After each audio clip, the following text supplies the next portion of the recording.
After a tough day yesterday on Saturday, a beautiful Indiana blue sky day here on Championship Sunday. Welcome, ladies and gentlemen, to the Kart USA Pro Tour Summer Nationals, round number 6 of the Pro Tour here for 2023, and we'll crown champions in all of the categories here today at Castle Motorsports Park. This 1 mile racetrack running in reverse national, lined up for another fantastic day of action. Yesterday, we packed them full of great racing in all of the categories, but again, beautiful day here right now. 70 degrees trackside, the humidity still quite high, but we're expecting a little less in terms of temperature than we did yesterday. My name is Rob Howden, the voice of the Kart USA program. David Land joining me here in the booth to start off the day as well. David will as well be down on pit lane with a lot of great interviews throughout the day. David, you got a chance to talk to a lot of the drivers. You can feel the pressure yesterday.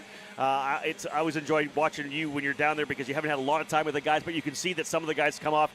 This is high-pressure stuff, right? There's guys that are happy, there's guys that are unhappy throughout a day. 100%. It's Championship Sunday, right? You mentioned it. The pressure is on. This is the last chance you have. An entire season of pressure is mounting, and we've already got karts off the track. So they're to your point, Rob, first lap of warm-up, that's not really what you want, or first lap of qualifying anyway. That's not what you want. Yeah, that's not how you want to start this thing. Not the hardest thing to do. Of course, starting qualifying with a brand new set of sticker Evinco tires. So again, drivers having to be a little more ginger around on the throttle coming around the opening lap. Not the 80-degree temperatures we had yesterday during qualifying either. So only 70 degrees right now trackside. You can see the I-70 throughway right there on the outside of turn number 1 and 2.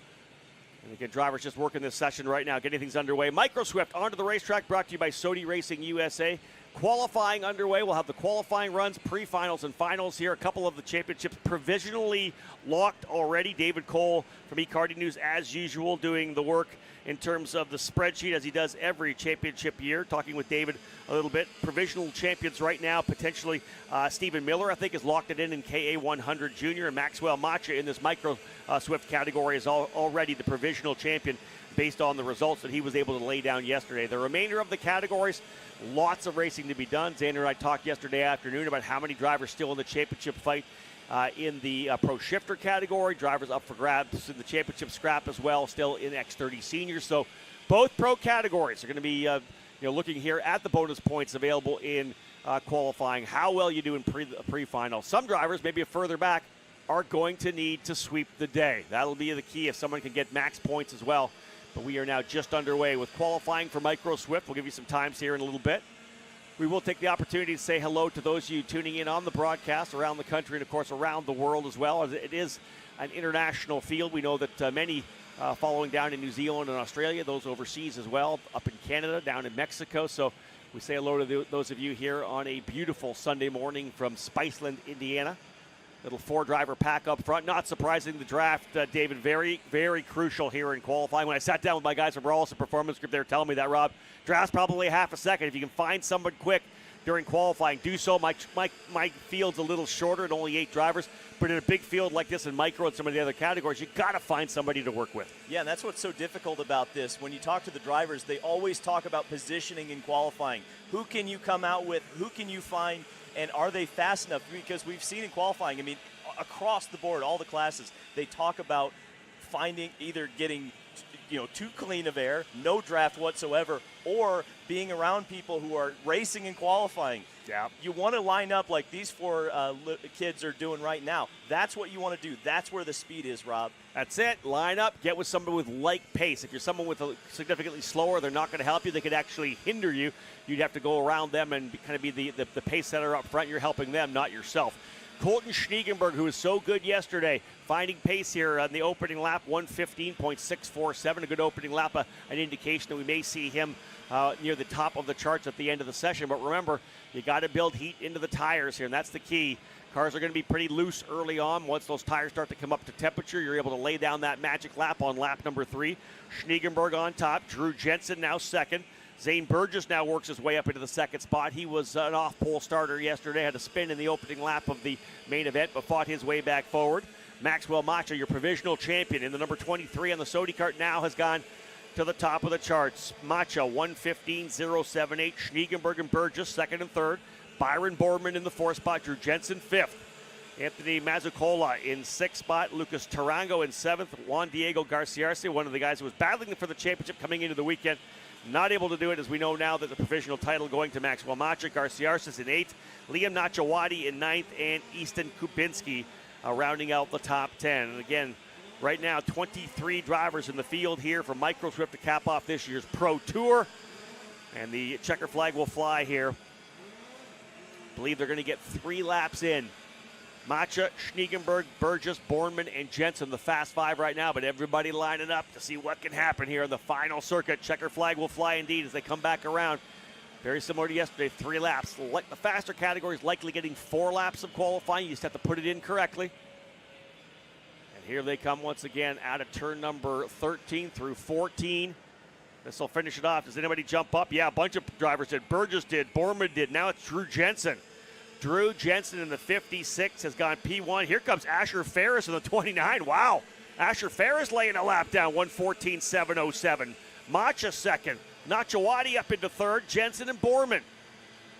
So Asher Ferris in the number 29 stuns him here early in the morning. First qualifying group, 14.707. Quicker by almost 2/10 than Maxwell Macha. We do have drivers off, and drivers actually come out of the cart. We had contact coming out of the, coming across the line. That driver has out of the cart here. We have workers there right now. Actually, I think those might have been parents that probably jumped over the track. That is not what should have happened, but we do have a number of drivers. So we had contact, one there. That's the number 21 who was involved there as well. Let's try to pick up the 21, Samuel Chaveri. So we have a driver off the racetrack. SKUSA workers are there as well. So some contact coming out of turn number 1. Essentially the first quarter after start finish. Right on the driver's left. Yeah, another cart off as well here. Another part of the racetrack able to get himself on the other side of the barriers. But yeah, we had a little bit of chaos here at the end. Checker flag had flown. Asher Ferris in the number 29 impressively going P1 with a 1:14.707. But we had drivers get together coming through the final corner. You wondered, David, did somebody finish the session? Somebody checked up. The other driver kept on the throttle. A lot of drivers will keep on the throttle for the majority of the cool down lap to get themselves back to the scale house. If somebody checks up, that's all it takes to have some issues there. Yeah, it's definitely a strange one, especially at that part of the track. I mean, that has to be look at the damage. I mean, that's going to be a tough repair. Short turnaround today. We don't have the 2-hour delay like we had yesterday, so a lot of guys off on the wrong foot early in this morning. And I gotta give props to Asher Ferris. You mentioned it, almost 2/10 ahead of the field. I mean, we've seen some big gaps throughout. We've seen some we've seen some big gaps throughout this weekend, and 2/10 in this close of a class. That's a really great effort for Asher Ferris. Indeed, he'll be happy with that. P1 from wherever he qualified yesterday, but we did have the incident, as we said here. Hopefully everybody is fine. Looks like the drivers are all kind of just sitting up. One driver's still sitting in his car right now, so we'll get things dialed in here for you. Trying to find out the drivers who are potentially involved. I think that might have been the number 70. Just scrolling through my order here to try to find out who. I don't know if we have a number 70 here.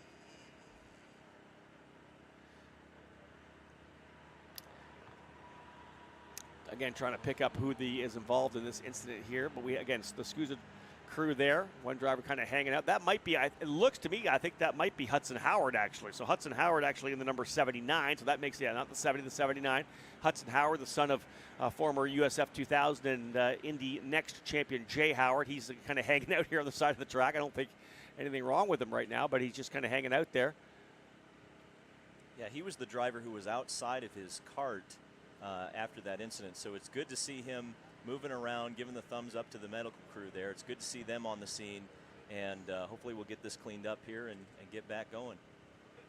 Recovery truck has made its way over. They'll get the carts up on top of that so that we can get those carts back into the paddock area. One driver remaining in his seat right now. Hasn't got out as of yet. Hudson Howard, as I said, the driver who we believe was ejected from the cart coming out of turn number 1. That would have been a slow speed wreck to a certain extent, because you got to figure, again, well, maybe not actually. If they're coming across the line full pin, you're going to just drive it all the way through that first corner after the start finish line anyways. So, yeah, so an incident coming out there at the end of qualifying.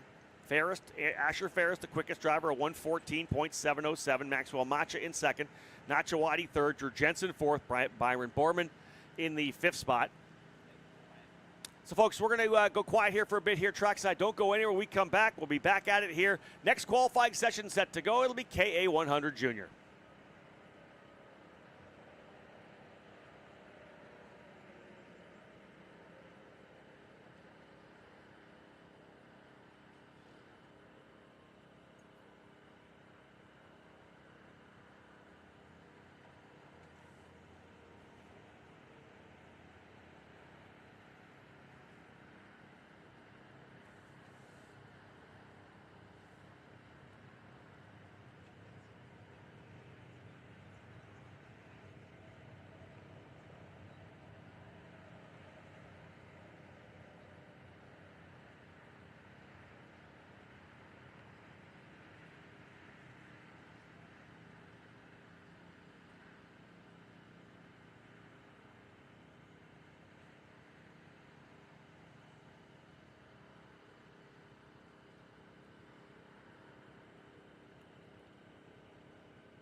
So as you can see, as we're back here live, all the drivers involved in this incident up on top, and you can see the damage there to the number 79 of Hudson Howard, although he is back in the seat to get himself back into the scale. So that is obviously a bonus to be able to see that he is okay. The other drivers involved, we believe the 20 of Mauro Nario and the 21 of Samuel Chiveri as well. All three of those drivers okay, back in their carts, back on the back of the safety truck, the recovery vehicle. They'll head back to the scales, and their teams will be able to meet them there. Obviously, a bit of a scary incident at the end of our qualifying for the drivers in the Micro Swift category. Those drivers getting together on the cool-down lap after getting the checkered flag, coming through the opening corner of the racetrack after start-finish. But again, nice to see that they are fine. That is obviously great news, bringing them back. They'll be back at it again this afternoon. Work to be done, of course, with the car of Hudson Howard, as there's a lot of damage there. But engines firing up, we believe, and getting things going once again as we're getting ready to roll with our KA 100 Juniors, the category brought to you by Greyhound Racing Seats. At qualifying session, you see the beautiful blue sky here today, still 70 degrees trackside. Thinking about it, maybe a high of around 84. Still the humidity as you would expect here in an Indiana summer. It's a moist one out there for sure. Tough for the drivers, that is for sure. Everybody making sure to stay hydrated. And what a contrast from yesterday, Rob. I mean, it almost looked like a disaster zone in the paddock yesterday. Very true. Yeah. And like you mentioned yesterday, but I think it's worth reiterating how much of a family atmosphere it was. Every team helping all of those teams that were affected yesterday. For those of you who maybe did not tune in yesterday, we had some pretty severe storms come in around 4 o'clock in the morning, Saturday morning, and it really kind of devastated much of the paddock. A number of the teams saw their tents get absolutely destroyed. And when everybody kind of rolled in here, you could just see it was kind of all hands on deck. All the teams stepped up. When I got over to Speed Concepts Racing, the Rawson Performance Group team was there. Gary Carlton and the whole GFC team was there. A number of people had come over to offer support, help. Obviously, the cleanup was quick. Guys jumping in, bringing over extra sets of tents to be used. Same with Super Tune. They lost their tent. And Magic Kart got hit really hard as well. People stepping up to kind of help out. And again, just a great display of the sportsmanship within the paddock. And I'll say this, week in and week out on any given race weekend, these guys are going to battle each other hardcore. They sometimes get into some yelling matches in terms of the heat of battle here in competition. But when push comes to shove, you'll see what happens in this paddock, in this karting community where it's all a huge family. So that was great, David, as you had said, to see them kind of step up for each other. And you know what? To have today be nice and blue skies, no chaos.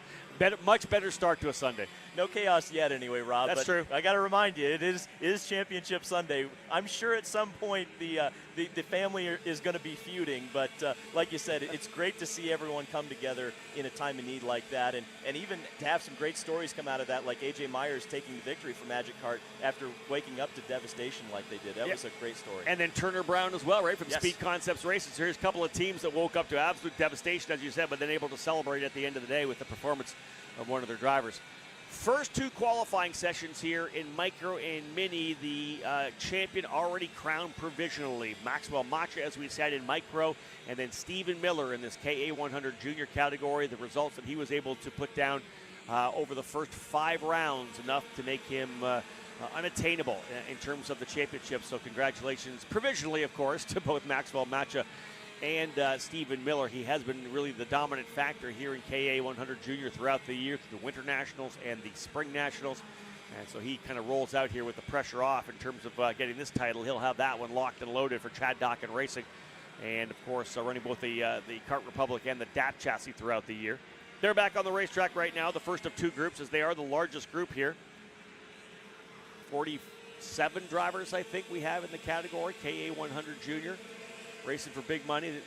The Aspen Fuels Green for Green, plus the $1,000 extra money up for grabs for being a class over 30 entries. So lots of money up for grabs. You could walk away with some big money here as the race winner, number 1 race winner on the day, and number 2, the combined race winner on the weekend. That's where the Green for Green money goes. So these drivers all still battling. They may not be able to get a championship away from Stephen Miller, but they can fight themselves for some potentially large payday. Yeah, anytime there's money on the line, as I've learned, and I'm sure as you've learned, Rob, you talked about that chaos. I think we're going to see some chaos in KA100 before the end of the day. Yeah, I would not be surprised to see that at all. Drivers are starting to lay some laps down. In these qualifying sessions, they are short with a long out lap here, because remember, you're really coming out onto the racetrack essentially just on the other side of the timing stripe. So it's a full lap around this 1 mile track before you even trip the beam or trip the timing loop under the racetrack before you even start your first lap. So we're expecting 3-4 laps, likely 4 laps for KA100 Junior. The categories that are not cadet very likely going to get 4 laps in. But again, that's something you have to understand. These drivers here early in the run right now can kind of get themselves into where they need to be. But David, you and I already talked about it. When you're coming around to lap 3, lap 4, you better not be racing side by side. That's when you have to find out who your partner is. You need to have the open racetrack, because if you start, giving up, diving to the inside, the guys giving up exit speed, then you're going to lose that lap time. Well, and you could just see on the broadcast there, we're having some hand signals exchanged. Guys are trying to sort it out, but as you can see, we are still sending it on each other here in qualifying. So at some point, you got to just work with your dance partner. It's not going to do you any good to pass each other 3 or 4 times in a lap. Like you said, Rob, you only get 3 to 4 times to get this thing right. And again, this is the last race of the season. You want to go out on top in qualifying, and racing each other in qualifying, that's not going to do it. And not everybody turns their fastest lap on lap 4. We've seen a number of our qualifying runs yesterday where it was lap 3 the best. So really, you can mess around for the first couple of circuits, but lap 3, lap 4, that's when you've got to lay it down for sure, make it happen. Chase Busaglia out of the gate was the fastest driver. We saw Keegan Kaminsky in the GFC make a big move to the inside there over in turn number 5. So Kaminsky in the GFC number 834 is the fast driver right now, 109.878. He's 0.06 of a second up on Chase Busaglia. Remy Andretos runs in 3rd spot, Xander Malatesta in 4th, and Santiago Medina 5th. Again, this is the provisional first group, so Keegan Kaminsky up top, he knows he needs to be very quick. He needs a good lap here to potentially slot himself somewhere decently in when the second group does come out. There's a driver off the racetrack. The 820 has had some trouble there. Yeah, Cash Felber off the track there over in turn number 3, the scoreboard corner. Kaminsky, Busaglia, Andretos, Malatesta, and Medina, the fast five of the opening group here for KA100 Junior. In this category, brought to you by Greyhound Racing Seats. Checker flag, I think you saw that in the back of the picture being thrown by Aaron Likens. Another little kind of cool component that I love about running Supercarts USA, and I said the same thing. I wrote about it, David, in an article, post-race article from the Super Nats, that when I got that twin checkers from Aaron Likens after finishing my Super Nationals race, that fact did not get lost on me, that he also gives those flags to Indianapolis 500 winners. So that, I think, having Aaron Likens here, who started in karting, came up through Supercarts USA. It was Tom Kutcher that grabbed him from the SKUSA Central States Challenge a number of years ago. He's flagged almost every race in the Pro Tour and has become really an integral part of the IndyCar series as well. Yeah, how cool is that here at SKUSA we have so many big names working. I mean, Bo Barfield's the race director. Indeed. He used to be the race director with IndyCar and IMSA, and so there's some big names here. I mean, this is a true professional series, Rob. And Aaron, what a great story. I mean, I got to do a feature on him in May. He's just the most likable guy in the world, and you love to see. I mean, he's more skilled with a flag than you can possibly imagine. I mean, he tried to teach me. He couldn't teach me. I'm a slow learner. There's no doubt about it. But I'll tell you what, Aaron Likens is an artist out there, and it's amazing to see what he does. And I know that Aaron and I talked a lot about it when we were getting into this Pro Tour before I was able to get some time with IndyCar Radio, and he, of course, getting onto the tower for IndyCar and the Indianapolis Motor Speedway. The dreams he had, like a lot of people follow race car drivers. I want to be a race car driver. He paid so much attention to the flagman of IndyCar, the flagman of IMS, and that's where he wanted to be. And to see Aaron get to that dream spot, I think, has been great. And for me, obviously, he's been embraced by the karting community for a couple of decades now, but to be embraced as he is by the IndyCar family as well, I know they love having Aaron as part of their family. Yeah, and it's so cool. Like when I know growing up, I knew that Dwayne Sweeney was the flagman, right? And like before that, it was Pat Vidan. So you think that these guys, even though they have big roles, sometimes I think they have a small role. But trust me, every kid who's nerdy about the Indianapolis 500 can name the chief steward, the flagman. What have we got going on here? What is going on, Rob? Yeah, this is what we get often, do we not, with these KA100 juniors, same with the senior categories as well. This is part of the strategy of trying to find out who you're going to be with. The guys that are quick don't want guys behind them. They don't want to help each other out. Everybody trying to find that dance partner, as you had mentioned, which is so true. But yeah, oftentimes we get that little slow lap from the get-go, and then finally things will kind of play out. But again, a mess going down into the scoreboard corner. Oh, geez, that was quite a clog. But well, I was going to say we all sorted it out, and then we didn't. But like you said, Rob, I mean, the big thing right now in these first couple of laps is everyone throwing the hand signals, finding out who they want to work with and who they don't want to work with. And we're still seeing it. Look at this. We got some team tactics going on there. I'm not exactly sure which team that is, but we got 3 carts lining up there. That's an interesting thing. Can you really coordinate, Rob? I know you have a teammate in your class. Can you coordinate that in qualifying beforehand? Indeed. That was Nash Motorsports there. You can see them coming out and kind of just letting things settle. You come out of that corner at a turn number 11. You check up a little bit, let the guys in front pull in front of you. So they definitely lined up. The Rawlison Performance Group guys do a pretty good job hooking up with Ernesto Rivera and Max Taylor and Jackson Wolney and getting everybody together there as well. Of course, they've got some young drivers running with them as well this weekend. Ethan Tovo, of course, Keelan Harvick as well. So try to get everybody lined up with some of the veteran drivers under the RPG camp. Everybody will do that to try to line themselves up, especially when they've got a hot rod. If you're potentially by yourself or you want to try to find somebody, a guy like Oliver Weldon, who was so good, would be a guy to get with. Yesterday's winner, Isaac Malkin, I'm sure a lot of guys putting the target on him to potentially get some help from him as well. So qualifying just getting underway again for KA100 Junior, our second group rolling out here. We'll see who ends up coming away with the top time. Yeah, this was a really competitive class yesterday. I know there was some great duels towards the end of the session, and I'm curious to see what happens later on today. I mean, I think it was really about 2 karts that were well out in front of the field, and I'm sure everyone else is looking to improve on that as we've got more hand signals going on, Rob. It's all sign language today. We saw that yesterday. That's Leo from JC Karting. He has that kind of perch there on the outside of turn number 1. Oliver Weldon, his driver for JC on the Lando Norris. He's the driver we're following here with provisional champion Stephen Miller right behind him. Miller's very wide to hook up with Weldon. He was very quick yesterday. Both these drivers we expect to be somewhere near the pointy end of the grid when we're all said and done with qualifying. As I look at live timing, it's finally got itself lined up. If you're watching it, it says KA100 Senior on top, but it is actually the junior drivers. Caleb Tarter laying down a fast lap. Braden Eves working with Caleb here this weekend. Tarter's been good here at at Newcastle Motorsports Park over the years. A 109.758 coming out of the gate. Ernesto Rivera in second. Christian Meyer, Oliver Weldon, and Nick Eggleston round out your lap 1 Fast 5. Again, long way to go. Expecting the best laps to come on lap number 3 or 4. And there is Weldon and Stephen Miller.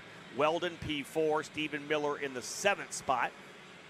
There's Isaac Malkit right there. Malkit rolling through the final corner, coming across start finish. Where does Malkit go?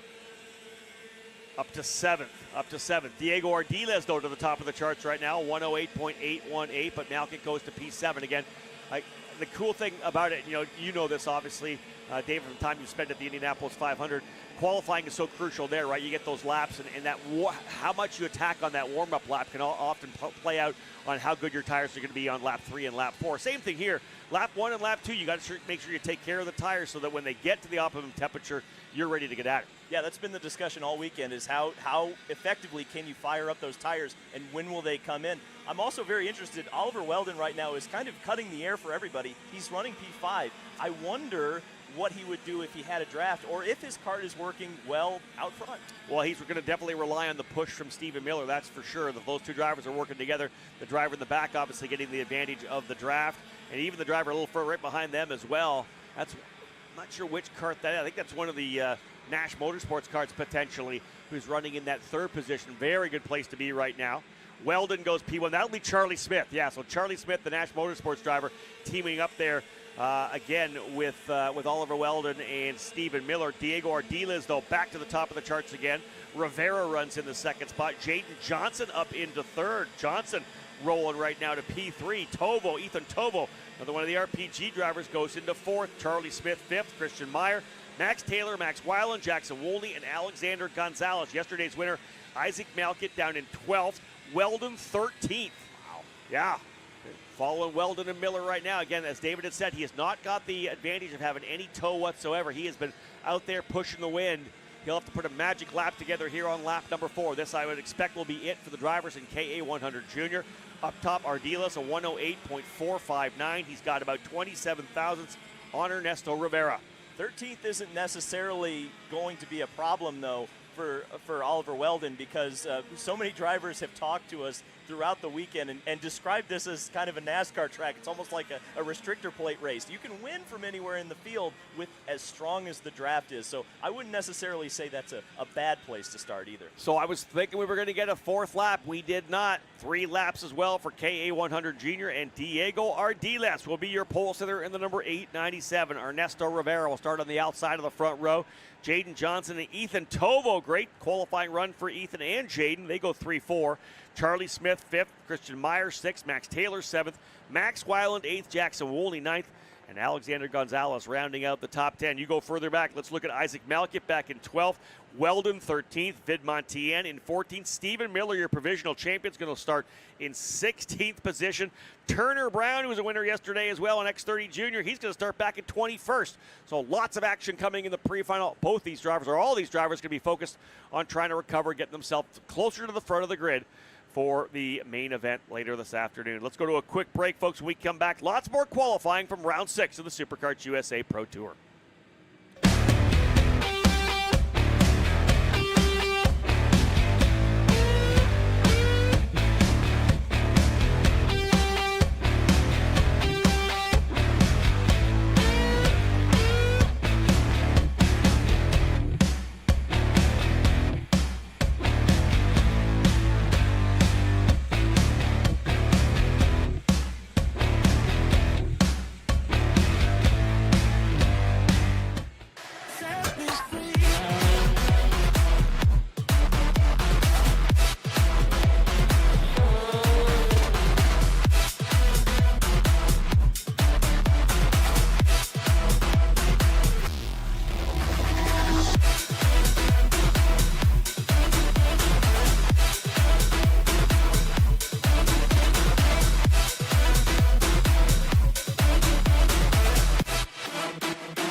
If you're looking for your first foray into car racing, the Formula Inter F4 Series is for you. It's an arrive and drive championship costing a fraction of the price of the US F4 Series or USF Junior Championships, utilizing a spec fleet of cars that are randomized at every single round. You can start with International Motorsports Karting Team and advance through the ranks to the Formula Inter Championship. For more information, follow us online at Formula Inter on all social media. Welcome back to Newcastle Motorsports Park for the SKUSA finale here at in Spiceland, Indiana. They call it Newcastle Motorsports Park. It's actually Spiceland, Indiana. This is David Land here alongside Simon Sykes, the current USF 2000 points leader.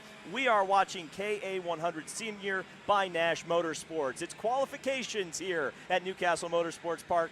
Very important. It's a championship Sunday, Simon. You know about this pressure because you're feeling it right now. Describe it. Intense at best. You just want to close it out now that you're into the last weekend. It's about managing those gaps and just not overextending yourself, not putting yourself at risk of any damage.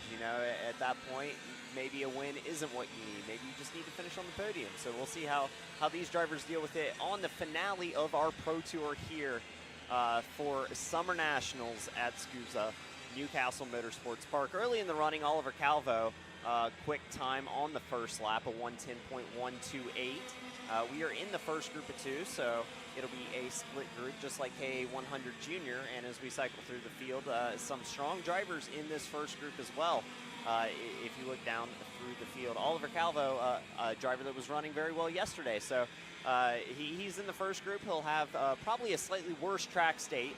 So it's going to be about getting that lap and then trying to hold on once the next group comes out. What do you think, David? Yeah, that's what I was just about to ask you, because how much of a disadvantage is it to be in this first group? But you just mentioned it. Track progression as Zach Meyer in cart number 969 goes to the top at a 108.7. And, we're going to see this. I mean, like you said, track state, track progression, that's always a big talking point in road racing, no matter what you're racing. Obviously, in the karting, that we talked about it with Rob. The ability of the tire to fire up, or when you have that tire fire up, is so crucial. And then you have to also be in the right toe to get the optimal lap. And that's what we're seeing. Again, Oliver Calvo going back to the top of the board, knocking Zach Meyer off of there by 0.4 of a second, almost 0.5 of a second. That's a monster lap. And this is one of those classes where we're going to have almost a negative tire deg. It's going to progress throughout the run. You're going to keep getting faster all the way to that last lap on these MG red tires. When we see classes like X30 Senior or Pro Shift or Master Shift are running those MG yellow compound tires, they're the ones that are going to have a slightly higher deg where they maybe need to get that lap in the first two laps and then back off, pull into pit lane. But these guys out here in the KA100 Senior category going to take full advantage of those MG red tires, run the full session out here, and it's still Oliver Calvo at the top, now only by 1/10 of a second over Henry Leopard as it continues to cycle through as all the drivers cross the line for their third lap. Colin Lloyd now sits at the top in the 916 machine. He was very strong yesterday as well. Yes, he was, and I was going to make a point about Calvo. He was running all by himself. He was setting those purple laps pretty much all by himself, but Colin Lloyd, who is at the top of the board right now, I would assume has a draft. We'll have to pick him up here on the cameras. We're watching Oliver Calvo right now, who was on the top of the board. He's currently 4th overall at a 108.2. We've got only not under 1/10 of a second between Colin Lloyd and Noah Roser right now in KA100 Senior qualifying. Noah Roser putting a lap in late there. Like I said, the track progression, everyone's just going to keep getting faster as the session progresses. So as these drivers come for what should be their final time by the line, we're going to run you through the field again and see what changes. I expect times will continue to fall. We see where the checkered flag fell in the field as some drivers about mid-pack back receiving the checkered on that last lap, but several drivers able to complete a 4th lap as well here, David. Yeah, that's big. That's huge because you mentioned it. Negative tire progression. You get one extra lap. Why not? Send it. Try to get on the pole. You've gained an advantage here. Let's do it. And Oliver Calvo used that to full advantage on the 4th and final lap, turning a 107.878. He will be your top qualifier in this first group. as everyone has crossed the line and the session is now over. So it is Oliver Calvo currently sitting at the top with Colin Lloyd in second, Noah Rosser third, Connor Ferris fourth, and Zach Meyer rounds out your top 5 for our first group. The next group coming up shortly, and we'll see the times continue to fall. I remember it's been a while since I've been in a kart, David, but anytime I was ever in the first group, it was heartbreaking to watch everyone else go out and just destroy your time in that next session. So we'll see what these drivers can do as they start to hit the track for the second group, which I do expect will go maybe a bit quicker, but guys like Oliver Calvo and Colin Lloyd running strong yesterday, so maybe those times will hold them somewhere in the top 10. Well, yeah, you look at the time, at least for Oliver, I think that's a strong lap. I mean, to clear the field by 0.2 of a second, I mean, we've seen the gaps be much, much smaller than that throughout this weekend. So as group number 2 comes out for KA100 Senior, this is what the question is going to be, Simon. How fast are they going to go? How much faster are they going to go? How good has that track progressed right now for these drivers out here in KA100 Senior? You can see everyone starting to line up, the hand signals, the weaving. Oh, this is always so fun. The gamesmanship in qualifying, that's always such a big talking point with the drivers when we talk to them after qualifying or even after qualifying. Sometimes they're still steamed. You know, after the final, they'll complain about qualifying. So right now, the gamesmanship is on. Oh, and we've got a kart off. Down, it's looks like one of the Red Speed carts, possibly an OTK in the back of the field. We'll pick that up at some point as we can, but as the early running gets going, we see all the drivers starting to form into a line. This is one of those classes where they're going to be looking for a draft to bolster their lap times, these air-cooled categories, as we see some gamesmanship going on near the end of the track. Damage on the 904 cart, that is... We're going to get a name. That is John Burke. John Burke having issues early here, already losing that nose fairing. He's going to continue. He'll see what kind of lap time he's going to put down, but that's going to hamper his session most certainly. What I was going to say is we'll see. We already see the gamesmanship happening, and it does happen in this KA Senior category. What I'm really excited for once we get to the X30 Senior guys later, who will all love to just absolutely park it on those outlaps as they try and get sorted to find that best track position, use the most of the MG Yellows. But out here on the MG Reds and the KA Seniors, it's all about getting that draft in these air-cooled engines as we see a long line forming, drivers making passes, sorting out track position as we work through the first lap here, David. Yeah, relatively well-formed up group here, and presumably that would mean lap time, as long as they all behave themselves, which it appears that they're doing right now. Big line, big speed. As we see, that is a massive line forming here in KA Senior. We've got a few drivers checked out at the front, but this must be about 15 karts coming through, lining up to try and get the best of the draft here. And we have a lot of strong drivers on the track right now. I mean, this is a pretty stacked field here, David. Yeah, we're about to have the lap times come in for this first lap of KA100 Senior. How fast are they going to go? How much does that draft help? And how much has the track progressed? How well has it progressed, perhaps I should say, rather. We've got 3 karts up front running together. I should also mention, with that fairing knocked off, we saw yesterday the SKUSA officials will meatball flag you if you have bodywork hanging off the kart. So that would be a very tough thing in qualifying, to essentially lose any opportunity to qualify well because you've had damage to your kart. Yeah, and even if he doesn't get a meatball flag, just not having the effectiveness of that front fairing. I mean, we're in classes here. We're hunting for hundredths of a second, and losing that nose fairing means your aerodynamic efficiency is not going to be what your competition's is, and you're definitely going to suffer. So we'll see what John Burke can do here on that first lap. He has moved himself up the field a bit. He is currently 27th. Everyone only on their first lap so far. The top driver so far in this group, Vinny Miskelis, was a 109.0 on his out lap. He is currently in the P13 position. There's John Burke on your screen again, completely missing that nose fairing. It's just hanging off to the side over his leg. And already on the second lap, drivers laying it down. Harley Keeble in the 965 goes to the top of the boards with a 107.853. Henry Wheeler currently P2. Finnegan Bailiff moves himself up into P3, and Oliver Calvin from the first group still holding on strong in P4. Yeah, Harley won yesterday in KA100 Senior. He's doing double duty as well as he usually does, KA100 Senior as well as X30 Senior. Harley, you know, he's an understated guy, right? He will always tell you that he's doing worse than he actually is, but he has had, when he told me on the grid yesterday that he was feeling confident about KA100, I believed him because most of the time he understates it. Well, right now he is on it here at Newcastle Motorsports Park. Top of the board at a 107.8, but it's very, very close with Henry Wheeler in second. He has found some great form here this weekend. Harley Keeble doing such an excellent job yesterday and already at the top of the boards today. We'll see if he can improve on his third lap by, and again he will. 107.4, dropping it by another 0.4, but Henry Wheeler only 4 thousandths of a second behind him with a 107.465. So Henry Wheeler matching pace early here. That's absolutely awesome. I mean, you couldn't, if you tried to recreate that kind of consistency by two completely different drivers across 2 laps. Keeble and Wheeler have absolutely been welded together on the time charts. But as we get the checkered flag here, what are they going to be able to do, or are they already going to be pulling in?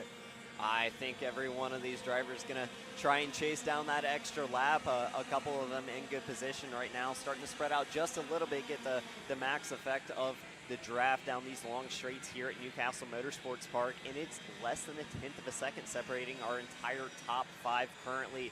Harley Keeble on top, Henry Wheeler P2, Mick Gabriel P3, Finnegan Bailiff up into P4, and Aiden Levy rounds out your top 5 as it sits. We'll cross the start line one last time. They'll get the checkered this time by, and we'll see if anyone improves. In a few movers inside the top 5. Harley Keeble still at the top, lays down another quick lap at 107.1. Henry Wheeler almost matching pace. He's sitting there right on the, knocking on the door of Harley Keeble, running a 107.1 as well.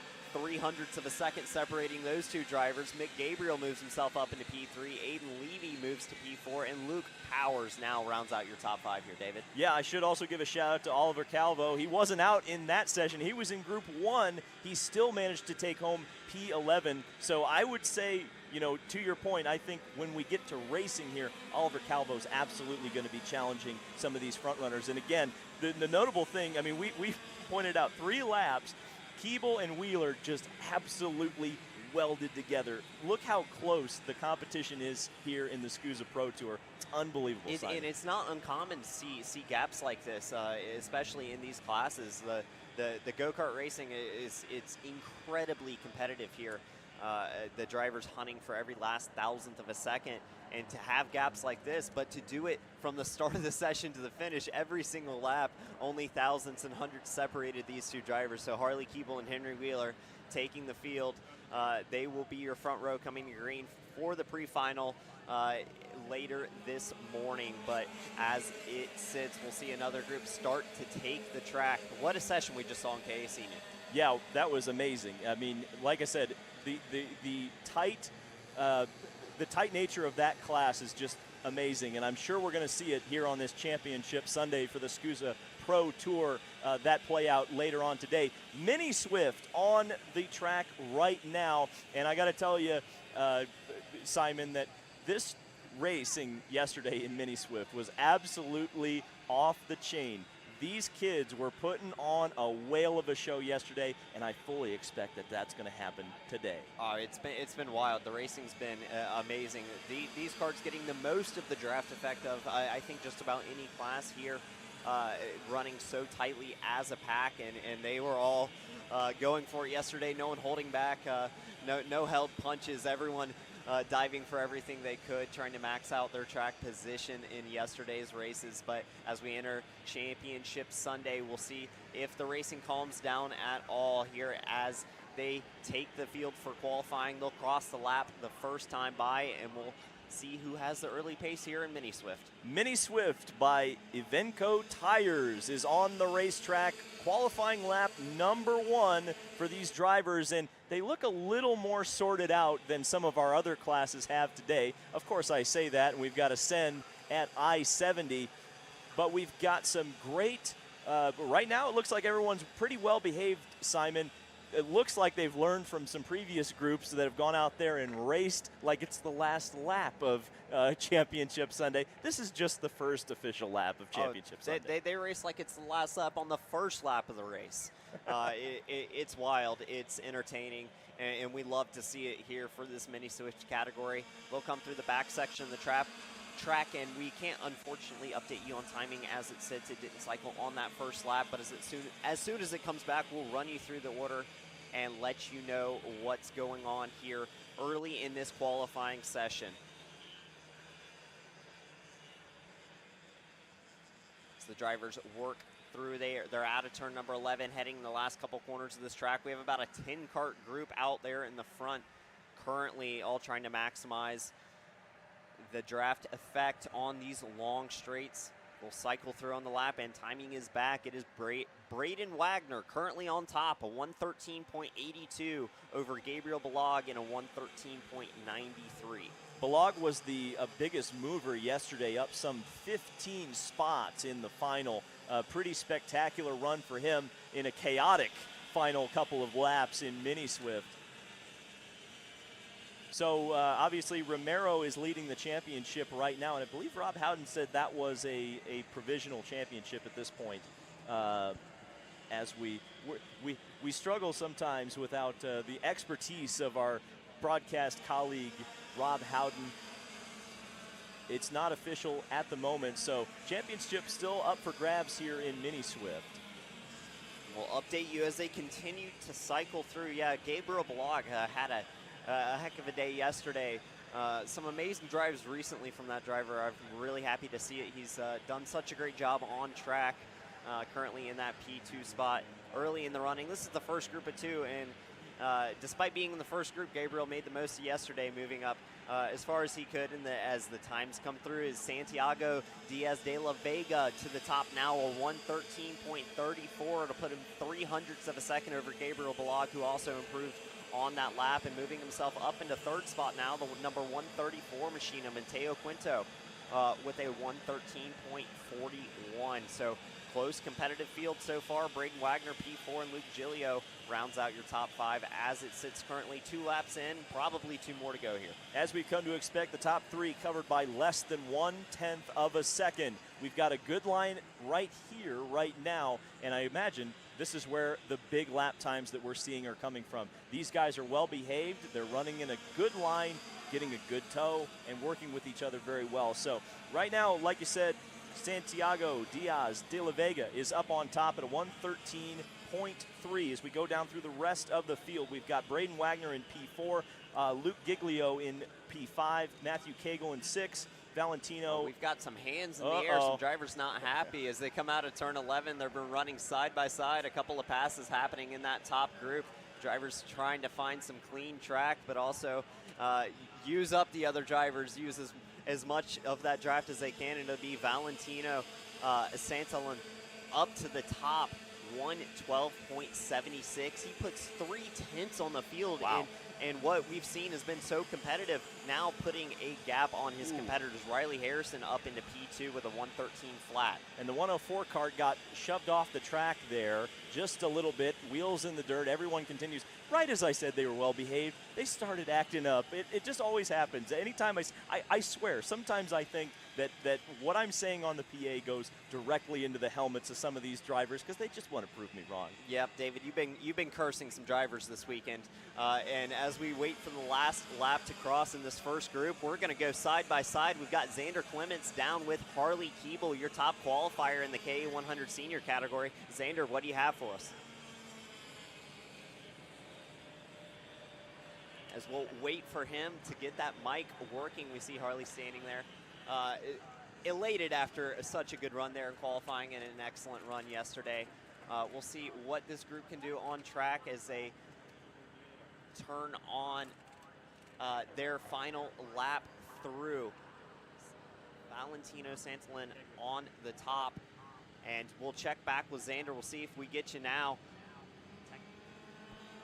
Simon, you got us down here? Awesome, we got you. Thank you so much. A little bit of a first start of the interview. It's always a little rough for us, just like a morning warm-up session for anybody else. But For Harley Keeble, it was a good session.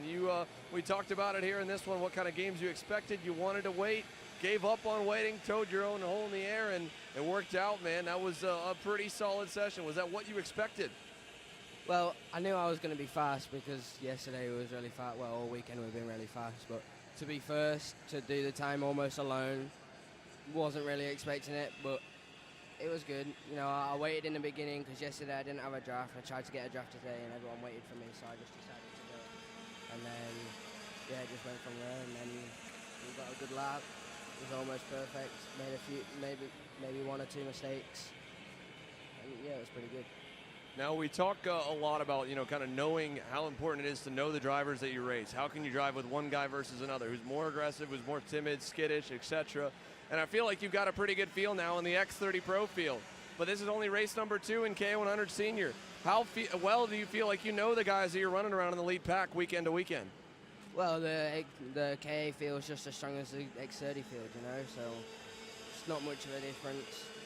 You're learning both races, and you're going to carry on learning, and you're going to keep getting better. And from the chassis side, again, yesterday in X30, it was about, 5th place to 7th place overall with the package and everything coming together. It felt like you could get to. You had a great drive forward. Do you feel any better waking up here Sunday morning to have something to go fight with the likes of Joe and Ryan and Nash and Morgado? Yeah, well, we changed one or two things for warm-up this morning in X30, and we was actually surprisingly quite fast. It took me a while to adapt to it, but when I did and it all switched on, I was only a 10th off Joe, so I think we've got nothing to worry about. It looks good for today, and it should be a nice day. Should be a nice day. You should smile about it. Pole Award winner here in K Senior. Congrats, Harley. Thank you. Back to you, boys. Yeah, Harley Keeble had such a good day yesterday. He's already continuing it today.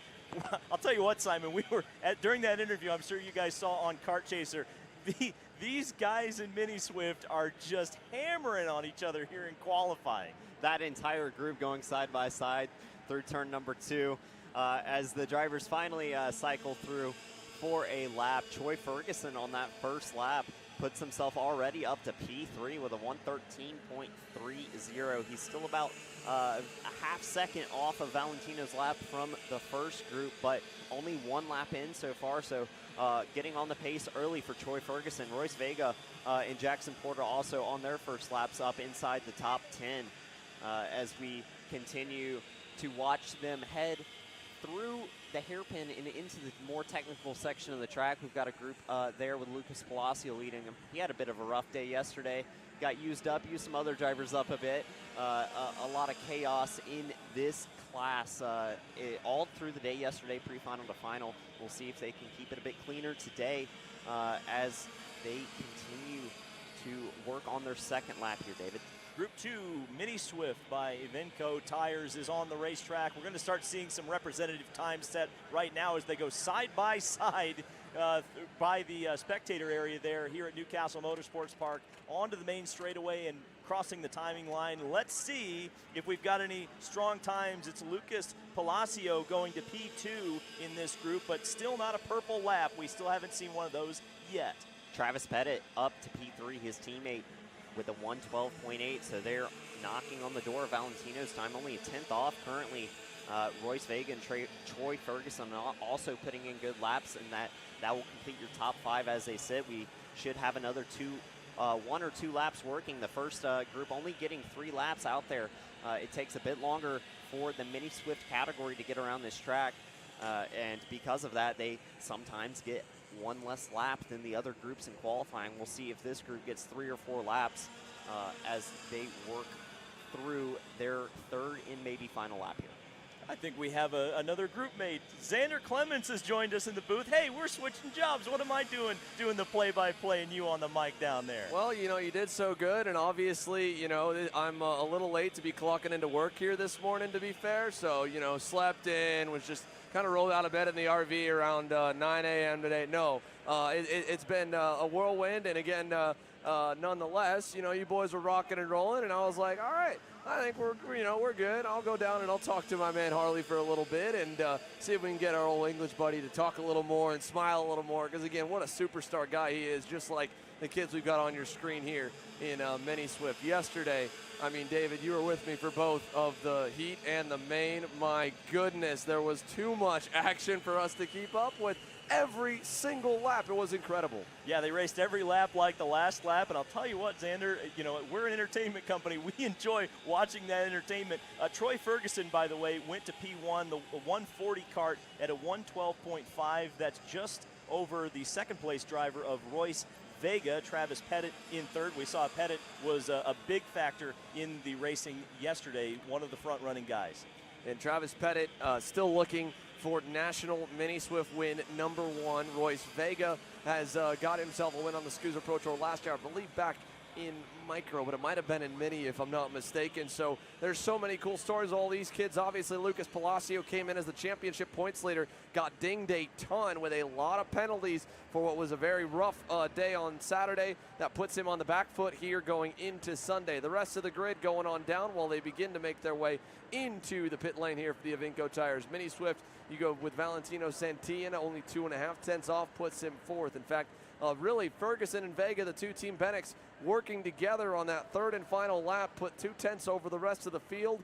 Everybody else still pretty tight, about another 2 to 3 tenths from third back to 10th. You go down the rest of the top 10. Sandro Truchot, P6, was up in the mix yesterday on the white helmet on the Parolin USA machine.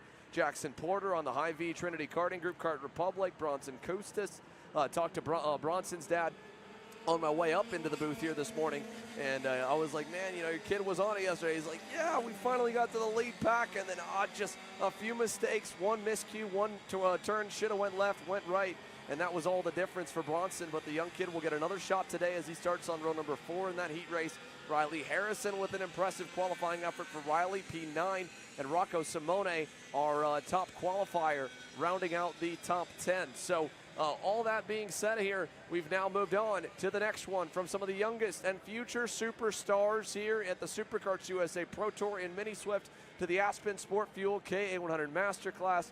This one, it was so fun on track. It was an unfortunate penalty that came after that robbed Clay Settles of his first national win, but it was so cool to see him fired up, and he won it on the racetrack, and now today he gets to try and do it again, live it down, and also get this one to stick for the trophy by the end of podiums. Man, it was so fun. I can only imagine what it was like down there interviewing him at the end of it, Dave. Yeah, he was so happy, and I'll tell you what, that's going to be major motivation tomorrow, because once you have that high, you want to keep it going. We know he's fast. I mean, he qualified yesterday, half a second clear of the field, drove masterfully, despite the fact that there were a couple of mistakes during the race. He even told me he spun out on the warm-up lap, or the out lap of the final. But I'll tell you what, Clay Settles was impressive in this class yesterday.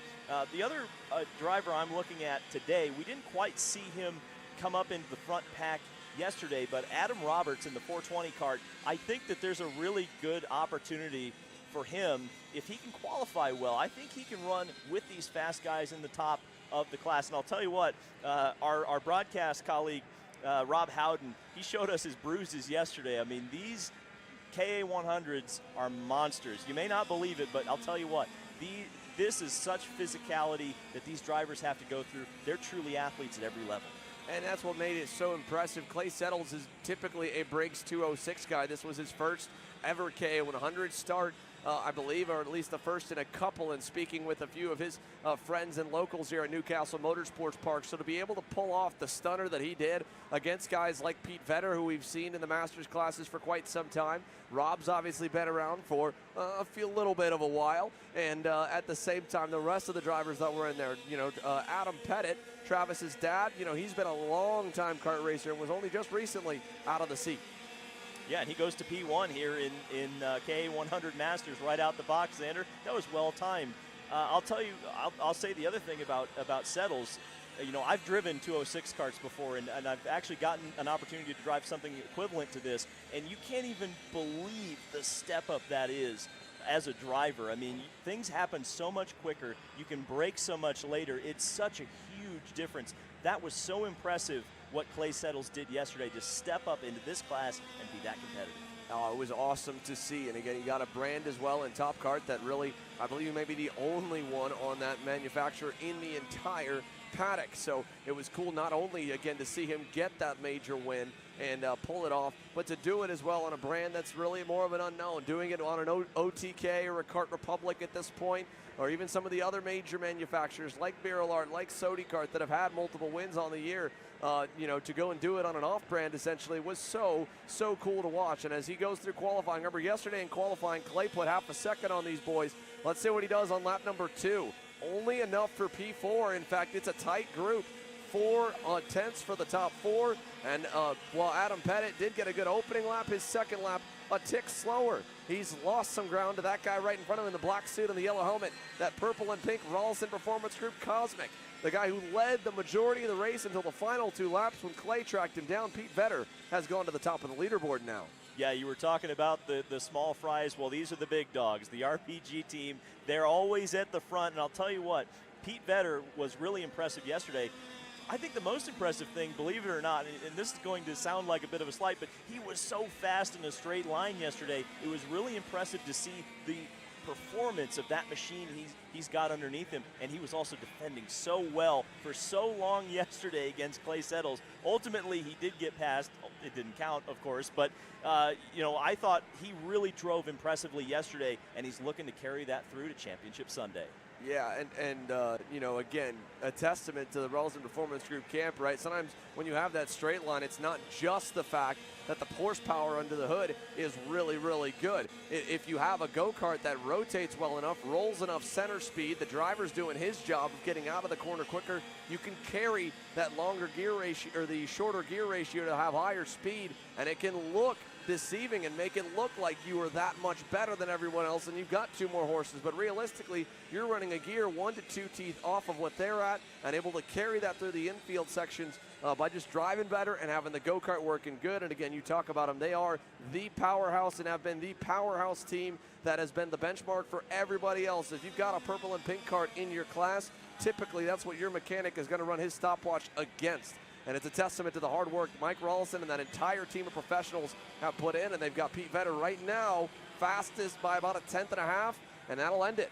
1.5 tenths up on Clay Settles with his 3rd lap being enough. The checkered flies. Settles at least moves up to 2nd. Pettit drops all the way down to 4th. Adam Roberts, by the way, as well. Great story from yesterday to come from the rear. Got close, just ran out of time, but he's fast today and he starts P3. Yeah, had a crash in the pre-final. I think that really set him back. Him qualifying 3rd, I'm looking at that kart and I'm thinking that's a sneaky one for later on today. Oh, yeah.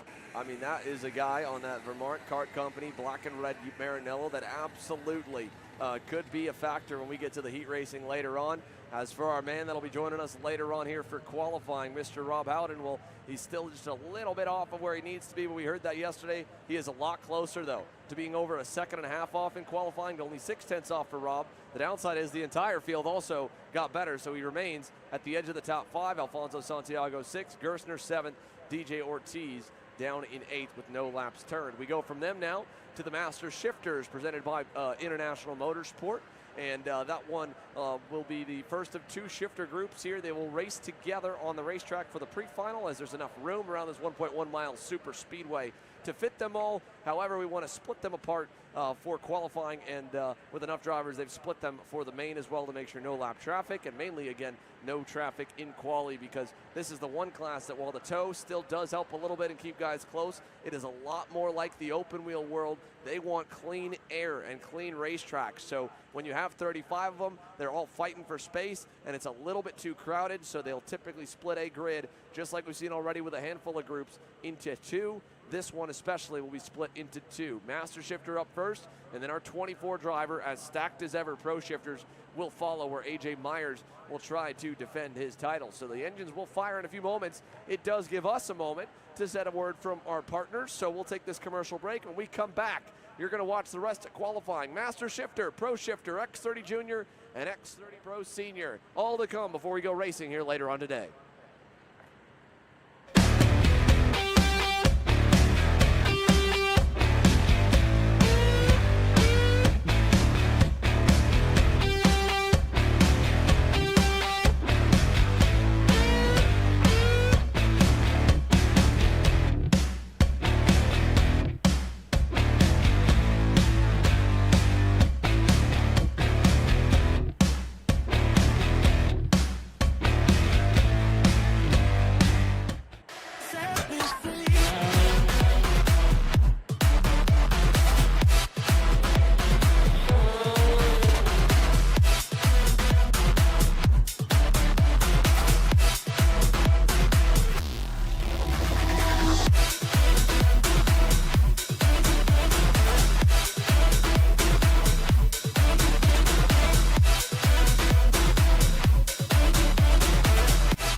If you're looking for your first foray into car racing, the Formula Inter F4 Series is for you. It's an arrive and drive championship costing a fraction of the price of the US F4 Series or USF Junior Championships, utilizing a spec fleet of cars that are randomized at every single round.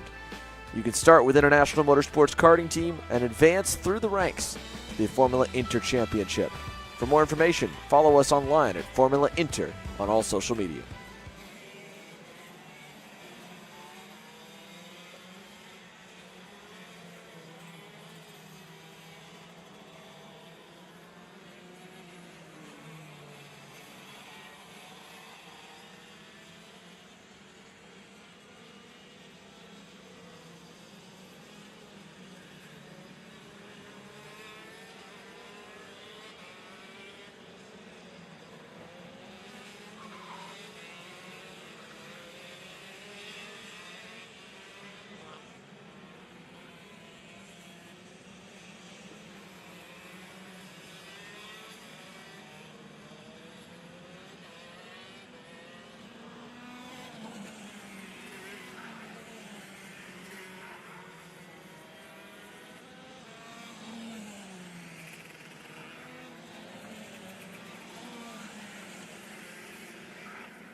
On the racetrack here is the International Motorsport Master Shifter Division, and again, only 10 in this one for the groups, whereas only a 50-50 split in every other class, with the two classes combined for the pre-final.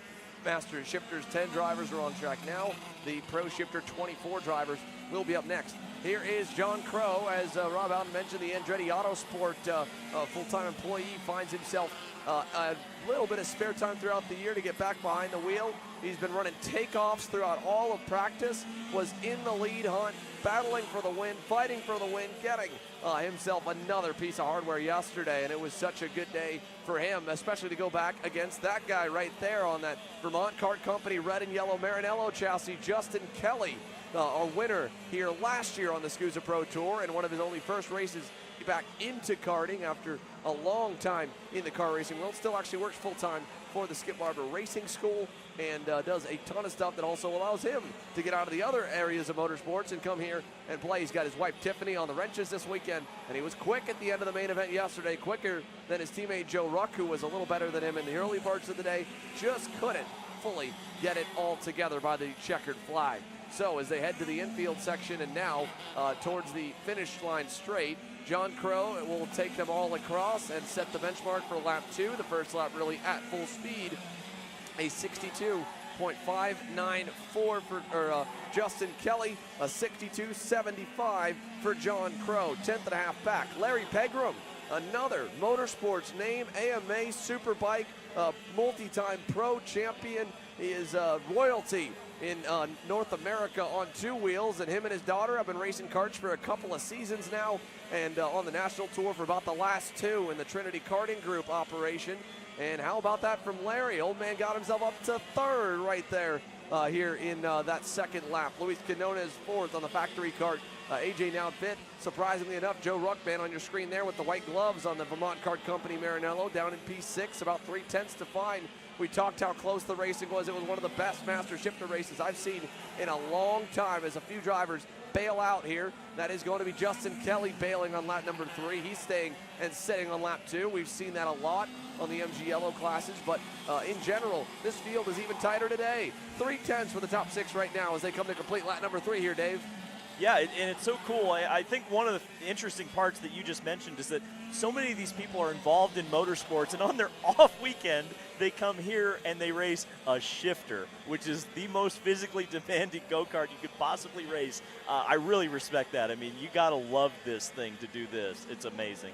I mean, look, at the end of the day, Dave, motorsports is a terrible drug. It takes all your money. You can't actually do anything else in your life but this. And these guys as well are addicted, just like me and you, to being at it every single weekend.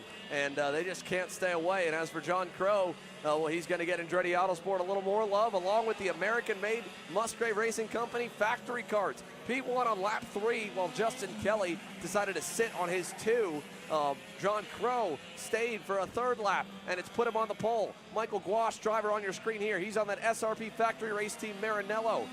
Yesterday, inside the top 5 for most of that main event. Today, right now, he's 7th here in qualifying. Joe Ruck put another lap in. Lap 4 was his new best. It still was not enough to go any better, and he's now looking to be, by his demeanor, I think, on a cool-down lap down by turn number 1. For Michael Gouache, it was no better on lap 4 either. Ruck, the only one to improve on that fourth lap. AJ now did not improve. Chris Jennings did not improve. And in fact, Chris Jennings as well, we talk about, shifter car drivers and the level the master shifter field's at. Jennings is a multi-time master shifter race winner and podium finisher as well. He's down in 9th. Slowest on the racetrack, 7/10 off. Yesterday had definitely a mechanical issue in the pre-final. Started at the rear, drove it up to 6th in the main.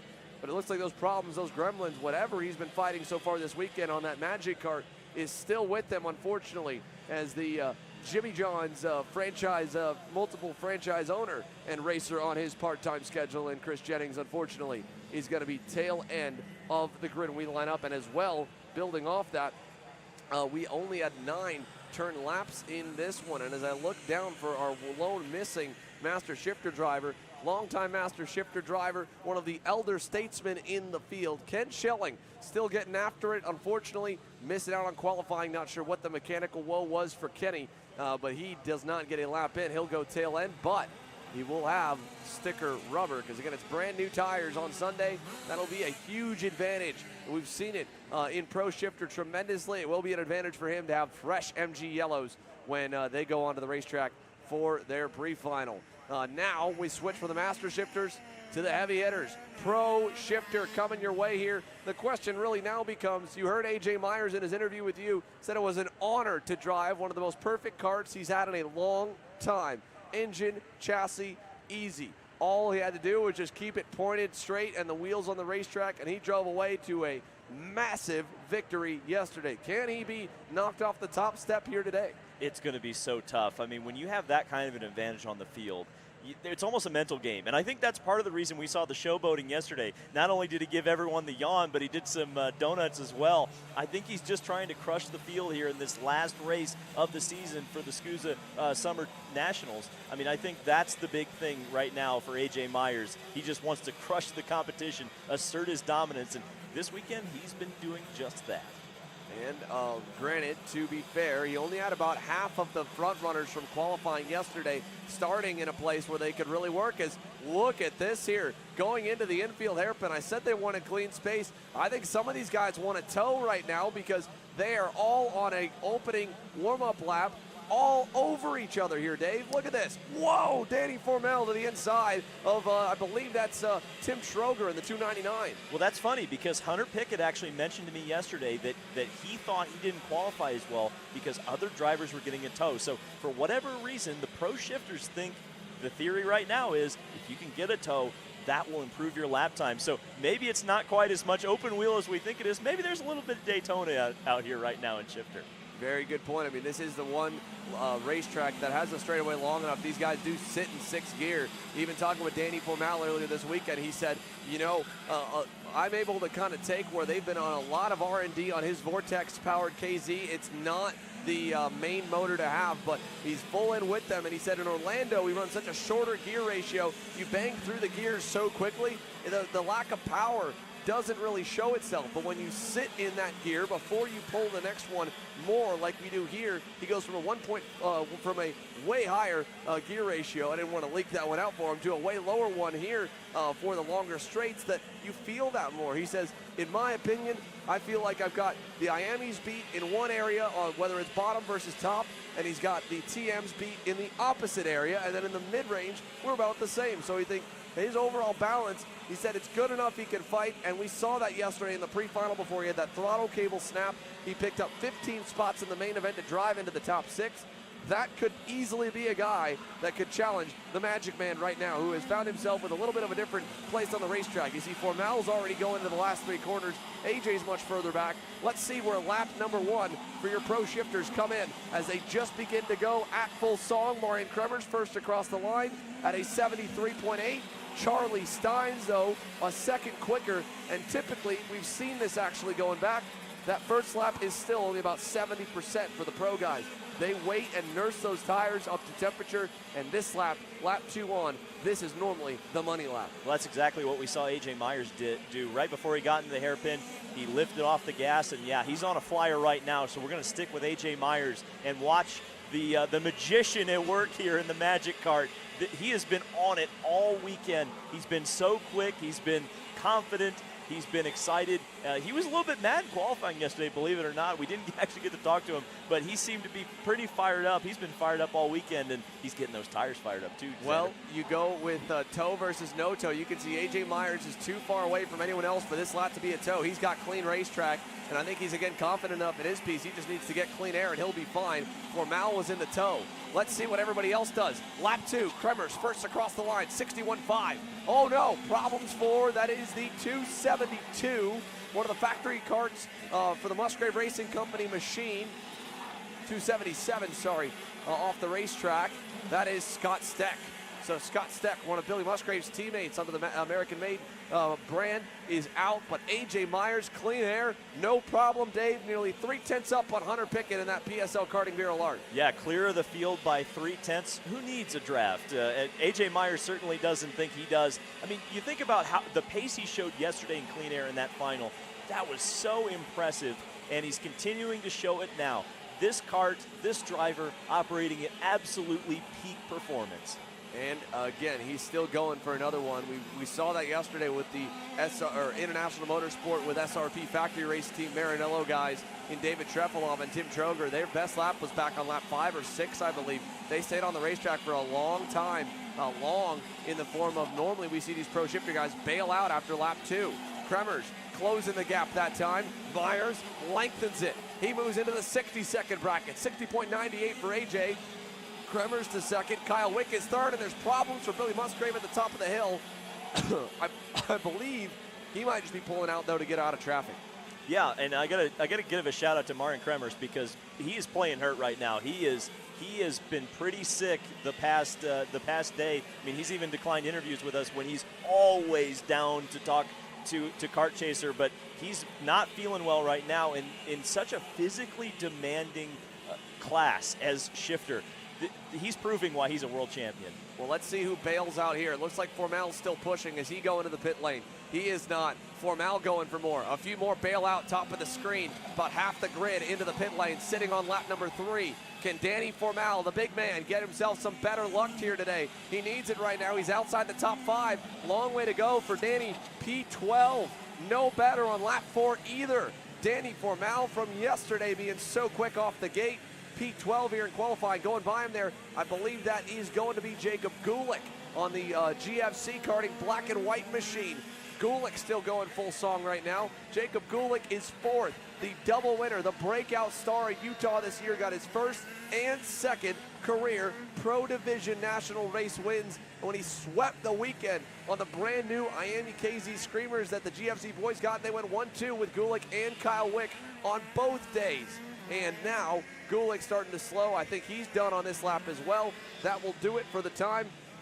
So with all that being said, AJ Myers will sit at the top and will start today where he ended yesterday. P1, Kremers, again fighting under the weather with a nasty cold here this weekend. P2, which is a very, very impressive run on that PSL Karting Bureau Art. And again, he's found himself, unfortunately, the same case as what has been all year long, bridesmaid again to someone else at the top. He was third to the GFC 1-2 in Utah. He's been second to both Danny and AJ countless times, more than he's unfortunately been able to be better than them in 2023. And Marian Krumers now once again finds himself at the top, second with a 2/10 margin to AJ Myers. Kyle Wick third, Gulick fourth for the GFC boys. They lock out the second row. Further back again, we talked about Danny Formal ending down in that 12th position in qualifying with the rougher effort today. Well, Hunter Pickett, better again, a good quality, consistent run. He puts 2 Bureau Arts into the top 5 with a 5th place run, about 3/10 off the pole and about a 10th off of Marin.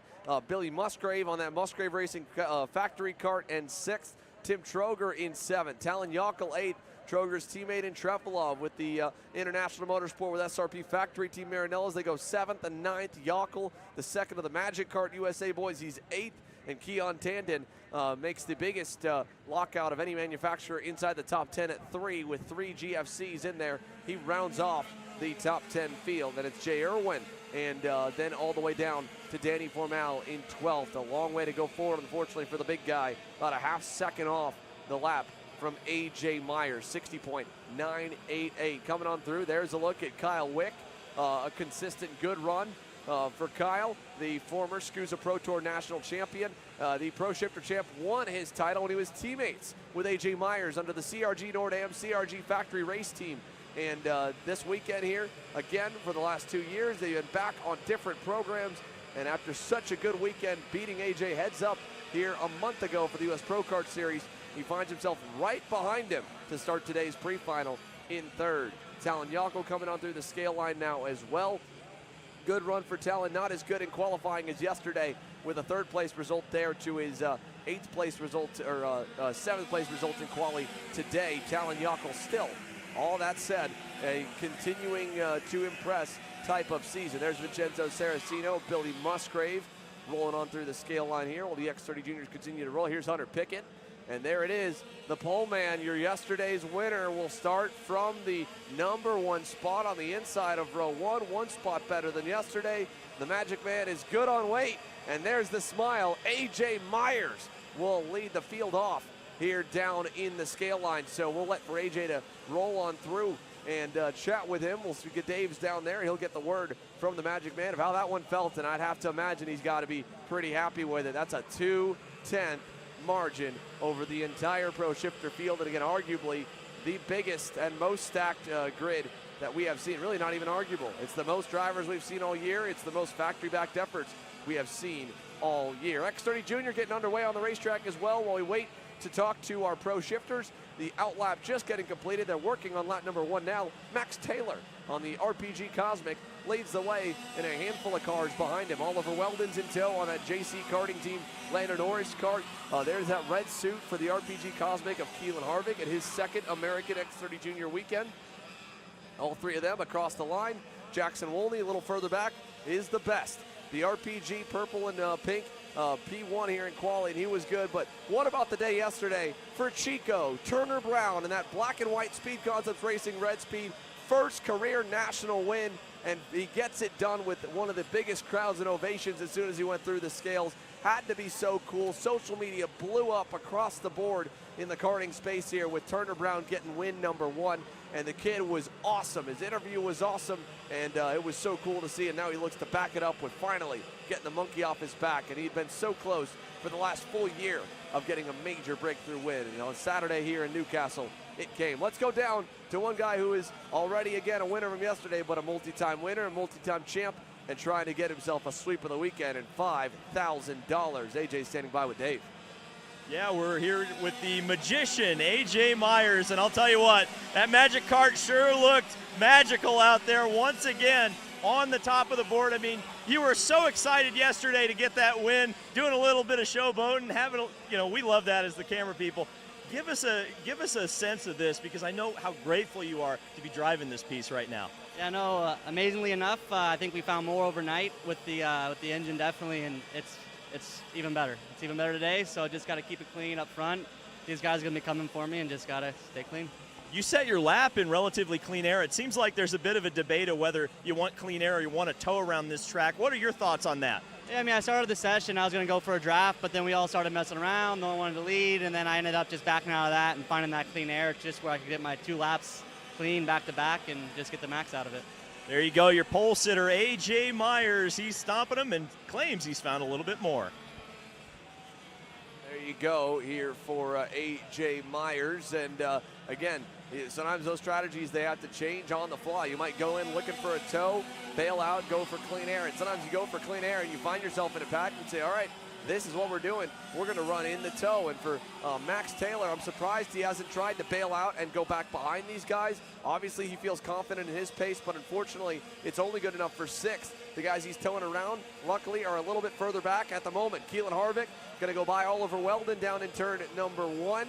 They are 7th and 8th right now. Work to be done with about 3/10 to find to get to Jackson Wolney. And Jackson Wolney's year has been littered with podiums. What a great season it has been for the kid on the RPG Cosmic, the number 796 with those bright yellow gloves. I believe he's actually just behind Max Taylor and Keelan Harvick, and around those teammates. In fact, he just went around Oliver Weldon yesterday. Again, another podium result for Jackson Wolney here in X30 Junior. He's been on fire since the SKUSA Winter Series. 2023 has been a breakout star for this kid. He's made a couple of trips down to the Norberg Karting Academy to work directly with Ryan Norberg at Orlando Kart Center, and he has been a night and day different driver since. And of course, RPG, they're known for the powerhouse of equipment that they're able to put underneath their drivers and the support they're able to have on race weekends, but they also spend a month every year. This year, it was in the month of May to go back home, take that rig all the way back to the Pacific Northwest, and do a full training camp with their drivers.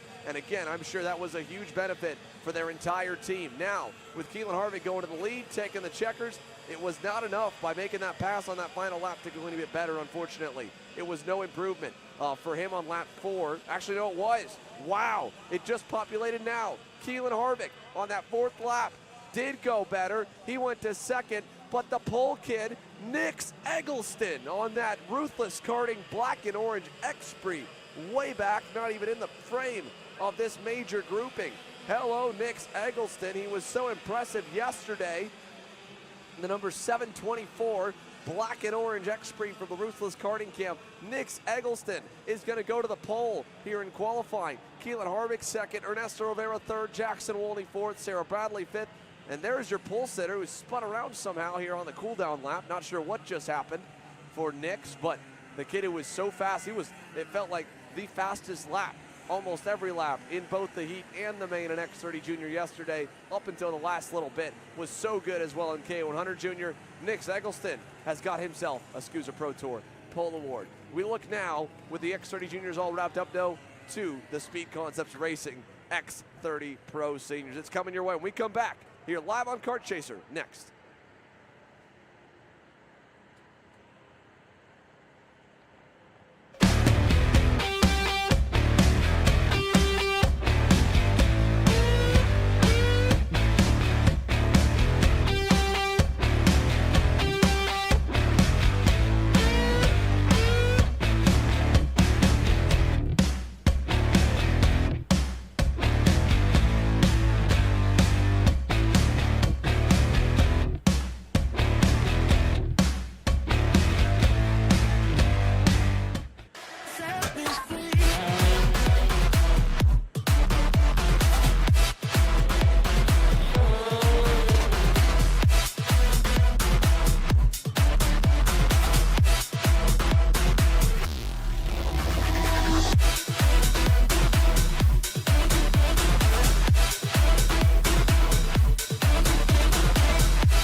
If you're looking for your first foray into car racing, The Formula Inter F4 Series is for you. It's an arrive and drive championship costing a fraction of the price of the US F4 Series or USF Junior Championships, utilizing a spec fleet of cars that are randomized at every single round.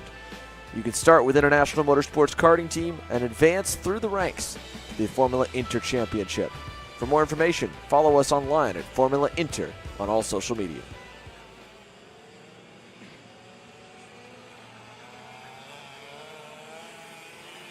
Back to Speed Concepts Racing X30 Senior, and as you can see, while they've been released on the racetrack, the games continue from yesterday. There's no debate here. Everybody wants a tow, nobody wants to lead, and so that is where the waiting game has started. In the middle of that group there, you've got all your top finishers from yesterday. Blake Nash, Ryan Norberg, Mateus Morgado, Joe Turney. Norberg continuing to wait. He'll get the whole field to go by him, so he's going to get safe because luckily he's not the only really fast guy that they're going to want to follow. So Flying Ryan, Mr. 7-time, going to wait a little more. Let's see them coming out of this final turn on the front stretch.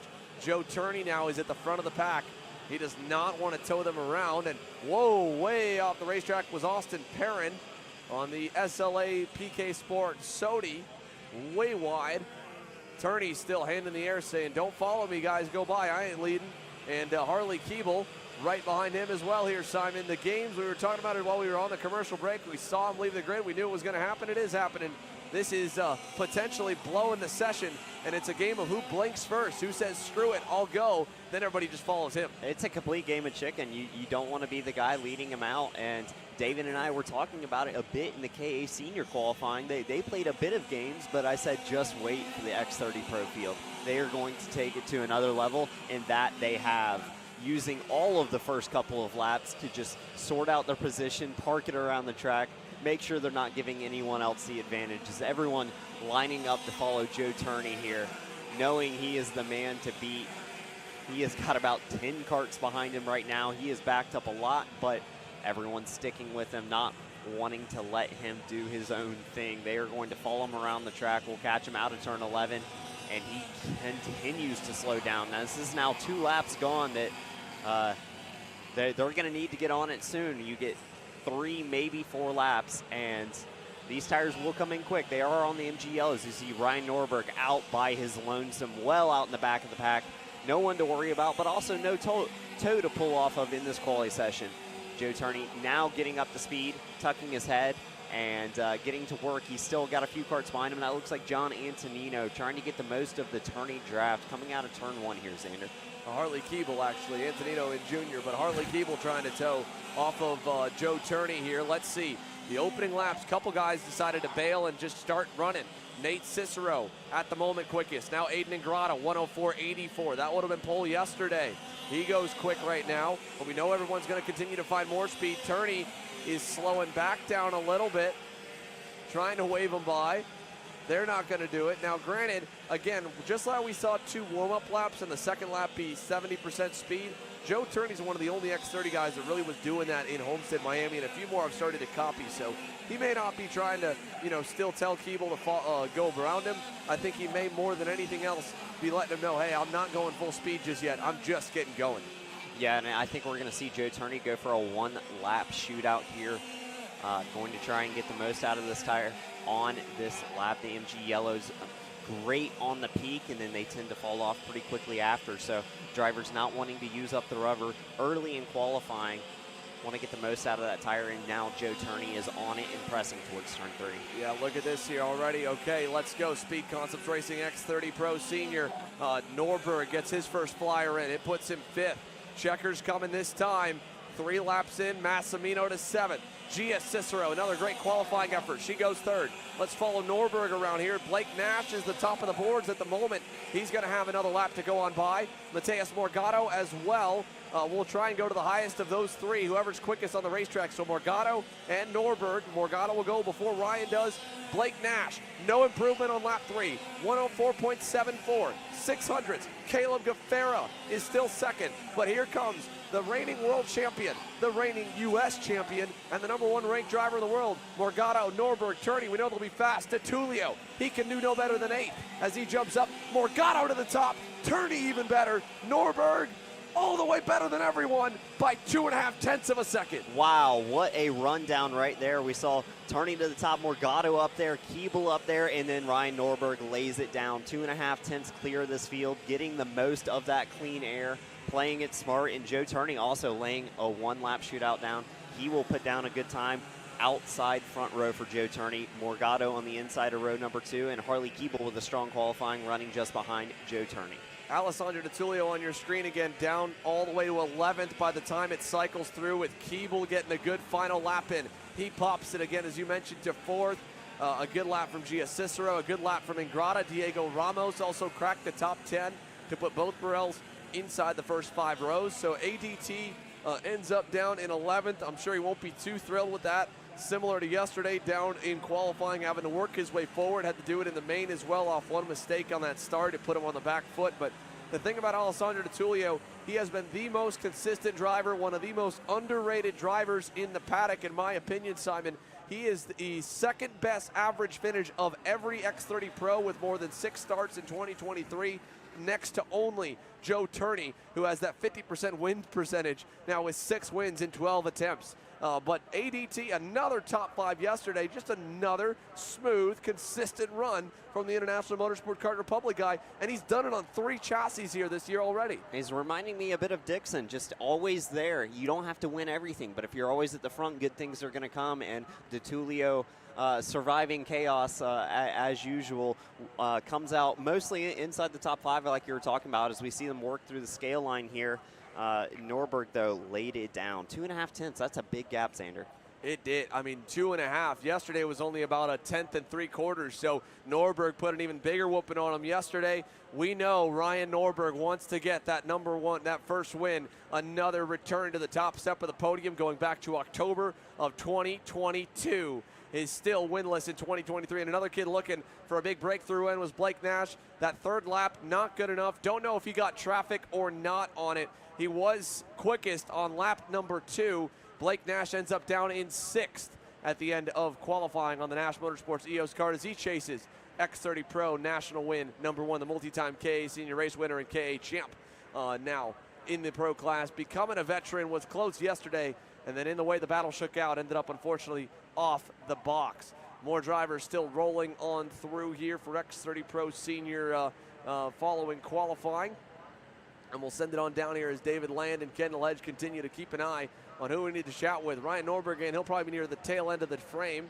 I'd love to hear again from a few as well. There were so many dynamics out of that one, and a great day for Harley Keeble. You heard it from him earlier in that KA Senior post-qualifying interview, saying, yeah, we tried some stuff in warm-up. We're actually surprised a little bit that we didn't think we had anything more in the tank yesterday. We found a little more with some kind of throwing a bit of extra things at it, and that's how it works sometimes in racing, Simon. You think this is all you got. You try something, you think this will not make me faster, and it does. There's always more to find, whether it be 100th or a 10th.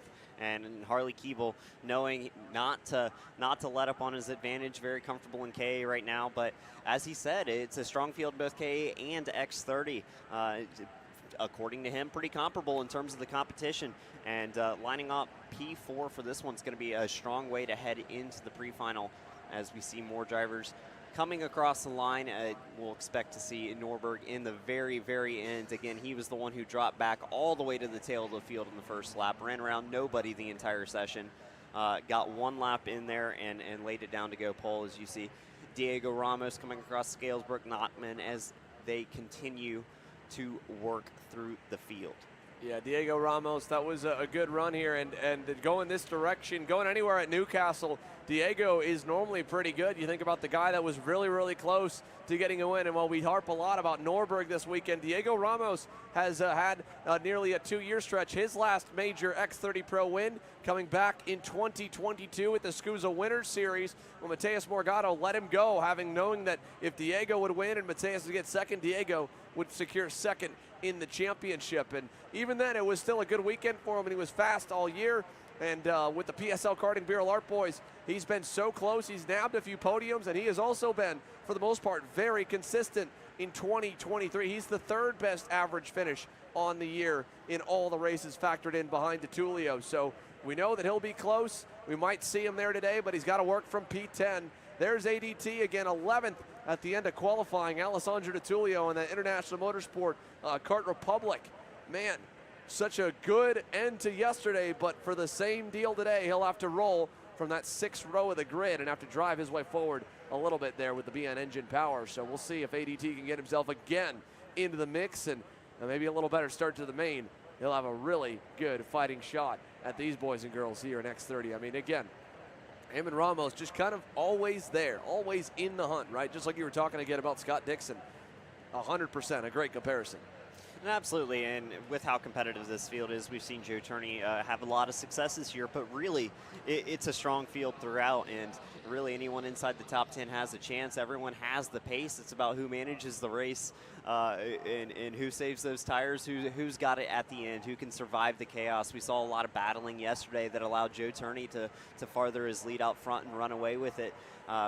We'll wait to see if we see the same today, but Joe Turney now coming across the scales. You see him chatting with Morgado there in the background. A great session for both of those two drivers here. Yeah, really, really good session for both of them to start again in the first couple of rows. And let's see, can JT do it? I don't, again, this is just unprecedented when we talk about the wins he's had. You look at the year that Ryan Norberg had in 2022 and even his year in 2021 with the amount of wins he had. He had, I think, 14 or 15 main event wins last year. So Joe's still way behind that number. But this class looks nowhere similar to where last year's year was. This has been all about how competitive it has been. And for this guy to be on the top step of the podium, 6 out of 12 X30 Pro starts in 2023 across the board is impressive. And again today, for start number 13, looking for win number 7, Joe Turney will have a safe spot to roll off from. It just won't be on the pole. He's got the biggest gap to Norberg on any weekend we've seen so far. 2.5 tenths in qualifying. Just can't say that enough. That's a huge, huge margin. Again, Norberg was fast yesterday, but we'll have to wait to the main final to see who's got it at the end of the day. Harley Keeple just came across the scales. Now we see Morgado and Norberg coming across. Dalton Haynes just there in the background as well, as the drivers continue to cycle through the scales for the X30 senior category presented by Speed Concepts. And we talk as well on the race weekend. Let's talk a little bit championship. Well, coming into the day, right, Joe Turney led by over nearly 100 markers before you factor drops into the title over Mateus Morgado. When drops get factored in, that guy right there, Flying Ryan, now with a 10-point bonus, is only 70 points back based on our unofficial calculations. He moves up to second in the championship. Morgado, third in the title fight, 186 back, needs a Hail Mary of a day. He needs today to go bad for Ryan Norberg and Joe Turney. And the reason, again, with drops factoring in, it's your best 5 of 6 rounds that score you the championship title. And so with that in mind, when you already have one bad one coming into championship Sunday, you have to perform. In the case of Morgado, he's been, for the most part, pretty consistent. He has the best drop of anyone with just kind of a so-so day on a Sunday in Utah. Beyond that, he was on the box in Orlando, a winner there and a podium on Saturday. And this guy here looking for that win, but more than anything, looking to continue the speed and learn what he could from yesterday. It was a frustrating main event, but a good quali here, Dave. Yeah, Ryan Norberg, P1, and the first thing I got to ask you is that it sure looked like there was a lot of gamesmanship out there. I know you definitely did not want to be the leader of the pack there. What did you, I mean, because you sat there for probably 2 laps without going out there and doing a flyer lap. Was that your strategy going into qualifying? Were you just not going to tow anybody around? Yeah, I mean, that was basically it. I think yesterday we kind of helped everybody out. And, you know, I was just keeping everybody up and keeping everybody's pace forward. So this time I was like, you know what, if we all don't do a lap, it's better for me. I can do 1 lap, and I'm pretty sure my 1 lap pace is good enough to beat a lot of the guys. So I was like, you know, I'm not going to tow. So I'll sit back, and I waited almost till Gafar caught us, you know, and he was the first one out. So, yeah, I mean, I was waiting a long time. I was getting kind of nervous there at the end. But, yeah, we were able to put down the lap. You know you've had the pace this weekend. You're still in pursuit of that first win. I know you were frustrated yesterday. What do you got to do to get this thing across the line first? I know there was a lot of battling in the pack yesterday. How do you stay out of that? Can you? I don't know if you can. I mean, the guys are good. They're smart. They know how to keep you behind them. So I think it's just about, you know, timing passes better and, you know, making sure you can get some clean track in front of you and not make so many mistakes. So, yeah, we got a little different strategy today, and I'm sure we got some for them. Fastest in X30, Flying Ryan Norman. Ryan Norberg here, pole in qualifying. All good, Dave. Norberg, used to flying Ryan Norman from his time in Indy Lights and now in sports cars. But for Ryan Norberg, pole in quali. All good, Dave. No sweat. We move on to the first of our pre-finals. It's all getting ready to go your way next. Not only have we got qualifying, we've got heat racing, we've got main events coming on this live stream here, fully free for you guys today. And joining us back after his qualifying session here, Rob, again, you know, the gap a whole lot closer for you in qualifying, but so it was the same for everybody else. Yeah, I found a bit of speed, which was good. It was about 0.4 of a second. Again, that's what happens when you don't get a chance to race a lot. It takes the entire weekend to keep finding more pace. Found a little bit, as I said, getting some great insight from the driver coach and the data guy over at the Rawlison Performance Group. So having fun, that's the bottom line for me. A little less warm in terms of the track as well yesterday. So I'm liking it. I'm having a good time so far. And again, but we got lots of work to do, as we know. I'll have to step out again for our pre-final, but it's time to go wheel-to-wheel racing, round 6. Pre-finals getting set to go. Yeah, pre-finals getting set to get underway here. Let's take a look at how they'll line up for your Micro Swifts presented by Sodi Racing USA. And Rob, right as you jumped on in, David Cole, as well as ourselves here, trying to keep a calculation of where everybody stands in terms of championships here on Championship Sunday. 2 out of the classes in the SKUSA Pro Tour have been clinched.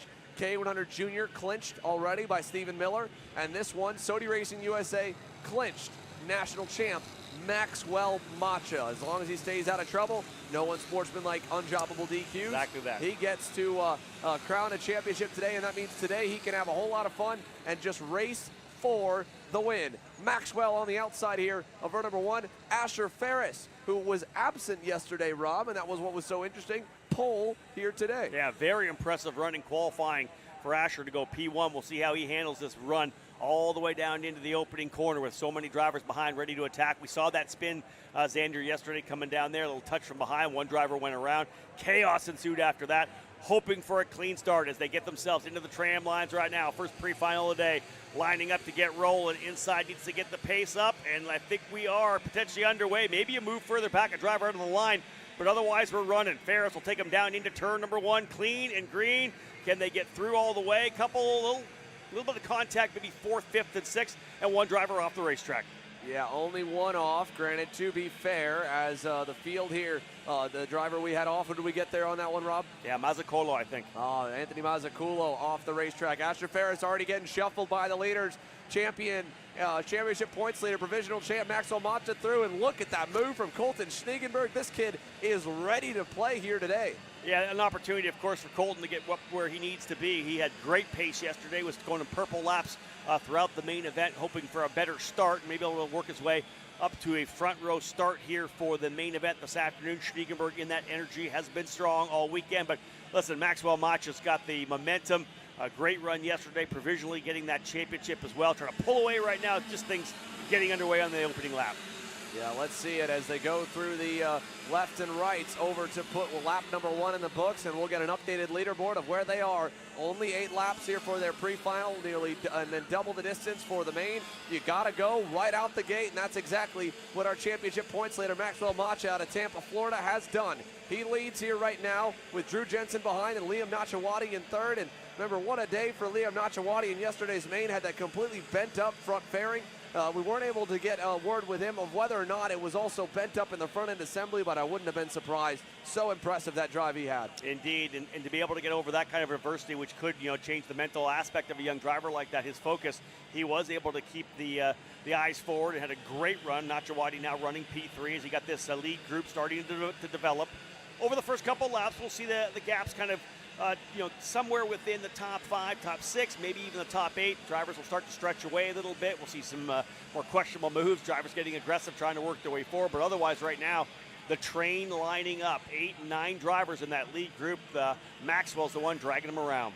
Yeah, Maxwell Macha taking a ton around the racetrack right now. We're waiting to see when and if it might split apart, but just as it was in your class, Rob, everybody finds more speed over the course of the weekend from Friday, even Thursday, all the way even through to Sunday. The field just tightens. More and more guys figure it out, figure out the cart, the engine themselves, and go faster. And look at that. There's a little mistake from Nachawati yesterday. That might have been a 1-spot loss. It's about to be a 7-spot loss or so 3 go by right there alone. And into turn number 1, Bergman wants it as well as Schniegenberg, Garcia-Arce, and Zane Burgess all going at it for P3. Not that hard to drop a wheel coming out of that opening corner after you come past start-finish line. You're trying to carry so much speed through that corner. These drivers, of course, will be flat out through there. And you get a little wide on the exit, drop a wheel, and that's all it takes. You saw how much Nachawati lost there. A bunch of positions, although it did kind of shake up again once they got up into turn number 1. We saw Schniegenberg go to 3rd, but then we had another couple of drivers get by as well. Schniegenberg goes back to P5 as well. There's a number of drivers working up here right now, including, I believe, Zane Burgess is up in there. But it's still Maxwell Macha and Drew Jensen locked up front here, holding station now. And again, working our way through the opening laps of what will be an 8-lap pre-final. For cadets, they're running 8. The remainder of the categories, 9. 16 laps for the main events, 18 laps for those non-cadet categories for our main event this afternoon to cap off this year's SuperKarts USA Pro Tour.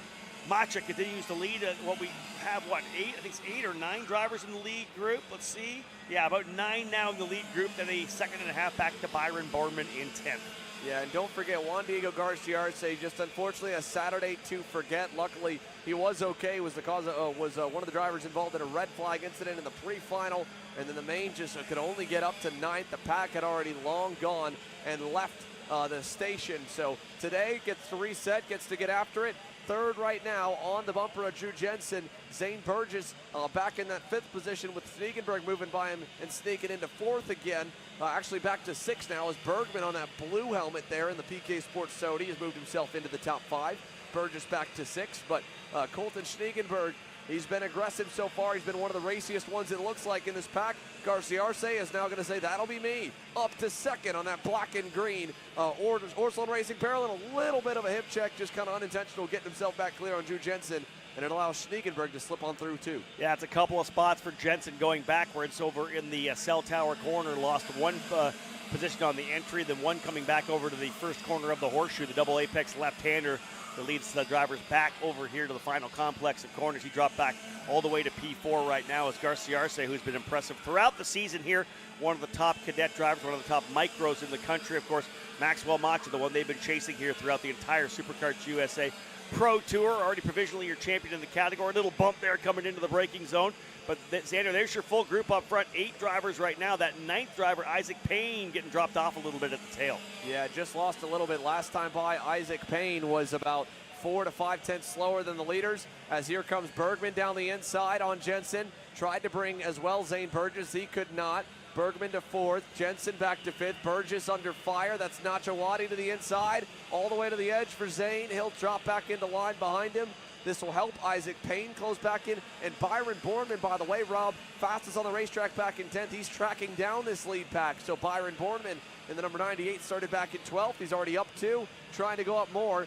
3 laps to go at the line, though. He'll be short on laps. He needs a lot of battling to really mix it up at the front and back him up to it. Well, I think he's probably going to get some of that battling. Maybe not at the very front, but Borman has got lots of time still. We're only going to put lap 5 in the books this next time by. It'll be 3 laps remaining when they come back to the stripe, so he may be able to get a couple of spots. He was 8 tenths quicker than Isaac Payne, half a second quicker than Walcott. This time by 3 tenths quicker than Payne, and he's right there. So expect Byron Borman to potentially battle for 9th, 8th, and maybe even 7th if all goes well over these next couple of laps. But like we said, he's going to need a little bit of help with these guys battling back and forth, but we expect some of that before we're all said and done. There's no way they're going to run all the way to the checker in this line with 3 more to go. You know a number of these drivers are going to start getting aggressive with Maxwell Macha up front. Yeah, there we go. There's going to get a little more aggression, at least further back for now. That's the number 32, Grayson Walcott, going by on Zane Burgess. Little hip check or bump and run kind of from Josh Bergman into Colton Schniegenberg. Really, Schniegenberg's head snapped back there going into that green corner, but luckily Bergman lets him back through. All good, all fair, no foul in that case.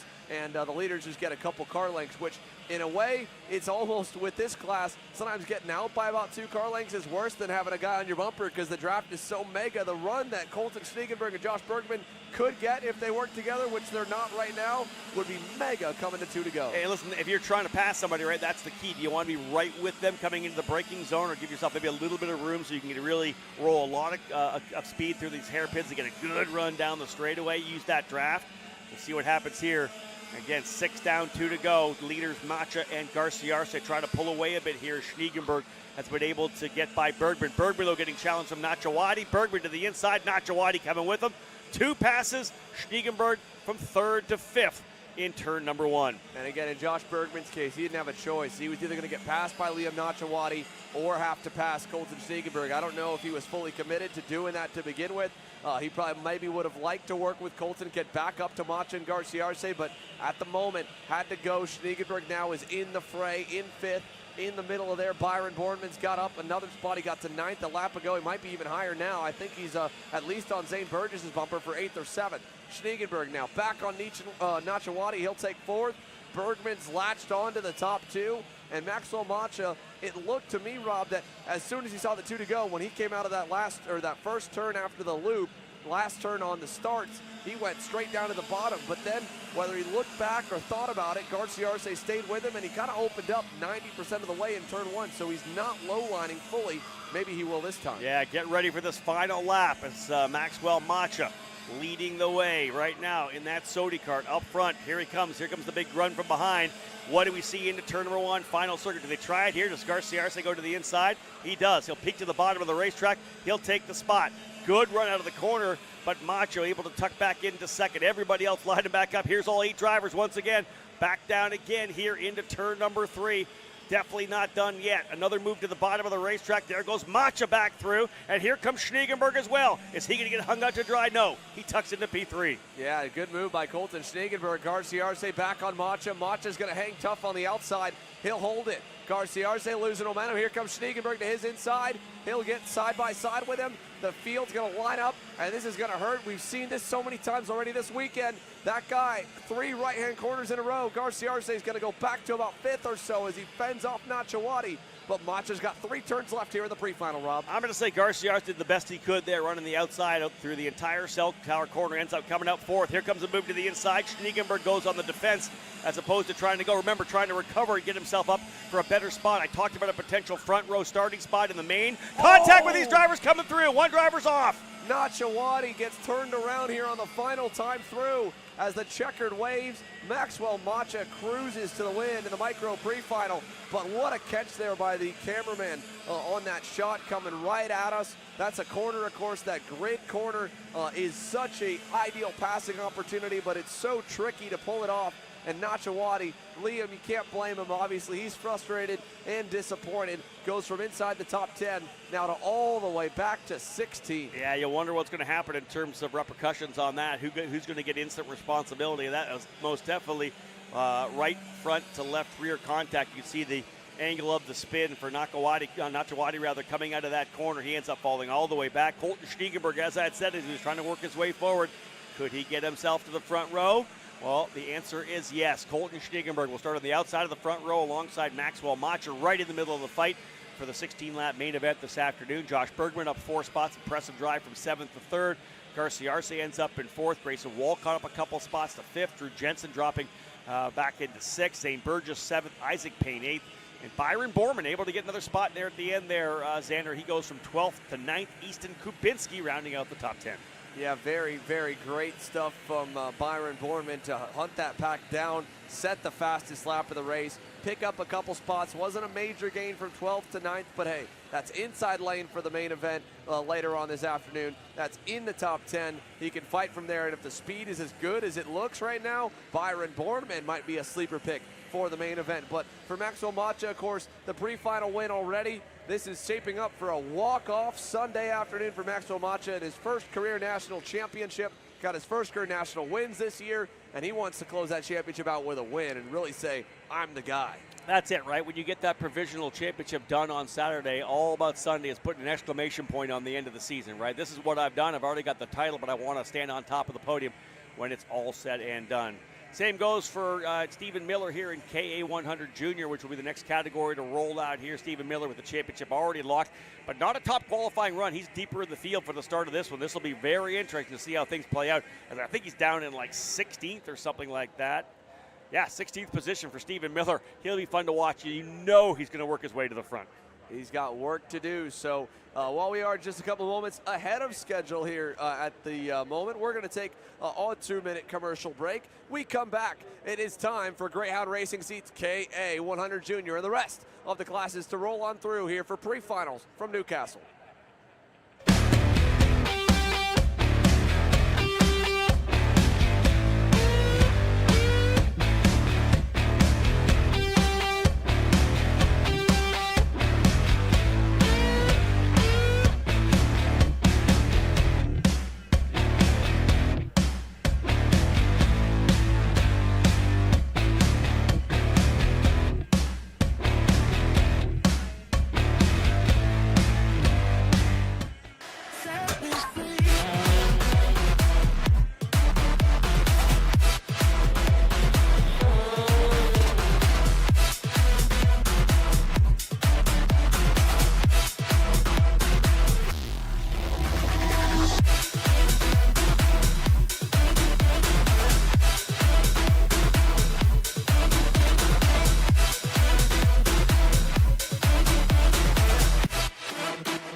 If you're looking for your first foray into car racing, the Formula Inter F4 Series is for you. It's an arrive and drive championship costing a fraction of the price of the US F4 Series or USF Junior Championships, utilizing a spec fleet of cars that are randomized at every single round. You can start with International Motorsports Karting Team and advance through the ranks to the Formula Inter Championship. For more information, follow us online at Formula Inter on all social media.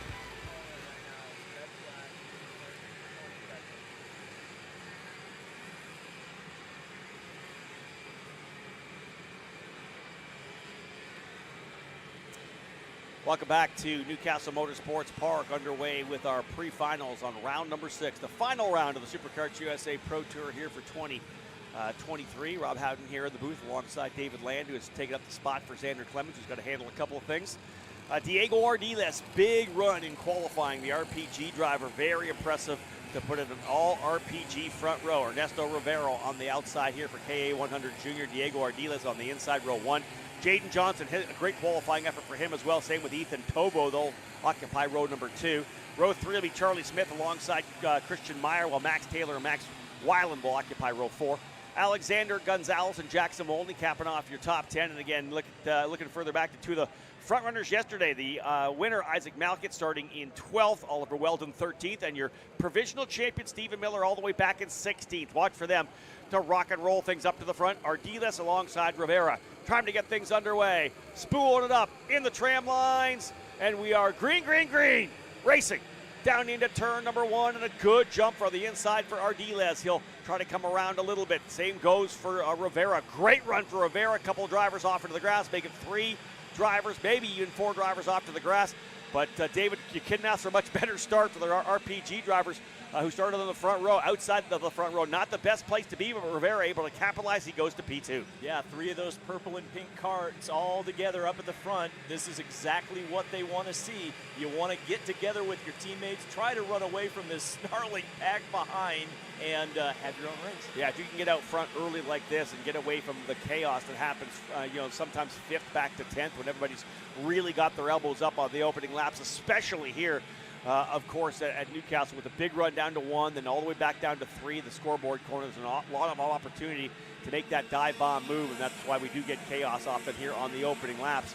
Otherwise, everybody kind of settling in early here right now. Guys scrapping for positions. We know opening lap, the best chance to get passes, get things done, especially on the colder tires. Once your tires come up to temp, everybody's showing what they've got. Right now, it's Ardiles and Rivera up front. Tobo runs third, so an RPG 1-2-3, although Christian Meyer has locked onto the rear bumper of Ethan Tobo. Charlie Smith in 5th.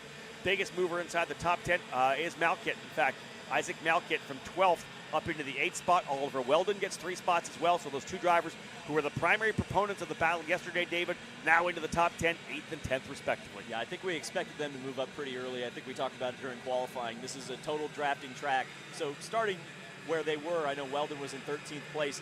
You can move up through the field, especially on these opening laps where everyone's really closely packed together. But right now, the Rollison Performance carts up there are playing nice with each other. And so that's going to make it difficult for anyone further back to really mount a challenge, because as long as these guys stay lined up, they're going to be in the prime position to control this race. Yeah, indeed. That's would be exactly what I would expect to see, although we did see Ethan Tobo make a move by Rivera. Tobo has worked his way up into the second position. He and his twin brother running here this weekend. His twin brother Jackson actually running in the Mini Swift category. Ethan up here in the both X30 Junior and KA100 Junior this weekend. So drivers kind of swapping and flipping. We're going to see them next year in the USF Juniors program. And again, watching this move for Rivera back to the inside. He'll go back into the second spot. The drivers behind still watching. That is Meyer and Smith running 4th and 5th. But that's a breakaway right now. They got 1.2 seconds on the next group. It would almost be wise for them to kind of settle in here for a couple more laps to stretch that lead out.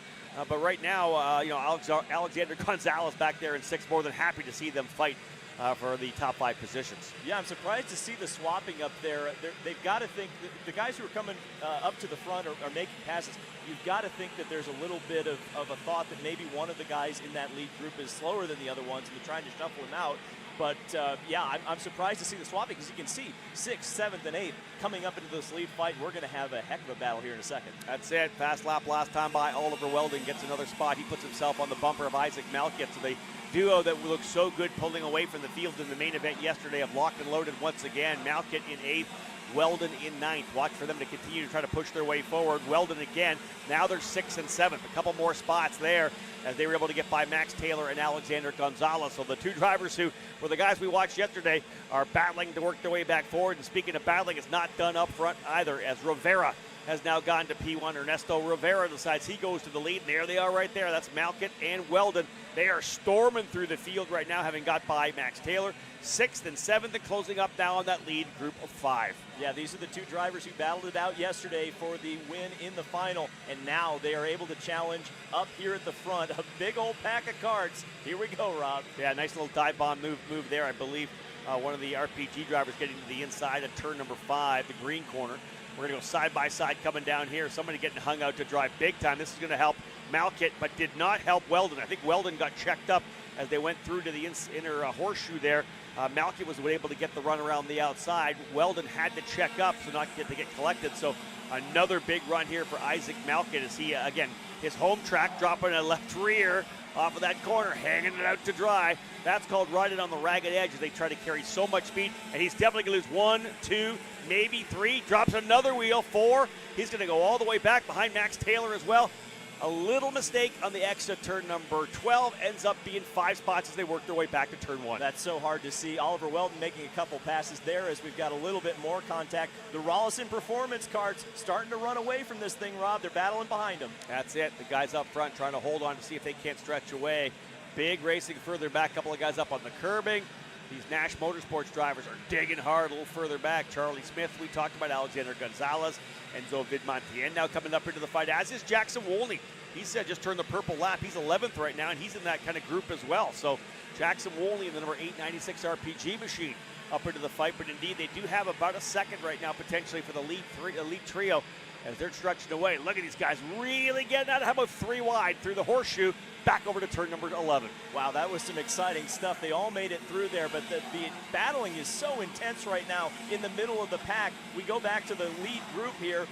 2 packs of 3 carts right now. I believe that Oliver Weldon, yes, for sure, is the biggest mover right now at 9 positions up in that 4th spot. I think he's going to be challenging right now, or he will get up to those other top 3, and we're going to have a 6-cart battle for the lead here in a couple of laps. Yeah, 5 laps down, 4 laps remaining here now. Can these front 3 drivers work together? There's Weldon leading the next charge. He had to look over his shoulder, and Christian Meyer just pointed at him. Go forward. Don't worry about us. Just keep going forward. Here's a move for Tobo. He's going to go to the inside of Rivera. So let's say this. The RPG drivers who run 1, 2, 3 right now are not content to run in line. Tobo made a move to the inside of Rivera. He's gone to the lead now. So again, Rivera at that 804, he'll actually go all the way back to P3. Yeah, there was one pass in that line. You can just see the gap is shrinking between them and the group led by Oliver Weldon. We're going to have a heck of a battle here. I'm surprised they haven't played nice. The RPG team always so organized, it seems, but the organization hasn't quite been there this race. Well, you got a bunch of young drivers. They want to be up front, right? It's not just, hey, follow the leader. We know that Rivera's been kind of the lead junior driver in that program throughout the year, coming off the win at the Super Nationals last November. He's kind of been one of the dominant factors, at least in the X30 junior class, on the route to potential championship there. But everybody else, man, you're end of the season. You know, we've got experience. You're not the number one guy. We're going to fight for that number one position, right? So Rivera will look to the inside again. They're all scrapping out there. Ardiles, Tobo, and Rivera, and here comes Weldon. Oliver Weldon and Christian Meyer back on the scene. Maybe 3 kart lengths as they come down into the braking zone of turn number 3. Watch him close right up, gets a lot of speed through, and he is there. 4 drivers, to be 5 in that lead group right now, maybe even 6 as they're getting ready to battle it out. Yeah, there's 6 drivers, and man, Weldon attacking quickly. I love that in a driver. The minute you get there, attack, be the disruptor, he goes to P3. Yeah, you had to disrupt him. He had to get in the middle of him. There was a signal from the pits to him, use your head, Oliver Weldon. Well, he's using his right foot right now, getting around at least one of the Rollison performance cards. Yeah, once he got there, I think obviously had to capitalize on the fact that they were able to reel him in, go right at it, put Rivera now more on the offensive, because he's obviously was leading at one point. Now he finds himself back in P3. Still RPG 1-2 as they come across the line to put lap 7 down. 2 laps remaining. Ardiles and Tobo still leading, but the man on the move has been Oliver Weldon. He's got all the way up from 13th into 3rd. What a weekend it's been so far for the Florida driver. P3. Let's have a look here. He's going to lose a spot, I think, and in fact, I believe Christian Meyer coming through as well, and he's going to get a little nerf off the side. He'll lose another spot. Gonzalez is going to go by, so Weldon, who was 3rd, will be 6th this time down to turn number 3. Yeah, once he played that role of disruptor, he got up to 3rd, and it just didn't look like he had the pace of the other 2 RPG cards. Very curious there, and everyone else saw the blood in the water. They shoved him off the track, and now Oliver Weldon's got quite a task ahead of him if he's going to challenge for this pre-final win. And a bunch of drivers coming in from behind as well, right? I think that's the other big thing as well. You've got Charlie Smith, Vid Montaigne, everybody kind of coming back into the fight here. So, indeed, the scrap is happening. See how it caps off here. Again, 7 laps down, I believe. 2 laps remaining when they come back around. Oh, little mistake there for Ardiles. I've done that. All it takes is you get a little wide on that corner, you drop a wheel. That is going to stack everybody back up again. Look at this lead group. White flag will fly this time by. It's going to be 1 more lap to go. 1 more lap. It's being told one driver potentially getting a meatball flag out there as well, but not here in this lead group. The fight down into turn number 1. Here we go. Who's going to take it? Ardiles is trying to get back to the inside. No, that is Rivera back to the inside of Tobo. Tobo gets shoveled all the way off the racetrack. He's going to go way back from the lead. Tough one for Tobo as he's going to fall likely outside the top 10. Wow, big sends only into the hairpin, and it's continuing. All the team orders are outside of the window now. It's every man for himself, every driver for himself. Look at this battle, Rob. Indeed, coming through turn number 5, the green corner. 3 drivers have emerged from the scuffle here. Now look who shows up on the scene in the DAP. Stephen Miller. He's been nowhere for the entire race. He finds himself P4, but he has a broken rear bumper. He'll be able to bring that back. It'll be too late for him to get the meatball. I don't know whether or not he'll get penalized afterwards, but that broken rear bumper on that machine, maybe that's who we were talking about getting the meatball flag. So indeed, meatball flag already shown to him, even though he's running P4. The 873 of Miller. We'll see whether or not that gets affected in the final tally, but coming across the line to cap it all off, Rivera somehow comes away with the race win. Rivera gets the victory. Meyer in 2nd, Gonzalez 3rd, Miller 4th, up 12 spots. Vid Montaigne up 9th, started 14th, he gets 5th. Weldon, who was a top 3 runner at one point, ends up in 6th. Diego Ardiles 7th. Taylor, Smith, Spasaglia, and Nathan Dupuis chase Spasaglia all the way up from 26th to 10th. What a great drive. How about Ethan Tobo? The lead on the penultimate lap ends up in 12th. Tough one for him. But I'll say this about Rivera. This is very interesting. He was in the fight, the top 3, got shuffled back to 4th, never lost his head. Kind of just stayed calm, knew more stuff was going to happen, played it out, and found himself in the right spot, still comes away with the win. That's a mark of a young driver who's got the racecraft and got the maturity to realize it's not done when you go back to P4. Yeah, they fired about everything they had at him. I mean, that was spectacular. A last lap with about 10 karts with a chance to win it. But they all kept their heads on. Remember, there's still a final to go, and if you tear stuff up, it doesn't do anyone any good. That's exactly that. Lots of more racing still to come. There's your unofficial results there for KA100 Junior. Rivera, Meyer, Gonzalez, Miller, and Vidmontien, top 5. Weldon, Ardiles, Taylor, Smith, and Basaglia end up getting your top 10. One driver I was trying to pick up to see what happened to Isaac Malkiet, yesterday's winner. I'll see if I can't grab some results here and have a quick look at what happened to him, because again, we've talked about this. The guys that were quick yesterday, we saw both he and Weldon work their way forward. Weldon was the driver who was able to capitalize on it. Sadly, though, it wasn't to be for Malkiet, who was further back. Trying to get my results to pop up here for me to find out where Malkiet is. Scrolling down the order to 24th. Ouch. So you wonder whether or not something maybe got bent in some contact, because he was obviously wicked fast. Both of those drivers were able to work up into the top 10.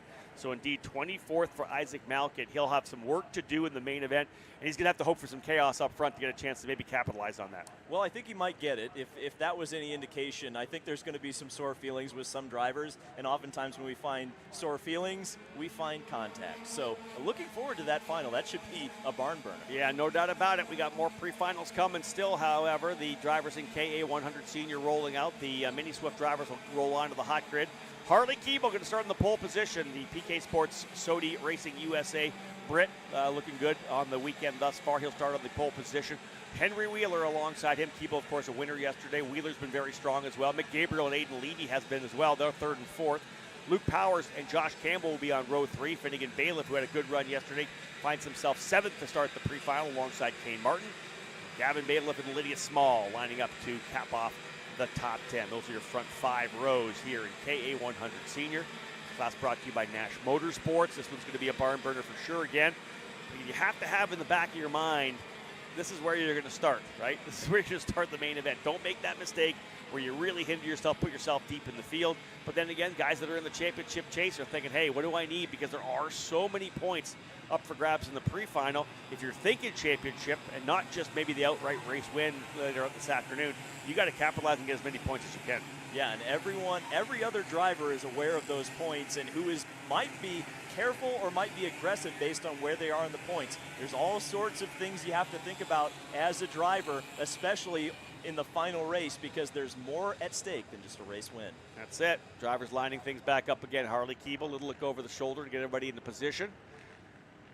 And we're ready to get at it. Again, out of the essentially opening corner, the corner right after the start-finish line, into the tram lines, and we'll get things underway. 9-lapper for the drivers here in KA100 Senior, about ready to fire up. Wheeler on the outside, Keeble on the inside, Gabriel and one of your point leaders, challengers, Aiden Levy right there as well. Levy's looking for big points here. He got some yesterday. Back underway. We are green. One driver to the inside, drops a wheel coming into the kink there. Otherwise, we're clean and green through turn number 1. Everybody staying on track thus far. Here's the big rundown now into turn number 3. Keeble's got the spot. Wheeler, I believe, right there as well as they work their way down into the corner. Everybody clean through again. Turn number 3 as well, and 4. We are now underway. Yeah, this class was so close in qualifying. Keeble and Wheeler, over the course of 3 laps, were hardly separated by a 10th of a second combined. It was unbelievable, and I think the first 5 drivers in this class were covered by a 10th of a second. So we're expecting extremely close competition here in KA100 Senior. From the outside of the front row, Wheeler slotting back into P4. Not surprising, often tough to come from the outside of that row. Instead, back to P4 as Mick Gabriel's been the driver who's capitalized. He's gone to 2nd behind Keeble.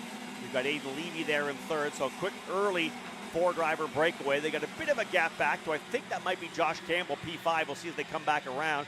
Let's put the opening lap in the books here right now. Keeble, Gabriel, Levy, Wheeler, and indeed Campbell, P5. Finnegan Bailiff up a spot into 6th. Kane Martin, Ivana Richards up 4. Colin Lloyd up 5 spots. He goes to 9th. Gavin Bailiff in 10th. Lydia Small dropping down a couple of spots, as did Luke Powers, as did Eli Warren. So a couple of drivers going back early, but they'll settle in here now as we are working lap number 2. 4-driver breakaway, about a half a second back to Josh Campbell. We'll see whether or not they work together, David, for a couple of laps to potentially pull away. Odds are no, but maybe they will. Yeah, it seems like everything's nice and sorted out right now. I mean, we saw in the previous race, when you are passing each other, you just invite this entire angry bunch of drivers behind you to catch up. Bit of an awkward start too, Rob. It was kind of weird to see guys in the grass coming down into turn 1. I'm sure some of the bigger losses on the start were involved in that awkwardness, but you can see right now, fairly well sorted. Not a lot of passing moves right now. You can see a group of probably 10 or 12 karts all lined up together trying to catch up with that lead group. Yeah, I need everybody kind of holding station right now, getting a couple of laps in to kind of see where you are, to defend but not attack. So up front, look at the gap. Indeed, it was a half a second about a lap ago, 1.3. Leader's doing a tremendous job right now, and I think I'm going to throw that on Mick Gabriel right now. He has not been overly aggressive.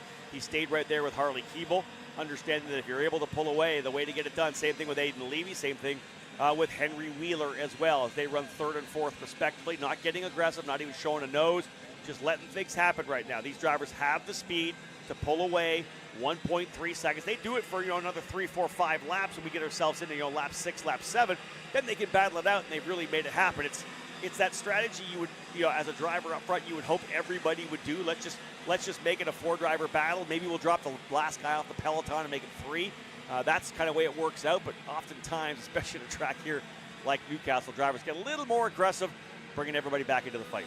Yeah, part of that, I think, it's so strong this entire weekend. I think everyone's fairly content to run behind him because they know they're going to be towed around really fast, and if he's willing to lead, I think that's a big thing too. If you're willing to lead the pack and you've got a fast kart, you can really help everyone pull away, and you can just see the speed down that straightaway as he toes Mick Gabriel up to him, and here we go, Rob, a pass on the inside. Yeah, so that lasted for about 3 laps, and the drivers decided that they need to shake it around. I think Gabriel maybe just wanted to give a little nose, maybe a little bit of a, number one, a notice to Keeble that he's there. Hey, listen, I can go by you at will, so it's not like you've got a kart that can run away.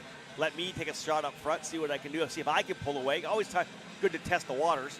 I just don't think in KA, unless you've got a really good hot rod, you're going to be able to pull away from anybody, especially with the draft and these lower horsepower categories. It's worth about 4/10, 5/10 of a second. So when you're in the draft and you can hang with each other, it is so hard to break away. But again, listen, when you're P1, you're not worried about P3. That's one of the things, right? You're always worried about the guy that potentially gets around you. So now Levy's going to be going after Keeble, not going after Gabriel. So just a kind of a strategic move there. Go deeper into the field as well. That's just outside the top 4. That is 5th, 6th, 7th, 8th, and 9th. We're picking up one of the CRG drivers there. Yeah, Colin Lloyd is in that group. He's our biggest mover in the top 10 right now, up 6 spots. We've got the 982 car off the track. Lost one of our drivers there with an issue. It looked like it was probably mechanical there. Not quite sure who that was in the 982. Ivana Richards, no, she's been having a great weekend. Ivana Richards out in that machine early here on lap number 4, so she'll drop to the tail of the field. Colin Lloyd dialing things in right now in the 916. You see that white and blue helmet, the turquoise helmet there for Speed Concepts Racing. Another one of our championship contenders, went purple last time by, right there with Kane Martin. So indeed, he's pushing to try to get forward. That is 6th, 7th, 8th, and 9th. Gavin Bailiff right behind Colin Lloyd. And Oliver Calvo, who was P3 yesterday, was able to work his way onto the box.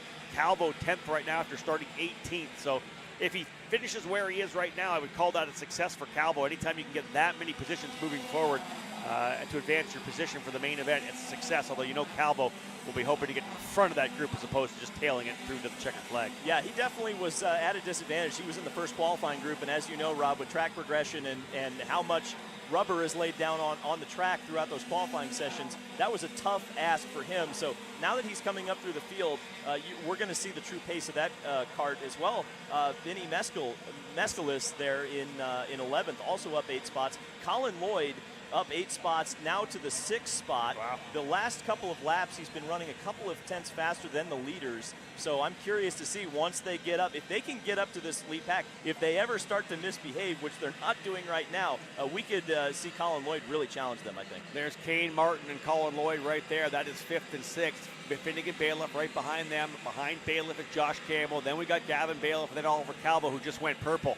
So Calvo, who David had mentioned, first qualifying group, and it's always when you're looking for the draft partner in the opening group, which is normally obviously the slower group from Happy Hour, you're not going to find a rocket ship out there to draft with. So Calvo doing the best he can, but he just went purple last time by. Very good run for him. He's only 3/10 behind Gavin Bailiff right now and was a half a second faster on that last lap. So the driver who finished third could be a driver to watch here now as the leaders work their way again back down Lawn Pong straightaway down into turn number 1, the I-70 hairpin through the kink.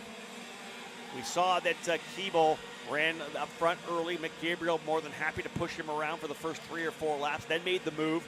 They have not done anything else since. Levy's still running third, Wheeler's still running fourth. So they've run station except for that little swap up front, and that's allowed them to build a 2.1 second lead over Kane Martin. So if you're a driver here in this front running quartet, you're happy. We've done our job. We've really made this a fight for ourselves. When they get back around with 2 to go, then they can start to go to work and probably not have to worry about Martin, Lloyd, Bailiff, Campbell, or Gavin Bailiff to come up there as well. A big part of that 2-second gap is that on the last lap, all 4 of our lead groups set their personal fastest laps of the race. They're working very well in sync, and as you said, Rob, it's about time for the pay window to open. So this is going to be really exciting between these top 4. And if Kane Martin and Colin Lloyd can just stay together here when these guys start fighting, I think there's a very good chance that they could get up there and challenge, especially if they take the gloves off with 2 laps to go. Yeah, I agree. There's a possibility for sure. 2 laps remaining. I think one of the key stories in this pre-final as well is the progression of the bailiffs. Finnegan and Gavin, those drivers now up into the top 10, 7th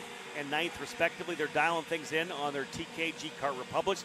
We're sure Kart Chasers playing at the Motorsports Country Club of Ohio, for sure Cincinnati, and the whole bailiff family here. I know Michelle's here. I think Sean's back home actually. And this is the battle we're seeing right now. Look at this move up front. Keeble's bumped back to the lead. And there's the dive bomb move as well. Wheeler goes to the bottom. He gets out on the curb. This is allowing both Gabriel and Keeble to get away. Keeble, your leader. Gabriel into second. Big move for Wheeler, putting Levy back into fourth. And look in the back there, not too far back, comes Kane Martin and Colin Lloyd. But this really was your first shakeup, David, of that front-running quartet that's allowed Keeble and Gabriel to get away. Yeah, here you go. They finally started misbehaving with 2 laps to go, but everyone's kind of broken up. That's what's interesting here, except for the Martin-Lloyd duo. And let's see if they misbehave here on the last lap. I don't know if they're close enough to make a run. There's a lot of talk about the draft and how effective it can be and from what distances. It might be that Harley Keeble is in the catbird seat right now. Yeah, big run down the straightaway here for Gabriel. He's going to get that draft. You see how much it was, and he's pointing on Keeble to go, go, go. I don't want to worry about Wheeler behind me. He is trying to get that P2 position, or at least go for the lead. I would rather, obviously, start on the inside row, so either first or third. But Gabriel's looked good even from the outside of the front row. Let's see what he has coming out of turn number 3. Not quite close enough to make any kind of moves right now.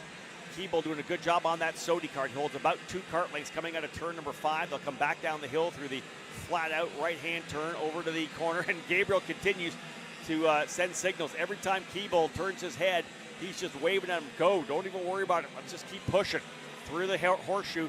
This one's going to wrap up right now. I don't think that Gabriel's got anything for Keeble, so the pole sitter in qualifying looks like he is going to be able to capitalize on it and bring it home unless Gabriel throws a Hail Mary here at the end, rolls a bunch of speed through 12, 13, and no, Harley Keeble is going to take the victory, maintain the pole for the main event.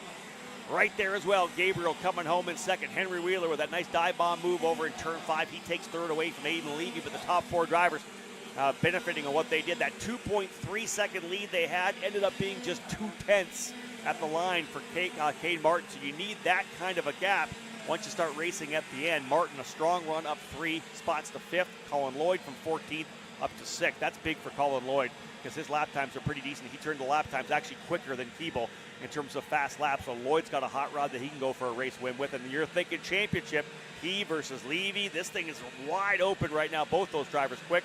Finnegan Bailiff finishes in 7th. Oliver Calvo with the fast lap of the race. 3rd yesterday. He'll start on the outside of row 4 for the main.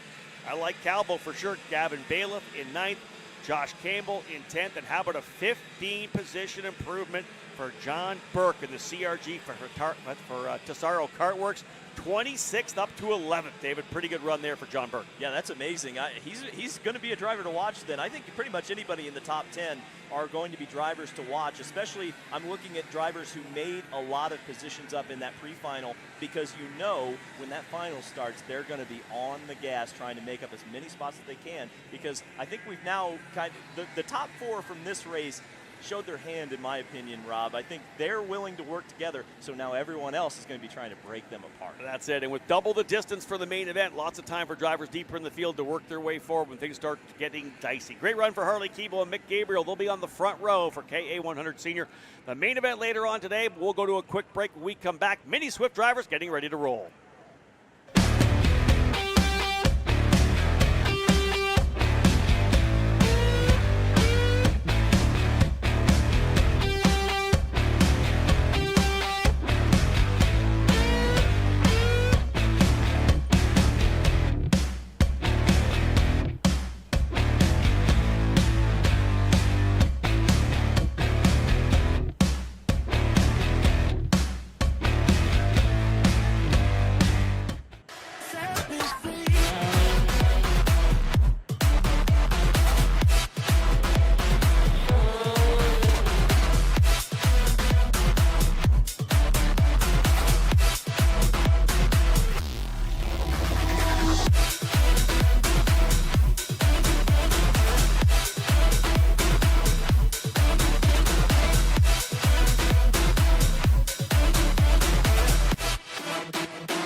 If you're looking for your first foray into car racing, the Formula Inter F4 Series is for you. It's an arrive and drive championship costing a fraction of the price of the US F4 Series or USF Junior Championships, utilizing a spec fleet of cars that are randomized at every single round. You can start with International Motorsports Karting Team and advance through the ranks to the Formula Inter Championship. For more information, follow us online at Formula Inter on all social media. Welcome back to Newcastle Motorsports Park for the Supercards USA Pro Tour. We've got the Invinco Mini Swifts out on the racetrack. I'm David Land alongside my broadcasting partner and current USF 2000 points leader, Simon Sykes. How's it going? We're getting ready to get set here for the Mini Swift category as drivers roll on to the track. For their pre-final to come around the last couple of corners, it will be Troy Ferguson and Royce Vega heading up your front row. Behind them, Travis Pettit and Lucas Palacio, row 2. Valentino Santillan and Alessandro Truscio, row 3. Jackson Porter, Bronson Custis, row 4.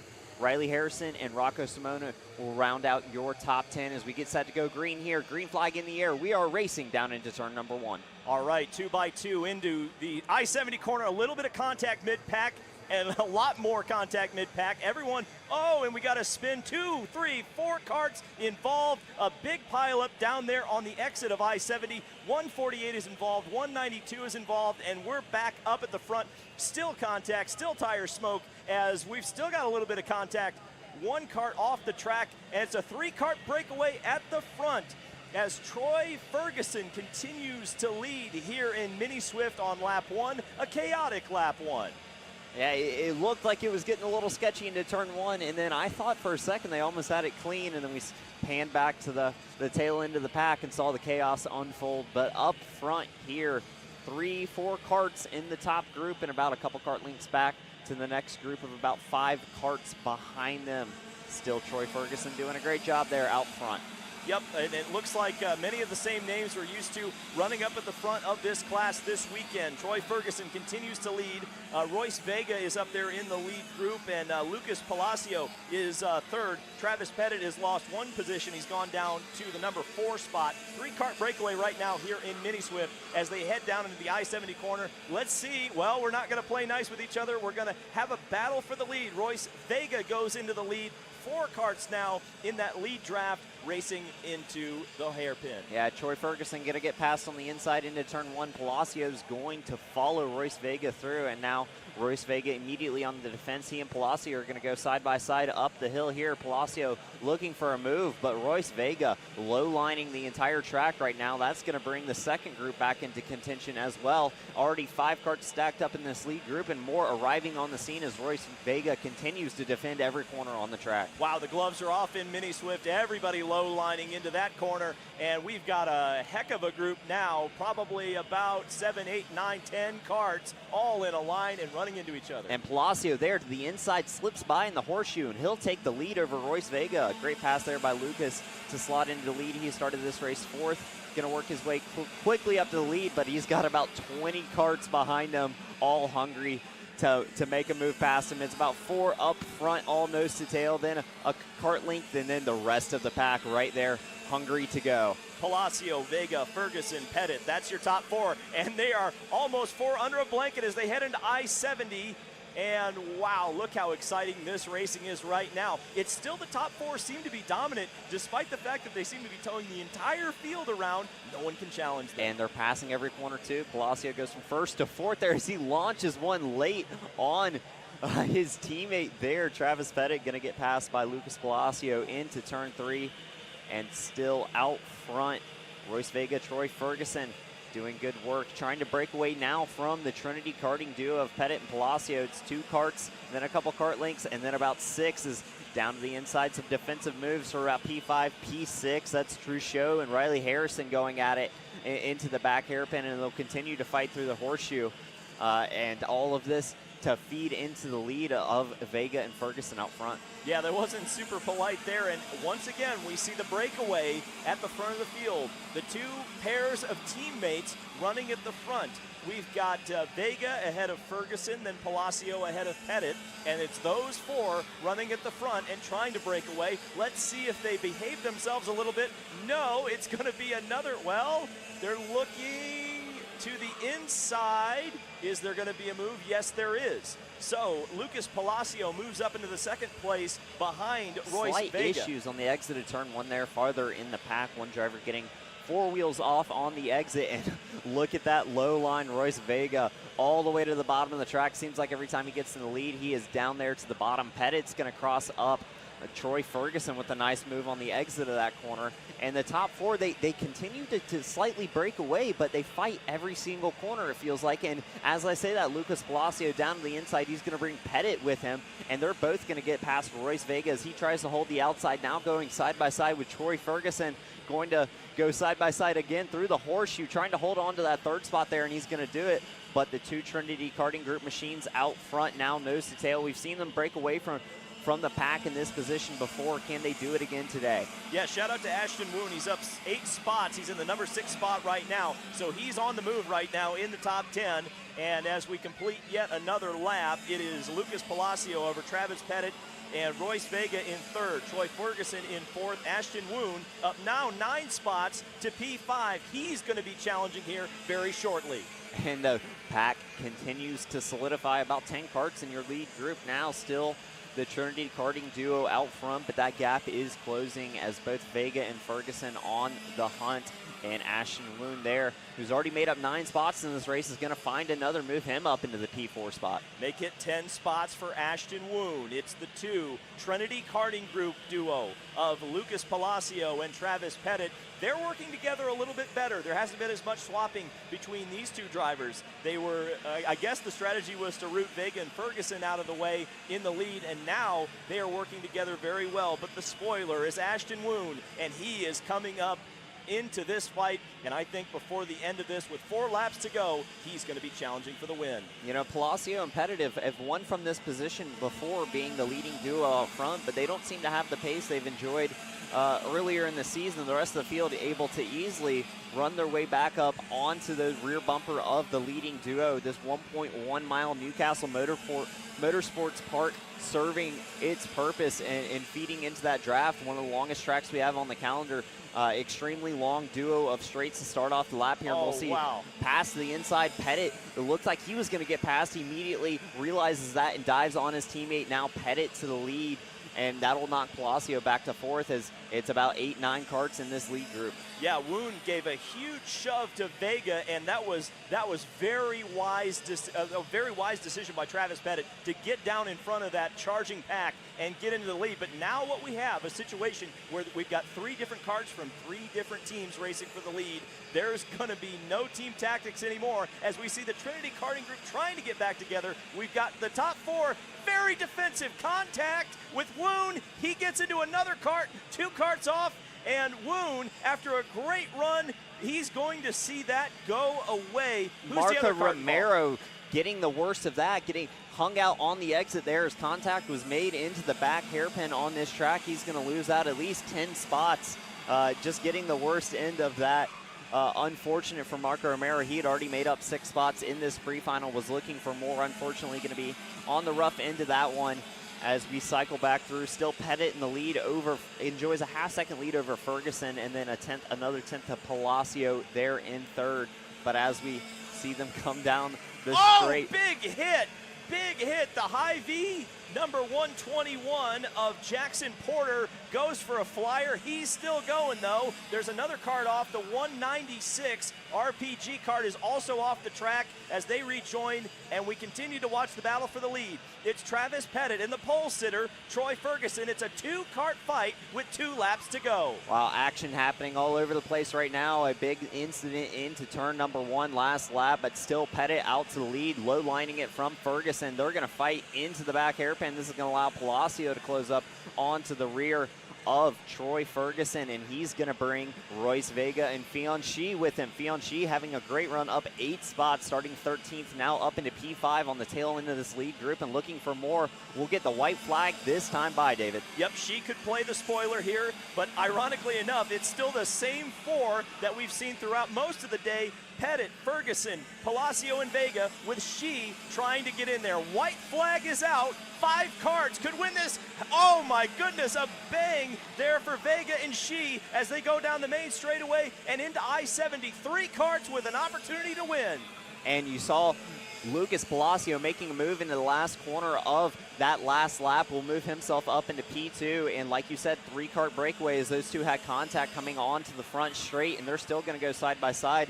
But up front, it is Travis Pettit low lining the entire track, trying to hold on to this one over his teammate and a charging Troy Ferguson, who also wants to get a win, but low line every single corner of this lap. Pettit does not want to give this one up. Trinity Karting Group controlling this race. The first 2 karts as we've got Ferguson looking, and now once again it's the top 4 all together as they all low line it, and she's looking to the outside, going to make a pass for the number 4 spot. No, they're side by side, but that broke away the 2 Trinity Karting Group entries of Palacio and Pettit. It looks like those 2 are going to fight it out for the win. And as the Trinity Karting Group machines disappear, it is a battle for 3rd position with about 5 karts all going at it. But across the line, Travis Pettit's going to take the win of this one ahead of Lucas Palacio. And it is Fianchi coming home P3, up 10 spots from the 13th starting position. What a drive for the 153 machine. Troy Ferguson coming home P4, Royce Vega P5, Ashton Woon making up 8 spots to charge to P6. The number 131 of Jackson Tovo up 12, and even more behind. Michael McGoy driving up 17 spots to finish P8 in this one. Up 11 spots was Braden Wagner to come home P9, and up 13 spots was Martin Jeremiah to come home P10. A lot of big movers inside the top 10 here, David. Yeah, that was an absolutely fantastic race. I mean, these guys are gloves off in the Mini Swift. Again, Pettit winning the race over his teammate Lucas Palacio. Fianchy with an absolutely great run, up 10 spots to P3. I'm very curious about how that's going to go in the final. Pole sitter Troy Ferguson in the number 4 spot. As we go down through the rest of the field, let's see if we have any major losers. Rocco Simone out of the race in 30th spot. So that's a big name that's going to have to come up through the field, Simon. Absolutely, and we also saw the incident there between Jackson Porter and Riley Harrison. They're going to lose 15 and 18 spots respectively, finishing 24 and 25 in this race. So a couple of big losers and a lot of big winners, a lot of big movers this race. An exciting one for sure, and it's going to re-rack the grid for the final. Completely the opposite of the qualifying order almost, with the amount of passes occurring in that one. So great race there. Travis Pettit going to come home with the win. When we come back, it is KA 100 Masters up next. Stay tuned on Kart Chaser.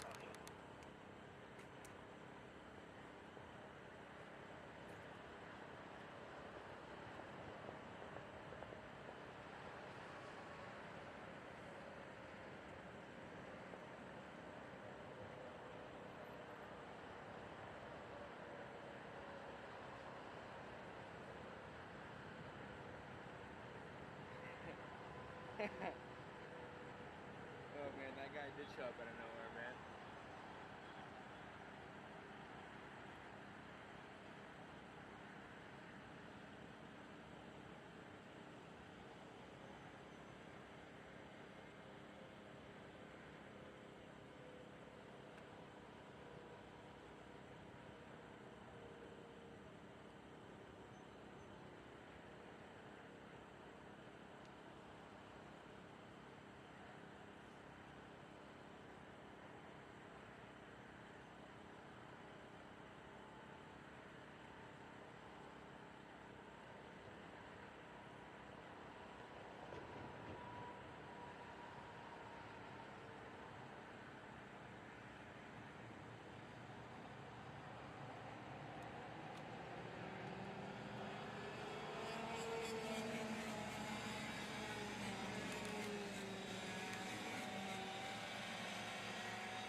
Test.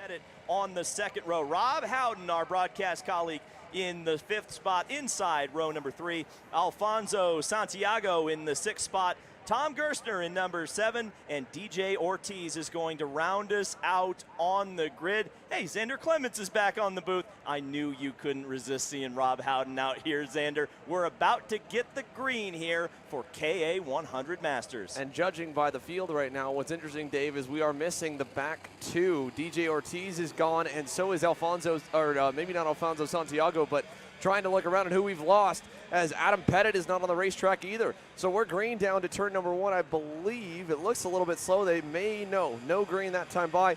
Not sure if there may have been some issues for getting off the grid for Adam Pettit.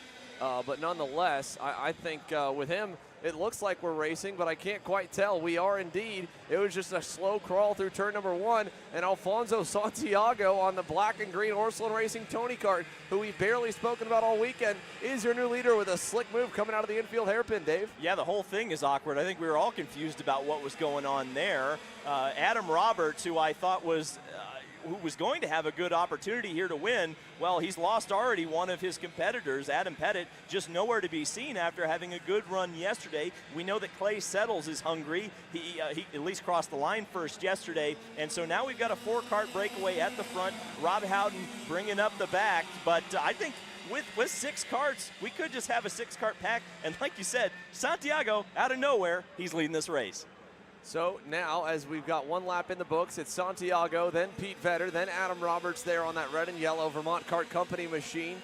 And then the blue and white top kart, the privateer Clay Settles, the hometown guy, back and forth. Here we are, we're going to shake it up. About 3 wide to the bottom side for Clay and to the lead for Pete Vedder. So right there, already quickly shuffling the grid as Pete Vedder now leads us to the infield hairpin. Clay Settles second, Santiago back to third, and Roberts back in that 4th spot. He was looking for third into the corner, or second into the corner, ended up going back 1 spot, and Pete Vedder, our pole man, now shows the 4-kart grid around. Back behind, Tom Gerstner's got around Rob Howden, so Rob better get going right now. He is tail end of the grid in the 6-car field, headed to the infield hairpin. Here comes Roberts for P3. He'll get down the inside and clear on Alfonso Santiago. So move. The guy who led coming to the last lap completed, back down to 4th already, and a lot of shuffling early in here this 9-lap pre-final for Aspen Sport Fuel K100 Master. Pete Vedder takes us now to put 2 in the books.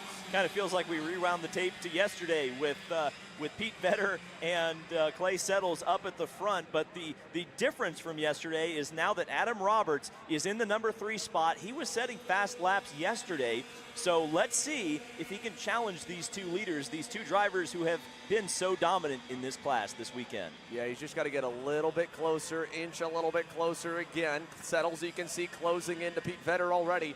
Big run on him coming down the infield hairpin. Let's see it.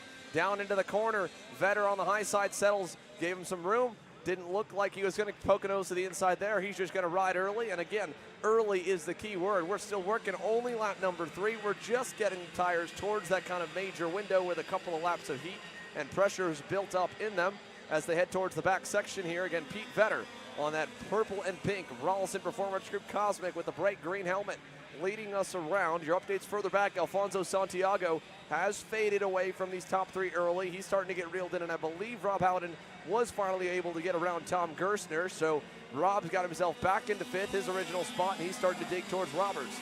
Through the final few turns, it'll be 6 to go this time. Now 3 complete. Settles is right there just to get settling in right behind Pete Vedder to start to learn. Again today, it's going to be different than yesterday of where their strengths and weaknesses are with all the changes they have made over the course of this weekend. Yeah, fastest lap of the race on the last one for Clay Settles. And we've got some issues here. Tom Gerstner in the Magic Card off on the side as Settles goes to the lead in turn number 1. So down 1, so now there were 5, and yes, another one. Rob off the racetrack in turn number 1. Big off, and Rob Howden might get a little bit of a discount for his garage. He just got here at Newcastle for some extra yard work and maintenance to the racetrack here to Mike Adams and company. Well, that's a tough one. They're dropping like flies now. It's very clearly a 3-kart race now with Clay Settles out in front, Pete Vedder in second, and Adam Roberts still continuing to hang in there on third. All 3 karts in the lead draft. Well, as they go to the infield horseshoe, that was one of the worst exits out of the cell tower between the 3 for Pete Vedder. You saw Adam Roberts get right to his bumper, but really good roll speed in the double left as he backed it up coming out of that hairpin and pulled back away from that red and yellow Vermont Kart Company Maranello chassis. So Adam Roberts back there in third, now back away about 4 to 5 car lengths as we hit the halfway mark. 4 down, 5 to go. Clay Settles trying to redeem himself here and get some redemption as a whole. He again got the moment in victory lane before post-race penalties took him off the top step of the box yesterday. Today, he wants to get it fully solidified, and he leads us here as we come out of turn number 1. Vedder, good run through that opening hairpin. He's closing back up to him towards the infield. A little bit of wide out of I-70 allowed Pete Vedder to close the gap a little bit. It looks like right now, unless Adam Roberts can get on his giddy up, it's going to be a 2-kart race here before long. Settles and Vedder have really pulled away over the last lap from Adam Roberts. So now we've got Settles and Vedder racing for the lead here with 6 laps to go. Let's see it as they head on through. What does the gaps look like this time in the horseshoe? Vedder was so good right here in this double left. That kart just hooks up and rolls, but this time kind of the opposite.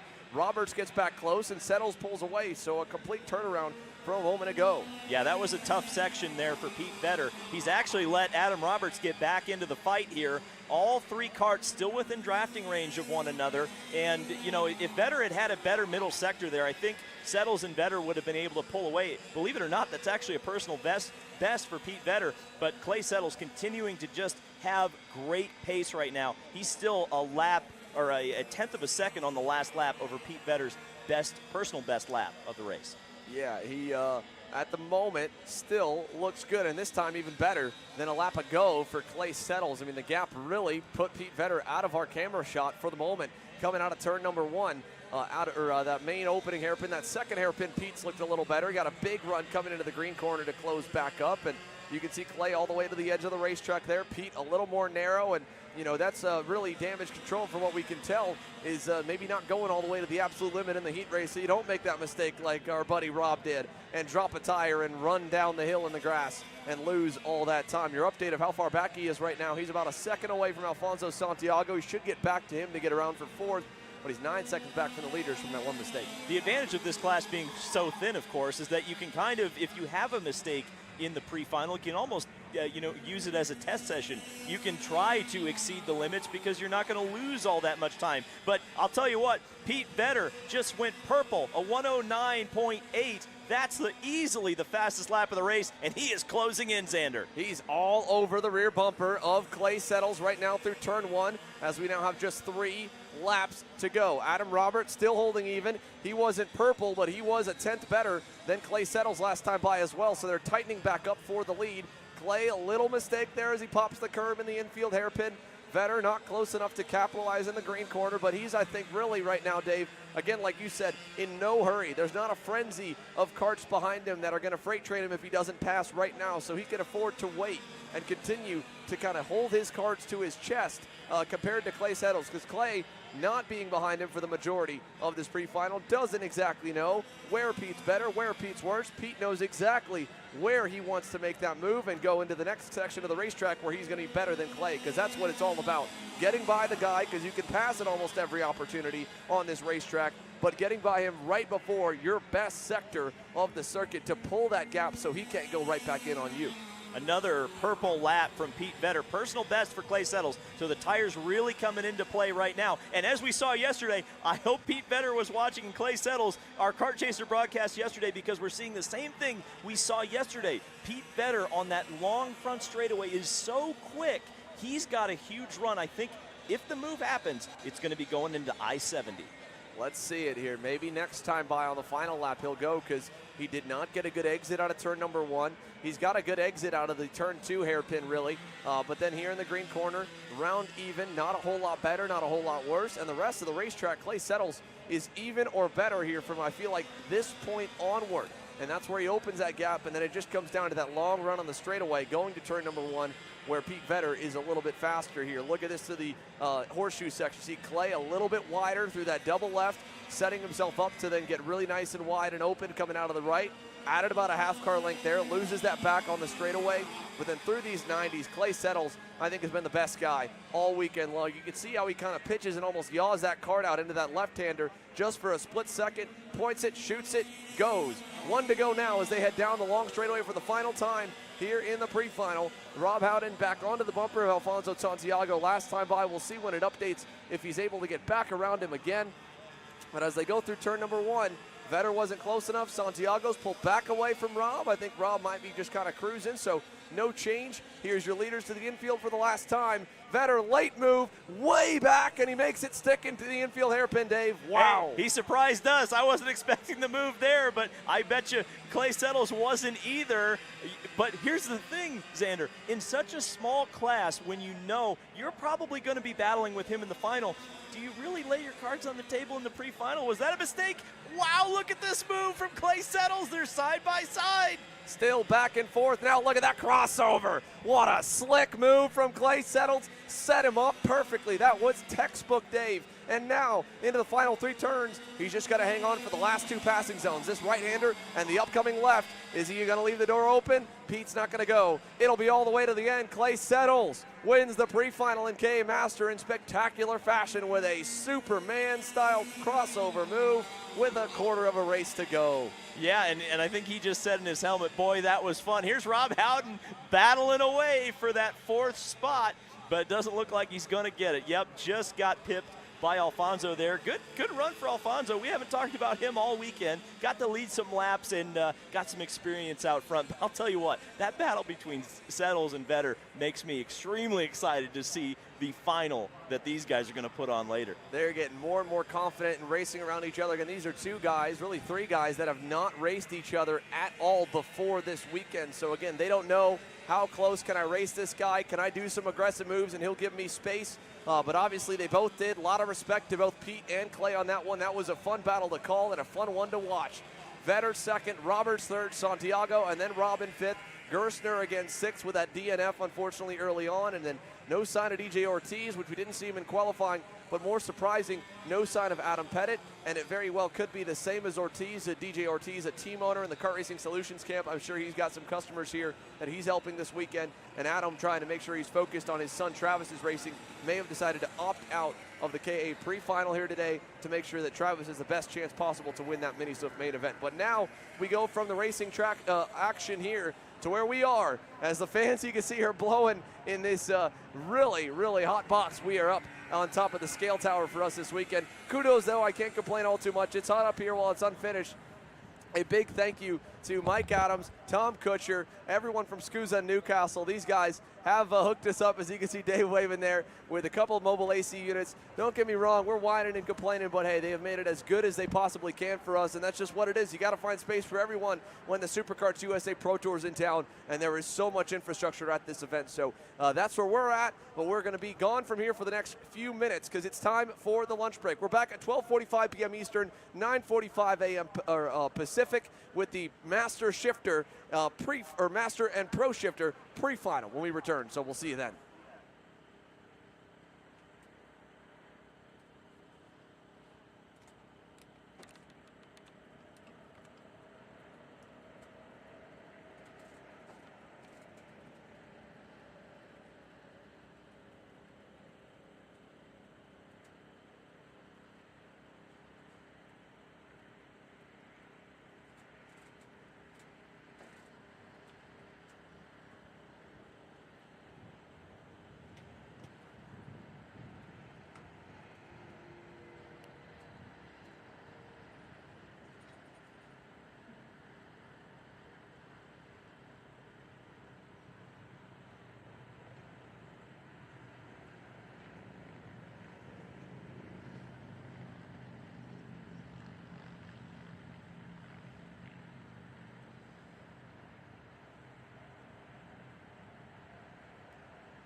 Mattias Morgatto.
Welcome back here to Newcastle Motorsports Park for the action Follow, guys, from follow. the Pro and Master Shifter pre-final.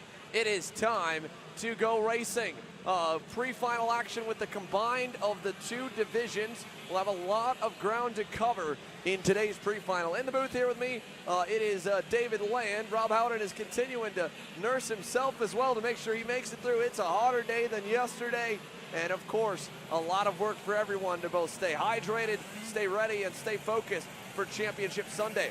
We just did the points calculations on our own. Coming into today, when you factor in drops, it is only 54 points from the top 4 in Pro Shifter, as there is problems for Robert Fiege on the VTM Racing Engines machine. We'll see if he can get that thing back fired up, but I think he might be out. Luckily, there's still time. AJ Myers is out of the championship after missing rounds 3 and 4 in Utah. There's 1 drop of the 6 total rounds that keeps it all tight. But Marian Kremers, the reigning series champ, with one of the best of the 3 in the title fight starting spots. He starts second on the outside of row 1. That was the whole shot spot for AJ Myers yesterday. So we'll see if Marian can use that cleaner side of the racetrack to his advantage. Row 2, well, it's got the championship points leader after drops, and the guy in 4th, 54 markers back, Kyle Wick in 3rd. Jacob Gulick leads the championship. He got his first 2 career national pro race wins this season in Utah. He's now in contention and leads the points in the hunt for his first career pro shifter national title. AJ Myers has won before, but he's out. Kremers, the reigning champ, and the rest of the field are getting the last few into the boxes here. You go back to row number 3, Hunter Pickett, with a decent qualifying effort today, starts alongside Billy Musgrave, and we are away. Green flag, even off the line, but AJ Myers gets the whole shot. Gulick from the outside gets down into 3rd. Now he's looking for 2nd. Title contention. He gets through on Marian Kremers there out of turn 1. Here goes the master shifter. Front row, John Crow, Justin Kelly looking for the jump, and off the line, Kelly with a good whole shot as we stack them up in the infield here. Look at this, all over the racetrack for those SRP International Motorsport Maranellos. Oh my goodness, what a crash. A massive, massive flip for Annie Rule and Justin White, and both of them are gonna get quickly attended. They were nearly 15 feet into the air, and we're gonna let know here. You can see Annie moving around in the car. That is going to be an instant red flag off the start here in Pro Shifter, Dave. That was one of the wildest wrecks in terms of airborne and airtime that I have seen in a long time. Yeah, tremendous accident. Big time air in the back of the field, and that cart flipped for probably 50 feet. I mean, and it's so good to see him out of that cart. That's just the greatest thing to see, because that was a gnarly accident. Yeah, you can see Justin White probably got the wind knocked out of him. He's hunched over there just breathing. He is up and out and okay. Annie Rule is still getting attended to. She was the other half of that incident, got driven over. Her head is in her lap, so obviously we see her moving around. Her dad Todd out there as well, checking on her as the bus will roll onto the racetrack to go and check out the field. They're going to slowly bring the drivers around towards the front straightaway. This will be a complete restart of this one when we get them back going. They're over down in front of the grid. But wow, that was wild here as the on-site medics make their way on over to take a look and quickly take care of Annie Rule. That is the driver getting checked out on that factory Magic Kart USA checkered motorsports machine. And we will get a update here in a moment, but that was a wild, wild crash here into the start of the Pro Shifter main. And again, happening in Pro Shifter meant the Master Shifters were coming 10 seconds behind them. They had to go instantly red. Good call from Neil Strickland, the on racetrack race director, or operations director. He handles all the marshaling. And so let's look, the drivers are out now, and everyone's gonna have to first obviously make sure and hope for the best for Annie Rule in that nasty crash, but also re-rack and reset. As here's a look at all the drivers, and again, the standard protocol, they'll make their way off to the side of the racetrack now, because they're not allowed to make any adjustments to the cars. But that was wild, as David and I are looking at a replay right here. Yeah, we got a replay up of this. We just caught the back end of it. We saw one of the carts got sideways across the field, and oh my gosh. I mean, how could you describe that, Xander, for the folks at home? Because that cart was flying through. I mean, oh my goodness, that looked like an IndyCar crash. Yeah, I mean, Justin White was about probably 10 to 15 feet in the air and tumbled about a good 3 times. And we saw them right when we switched back over off the Master Shifter start. The Pro Shifters were 2 and 3 wide, banging tires coming out of the infield hairpin. And that was doomed at some point. Something was going to happen. unfortunately. And that's what I believe all those drivers there are trying to, Marian Kremers, he was ahead of the whole mess. He's going to his teammates under the PSL 10 and asking, what in the world just happened behind me? So someone got turned in the midfield. It's really hard to tell. It's hard to tell who was the first driver sideways. Well, Justin White is definitely the driver that went up and over, and I think the reason why Annie Rule was hurt is he was on top of Annie Rule for about a good 50 feet. And so while Justin got ejected from the car, that's normally the best case scenario when you get thrown away. That's why when these race carts on, you'll notice obviously the driver's head is the highest part. There is no headrest or anything else.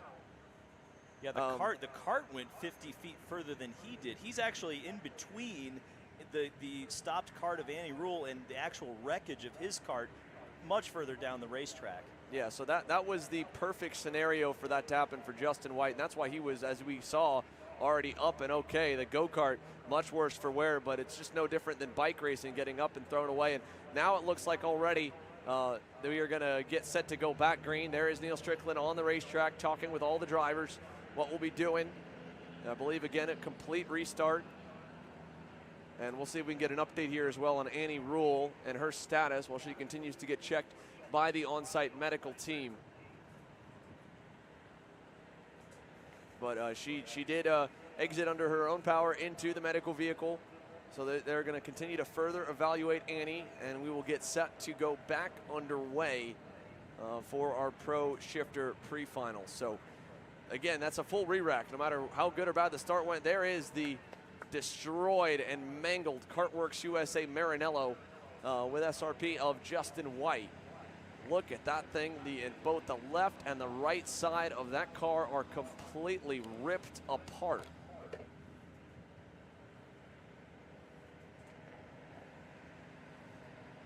And Annie Rule, just I get an update on her, did exit the vehicle. We'll see if maybe we can grab a word with Annie here right before we get ready to go back. So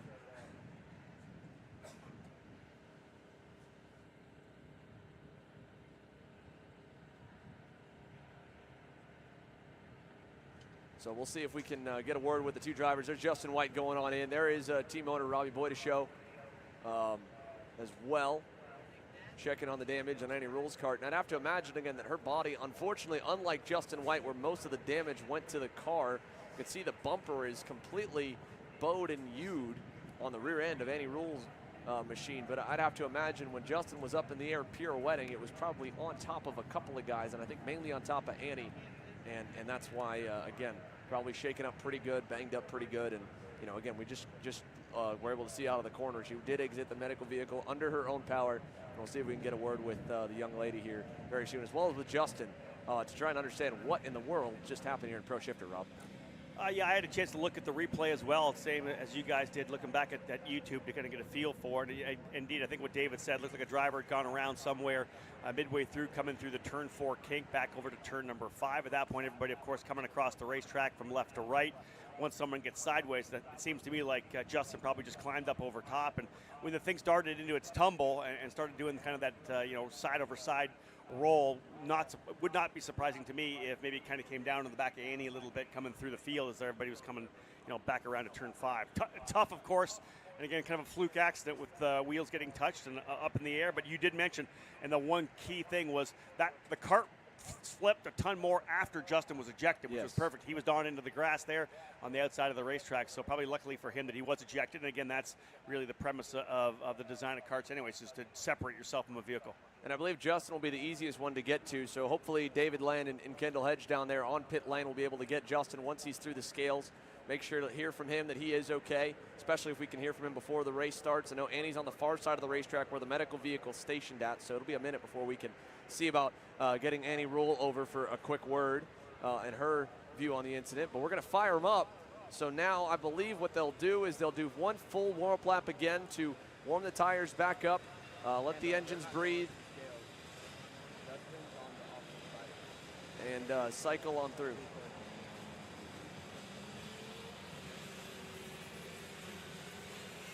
Firing things up, as Xander had said, the Masters field pulling away as well. So -2, of course, for the incident there with Justin White and Andy Rule. The rest of the field will get around one more time. We'll get some heat built back into these Ivinco tires, and we'll line them back up to take another shot at starting our Pro and Master Shifter category. PSL Karting and International Motorsport, the sponsors of these classes here on the Pro Tour for 2023, which we will cap off here today, Championship Sunday. A couple of pre-finals still to wrap up before we go main event racing. A lot of different scenarios, of course. A couple of champions already provisionally crowned in Micro and KA100 Junior. The others still wide open. There's a look at the mangled machine for Justin White going over to Tech, and imagine if they are going to go and race in the main later today, they will be going to a backup frame. But standard SKUSA rules is typically, if you can demonstrate damage, that it's no longer raceable. There'd be no penalty granted. He's going to be going to the rear regardless. So one interesting part, again, Rob, we covered right before we went green, was that the championship super tight. Let's go down. All right, we're getting ready to go. Let's see if we can quickly get a word here. David, do you have a word with us down on pit lane? All right, I think we'll hold on that here. Let's look at the race. You got it. All right, Dave, do you got us down there on pit lane? Yeah, Justin, I mean, that was a gnarly one. We saw you flying through the air there over the top of Annie Rulli. What happened from your perspective? Well, I shuffled back on the first couple corners, but when we got into turn, I think it's 2, I saw that there was 2 Brels on the inside, and they were kind of slowing us up. I moved to the outside behind Annie, and when we were coming into the braking zone here, I guess the Brels kind of shuffled into her. She tapped the brake really early, and I just went under her rear tire and just went up. So obviously extensive damage to your chassis. Have you been able to evaluate it, or your team, and how's the cart? The cart's screwed. Can't do anything about it right now. We're going to evaluate it when we get back to the tent and then see from there. And in terms of a career crash, I mean, have you had a bigger one than that one? I would say it's about par with another one I had. It's good to see you are all right, and we're going to head back to Green Flag Racing, Xander. Yep, that's right. We're off the line, and this time an even better hole shot for A.J. Myers, but Marian Kremers quick to close the door, and Jacob Gulick's going to be the biggest loser here as he bangs tires with Billy Musgrave and Pro Shifter coming down the hill. Gulick got up to second on that original start.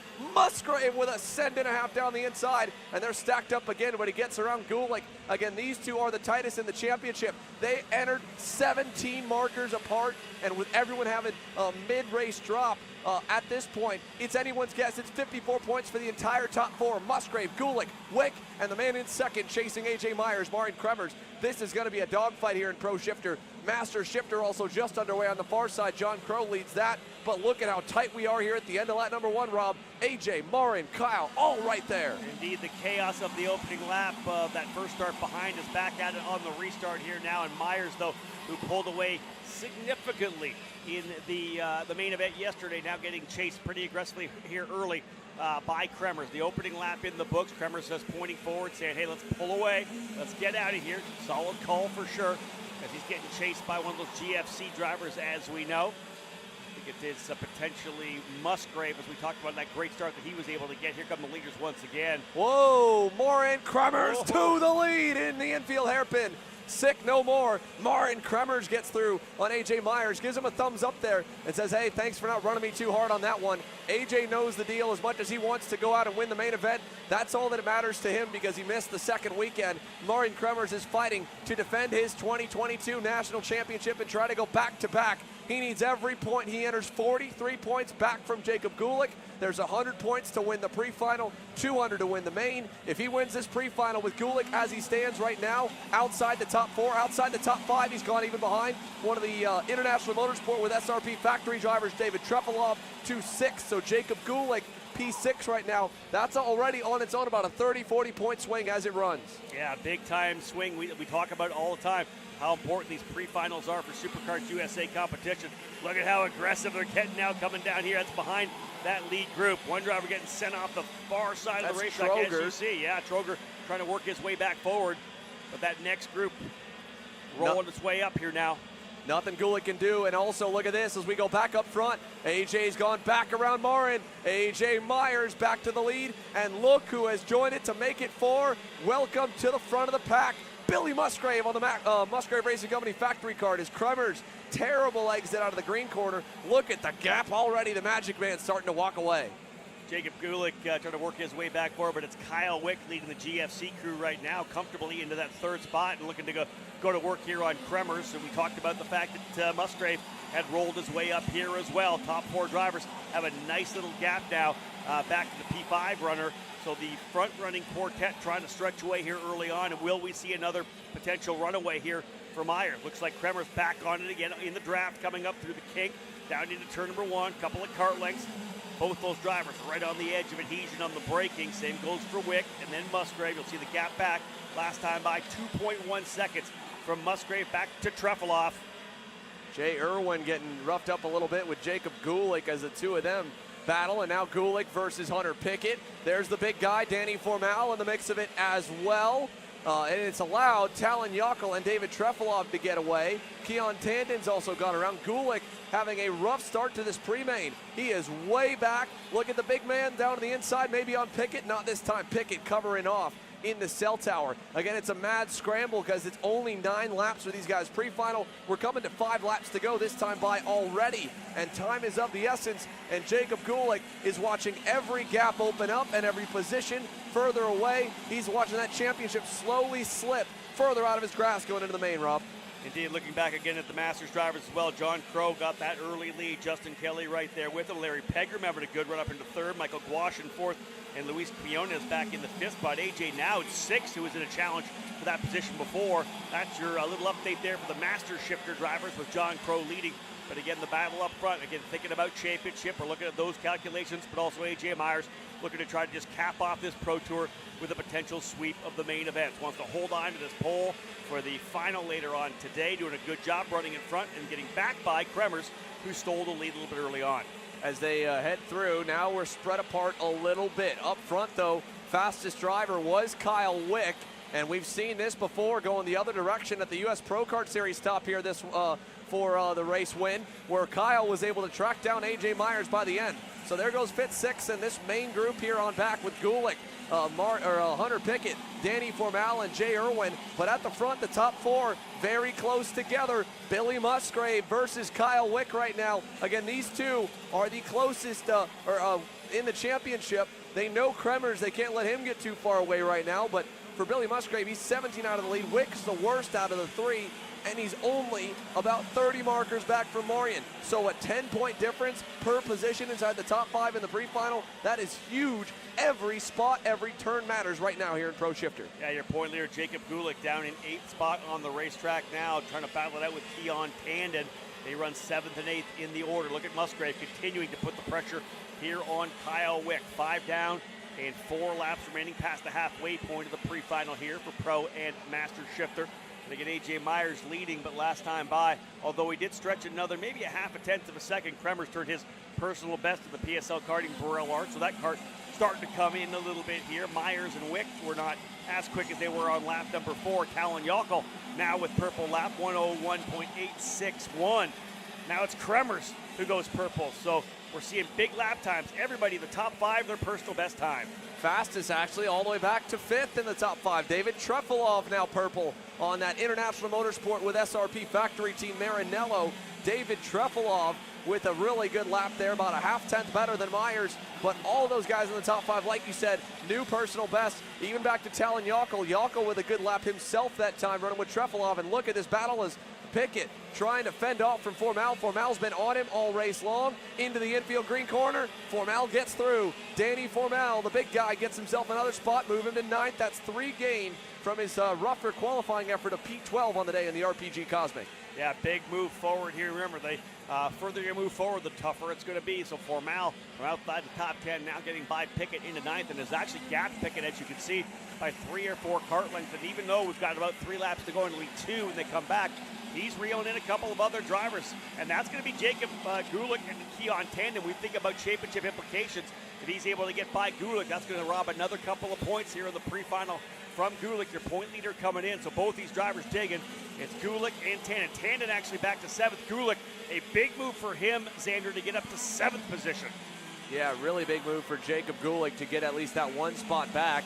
Now he's a little bit closer. The problem is everyone else is too far away with 2 laps to go, and Danny Formal is still charging. He's pulled away from Pickett now, disposed of him, starting to go to work on Keon Tannen. If Danny gets back around Gulick, that's another point further back. And Formal for himself as well in the championship. I mean, he's further out of the top 4, but he and Hunter Pickett are actually battling for that 5th and final spot in the top 5 on the championship podium. So Danny Formal trying to get into the top 5 right now with drops coming in. He's only got 9 markers ahead of Hunter Pickett. So even for those 2 guys in the title championship fight, they're also having their own battle. White flag though, 1 to go. AJ Myers continues to lead, and he's pulled about an 8/10 margin over the rest of the pack. Yeah, very similar to the main event from yesterday. Once out front, Myers has been able to put it all down in that magic kart machine, and he is looking very good out front. Again, this bodes well for that double distance main event that we'll have later on today to cap off this year's Pro Tour. Myers strong down into turn number 3, as we said, and indeed almost 8/10 of a second at the line. I would bet it'll be more than that when it's all said and done. Kremers, Wick, Musgrave, and Treffel off the top 5. Formal still going to work here now on Keon Tannen, but your leader working his way out and over through to the cell tower corner. A little further back, Treffel off there, running in the 5th spot. 6th, Talon Yockel as well. Gulick, Tannen, Formal, and Pickett rounding out the top 10. Final lap on the racetrack. Your Pro and Master Shifter pre-final to set the grid. There you go. In fact, Formal putting the pressure on, maybe able to get one more spot before it's all done. Here comes your leader. Big victory again for AJ Myers. He will secure that pole for the main event. Nice and easy. 1.076, so stretches it out a couple more tenths of a second. Kremers winning the pre-final, or rather Myers winning the pre-final, Kremers in second, but he did lead for a time and showed good pace.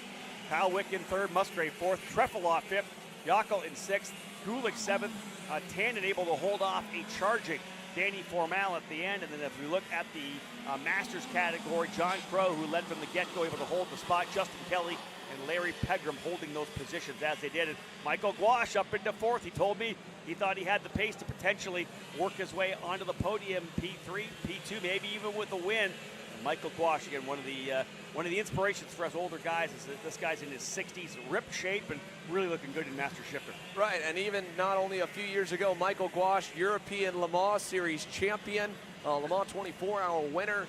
His story is phenomenal. There's a Netflix documentary about himself. Yep. And so cool, Michael Gouache to be here in the paddock and to have that kind of experience. And again, we talked through that whole Master Shifter field. I mean, there is a star-studded resume for nearly every single driver on that grid, just as we're seeing in our Pro Shifter class as well. But he ends up there, and again, rougher day for AJ Nowd, rougher day for Joe Ruck. He ends up with a DNF. Scott Steck is out with a DNF as well. And in Pro Shifter, we did get word, I believe Annie Rule's on her way over to the scales as well while we wait for some more post-race interviews. So let's see down to David Land down in the scale area. Dave, I believe you caught up with her?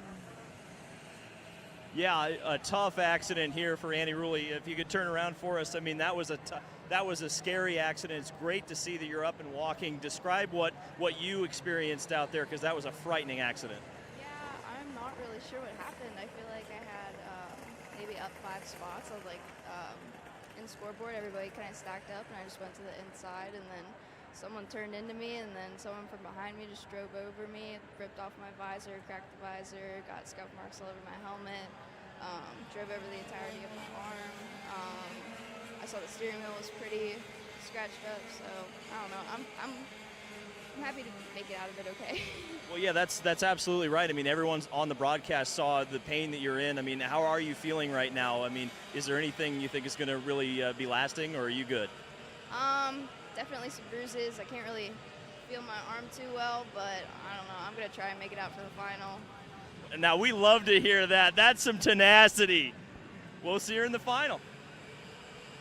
Always good to have Annie Rule here. So good to see her smiling after that. And again, I'm sure everyone in the paddock checking her out. There you can see with the ice pack as well. X30 Junior's getting ready to roll. AJ Myers right on through is continuing to go. When we go to the championship points as well, I believe the way that it swung with that, it should go the way of Marian Kremers ending up second, just barely He's either neck and neck or even with Billy Musgrave. I think those two are almost tied. Kyle Wick is right there with them as well, about 10 or 20 back, and Gulick now about 10 or 20 back as well in X30 Junior. So we're going to hear, in Pro Shifter, so we're going to hear from those guys for sure, because it is now down for what was 43 and 54 going into the day. About 20 markers between them, and I think it's right a neck and neck between Billy Musgrave and Martin Kremers from what I can calculate off of the pre-final in Pro Shifter. X30 Junior, though, presented by Rawls and Performance Group, is getting set to go green, and what a day yesterday was for Nick Eggleston to assert his name for the first time in the SKUSA Pro Tour scene, and now to go on the pole on Sunday. He's going to lead us to green here, Rob. Yeah, no doubt about it. Great qualifying effort as well for Keelan Harvick. He's going to start on the outside of the front row. Ernesto Rivera and Jackson Wolney, all RPG on row number 2, and then Sarah Bradley and Max Taylor on row number 3. Well, we are going to watch them get under power through the box in green. RPG X30 Junior, Nick Eggleston on the Ruthless Karting, black and orange X-Pre on the inside. Look at Keelan Harvick trying to rip the high side. Oh, big contact and around in front of the field. Sarah Bradley has turned. Max Weiland is off the racetrack as well. And I believe one more of the Rawls and Performance Group drivers got involved. Let's see it through the infield section here for the first time. It's Eggleston. Then you've got Ernesto Rivera. He gets around Keelan Harvick into second. So Ernesto, the kid from Mexico, who has been the winningest X30 Junior driver in 2023 and leads the championship, is up to P2. Stephen Miller, who has been the closest to him all year, back in 5th right now. And off the bat, Eggleston saying, yeah, you're not getting by me, Ernesto. I don't care. We're going to defend just enough in this opening lap to try and keep him at bay. Yeah, front 3 drivers trying to run nose to tail now. You can see Keelan Harvick up on the wheel, trying to stay right with him. But here comes Stephen Miller as well. And that DAP machine, Miller working his way forward, doing a good job to really maximize the opening laps and all the opportunities that do present themselves. You saw that contact coming out of turn number 1 on the opening circuit, jumbled up a bunch of drivers.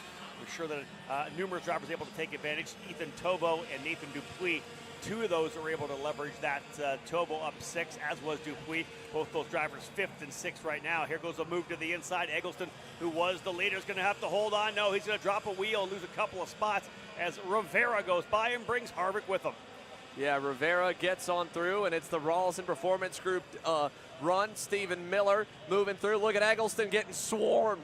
My goodness, Nick Eggleston all the way outside the top 5, nearly outside the top 10. Oliver Weldon's on him now. They're continuing to battle, but we're going to go side by side ourselves as well. Let's go hear from our pre-final winner, who is on track for a perfect day right now. A clean sweep in the works for AJ Myers here, and he's standing by with Dave. Yeah, A.J. Myers taking the pre-final win. You're not racing for points, you're just racing for pride right now, and it was a little bit closer this time. They're closing in on you slowly but surely. Feeling the pressure? Yeah, definitely the pressure was there that time. Car got a little loose, but we're still in good shape going to the final, and we'll see what we have there. So do you think you can put on a dominant performance? Are you worried necessarily about guys racing for the championship, or do you think they're going to kind of leave you alone because you're out of it? I mean, they're going to race me how they always race me. They might not go for those risky moves, but for sure no one wants to lose. They're all going for the win, so I expect a fight. A.J. Myers going for a perfect weekend here in Pro Shifter. Well, he's not far from it. Let's see it if he can do it. Everything but the pole yesterday, and he was second in qualifying and visibly frustrated. Look at this battle for the lead. Keelan Harvick versus Stephen Miller. Moved the young kid in only his second X30 Junior weekend in 2 weeks. Keelan Harvick in the Hunt Brothers Pizza Harvick Racing RPG Cosmic leads the way. Yeah, what a real good performance here from the get-go for Harvick, as he was in the middle of fighting arguably the 2 best junior drivers in the country right now, Stephen Miller and Ernesto Rivera. He works his way up to P1 right now in that RPG Cosmic out of turn number 11. Let's see if he's able to lead a couple of laps. Rivera will now give chase from second. It's Miller in third. Ethan Tobo, Max Taylor there as well. So to be honest, it's essentially an RPG sandwich right now for Stephen Miller, as he's got essentially 2 in front and 2 behind, right in the middle of a great run here. The RPG drivers have dialed things in here for Sunday. Harvick, Rivera, Miller, Tobo, and Taylor the top 5. Nathan Dupuis runs in 6th, Charlie Smith in 7th, but top 5 drivers trying to stretch away a little bit here as they work their way down now into turn number 2. Again, still a good position up front for Harvick, although Miller making a good move down to the bottom. He decides he'll go to P2 in the DAP for Chad Dockin Racing. So Stephen Miller up into second. Again, already a provisional champion in the KA 100 junior class. And add some points onto the total here for the X30 junior classes. This category brought to you by Rawlison Performance Group. There's a lot of action going on. Miller still running in second. A little bit of a pass, I think, back for the third position as well. Rivera had the position, but I think now it's the 2:03 of Max Taylor, or 7:03 rather of Taylor. He's gone to third. Taylor on the podium yesterday. Trying to see if he can back that up again later on today. Maybe go for that race win that eluded him on Saturday. Otherwise, Harvick pushing hard here. And again, as Xander said, only his second race in X30 Junior. Yeah, very impressive stuff from Keelan Harvick to be so green to the class here. Again, he's been testing, don't get confused or twisted, back at his home racetrack at Trackhouse Motorplex in North Carolina on the junior packages, but he's been only racing in mini up until 2 weeks ago as Max Taylor goes by on Stephen Miller and points forward to Keelan Harvick to try and get himself towards the lead. Rivera still right there in fourth, and again, this is a big turnaround, mainly today. Stephen Miller on that red and yellow Chad Dawkin Racing DAP kart. Much better day, much better speed here in X30 Junior than what we saw from him on Saturday, where he was really, had the wreck in the pre-final off the start, but even then, in both the pre-final and the main, just couldn't seem to crack the top five, Rob. Yeah, that's it. And again, listen, that's what every team tries to do, right? You're doing what you do on Saturday. You sit down, go over the data, try to figure things out, make the improvements for Sunday. Now, the day a little bit different right now, 81 degrees trackside. It has warmed up quite a bit for the way it was earlier today, but again, it's all about just fine-tuning. You're on that journey from Thursday through Friday, Saturday, and Sunday to get the thing exactly where you need it to be, and no surprise to me that Chad Dawkin and the crew over there are able to dial things in for Stephen Miller, and the same for him. There's the move for the lead once again. That is Max Taylor. He's gone to the inside now. Move Taylor to P1, Harvick into second, and then it's Miller and Rivera. Yeah, there we go. Max Taylor also in the hunt for the X30 Junior Championship as we go side by side. Rivera cannot get through on Harvick, but Miller can. So Stephen Miller back up to second, and Max Taylor leads us. And again, this lead group just a little bit up the road, but they're not the fastest. Last time by, quickest is yesterday's winner, Turner Brown in the 8th spot on that black and white Speed Concepts Racing red speed. So while the midfield battles have pushed a lot of these guys way down the order, Brown now up into 7th, has got around Charlie Smith, pushed him back to 9th with Oliver Weldon behind. And yesterday's race winner, Chico, trying to get himself back to the top 5, got a big gap to run down Nathan Dupuis, his teammate, and Ethan Tovo as well. We'll look at the splits of those drivers there as you can see that Brown's got to the front of that group. We'll see if he's able to kind of stretch away a little bit here now as he's trying to put his head down to get the job done. Again, we'll check it out what the lap times are. In fact, Brown on lap 5 did go purple with a 106.579 this last time by quicker than Dupuis by about a half a second and only 1.4 back. So a good opportunity for Brown maybe to get himself a couple more spots a little closer to the front of the grid for the main event to see if he can't go for 2 for 2. An emotional victory yesterday for Turner Brown, getting that first national, and obviously a lot of fun at the scales afterwards once he rolled through. A number of people coming to congratulate him. We'll see if they do that again here today. But again, the drivers up front in this battle: Taylor, Miller, Harvick, Rivera, Ethan Tovo trying to close up from further back. Look at this battle here outside that lead group. That is a big battle. 4th, 5th, 6th, and 7th. Yeah, that is a big scram here, still shuffling. And again, Jackson Wolney now to the front of it. Nick Eggleston to the back of it while Turner Brown gets away.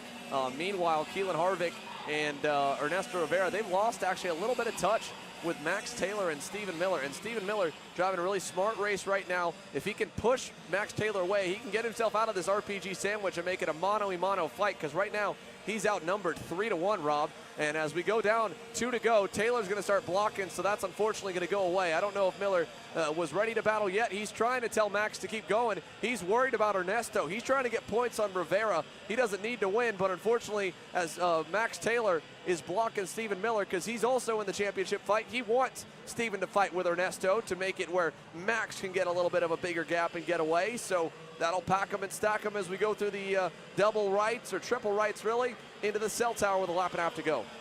Indeed, only a couple laps remaining here. You can see Harvick trying to look for an over-under. He's waiting for his opportunity to get back up front as well. It's the 3 Cosmics for RPG and the DAP for Chad Dawkin Racing. With all those RPG drivers in there battling with Stephen Miller, we'll see who comes out on top right now. But Taylor, who was 3rd yesterday, looking really good here. He'll see the white flag this next time by. Now it's time for stuff to happen, whether it's in turn 1, down over to turn number 3, whatever it may be. As they work their way, they see the white flag from Aaron Likens, and away we go. little bit of room, a little breathing room for Max Taylor. Coming up is Rivera, looking to the inside as they come to the kick. Not quite there. It'll be a defensive line to the inside of 1 for Max Taylor. Look over the shoulder. Everybody's right there. Harvick trying to pick it up as well. Down into turn number 3. Here we go, down to the inside. Max Taylor continues to defend from Stephen Miller. Ernesto Rivera, Keelan Harvick. 1, 2, 3, 4. Harvick, big over-under, big wide sweep. Look who's coming back into it. 5th, 6th, and 7th.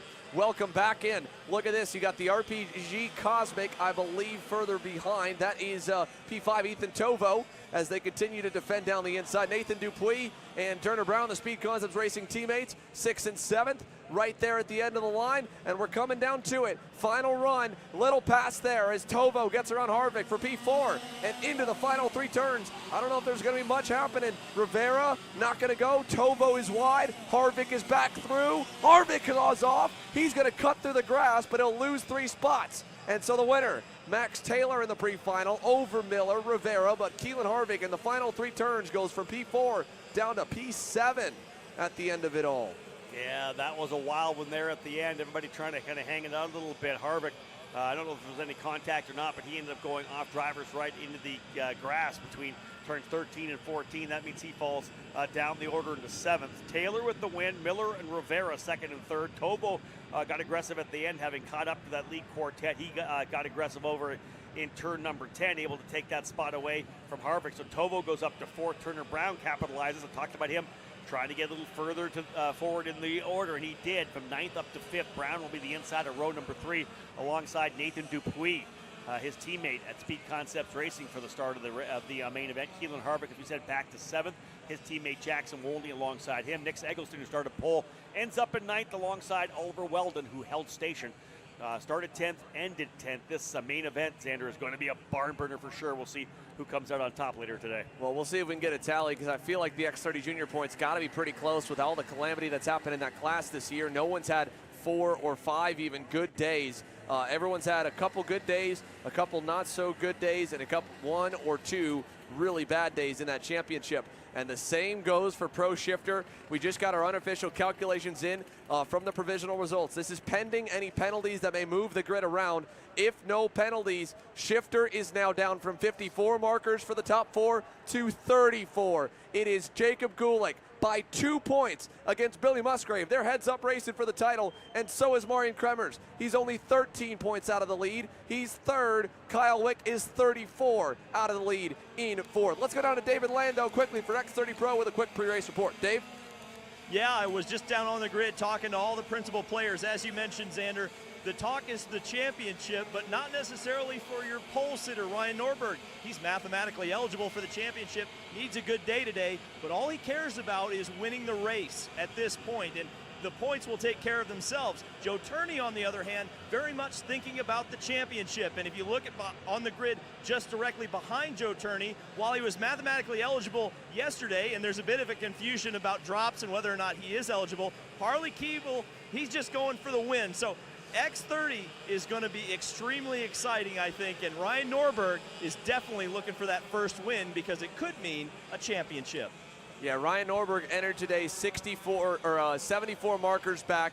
Got the pole award bonus. It moves him now to 64 markers back. That's roughly 30 points a session or 20 in the pre-final. That's a couple spots, 2 to 3, and then another 20 or a 40 in the main for 2 to 3 spots there. We're eyeing at the back of the grid as Dalton Haynes has gone to the rear after qualifying. So the Chad Dawkin Racing supported Kart Republic North America driver with the help from Team Pride Race Gear is going to be going forward on the Watts Race Paint in black and blue KR. At the front, though, fellow Kart Republic, Joe Turney, yesterday's winner, 6-time winner in 2023 and 12 starts, going for number 7 to try and secure the first championship of the regular season. He's already got the Winter Series title. He goes to the outside of Norberg, who is looking for win number 1. Mateus Morgado trying to get win number 5 on the year. He's already got 1 Pro Tour win, and he's 3rd in the championship after drops now. He's 3rd on the racetrack. Keeble is 4th. 5th, lining up there is the RPG Cosmic and Nate Cicero. Let's go racing, boys and girls. We're green down at turn number 1. Last pre-final of the year. We go main event racing here after this on Championship Sunday. Couple drivers dropping some wheels, a little bit of argy-bargy, a little side-by-side. Couple drivers have locked up and on top of each other coming out of the opening corners. Otherwise, the leaders working their way down in to turn number 2 for the first time. Move Ryan Norberg up to P1 out of the gate. Great start for Mateus Morgado as well, as he'll slide into P2. Yeah, great start for Mateus Morgado now. So as he moves himself up the order, Ryan Norberg still leading. Turney's third. Cicero is fourth to give Ryan some teammate help. Ryan really hasn't had too many teammates up at the front besides Donovan Bonilla in his lone win, his surprise breakthrough win at the SKUSA Winter Series. Now Nate Cicero, who's a guy who's won here before in the SKUSA Pro Tour and the U.S. Pro Kart Series, an X30 Pro Senior, is looking to try and get the job done in his only Pro Tour start of 2023 and only his second national karting start of the year. Now look at this run though for Mateus Morgado. Big run to the bumper of Ryan Norberg with 1 lap complete. He stays in line down to turn number 1. Indeed. Thought about maybe looking to the inside. No, right now, pretty good lineup. And look at the chassis up front. This is kind of a good snapshot of the world as Morgado going to put the Burrell Art down to the inside. It's Burrell Art, Kart Republic, and then the Cosmic for RPG. Look at these guys dicing back and forth and bringing Nate Cicero up into the fight as well. Cicero's been getting better and better throughout the weekend. Find himself P4 right now behind his teammate and mentor Ryan Norberg. So again, Morgado getting a good run early. Not surprising out of the gate. Morgado looked pretty aggressive, was able to get first into second, now has taken the lead here on lap number 2. And look who joins now to make it a whole lot more as Norberg sends it on Turney. Turney back on Norberg. Norberg trying to get low. Here comes Nate Cicero. He'll go through to third. And now ADT is there. He wants fourth on Ryan. He goes through. Caleb Gaffaro, the rookie, trying to get there, but he's on the outside of Keeble now. Bad spot to be in, but luckily he fends him off. And it gives Mateus Morgado the biggest lead we've seen all day. And Turney a nice gap back to Nate Cicero as well in third. But look at the the pink and chrome International Motorsport Kart Republic. ADT to third as Turney drops a wheel. A rare mistake out of Joe Turney in second. But DeTulio up to third. Much better start to today. He was the only guy as fast as the lead pack in the rest of the field yesterday. He's definitely on the move now, trying to get himself forward into what would be a much better starting spot for the main. Remember, started outside the top 10 in 11th. So for DeTulio now to run where he is, big improvement, and vastly improves his opportunity to potentially get a race win here this afternoon. We got a lot of great racing further back. There's a move deeper in the field as well. I believe that may be Norberg going at it again. Farah's in there. We talked about that. Harley Keeble working his way up. Was in 7th spot for a second. You see Keeble right there. I think he may have been able to get by Gaffara. Here's your front-running drivers coming through this last complex of corners, 12, 13, and 14. They'll come back across the line, and Mateus Morgado leads. Turney, DeTulio, Norberg, and Cicero. Those were the 2 RPG drivers we were talking about. Keeble, Andrada, problems Gaffara, for Brandon Carr. Cicero. Brandon Carr is out. Yep. Brandon Carr, his rough SKUSA Pro Tour is continuing to get rougher, and now we got a new leader. JT, Joe Turney to the lead over Mateus Morgado, now to turn number 2. Indeed, Brandon Carr, the driver who had went out early there. It's not been a great weekend for Brandon, that is for sure. But even up front, Turney gets himself back to the front here again. Norberg into P4. A lot of chess match work being done here as drivers just fighting their way forward, getting a feel for each other here in this one. Again, we talked about the fact that all the drivers pushing to get better and better throughout the weekend. Drivers who may have been missing just something yesterday, able to find hopefully overnight. DeTulio being one. Norberg, of course, turned the fastest lap of the main event yesterday in the last lap, so he knows he's got long race pace. Will it come to play for him? He wants to get these race wins. And again, we talked about championship-wise. Someone coming in here and getting big points here in the pre-final going to give themselves even more opportunity when we go main event racing. And right now, Ryan Norberg is looking at this knowing that not only for a chance at the win, but a chance at the championship, he cannot let the guy in the lead get away. He's setting up DeTulio. Here he goes inside, turn 1 for third. Norberg gets through there here at the halfway marker with 5 laps to go, 4 complete. Harley Keeble continues to march forward as well on that PK Sport North America Sodi USA Sodi kart in that 5th spot as he closes up and has gotten around Nate Cicero, who's dropped back safely into 6th. But for Flying Ryan, now he's got a little bit of space, and it's up to him versus Mateus Morgado. I talked to Morgado earlier this morning about how they've been, because this entire year has been a big swing of research and development and testing on the Bureau Art guys. I mean, the PSL Karting Bureau Art chassis, it has been one of the chassis, if not the chassis, to have in shifter categories, and they've been solid in cadet, but the last couple of seasons they've been missing the mark. Since Ryan Norberg exited them, they have not really won all too much back at the end of the 2018 season. And so as we watch Mateus Morgado now, when we said this morning, he's like, dude, this new frame we've got, this new development we've made, this midseason change, it is unbelievable how good these go-karts are. But right now, it's not as good as Norberg, and Ryan wants another spot, same corner, 1 lap later, he's to second. Indeed, Ryan Norberg looks down to the bottom, and turn number 1 comes out with the lead. It's going to bring DeTulio in there as well, right onto the bumper of his former teammate. He'll go to the inside and get them both. A twofer for DeTulio as he gets in there. I wonder whether or not Morgado maybe got into the back of Norberg a little bit because it really rooted him up a bit. He looks to the inside. This is going to give a chance for Keeble and Cicero to get back in it as well. So Norberg had gone to P3 with Turney, or rather to P2 rather, and they're really going at it right now. Keeble looking to the inside, but again, DeTulio now up into second. And again, while Alessandro DeTulio is out of the championship, we've heard it from him before. He is so happy with the support that he's gotten from Kart Republic North America, and to find this home with them under the satellite team at International Motorsport. So he was doing that just as much to get by Mateus, but it was also an opportunity to help JT get a little bit of a better points run through the pre-final and put Ryan Norberg back down to P4. 3 laps to go. Joe Turney, 1.4 seconds out, probably got this one pretty nicely in hand to cruise to the finish and save tires. And you saw the disappointment on Norberg's face when his hand went in the air as soon as they exited that infield hairpin. He's like, really? Again, it's over? And now Morgado through on DeTulio. He's going to follow and get through on ADT in the 320 and moves himself to third. And again, what's happening with this battle here for second? Joe Turney well up the road now, 1.4 seconds last time, and he has got this since he handled himself to lock down the pole position. Long gone up the road, but this battle, second, third, fourth, fifth, sixth, seventh, everybody lined up, including the 8th place driver, Caleb Gaffera as well. That is the group that is chasing down Turney, if you will, but it really, it's a straight up battle as Morgado goes into the second spot. Harley Keeble getting knocked a little bit wide there, coming out of the section. Caleb Gaffera making an aggressive move, but ultimately Aiden Ingrata gets around both of them, and Ingrata goes back up to 6. Keeble back to 8 with some dirt on the tires and out of the pack, and Gaffera, the rookie, really solid day for Caleb Gaffera in P7 right now, running in the front of this main group as Morgado is going to let Norberg go. Actually, wow, what a move by the world champ. And now Norberg gets driven off a little bit by DeTulio, and I guarantee those two are not going to be happy with each other. DeTulio goes to Morgado, and he says, go forward. Alessandro DeTulio trying to play the team game right now and help his KR teammate and Joe Turney get further away and Norberg down the leaderboard, but he's working with Morgado, and I guarantee Ryan's going to be frustrated with that, Rob. Yeah, made the move to the inside and then just right back into the braking zone again was Morgado. Kind of checked up and went right back down the bottom, so a great world champion level pass there for Morgado. He back into second spot, DeTulio into third. Norberg needs to get up here again. He needs all the points he possibly can.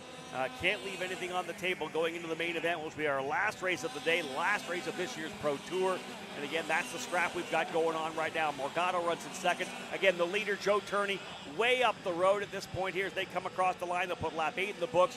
One more lap remaining in our last pre-final of the season here for the SKUSA Pro Tour.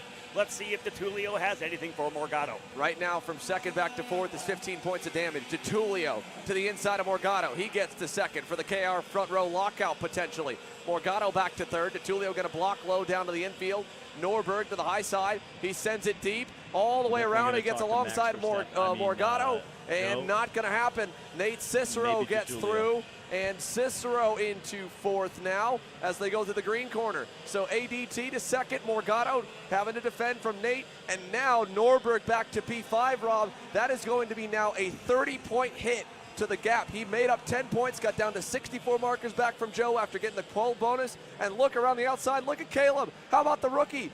Almost there on 7 time. Can't quite get it done though, has to back out, and they're gonna stay single file. And up front, Joe Turney is going to lead and finish this one out. He will win the pre-final at X30 Pro Senior, and the day, the weekend, continues to go the way of the Brit as he chases win number 7 and championship number 2 in 2023. DeTulio second, and he played a great number 2 team driver move that whole race. No doubt Nothing about dirty, but very aggressive and frustrating for Norberg, and exactly on the line of what he could do. He just kept making things happen, right? Never got in the line. He would go by Norberg, he would go by Morgado, work back and forth, started 11th, got his way up to 2nd, so DeTulio will start on the outside of the front row alongside Joe Turney, who's looking for the championship here on the Pro Tour. Morgado in 3rd, Nate Cicero in 4th, Ryan Norberg all the way back to 5th. Xander kind of detailed that big swing in terms of points. He was 2nd, he goes back to 5th. Lost a lot of ground that he needed if he wanted to make a run at it. Caleb Gaffaro holding on. He even put some pressure on Norberg on the final lap as well. Xander, that wraps up the pre-finals. Championship starting to maybe look a little more like we understand what's happening. Xander, but if you a just couple want of them to still hang wide open on, as well. Kenny's camera. Not only we could just get him live. We go through and 12 spots gained for Dalton Haynes. The field is coming through the scale area. Let's take a look down there here as the field is beginning to make its way over to and check through with all penalties. Dalton Haynes, we saw him at the beginning of that race. Granted, there was enough action up front. We stayed up front. Well, Dalton picked up 12 spots from the rear of the field to get to 11th. So good run forward for Dalton Haynes. Obviously, the overnight change worked. Speed-wise, still missing a couple tenths or so. Not as fast as he needs to be, but he was close. There is the race winner, Joe Turney, pulls it into the scale line. And again, that extra 30 points he gets on Ryan Norberg is going to change the championship to a 94-point advantage. I believe based on that, about an 8th or 9th place main event result should clinch the title. And we'll be going through all those calculations. David Cole's got it going on, of course, as he always does. Free karting news. Xander's got it lined up here as well. There's DeTulio right there at the International Motorsports logo on the back of that machine. He's a hot rod for sure. And I think he could be one of the guys that goes for the win this afternoon. Yeah, I mean, definitely. Mateus Morgado looks strong, and even at the end of the race, again, the only thing I think with them, though, I'm just not seeing that last couple lap pace there. Mateus was just as fast, I felt like, as Turney and Norberg in the early parts of that race. For whatever reason, the last couple laps, the boys in the Red Army just weren't quite able to get to where they need to be. So if they can find that long run pace that is the last bit, we know that the single lap speed is good for Morgado, but he's got to be close. We know one guy's good at the very end. Joe Turney always finds a way to turn up late, and he's done it already here, going from off pole to the pre-final win, Dave. Yeah, I think we're going to start calling Joe Turney Max Verstappen. This is supposed to be a drafting track that you can't break away, and yet you keep doing it. How? I don't know. Yesterday, I obviously got a lucky break in the race. Today, I don't really know. I'm going to have to watch the race back. But no, we're super happy with the kart now. I think we weren't perfect in the days leading up to now, but we've made a step today. Obviously, championship on the line today for you. This is a good start. What can you do to secure it in the final? I try to do the best we can. Obviously, a result like yesterday would be nice, but it's not going to be easy. Everyone wants to be on the top. There you go. He's on top right now, Joe Turney. Indeed, Joe Turney is the man to beat right now. And I think he is going to be strong. We are already rolling right in, folks. We are our first main event has rolled out here right now. The drivers in the micro category rolling out onto the track to get things underway. Provisionally, as we've said already, Maxwell Macha has this championship locked and loaded. So essentially everybody's racing for pride and for other positions behind Macha. And again, Xander getting set to roll here again. Firing things up once again. Let's have a look at the grid as they get set to go. Here will be Macha and Schniegenberg starting on the front row. Josh Bergman and Juan Diego Garcias will be on row number 2. Grayson Walcott and Isaac Payne on row 3. Byron Borman and Easton Kabinski on row number 4. Asher Ferris, who started on the pole, the pre-final or the off pole after a great qualifying effort, he'll start 9th alongside Zane Burgess. So now as the field gets ready here for Sodi Racing USA Micro, so if we got a lot more X30 pros that we do want to chat with, we'll chat with them when we can. But it's main event time, of course, Rob, as you mentioned, going through the lineup down to the top 10. Drew Jensen and Samuel Chavarri will rake up row number 6. Lucas Tarongo and Anthony Mazzaculo, row number 7. Liam Nachawati and Nolan Carney on row number 8. Vian Bindi and Santiago Orioli on row number 9. Mauro Nario, row 10, alongside Win Goldshock. Then it's Ajax, Capitan Garduno, and Max Chi. Hudson Howard and Dutch Westbrook, the 24 drivers here in Sodi Racing USA Micro. So if Maxwell Macha already clinched the championship, as mentioned before earlier today, he's just going for broke to try and get himself a win, to walk it off. He won the pre-final. The SLA Kart Racing team, you saw the team owner there with the thumbs up to Max. Let's go racing, boys and girls, in Micro Swift. We're green as they climb the hill and head down to turn number 1. Yeah, hold your collective breath as they work their way down. Drivers you see going left, right, everybody trying to dive to the bottom. Some looking for an outside run. 2, 3 wide coming out of turn number 1, watching for potential side-by-side contact. Drivers giving just enough room thus far. Schneegenberg starting from the outside of the front row, didn't get the best start. He's going to go back, and drivers around, all the way around. That's the number 38 who is looped it coming through turn number 1, Kubinski. Easton Kubinski, I believe the driver went around, and that brought some collateral damage. A number of drivers spinning as well. Yeah, that's also going to include the number 16 U-Race machinist Santiago Orioli as the field heads into the infield hairpin. Maxwell Macha leads the way, and let's go side by side as they start to single file out. It's a 16-lap main, a lot of time to go, a lot of time to sort themselves. Let's hear from more down on pit lane with Dave. Yeah, the biggest mover over the last couple of races has been this guy. I mean, we talked about that on the pre-grid. It was, it was the same thing. You made it exciting for us, but for whatever reason, nobody can touch Joe Turney. What's the deal? Yeah, good race.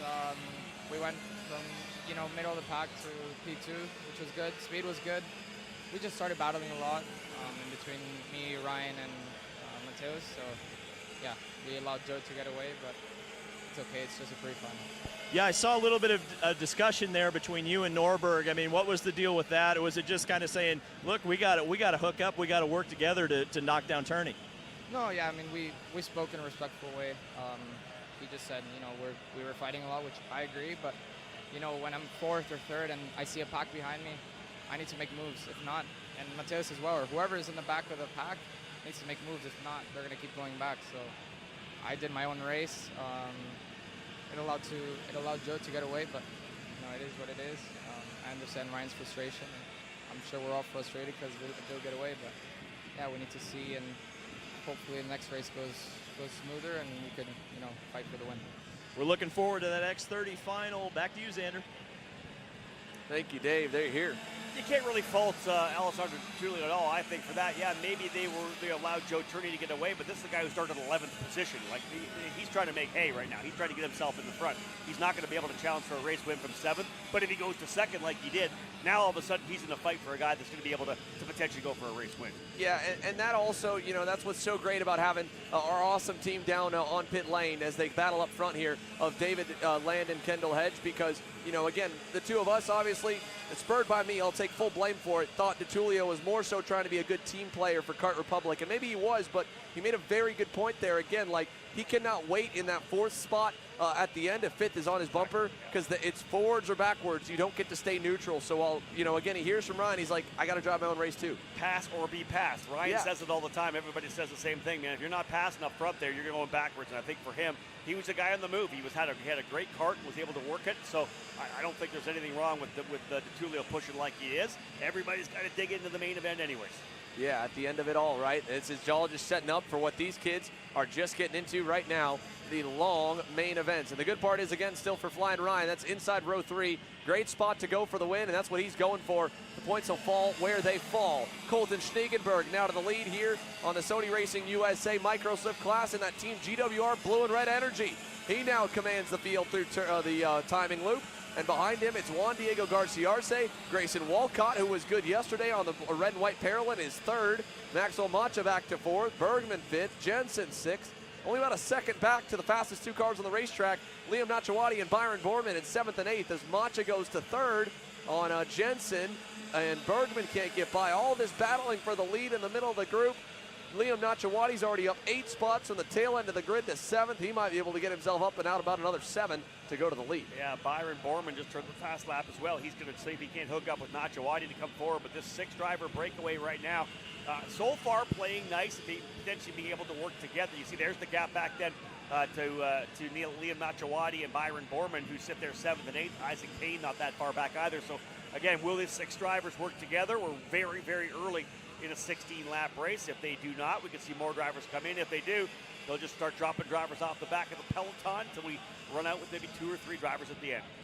As the field works its way down to put another lap complete here, we're still very early on in this main event. 12 long laps to go here this time by. So as they make their way through, Colton Schneegenberg, saw him and his dad at the lunch break today.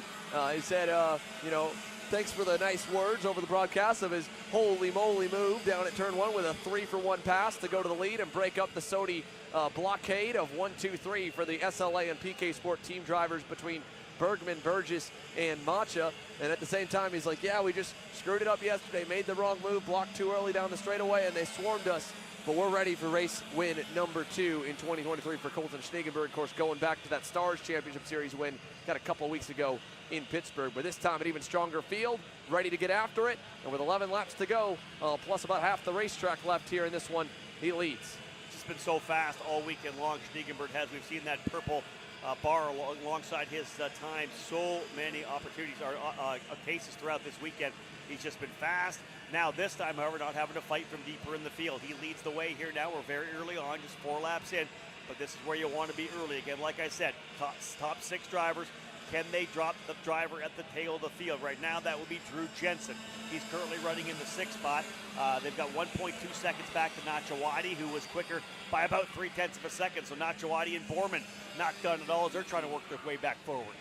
Yeah, here they come. Sodi Racing USA Micro Swift. Still, honestly, pretty tame so far, and they were very tame. I'll give them credit for in the main. I felt like yesterday. A lot of follow the leader till the very end of the race, and we're seeing that pay off right now because, unfortunately, for Josh Bergman and Drew Jensen, they are just missing a little bit right now in terms of speed, and they're starting to lose touch while the top 2 pairs continue to stay glued together. It's about a half second back to Bergman.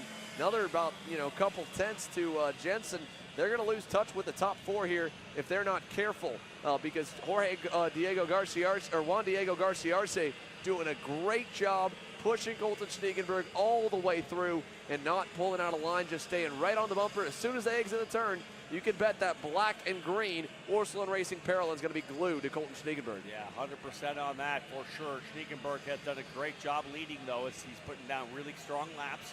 And again, the idea is to see if they can't stay away and pull, either drop Jensen off the tail, but at the very least stay away from Nachawati and Borman, who are trying to close back up. Jensen in danger of losing the draft here. This could become a 5-driver battle up front. Again, see the very tail as they come back through this opening corner after the start finishes. Wait for that next driver. Yeah, a little bit back right now for Drew Jensen. Bergman going his quickest lap, purple 1:13.9 for P5. In fact, I think he was able to get by Grayson Walcott. So Bergman up into 4th now potentially. No, Bergman's still there, but that is Macha. He drops a wheel, maybe a tap to get him off the racetrack. Macha has fallen down the order a bit. He'll go back, I think, into 5th or 6th. Yeah, Macha's back down the order now, and he'll have dirt on the tires in the next turn as you see him go wide there in that infield hairpin. So not good for Maxwell Macha. Good news for everybody else trying to beat the kid who is the provisional champ, trying to race his way to another win in 2023. Colton Schneegenberg, Juan Diego Garcia Arce, Drew Jensen's never won before, Grayson Walcott's never won before, and I believe if he podium, that'd also be a first career podium as well. We know Josh Bergman got that amazing, crazy win on Sunday, and the PK Sport North America team, they were going wild, and he's trying to get the second one. I saw his family yesterday as he goes by on Walcott for 3rd. Said, yeah, we're trying to relive Utah tomorrow. We're going to get it done, and let's see if young Josh Bergman out of South Florida can make his way towards the lead. He's up to 3rd, digging for more after starting 3rd, fell back early on that start.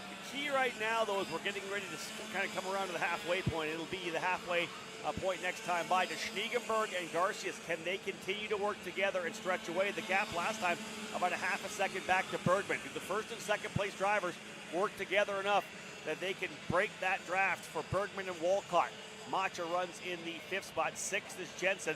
But here comes Liam Nachawati. He went purple last time by 1:13.5, 1:13.9 for Borman as well. Both those drivers a half a second quicker than the leader. So Nachawati not out here as well, as he's trying to get himself back up into the fight. This could get good before it's all said and done. Drew Jensen not getting dropped. I talked about him being dropped off the back of the peloton, but instead was able to close up here with Grayson Walcott and Maxwell Macha. As the field goes through that cell tower hairpin, Colton Schneegenberg, Juan Diego Garcia Arce, Josh Bergman, and Grayson Walcott, 1, 2, 3, 4. Then Liam Nachawati, Maxwell Macha. What a run forward for Nachawati again, though. I mean, again, he has had to have all kinds of adversity all weekend long. He got spun at the end of the pre-final. He had the nose cone break in yesterday's main. Liam Nachawadi's been fast, and that Parolin USA machine is ready to go and get some hardware. He just needs the luck to finally go his way. Well, they are going to be racing up front sooner or later. The top two were not able to pull away. Bergman is close. Nachawadi's now up into fifth. He's only a second off the leaders now. Liam Nachawadi, one of the drivers on the move right now. You see him there in that fifth position. Grayson Walcott, the driver, just behind the front-running three of Schniegenberg, Garciarsis, and Bergman. Then it's Walcott, and then Nachawadi's right there. He's been able to get by Maxwell Macha and Drew Jensen back there as well. So Nachawadi may be the driver to watch right now, especially when they start racing. Fastest driver on the racetrack and up 10 spots already. You know he's got the motivation to go for a race win. Yeah, we know that he wants to get after it. We know a bunch of them are looking for race win number one. This is always such a fun class because it's everyone's first. It's the first class on the national structure. It's always every year a new crop of kids that move into that lead pack. First career podiums, first career top 10s, top 5s. And you just see it in their families and themselves, how much it means to them, all the hard work they put in, their first taste of success and all of it paying off. And it makes it so fun to watch these young kids. And they are so mentally developed. It is unbelievable everything they're thinking about on the racetrack. They're not just going out and driving at 60 miles an hour, having fun and la-di-da. They are all looking around for signals from their parents or mechanics or team owners on strategy and making their own decisions of when to pass, just like that. And Liam Nachawadi, that's another good one. He is now up 11 positions in the number 80. The Texan now moves himself to fourth. Yeah, could this be a race win for Nachawadi, because he is moving forward, has been decisive with every pass. 9 laps down, and again, as a 16-lapper, just 7 more laps remaining into the second half of this one, as they now work their way again through the turn 5 green corner, back down the hill, flat out through the right-hander, heading back over to the cell tower. And there's Bergman still holding on there, P3. Schniegenberg's done a good job. He's led from the get-go, but maybe more importantly, Juan Diego Garciarsis has not been overly aggressive. He hasn't tried to make that big move that would bring everybody back in. Instead, we do have about a 6-driver battle here now. Schniegenberg, Garciarsis, Bergman, Nachawadi, Walcott, and Macha.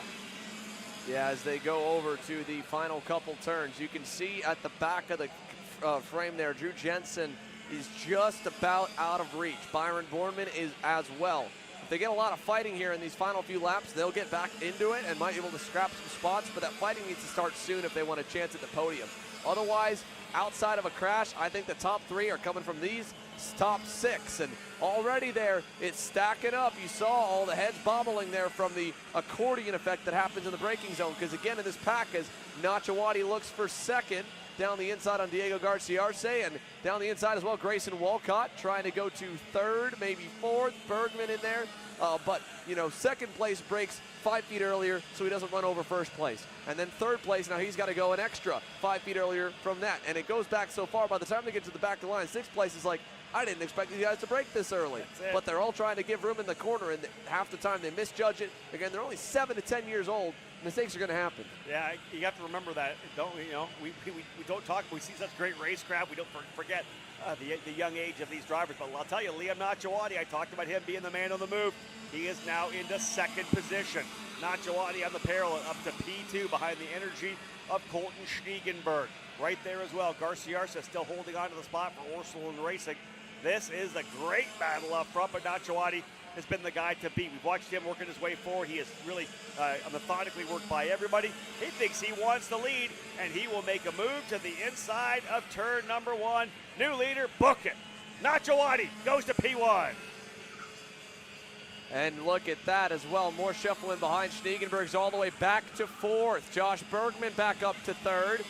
Walcott's still there in the 5th spot. Juan Diego Garciarse has found a way to stay as pretty much the loyal pusher in 2nd, no matter who leads. A great testament here to this kid on the Orsolin Racing Parallel. He's like, all right, I'll find a way to where I want to be. Where I want to be right now, I want to be 2nd. I want to be in control of how fast we go, by how good I can push the leader. And that way, I'm the first one to make a move for the lead when I want to, on my call. And so for Juan Diego Garciarse, he's coming to 4 to go. When does he want to be the leader? At what point in the race? Is it not until this section of the final lap? Is it with a lap to go? Is it with 2 to go? We're going to find out. We got 4 of them left this time by. Still a ways to go here. Everybody's still kind of holding their station here. The only guys really with a sense of urgency, if you're back in 4th, 5th, and 6th right now. You got to think about moving forward, right? If you're a Stiegenberg, a Walcott, a Macha right now, back in P4, you're going to struggle potentially to get a race win here, unless, of course, you start going 3 wide.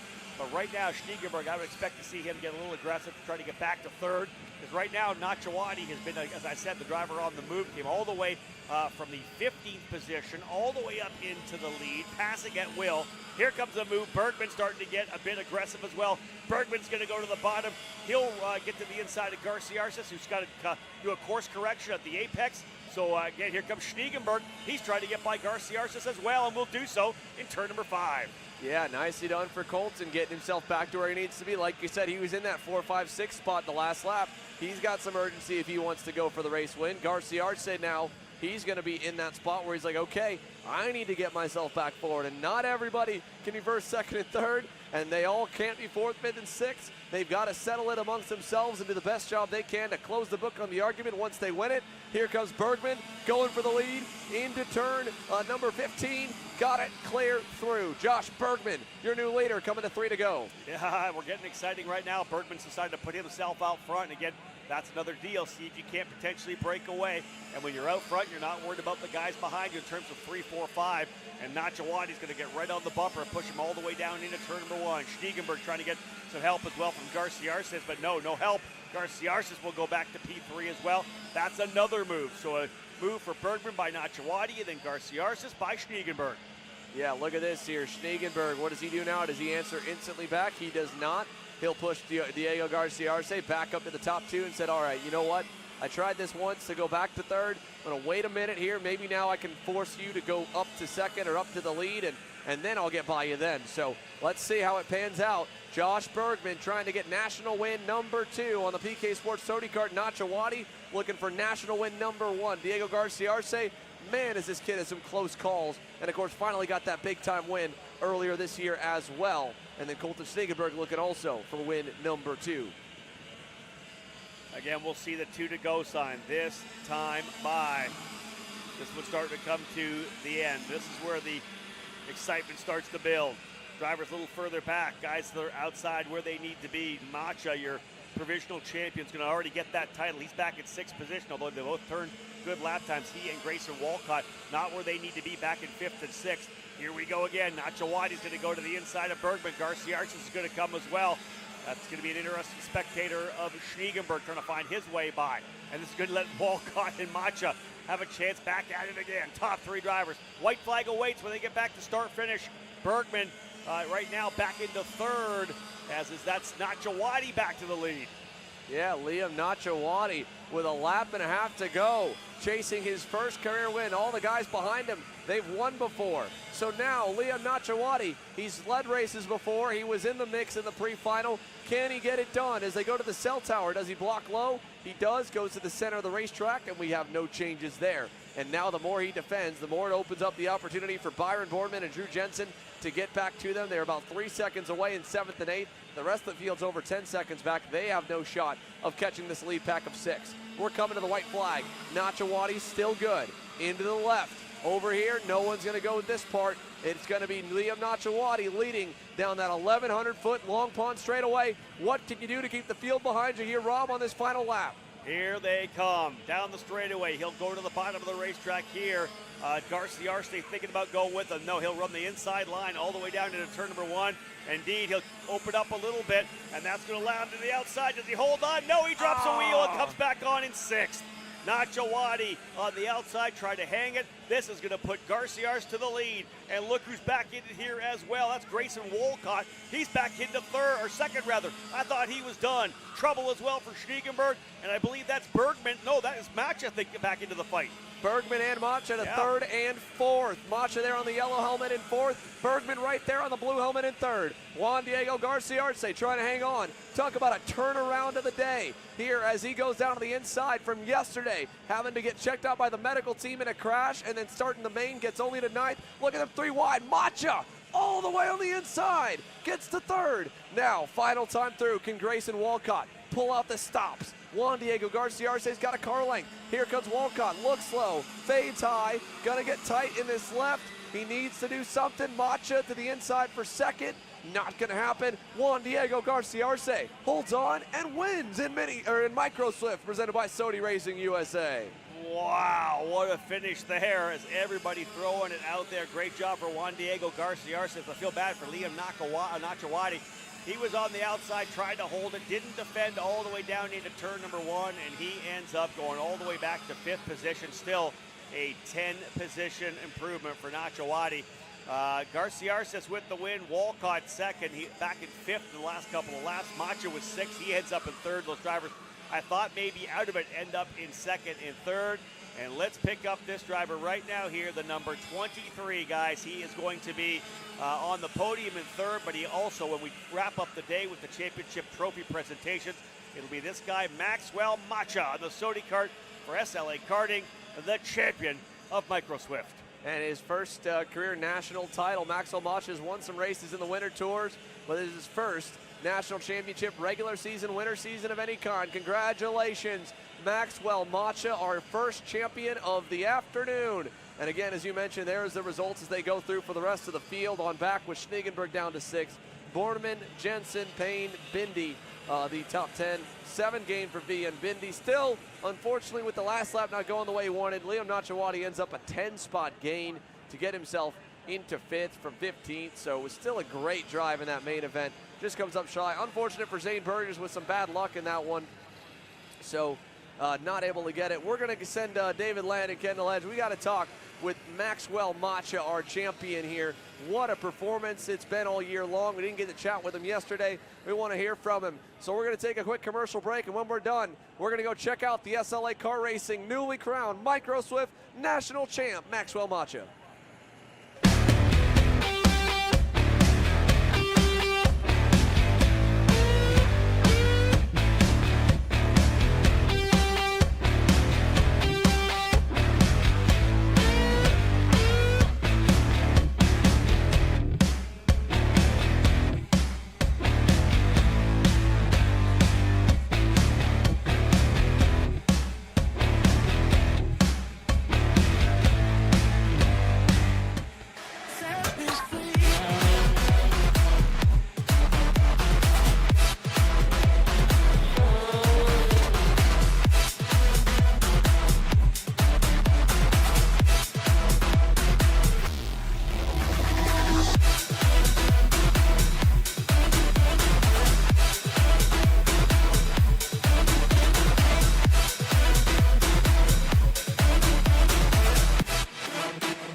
If you're looking for your first foray into car racing, the Formula Inter F4 Series is for you. It's an arrive and drive champion.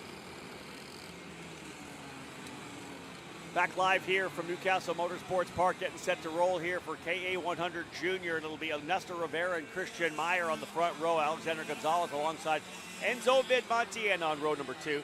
Oliver Weldon and Diego Ardiles will be on row 3. Max Taylor alongside Charlie Smith for row 4. Capping off your top 10 will be Chase Passaglia and Nathan Dupuis. Row 6, Ethan Tovo and Alex Mercado. Row 7, Victor de Alencar and Caleb Tartar. Row number 8, Jaden Johnson and Peyton Westcott. Row 9, Turner Brown, winner yesterday in X30 Junior. He'll start alongside Jackson Wolney, Mason Walters, and Keaton Kaminsky capping off the top 20. Field into the tram lines. We're about set to go racing. And indeed, nice slow start. Rivera on the inside, Meyer on the outside. Green, green, green, and underway with the last KA100 Junior event of the year for the Pro Tour. Rivera will lead him out of turn number 1. Everybody else slotting into position. One driver dropping a wheel, that's about it. Otherwise, it's the mad dash down to turn number 3. Indeed, Rivera and Meyer right there as we're working our way through the opening lap here, getting things in position. And again, great start. We'll get through this lap before we get down to pit lane. Xander Clemens is going to have an interview with our our champion Maxwell Macha will let things kind of settle out here first in the opening lap because, again, like as I said, Rivera and Meyer out front. Opening lap getting settled in. Some drivers, of course, taking some big dive bomb moves to the bottom to try to get spots early in the lap. Otherwise, things are settling in. Rivera having a great run out front here with Meyer. And again, as these drivers settle in, we'll come back to this action. But first, let's head down to our first champion of the weekend. Thank you, guys. Down here with Maxwell Macha, who has just gotten his first career national championship. Max, I don't want to expose you, buddy, but I know it was a lot of emotion on the final lap. You kept your helmet on a little bit in the scales. Your dad, your team owner, Sebastian Carroll, your kids. How are you feeling right now, man? You got it. Great. All right, now describe this weekend, this season a little bit. Describe this race a little bit here. Walk me through a little bit what happened on the racetrack.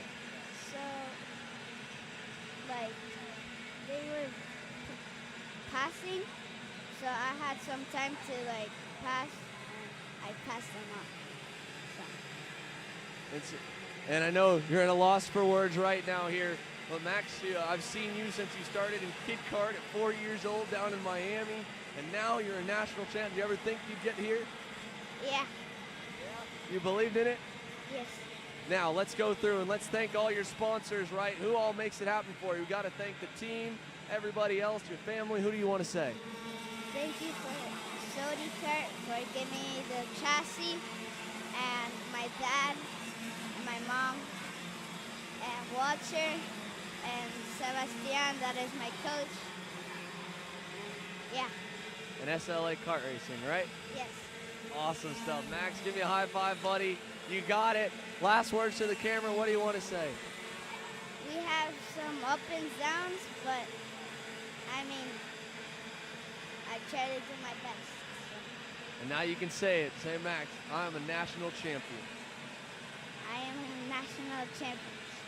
How about that, buddy? Back to you guys. Indeed, love seeing the micro drivers. Great job for Maxwell Macha, your first national champion officially of the 2023 SKUSA Pro Tour. Great job throughout the season for Maxwell. Shout out to SLA Karting and Sody Kart, Walter Power, as he had said. Back to the crazy action on the racetrack right now as these drivers are throwing it out there. Diego Ardiles, I believe, able to go to the lead ahead of Alexander Gonzalez, who led lap number 2. Christian Meyer right in there as well. Enzo Vidmontien, Oliver Weldon, Ernesto Rivera, who was up front early, fell back a little bit. Here's a 2x2 battle all the way down into turn number 12. Why not? Wow, outside the top 4, we have some battling. Red flag on the racetrack, folks. Red flag, we're being told. An incident somewhere on track. Red flag has flown. So a couple of drivers involved, a number of them coming out of turn number 1. And there are drivers who have been ejected from their karts over there. One already up and walking. But we have had a pretty gnarly wreck over in turn number 1 here at this point here. So we are on a red flag here now with an incident over in turn number 1. Again, turn number 1 incident has brought out the red flag. Drivers are slowing themselves up here into position. Alexander Gonzalez was the leader coming across the line last time by, but of course, as we know, the move by Diego Ardiles moved him up into the lead over Gonzalez and Meyer. Enzo Vidmontien, Oliver Weldon, Ernesto Rivera, Chase Busaglia, Caleb Charter, Alex Mercado, and Charlie Smith, who was the top 10 last time by the stripe. A number of changes in that incident, although we do have an incident, as we said, over on the exit of turn number 1. A couple drivers have already walked away from the incident. The safety team, the ambulance, is getting over to the incident right there. One driver still involved in the incident that they do want to check over. So the remainder of the drivers have come to a stop here, coming, I believe, out of turn number 1 and 2 on the front straightaway. They've stopped there. So indeed, an incident here at the very start of our race here in KA 100 Junior. We got a couple laps into a 18 lapper here for this one. So again, Gonzalez had the lead in that last lap, but Ardiles had taken over. That means we will be a single file start. We got enough laps in it, it won't be a full and complete restart. But as we run now here, indeed, we are on a red flag. So, folks, again, the driver in the incident is being attended to right now. Drivers all out of their cars here right now on a red flag. We'll make sure we get you an update when we can. But for now, we're going to go cut to a commercial. When we get back, we'll give you an update on what's happening trackside. Yo, did anyone see what happened? I didn't see it.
Can we get the parents of the driver, the 839 Nick Eggleston, to the track, please, here to meet with on-track marshal Neil Strickland there. As you can see him gathering the drivers together. That is the driver the medics are checking out, Nick Eggleston, on the Ruthless Karting X-Free. Please send a parent or guardian to Neil Strickland at the racetrack, top of the grid.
made for braided and steak and shake.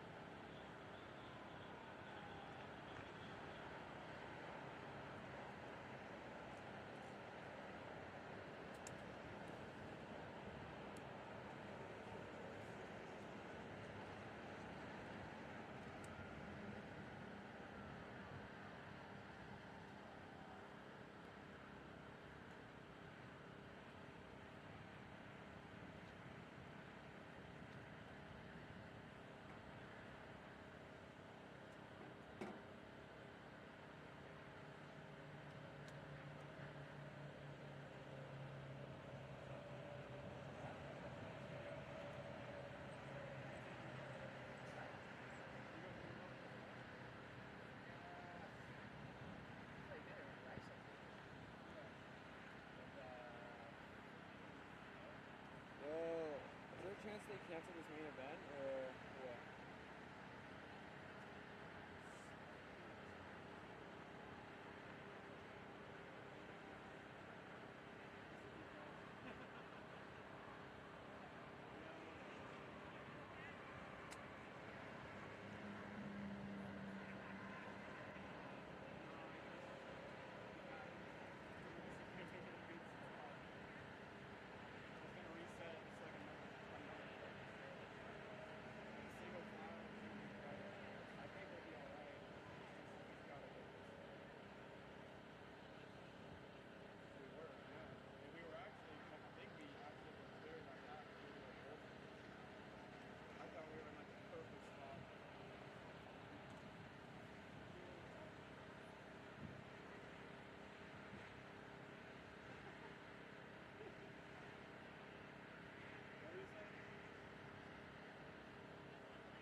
zoom in on them putting him in the ambulance? Or is that a big no-no?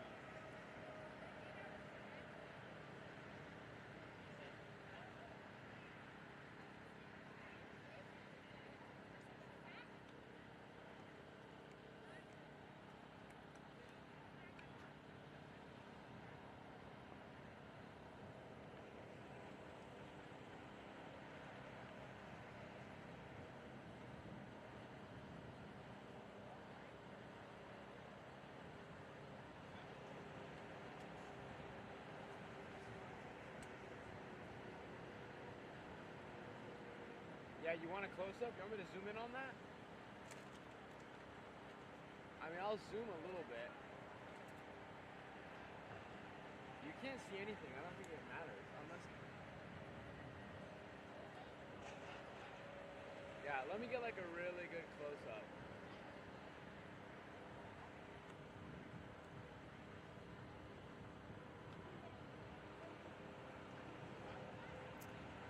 Well, ladies and gentlemen, indeed, you'll see that we have the ambulance now on site here for the driver who was involved in the incident over on the exit of turn number 1, Nick Eggleston, and being told that the driver is alert and awake. They've talked about pain in his back and his arm as well.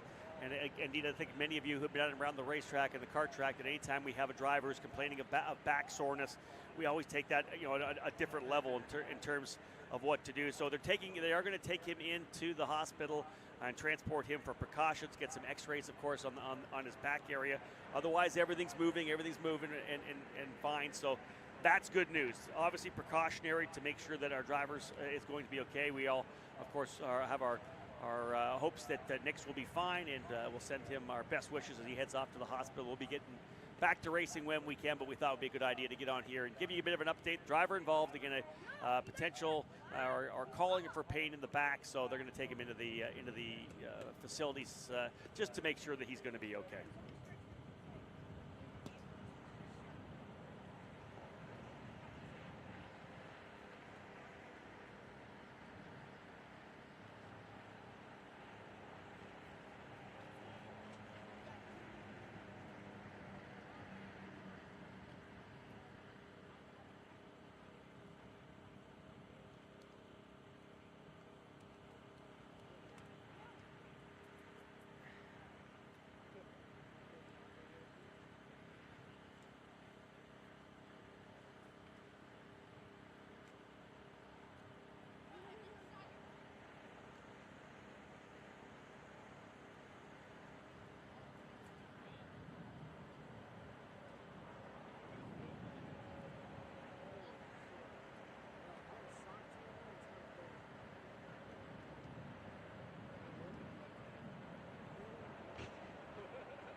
Jerry.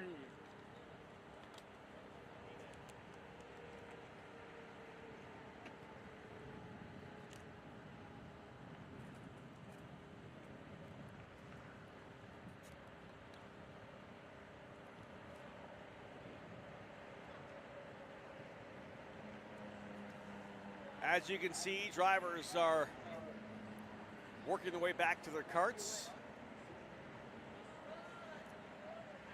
Superkarts USA official, I believe that's likely the helmet of Nick Eggleston. They're going to want to take that with them so the doctors have a chance to see any potential contact on the helmet. Otherwise, they've got him handled and taken care of, which is great news. And indeed, wishing the best for Nick Eggleston, that any x-rays he gets when he does get to the hospital are clear. But as we had said, got word from the scene that he was awake and alert. All the appendages were working, which is great news, of course. The incident happening outside of turn number 1. Just a couple laps into the race here for the drivers in KA 100 Junior.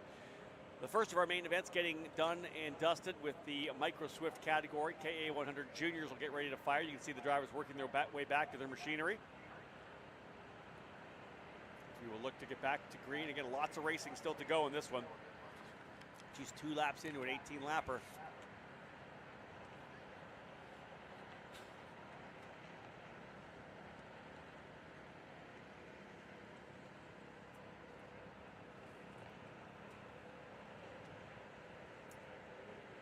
So again, we did have a pass get done, but I would assume they'll probably go back. Diego Ardiles had taken the lead, but indeed they'll set it back up. They go back to the last completed lap, which will put Alexander Gonzalez as the leader, Diego Ardiles in second, Christian Meyer in third, Enzo Vidmonti in fourth, Oliver Weldon will be fifth spot, Ernesto Rivera in sixth, Chase Pasaglia in seventh, Caleb Tartar in eighth, Alex Mercado ninth, Charlie Smith will round out the top 10, Ethan Tovo, Victor De Alencar, Jaden Johnson, Peyton Westcott, and Keegan Kaminsky. That's your top 15. We get set to go back racing here.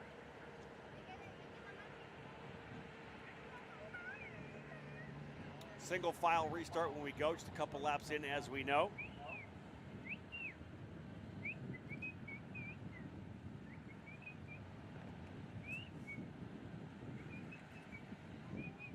Hopefully we can have a clean and green day through to the X30 Senior main event, wrap things up cleanly.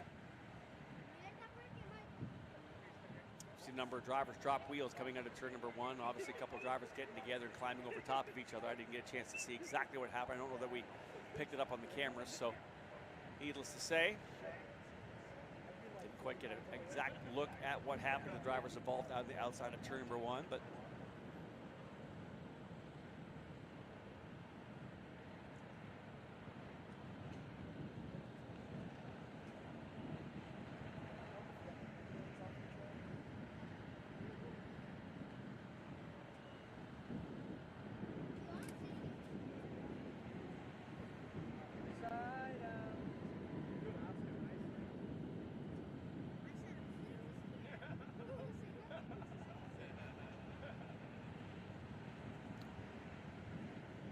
ambulance about set to take off and leave the track so that we can get back to going. Shout out to our EMTs trackside here that were there able to take care of Nix in the incident that did occur outside of turn number 1.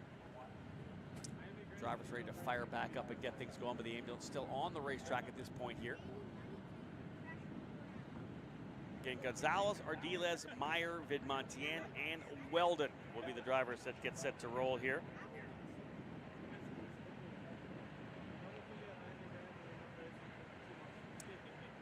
KA 100 Senior will be up next after the juniors, followed by Mini Swift, KA 100 Master, Master Shifter, Pro Shifter, X30 Junior, and X30 Senior. Lots of main events still coming for you here right now, so it's going to be a busy afternoon of competition. Of course, we'll cap the day off with the award presentations for the day's action, for Sunday's round 6 action, but also with the overall championship top 3 as well. Trophies to hand out, or awards to hand out to those drivers, get some photo ops on the podium. Give a chance to celebrate the champions of this year's Pro Tour.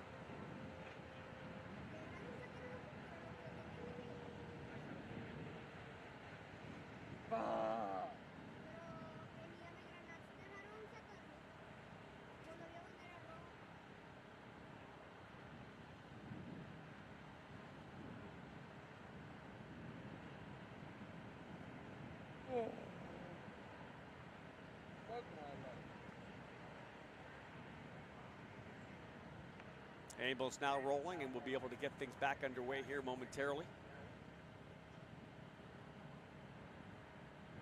KA 100 Senior drivers will be either on the grid now or working there momentarily, as they'll be next up to roll for what should be a fantastic battle. This particular race here, we know that Stephen Miller is already the provisional champion at KA 100 Junior. It's definitely open for a couple of drivers in the KA 100 senior class, that is for sure. A number of these categories still up for grabs.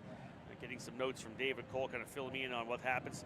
Aiden Levy needs to finish 18th or better, with Colin Lloyd winning to clinch the title in KA 100 senior. So Aiden Levy, if he finishes 18th or better, will lock things down if Colin Lloyd were to win. If Colin doesn't win, of course, it takes a bit of pressure off of Aiden. Pro shifter, David's telling me that Jacob Gulick right now by 30 points ahead, factoring in the drop, ahead of Kremers, Musgrave, and Wick, all within 37 points. And this is all obviously one of the races that's going to depend on where you finish on the racetrack. So lots happening there as well. That's actually 17 points for Gulick, rather.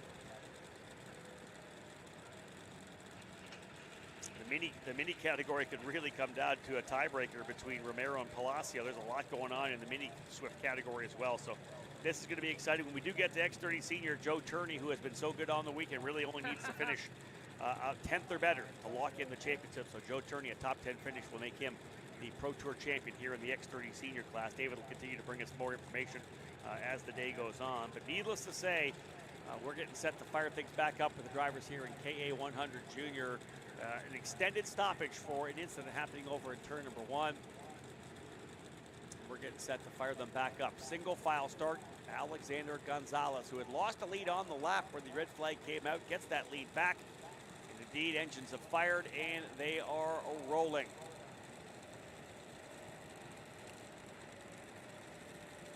Of course, just that last little bit to make sure that the ambulance is off the racetrack so that we can get underway.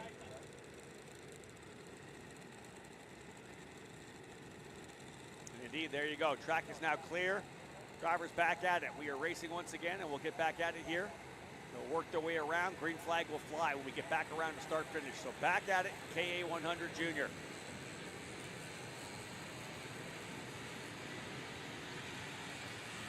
Biggest field, of course, as we know. Not only are they racing for the $1,000 to win each day, they're also racing for the Aspen Fuels Green for Green. So the combined overall winner on the weekend will get to $3,000 cash as well. So a lot of money up for grabs for the drivers here.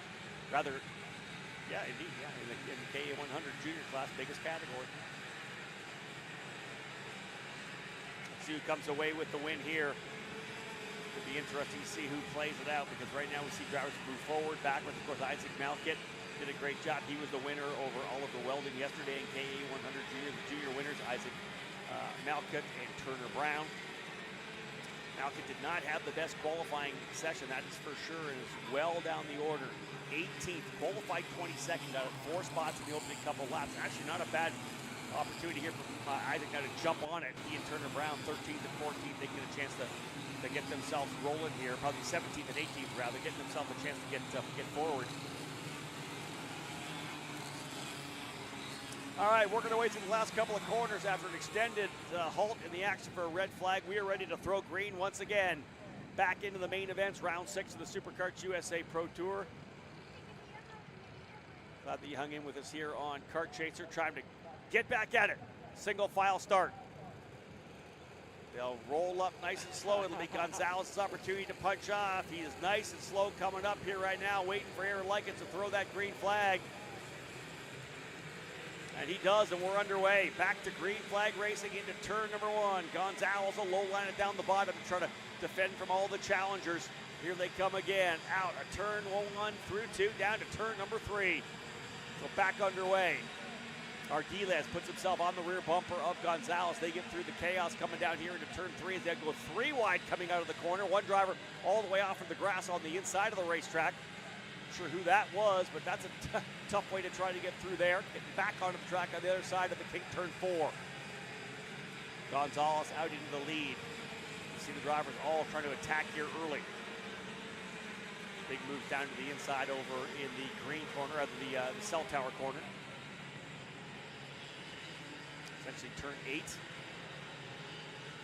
Horseshoe turns 9 and 10. Back to turn 11 now. Short shoot down to the 12, 13, 14 complex. Drivers had some trouble there. One of the Nash cars, that's the 807. who is on the side of the racetrack with an issue. Tough there for the driver of that 807 machine. That is Jack Small. Out early, right back to green and out of the race. That will end Jackson's day. Christian Myers, actually the driver I believe has gone to P1 now. Ardiles second, Vidmontien third. Oh, there's a drop wheel. Almost went around, not quite. Vidmontien in the 895 right in there as well. Oliver Weldon in the 810. 4 drivers in that lead group. Alex Mercado trying to stay right with them there as well. KA 100 Junior back at it once again.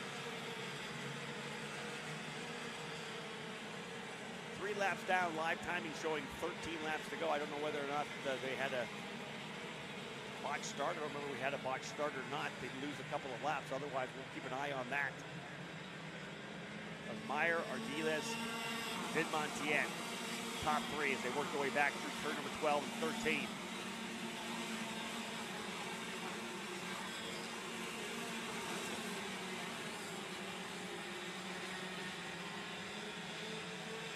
There's your lead group, nose to tail. Ardiles, who had passed before the red flag, wants to make it happen again. He's going to go through. He's going to bring a bunch of drivers with him. Yeah, that's a good dive bomb back to the inside to go to P4.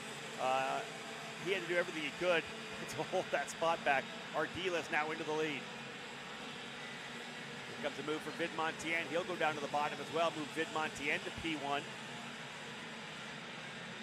Another leader. Ardiles back to the bottom. We're just going to go back and forth. Weldon looking to take a spot here as well. Weldon there in P3. Meyer fourth. Mercado, Rivera, Smith, Kobo, Westcott, Kaminsky. Oh, a couple drivers together further back. Contact there. Again, another one of the Nash drivers, I believe. Looks potential. I think the 812 there was the driver involved there. That was Charlie Smith. Charlie was running in the 7th position. Contact coming through the cell tower corner. Turn number 8. Tough one for him. Get up into the top 10. Back down into 1. Ardiles with the lead. He and Vidmontien have swapped it back and forth. We got a little bit of a gap break, and you see that here now from Meyer back to Westcott. Peyton Westcott now up into the 5th spot, 1.3 back. So Peyton Westcott is the next driver, P5. 4th right there is Christian Meyer. And then you've got Westcott with Kaminsky, Aldrich, Johnson, and Tovo right there. Chase Pasaglia as well. In fact, more and more and more. Yeah, you got to go back a long ways in that group. But right now, 3 drivers trying to pull away. Diego Ardiles, Enzo Vidmontien, and again, one of the drivers who was part of the battle yesterday, Oliver Weldon, fought it out with Isaac Malkit. He is now P3, so still in the hunt another day for Weldon. We'll see if Malkit's able to work his way forward. He was trying to line up, I believe, with Turner Brown. Scrolling down through.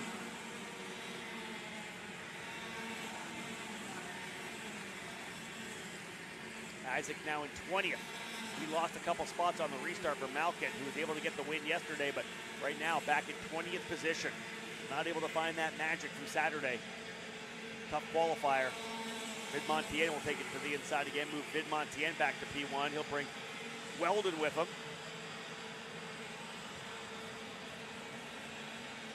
Talked about Stephen Miller and some issues for Stephen. Started back in 47th, dead last. Not sure what happened for Stephen Miller for him to be last in the order, but he ends up 10th right now. Stephen Miller up 37 spots. We'll do a bit of quick research on what happened with him to be able to start that far back. You wonder what happened in the pre-final here in KA 100 Junior for Miller to be all the way at the tail of the field. Yeah, DQ'd, for that bumper. He did make it to the end. Remember, we picked that up at the end of that race where he had the rear bumper. The right side of the rear bumper was detached. He indeed had received the meatball flag, did not heed that meatball flag. I think he finished 7th or something on the racetrack, but indeed, a DQ for him. So he starts from the back of the field in 47th. He is already up to 8th right now. What a drive for Stephen Miller. first advance in the obviously the start of the race, but then rocket his way forward here on the restart. And we're not even to the halfway point here now, and Stephen Miller already into the top 10. He's 3 seconds back right now, the number 873. There's a driver off trying to get back on the racetrack. I've been there before. I did that in my pre-final. I get it. I got a little help. I got a little rear contact. It wasn't me driving off. That's true. I know.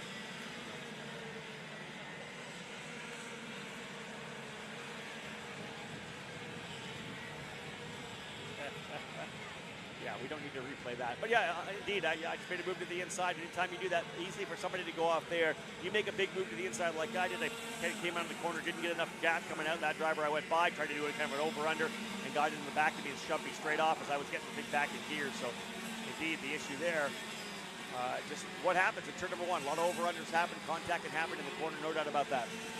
Yeah, as we see the drivers start to cross the line, the lead group forming up even more. We have 6 karts now fighting for the lead of this race, the KA 100 Junior Final, last event of the year.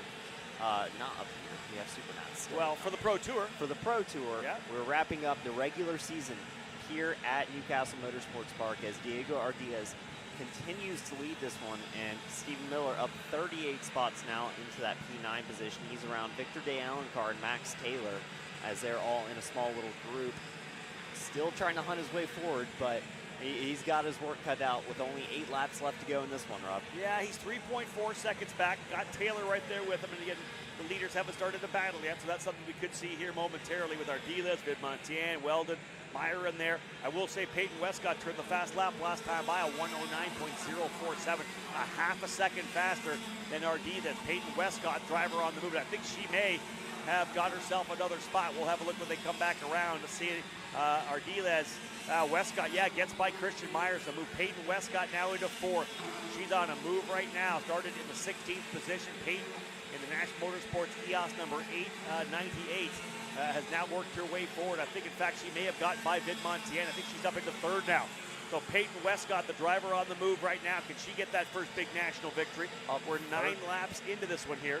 Up 13 spots already. That's a big move for Peyton Westcott, as she is solidly in this top group now, right behind Oliver Weldon as they work through turn number 5. Still Ardiaz in the lead. And another driver up a lot of spots, Keegan Kaminsky in P6, still in this top group, also up 14 spots from a 20th place starting position, finds himself knocking on the door of the top 5. Yeah, nicely done for Keegan Kaminsky for sure in the 834. Showing that we're going to be doing 16 laps, or saying 7 laps to go here on live timing. It was scheduled for an 18 lapper. I don't have confirmation of why we potentially are only going to run 16 laps. That's what we'll run at though, based on live timing. I'll see if I can get some insight on that. But nonetheless, we got ourselves a battle that we're fighting with through to the end here. Quick little message to race control to confirm that we're only doing 16 laps. We'll get that in as well. Last time by, Stephen Miller and Max Taylor on the move, 109.0 for each of them. The leaders at 109.4. They're only 2.5 seconds back here, Rob. Still 6 laps to go, so everything's in play, especially when these leaders start to go defensive near the end of this one. Yeah, we look at the kind of groups that are developing here right now. As we know, that's how it kind of shakes down. There is your lead trio, then the 3 here, and then Miller's going to be involved in that next group as they're coming through here. Miller currently in the 9th spot, up 38 positions. See how it all plays out. There's Miller right there. He's actually, I believe now, yeah, he's into that next group. He's in 9th, making a move for 8th right now, trying to see if he can rough his way around Keegan Kaminsky. Indeed, both Max Taylor and Stephen Miller now by Keegan Kaminsky. So move Kaminsky back to 9th, Taylor up to 7th, Miller up into 8th spot. They're going to keep digging. They need the drivers up front to race. Right now, Ardiles, Weldon, and Gonzalez. It says Gonzalez still, but that's Peyton Westcott. Gonzalez, they have him there. Yeah, I don't know why it keeps resetting for Gonzalez to be in the hunt, but he's not there. That is Peyton Westcott who's in the lead in that position. Head down into turn number 1, 5 laps to go this time by, nose to tail between Ardiaz and Weldon here, Rob. Yeah, I think 3rd is actually Gonzalez. It kind of changes things around on live timing. It doesn't update quickly, but I believe that is Gonzalez in the 814. Yeah, it is. The 814, that's Gonzalez in 3rd. Westcott leads the next group with Vidmontien and Meyer. The live timing just a little glitch there for us, but nonetheless, we have that battle. That group in 4th, 5th, and 6th, led by Westcott, trying to close back up here to see if they can't be in the fight. And you know it, the minute we start going on the defensive, we're going to do it for sure. All right, so being told from race control, we are going a full length 18 laps. It does say 5 laps to go, but no, we are actually going the full 18. So indeed, lots more racing still, 7 laps to go. That's a lot of racing left here, Rob. We've got plenty of time, especially if you're quicker, but you're not quite up there to make your way up towards the front of this field. Fastest driver on track currently, Ernesto Rivera, down in that P11 spot. He started near the front of this one, and he's been trying to work his way back up, running a lot of quick times, but as I say that, Stephen Miller goes back to the top of the boards, a 1:08.7, blowing the doors off everyone else's best time. And while it happens, Oliver Weldon goes to the lead, so that pass is going to be big for Stephen Miller, who just went purple. He needs them to race up front if he's going to close up a 2.2-second gap over the next 6 laps. 6 laps remaining, an 18-lapper here, and here they come back over the top of the hill. This is Oliver Weldon as the leader right now. Right behind him is the 8:14 of Alexander Gonzalez, as Ardiles has been shoveled back into the 3rd spot. He's got Vidmontien there as well, as Vidmontien able to get by Westcott. Westcott back down the inside. She'll make the pass. A little contact from behind as well from Christian Meyer. Westcott goes back to P4. And Miller is the tail of this group.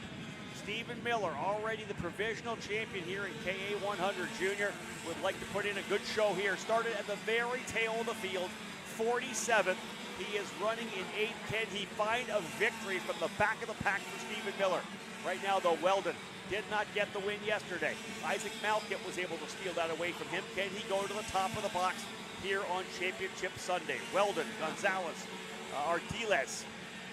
They work their way down now into turn number 1 again. 13 laps down, 5 to go. As you see them head towards turn 3 here, a nice little gap, especially for the drivers in that leading trio, Gonzalez, Weldon, Ardiles. Weldon currently still your leader over Gonzalez. They are nose to tail, and there's a little bit of a gap behind him, just a few inches of clean air, and then it's a charging Stephen Miller, Max Taylor, Enzo Vidmontien. Everyone's going to try and make their way up to the finish of this one. Max Taylor's leading Miller right now. Those drivers have lined up. They're running, I believe, 5th and 6th. I think they may have got by Enzo Vidmontien in the last lap. Here come the leaders out here. That is Weldon, Gonzalez, Ardiles. Then you go back to Peyton Westcott running in 4th position. She's ready to try to attack. And then 5th and 6th is Taylor and Miller. They're P5 and P6. And you know the race is going to be coming here pretty soon. 4 laps to come across the line. 14 down, 4 to go. There is Stephen Miller right there in the 833 RPG machine, as well as Max Taylor, as they are closing up now on Peyton Westcott. Trying to close on Westcott as she tries to close on this front-running trio. Indeed, Taylor essentially right there on Westcott. Does he make a move to the inside of turn number 2? Not sure if he's quite there enough yet. No, he does not, but gets right onto the bumper. Now Gonzalez is going to make this one difficult for the drivers in 4th, 5th, and 6th, as the leading trio working incredibly well together. No one going defensive just yet, even as we near the ending stages of this race. Yeah, you know, a little too early. You don't want to do it to the point where you bring everybody back in. Oliver Weldon showing great patience right now as the leader, although he has that challenge from behind. And it's Gonzalez, and he doesn't show it on live time. We'll see if it'll pop back up, but Gonzalez indeed is running in the 2nd spot over Ardiles. And also, Peyton Westcott just got passed by Max Taylor in that back hairpin. We saw it on screen, and Stephen Miller getting a rough exit. He's going to lose multiple car links off the exit of that corner. So now, with only a few laps remaining, it's going to be tough for him to make up that gap, with especially just looking at how well these leaders are working together. Yeah, exactly that, Simon. They are essentially running nose to tail right now, trying to get to the very end. Max Taylor, driver on the move for sure. You got to go all the way back, I believe, to 6 now for Miller. Even though he's up 41 spots, Stephen Miller in the 6th position right now. Looking around the racetrack to potentially got yellow showing on live timing. I don't know that, maybe just maybe a couple drivers potentially getting the meatball, but again, that yellow you see on live timing, we're not seeing it on the racetrack. Weldon, Ardiles, or rather Weldon, Gonzalez, then Ardiles. That's 1, 2, 3. You can see it's Max Taylor now the man on the move. Finished 3rd yesterday, trying to see if he can't get himself back here onto the podium. He's pushing hard here. indeed. That RPG driver digging. There is the provisional champion right there anyway, Stephen Miller, although put in a performance coming from 47th. He's passed 41 carts to get up into the 6th spot. Miller, though, looks like he may run out of time unless they really start scrapping. 2 laps to go this time by. 2 laps remain as they come across the line for Oliver Weldon. He's got 3/10 right now. Call it maybe a cart length, but that's going to be eaten up quickly on the draft. Here comes once again Gonzalez. He's going to look to the inside. Here's your first shot to the lead. Gonzalez will take the spot. He will go into the lead, and that's going to bring everybody back in. Maybe even Stephen Miller. He's back at the tail of a 6-cart group right now. You'll see the white flag next time by. Weldon's going to go back down the inside as well. Right there is Ardiles. So the leaders just swapping the spots. Nothing doing back there for right now for Taylor and Westcott. I think if you're inside the top 6 on this one right now, you still have a chance to win it. We have yet to see how this one's going to turn out. Lots of racing left to go over these past couple of laps. Weldon down low to defend on Gonzalez. Gonzalez looking for the move, but it was covered off, and this is going to bring the field back together. We may even get more than 6 drivers in the group. Indeed, look who else is coming in here. Ernesto Rivera and Christian Meyer trying to make a name for themselves in this particular race here. As getting up into the fight. White flag will fly this time by. Now we're going to start to get aggressive. Drivers making some big moves. They're stacking up behind your leader. Oliver Weldon will lead it out of turn number essentially 1 here. He'll lead down the straightaway. He's got some room. They're going to race behind him right now, but there's still a long way to go in terms of the draft. He'll be fine through turn number 1. Ardiles is going to throw it to the bottom. Some contact there. Gonzalez tried to go too deep. He'll drop a wheel. Miller's going to go up a couple spots. Miller's going to go to P3, but to the inside as well. They'll go 2 by 2 by 2 all the way down into turn number 3. Weldon, they'll get out of the room cleanly. As the way they work, Miller to the inside coming through turn number 4. He's going to emerge, I believe, into the 4th spot. Miller to P4.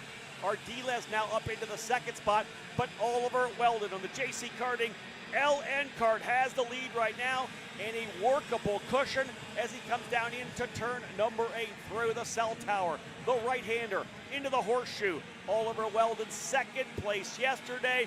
Will he get the win today? He'll work his way out of turn number 11, and that's the kind of gap you need. No one's got anything for him today. Coming through the final complex of corners, as I said, 2nd on Saturday, but here on Championship Sunday, the winner in KA 100 Junior is Oliver Weldon.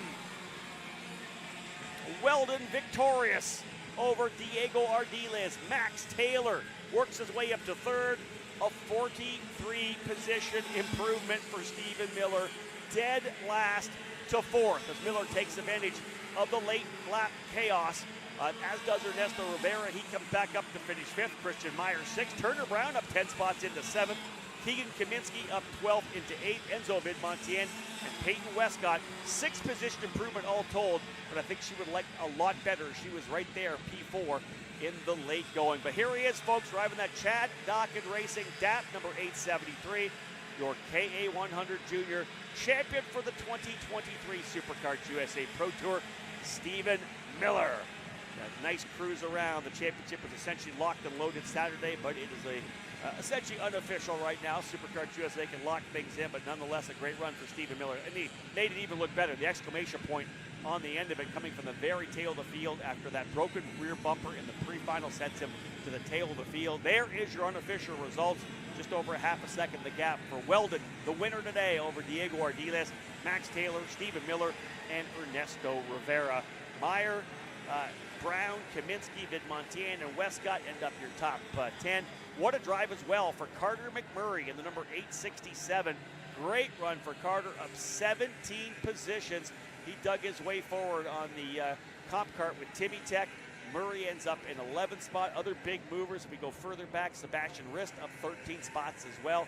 Yesterday's winner, Isaac Malkett, did not have the best day. 21st for Isaac. Couldn't match the magic from Saturday, but the driver who did was Oliver Weldon. Tremendous job for Oliver as he's able to get the race win over Diego Ardiles, Max Taylor, Stephen Miller, and Ernesto Rivera. So, folks, more racing to come. We've finally got our first couple of mains in the books. There's still lots to come here on Kart Chaser Championship Sunday at Newcastle for the SuperKarts USA Pro Tour. We'll be right back with more Summer Nationals action.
If you're looking for your first foray into car racing, the Formula Inter F4 Series is for you. It's an arrive and drive championship costing a fraction of the price of the US F4 Series or USF Junior Championships, utilizing a spec fleet of cars that are randomized at every single round. You can start with International Motorsports Karting Team and advance through the ranks to the Formula Inter Championship. For more information, follow us online at Formula Inter on all social media. Back live here at Newcastle Motorsports Park. KA 100 Senior getting ready to roll out. Mini Swift will be up next. Harley Keeble getting ready to roll here in the number 965. He'll start from the pole position alongside Mick Gabriel. Henry Wheeler and Aiden Levy will be on row number 2. Aiden Levy with a great shot at winning the championship here. Just really needs to finish the top 15, I believe. I'll get the exact point. Colin Lloyd's going to have to win to put any pressure on Levy. He's going to start 6th on the outside. Kane Martin on the inside P5. Finnegan Bailiff and Oliver Calvo will be on row number 4, while Gavin Bailiff and Josh Campbell will line up here on row number 5. Row 6, Vinny Maskelis and Noah Rosser. Row 7, Eli Warren and Zach Meyer. Row 8, Brett Ravetta and Connor Ferris. Row 9, Chris Martin and Luke Powers. On row 10, it'll be Grant Vogel and Miles Hewitt. Row 11, Braden Robertson and Valen Venkatesh. Row 12, David Goldman alongside Henry Leppard. Row 13, Gunnar Ray and Gio Cardone. Row number 14, Caden Bell alongside Lydia Small. Row 15, Sebastian Newberg and Nicholas D'Andrea. Row 16, Fernando Molina, Ivana Richards, and John Burke, scheduled to start at the tail of the field in the 904. We'll keep checking in on John Burke from deep in the field. He could pull a very Stephen Miller-esque run back up through. Up front, though, Keeble, Gabriel, Wheeler, and Levy ready to roll. Main event, round 6 of the Pro Tour here for KA 100 Senior is green, green, green. Racing down into turn number 1. Keeble able to get midway through. A couple drivers diving down to the bottom to make things exciting. It's going to go 3 wide for sure coming out of turn number 1. Indeed, it'll get exciting as they work their way down back into turn number 3. Watching them coming down into the corner now. One driver well off, and he's likely one of the Sodi Kart drivers has gone off. That was the 911 of Chris Martin off into turn number 3. Likely helped a bit there coming into the braking zone. Nonetheless, a 2-driver breakaway out of the gate. I think that looks like Harley Keeble and Henry Wheeler potentially out to a big lead. Yeah, you see the action that happened down in turn number 3 and what it's done. These drivers able to pull out to a massive early lead. And these are 2 drivers you don't want that to happen for if you're behind them, because both of them have shown good pace. I would bet if they work together, this could be done and dusted with a 2-driver battle with these guys both being very quick. Remember, Keeble started P1, Wheeler P3. Finnegan Bailiff getting a big advantage. He goes up to 3rd, up 4 spots on the opening lap. Gabriel now in the 4th spot. So there's your leaders. There's Bailiff in 3rd. 4th is Gabriel. 5th is Kane Martin. 6th right there is Colin Lloyd. Aiden Levy gets moved back into the 7th spot. Again, let's update that. Aiden Levy, he needs to finish 18th or better with Lloyd winning to clinch the title. So Colin Lloyd needs to win here, then put the pressure on Levy to finish in the 18th or better. Right now, again, we think it's obviously looking pretty good here for Aiden Levy, but Colin Lloyd, he's been so good on the season. You never know if he works his way to the front, potentially can win this as well. Lots of action coming as Lloyd trying to work his way forward. He is definitely on the move, getting a big pass done there for Colin Lloyd. But again, that's the scrap outside the top 4, top 5 right now as well. There's your leaders and the gap they were able to develop on the opening circuit.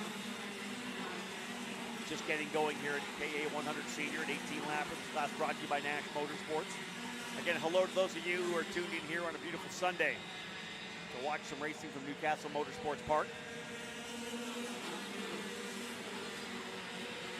Keeble, Wheeler, Bailiff, Gabriel, and Martin. This is this battle just outside the top 2. Gabriel made the move to go in to the 3rd spot. 922 there as well. Kane Martin gets a position. Bailiff, who is 3rd, back to 5th now.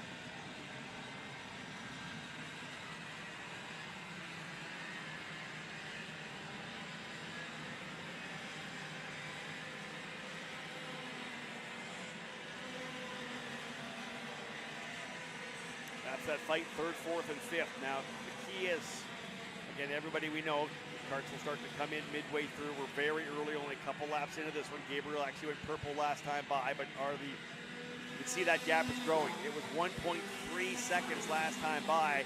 This Keeble and Wheeler breakaway that came from the chaos of the opening circuit, will it just turn it into a battle between these two drivers?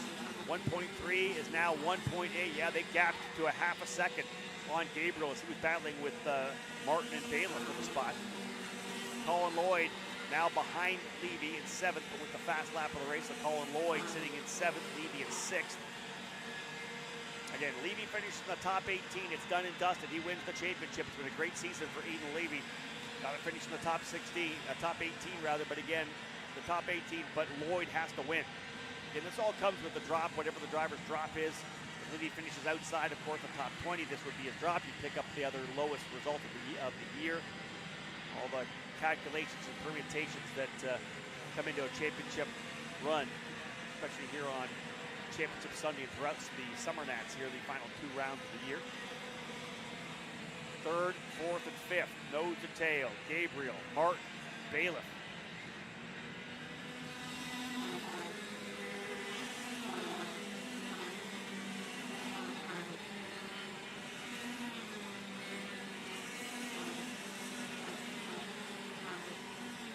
Keeble and Wheeler now out to 1.7 seconds. They are essentially stretching away a couple of tenths of a second. Xander Clemens able to go snaggle himself a bit of food, didn't have a chance to get lunch during the break, doing some work.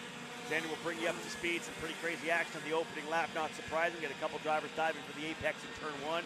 Same went for turn number 3. And the drivers who were able to kind of get away from that were out front of all that action were Harley Keeble and Henry Wheeler. Wheeler's been very smart, staying right there with Keeble. They are now just essentially nose to tail, but being able to pull away as they did. McGabriel, obviously, was Finnegan Bailiff who had gone to 3rd early. Gabriel and Kane Martin were in there, but they've been able to develop this 1.7 second lead. So really a 2-driver fight as we work our way through the first 5 laps. Yeah, I mean, that's something we've seen so many times in these draft-based divisions, right? One awkward start and packs get split, and when they're small enough like this, these guys are going to be smart. This is going to come down to if anyone is legitimately a lot faster than the top 2. I think what's the most interesting is the 2 on your screen right now. What a great catch here. Colin Lloyd on that black and white Speed Concepts Racing red speed. Aiden Levy on the white and orange Kart Republic. That's your 2 drivers in the championship fight right together around each other on the racetrack, and nobody else in the hero. 18th or better is all it will take for Levy. Doesn't matter what anybody else does. We finish in the top 18. Aiden Levy will walk away as the champion in the KA100 Senior program. The Team Carp driver came out of the gate so strongly at the Winter Series down in Homestead. He was fun to watch. He just kept that success, that momentum steamrolled it through to the Pro Tour in Orlando. And again, as we've seen, ready to line up for his first national championship. And to have both of those guys, you know, as the names of this class this year, when you look at the other ones that they've kind of gone against and throughout the course of the Pro Tour, granted, obviously Harley Keeble and his results, you would imagine that he would have been in the mix had he ran both and done the double in Orlando. But, you know, the likes of some veterans here in KA Senior, like John Burke, you know, and further on down with a lot of the other ones that got collected in the opening lap incident, or that were quick earlier on in the championship. You know, I don't know if Colin Lloyd and Aiden Levy, either one of them enter 2023 as the favorites to become the headline names in the KA Senior class, but they have absolutely solidified themselves. Yeah, I wouldn't say you would have check marked them quickly, but both had success in the Winter Series, right down at Homestead. So indeed, they would have been in the conversation for sure, but they have most definitely stepped it up, risen to the occasion. Both those drivers, Colin Lloyd and Aiden Levy, again, they run 6th and 7th on track now. Leaders stretching out down at 2.2 seconds. So indeed, this has become a 2-driver battle up front. Harley Keeble and Henry Wheeler. Keeble, we know, has had some victories. I believe Wheeler coming off a big win earlier in the season to kind of buoy his momentum and confidence as well. This would be massive for Henry Wheeler as well on that LN machine. Of course, the Sodi Kart of Keeble, the British driver who's come over to be part of Sodi Racing USA, running with, I believe, PK Sports for Keeble. Indeed, we'll see how it all plays out right now. Keeble's leading, and I believe wouldn't be surprised for Wheeler just to stay where he is right now to the late going, but sometime or later, he's going to have to see if he can't make a pass or lead. You don't want to just sit back in second the entire time. Sooner or later, you got to move yourself up front and let your competition realize you can get that job done. Yeah, I mean, he needs, and part of that he's doing by being on Keeble's bumper and pushing him. Harley knows he's smart enough here. It looks like Kane Martin's going to go by Mick Gabriel for third, and Gabriel let him go. Finnegan Bailiff will do the same to go on by the AEM karting driver, and they've got to obviously switch something up because unfortunately that gap to the leaders, it's not coming down anytime soon. You would think 3's better than 2, but the top 2 are faster than these 2 drivers on the racetrack. A couple ones have been quick further back, like Oliver Calvo last time by. He was 0.2 better than the leaders, but he's 4.5 seconds away. Aiden Levy, Colin Lloyd, they were even to the leaders. 3rd, 4th, 5th, even to the leaders. Now they're going to lose some time since they swapped positions. Maybe if this pack gets together, maybe it's a little bit better. But I mean, 10 to go, and this one might be one of those races that we see here at Newcastle with the 100cc or mini and micro classes that you can just hit the fast forward button on your DVR and tune back in with 2 to go, because you won't see anything different than just Harley Keeble and Henry Wheeler racing for the lead. Yeah, that's essentially what it's played out with really the opening lap. We talked about all that action in turn 1, then we saw even more of it down in turn number 3. Back-to-back hairpins, of course, to start the lap here at Newcastle, running the reverse national layout. We are going to see some battling back and forth. There's your 2 champions, champion contenders, as we said, battling it out. Aiden Levy in 6th, Colin Lloyd in 7th. As they run right now, Cole tells me that as they run, Levy by 132 points over Lloyd. So right now, Levy, again, only needs to finish in the top 18 to be able to get it done. So he most definitely is happening here. One thing is interesting, David, tell me, Henry Wheeler has a chance to take second, the national number 2 plate from Lloyd, depending on where they finish. So Henry Wheeler, with a big finish here, could potentially take a spot away from Colin Lloyd. And I mean, at the same time, Lloyd might be a little closer to Wheeler because you look and you can visibly see the damage on Aiden Levy's front bumper. About half of it's caved in. It looks a little more low on the right front than the left front. So that leads me to believe that unless it just really took the hit without going to the pushback, that it probably knocked at least one side in. That's a 3-second penalty. That's the only good thing about this race being so spread out, that a 3-second penalty for Aiden Levy, it only drops him right now about 4 or 5 spots. Now it does drop him down to 11th, but 11th on back is way back from. He'd need about a 10-second penalty to get anywhere near that dangerous 18th place position. And that's, of course, if that holds. Yeah, Colin Lloyd still has to win.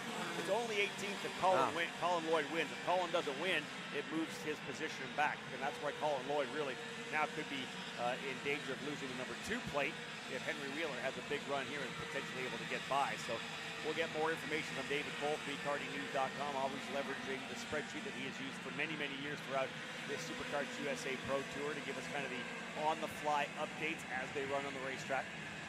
Yeah, Dave and his Microsoft Excel 1998 is always trusty. I'm telling you, guys, he was a math major at university. Look, he gets it done, right? I mean, me and Nate Dean, your newest addition, always joke. We're like, man, if we could just get Dave to use some new tech, but Dave's an old school guy, you know, at this point, he's like, it works, it ain't broke, no need to fix it. And the cool part about him having the same software is he's got every year all the way back. You know, he is a perfect statistician on the sport. Just like you said, we were asking, would Joe Turney be the first non-American tag senior X30 senior champion? And he would be after in the 14th iteration of the SKUSA Pro Tour. That's impressive to think that we have such, so many international drivers come and run in the championship. This will be the first time. As Levy now going side by side with Finnegan Bailiff, that's in that second group. So the leaders are gone. 3rd, 4th, 5th, 6th, 7th, all dicing it up.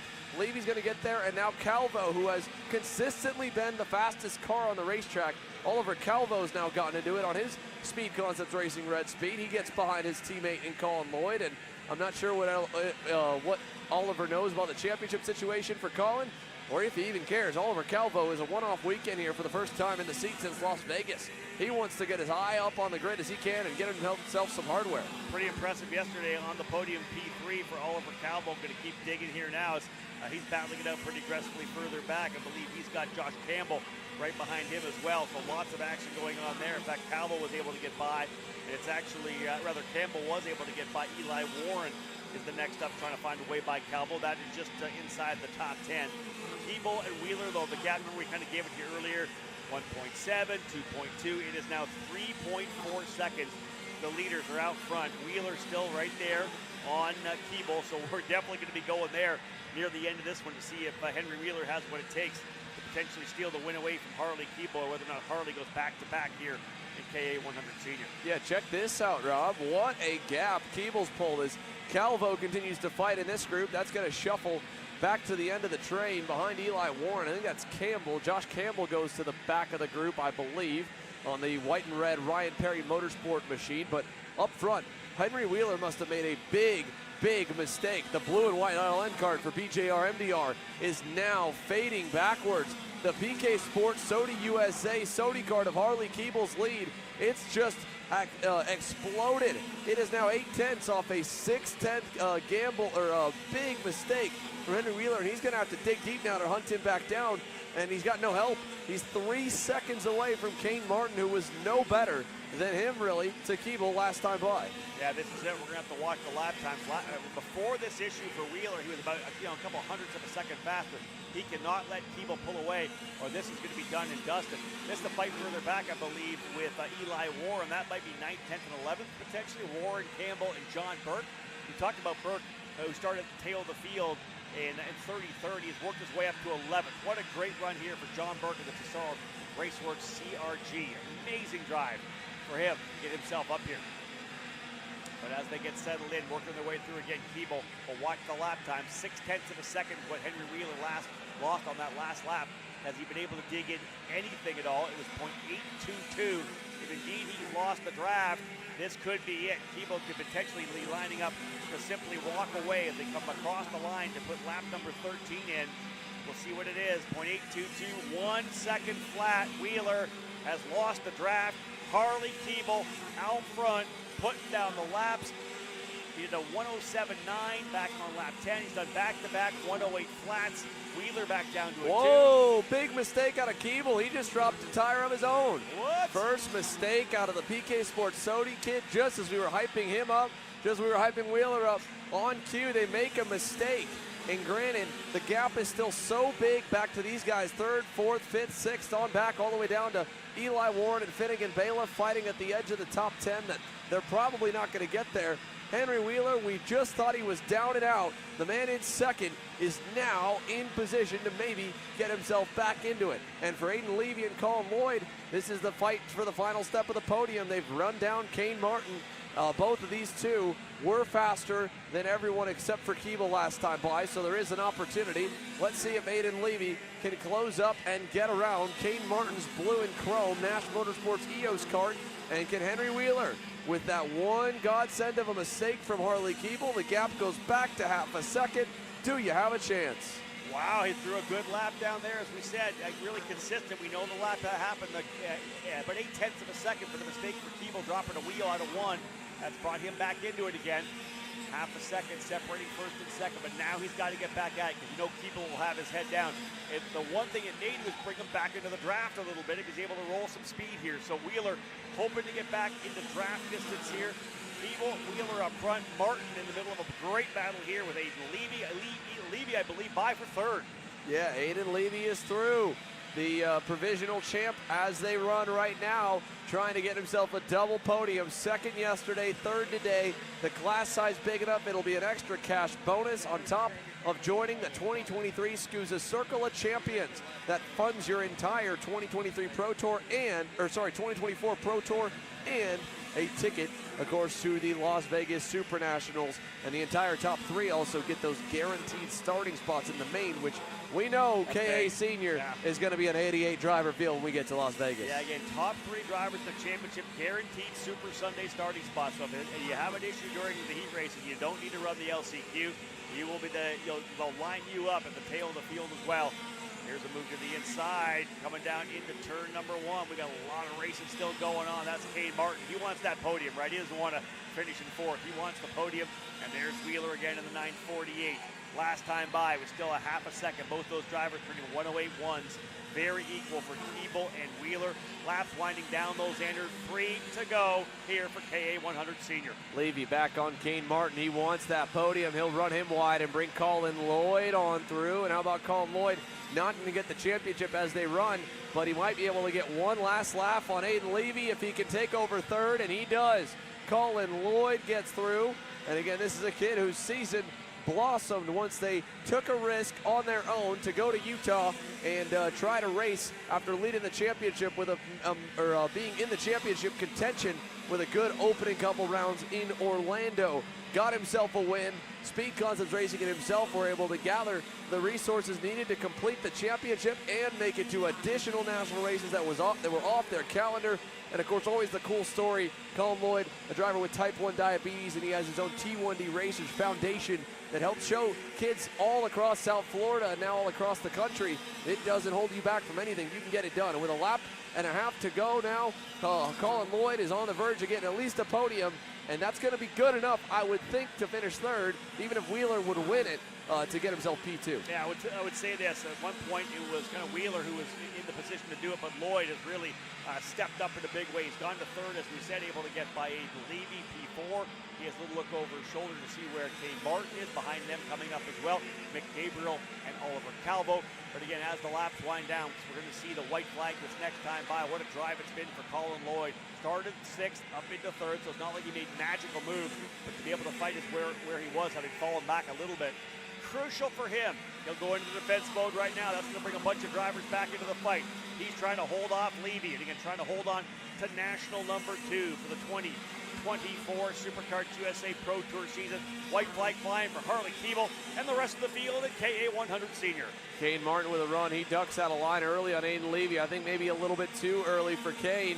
Levy got to give him space, though, and that's unfortunately going to send Aiden Levy to the wayside. Calvo through, Gabriel through. Here comes Josh Campbell through also. Aiden Levy gets shuffled back, but now Campbell in trouble, has to let Levy get back by. No, he's going to send it around the outside on Mick Gabriel. Almost there, going to still be there wheel to wheel with Levy coming out of the corner.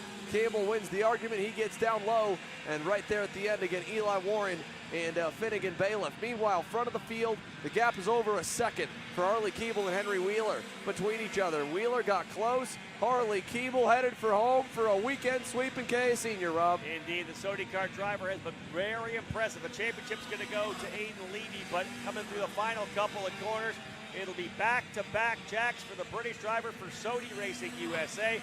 Harley Keeble wins again in KA 100 Senior. Big victory for the young pilot, 1.6 the margin over Henry Wheeler. Great run for Henry Wheeler for sure. Colin Lloyd coming into third very well, potentially holding on to second place in the championship, that national number 2 plate. Oliver Calvo fourth, Kane Martin fifth, Mick Gabriel sixth, seventh, Josh Campbell, and all the way back now in the number 990, Aiden Levy, 8th position. He was running third, kind of used up a little bit there in the final laps, but doesn't matter. Levy, P8, will be your provisional champion in this KA 100 senior category. And what a season for Aiden Levy. Great to see him be able to do what he did at the Winter Series and bring it all the way home here at the finale for the Pro Tour. And again, beyond that, kudos to a number of different drivers in the top 10. How about John Burke driving up 22 spots to 11? Great drive forward. For Aiden Levy, it's national championship number 1. Colin Lloyd gets the Winter Series, but Peyton Phillips gets the Winter Series. Aiden Levy gets the KA 100 Senior Regular Season Pro Tour Championship. His first career, and his story as well, interesting, Rob. Goes off to college in 3 weeks. He's in contention in the U.S. Pro Kart Series Championship, but his dad, Jeff, said, no, we're going to college. We'll race where we can. But he said, one race we are not missing, Supernats. We're going to be in Vegas. So Aiden Levy just got himself tires and entry and a guaranteed starting spot in Las Vegas. We'll chat with him. We've talked to him once already this weekend. The same with Harley Keeble. Henry Wheeler so close and yet so far, though. I mean, what just good drive and just almost there, just didn't quite have it. Sometimes that's how it goes. I just like the progression we've seen out of Henry Wheeler throughout 2023. He really has become a driver that can roll in and be a challenger for race wins. To be able to put the pressure on like he did there with Keeble the entire time, just one minor mistake dropped him back. Keeble made a mistake as well, but Wheeler just didn't have quite the pace he needed at the end to potentially challenge for the race win. Nonetheless, a great run for him, but it was Harley Keeble back-to-back jacks, as I had said. Big victory for him. I know they'll roll their way in. We'll have some interviews. Mini Swift getting set to go as well. I'm on track after them. I will see you when I'm all done. Have fun with that Mini Swift call. Oh, we're going to have a blast here. David Lansdowne obviously in the scale area. Let's go down, and we'll keep an ear out and keep an eye as the drivers are going to roll through here in KA Senior.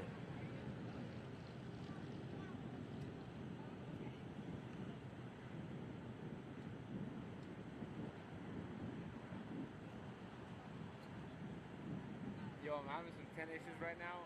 Just in case Mini Swift comes around, I'm not like ready to go. Just want to let you guys know, like, it's really about to fly off. I'm putting it down with my hand right now. All my water bags are like dead. They all like were leaking.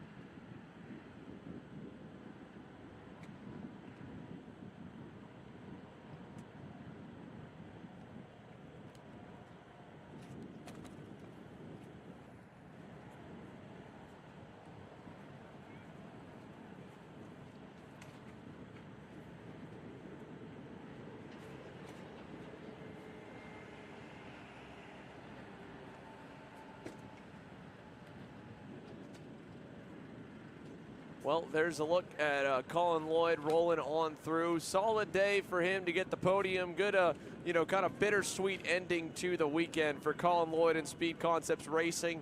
Not able to get the championship, not able to get the win.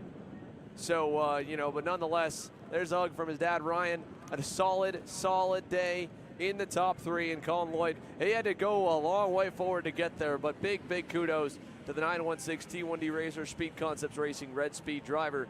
And again, at the number 2 plate going into 2023. And the good part about that, it also comes with a Super Nationals entry for going second in the championship. Henry Wheeler, man, close today here. So close all the way through. Kept it even with Harley at points. Looked like he might have had something for him. You can tell he's again kicking himself a little bit. I'm sure that he almost was there. Just was not enough. Mick Gabriel was kind of up, down, and around. He stayed inside the top 5 almost all race long. And for the early part, he was P3. He crosses the line P6 at the end of it all in that AEM karting EOS kart. Oliver Calvo, a good return to the seat. Fastest lap of the session to end off his Sunday. P4 for Oliver Calvo, a winner here last year at the Summer Nationals. And there is our newly crowned, welcome to the National Championship winner's circle. Aiden Levy is officially your KA100 Senior National Champion. And the Team Tarp Kart Republic boys got to be stoked. Let's talk to him here. Dave, let's go down to you.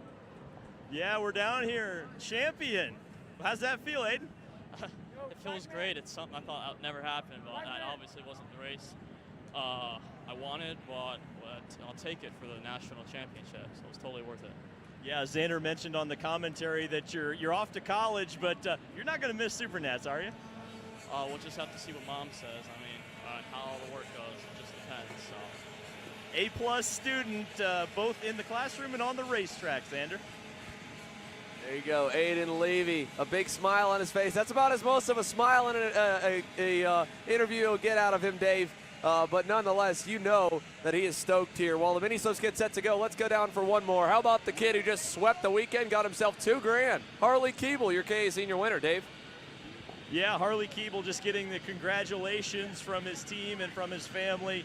We're going to see if we can't sneak over here. We do have a wired mic, so we're going to try not to get caught up in all of this. Harley Keeble. Oh, the hugs. This is just a... Try not to. I'll drag him. Harley Keeble, making sure we're not going to trip anybody over. Xander, we need a wireless mic. Dave, Harley? I'm tired of your sass. All right, Harley, it's a perfect weekend here at KA100. Don't fall off the ledge, please. You still got another race to go. Talk about the KA100 weekend, because it was awesome. Yeah, it was great. I mean, I knew we had the speed from day one, lap one, and then after that, it was just, trying to keep myself in the front, out of the fights, and then, yeah, in the final yesterday, we came from 11th, got to the front, and it was just consistent lap times, and it was the same again today. But this time I started at the front, so it was a bit easier, but you know, it's never easy. It's always a challenge. Since we're talking about grades, I'd say this weekend for Harley Keeble is an A+. He's looking forward to X30 later. He looks a whole lot better in X30 here on Sunday than today. Could he do 3 out of 4 main event wins? Well, we're going to find out later. First up, it's time for the ever-exciting Iveco Tires Mini Swifts. We're green down to turn number 1. David Land and Simon Sykes will join me in the booth in a moment here while Rob Howden gets ready. Big contact already. One driver turned around out of the front of the field. I believe that might be either Royce Vega or Troy Ferguson. It is indeed the 140 of Troy Ferguson, the California kid. He's out here on the opening lap. We knew we might lose a couple. We end up losing Troy. However, up front, it's a TKG 1-2. You've got Travis Pettit leading the way on the green and white Kart Republic. Travis Pettit looking for his first career national win. He was 3 to 5,000th of a second shy at the Miami Grand National Championship 2 weeks ago. He's been second, he's been third, and sure, in March, his podium was amazing, his first career national podium. But now Travis, he wants that first career win. His dad, Adam, obviously wasn't on track in the pre-final in KA Master. I don't know if we'll see him in the KA Master main after this, but I know that Adam is 10 times more nervous for Travis, his son, leading the way right now and trying to snag a win. So as they go around, we've got 1 lap in the books. Nothing major happened beyond Troy Ferguson, unfortunately, going out early in the session here as he got turned off the start. Beyond that, we have the Trinity Karting Group, Kart Republics, hooking up for the lead already, Dave. And this could be very similar to what we just witnessed in KA Senior. Yeah, absolutely. It's also a replay of the pre-final. These two guys hooked up, and they're running away right now. It's kind of interesting. Throughout the day, we saw such close competition, it seemed, in the pre-finals, but once everybody's gotten sorted out, everyone's spread out. It's kind of wild. I expected a little more chaos. It looked like a couple guys went off in the back there. Yeah, a few guys off there. That is the 156. I believe that's Jensen Michelke on the Supertune USA Paralin that goes out. So Jensen Michelke, unfortunately, getting collected in an incident. He was in the 12th spot last time by. So not good stuff for Jensen Michelke, unfortunately, as the field continues to work its way around further back in the order. There's a look at Michael McGoy. Remember, he had a run-in with his teammate Jackson Tovo yesterday, and the two of them collided. Ultimately, worked it out, slept on it. They're good overnight. How about a couple of young guns there? You've got the likes of Gabriel Balog in his second Mini-Swift season. Luke Gilio, his second Mini-Swift race in the white and red Ryan Perry Motorsport Nitro Kart. Luke Gilio up 2 spots already into 9th. 3 seconds back and working with Gabriel Balog's Magic Kart to try and go forward. Here's some more movers and shakers. How about Royce Vega and Ashton Woon hooking up? They go by Jackson Tovo. They move into 4th and 5th. But everybody is still chasing the TKG Kart Republics right now. Michael McGoy was better than them last time by, but he needs some help because they 2 against 1. It's always going to go in the favor of the bigger pack in Mini-Swift racing. He needs these guys to go forward. Not that to happen right there. Royce Vega has dropped a tire. Ashton Woon's going to go by for P4. And in 4th, Ashton Woon does go by. So the Trinity Karting Group Kart Republics lead. Michael McGoy now is by his lonesome in 3rd in that white and red Ryan Perry Motorsport machine. And then there's the gap back to that next group after they've traded that 4th spot again here this lap. Yeah, Ashton Woon was quite impressive in the pre-final earlier today. Moved up through the field very effectively. So not really a surprise to see him moving up through the field right now. But like you say, Xander, I really am questioning whether or not those Kart Republics up in the front are going to be knocked off the pace, because we saw it in the pre-final. The key to this race is staying in line, and if you can find a teammate that you can hook up with, just like the Trinity Karting Group has done right now, you see purple laps, and that's exactly what we're seeing right now at the front. Yeah, as they go down the inside here, Gabriel Balog going by on Jackson Tovo, and he's going to bring as well Alessandro Truscio through. Luke Gilio goes through as well. 7th, 8th, and 9th all freight train, and Jackson Tovo is now down after a great start to go forward. And look at this, Truscio is threading the needle, and Luke Gilio, how about that in your second ever start in Mini after running micro all season? He was 3 wide on the bottom side in that white and red Ryan Perry Motorsport machine. Truscio goes back 2 spots as Tovo gets back around. Luke Gilio is getting his elbows out. This young kid is getting after it in only his second Mini start. Yeah, a little bit of contact there on the exit of the scoreboard corner. Looked like he was directing traffic up at the front, or at least whoever was leading into the scoreboard corner was directing traffic. Ended up getting passed by 2 mini Swift drivers. So wild stuff right now in the middle of the pack. Meanwhile, all out front, it is still Palacio and Pettit. McGoy was third last time by. He started to lose some time, got swallowed up by the pack again. So watch this through turn 1. Here comes Pettit and Palacio. Palacio's gone around Pettit, decided to lead the race and show him around. Pettit pushing him. But if you go back from first and second to third, it's changed hands. Michael McGoy no longer is by himself. He's got Ashton Woon. Can Ashton Woon push Michael McGoy up to the leaders? We're about to find out this lap as they finally close together. And the gap to run down 1.7 seconds. The good part is we still have 11 and a half laps to go. That's a lot of time. And then back behind third and fourth, that's where the new midfield fight is inside the top 10, because back to position number 5, it's Vega versus Giglio versus Tovo versus Truscio. Tovo back around Giglio now in the blue helmet. Yeah, Woon, just to go back to Woon real quick, while he's pushing the second group of 2 karts, he was not afraid to push earlier, and it was quite effective when he was able to do that in the pre-final. It didn't quite work out, but you think he learned something a little bit going into this final, and we're going to see, because I think they're catching the 2 karts behind the 2 Trinity karts. I think they're catching them slowly but surely, and like you said, Xander, there's so much time left in this race. These guys can be patient. They can just wait and catch up and make an attack. Well, we compare obviously the mini and the micro class here at Newcastle and at most of the racetracks we go to on the national tour to Talladega and Daytona racing, right? So when you think about that and you think about the racing, there's guys in the NASCAR circuit known as good pushers, there's guys known as good leaders, and guys good at working a pack. And it's the same even in the mini class. Ashton Woon's been looking like a good pusher. Lucas Palacio, great leader. You know he's going to hit his marks. Kid's phenomenal, and so that's why Travis Pettit's fine to push him for the majority of this main. But this deal, this is navigating a swarm. We're now up to 8 cars here from 5th on back, and what a swarm and fight it is for that third group on the racetrack. Here they come. It's Tovo, Giglio, Truscio, then back to Vega, and now joining into that mix as well is Martin Jaramillo, Fianchi, and Braden Wagner, I believe, on the GFC entry. It's a little gap back to Gabriel Balog, who unfortunately on that Factory Magic cart is continuing to drop. He's down to 12, down 2 spots net on the race. He was well inside the top 10, and now he's outside of it. Fianchi was another one who was really impressive in the pre-final earlier today, as we see some side-by-side racing right now. Just of note, the top 4 all did their personal best lap of the race on the last lap. Travis Pettit actually just did the fastest lap of the race, running in 2nd position right now. So all sorts of intrigue going on throughout this top 10.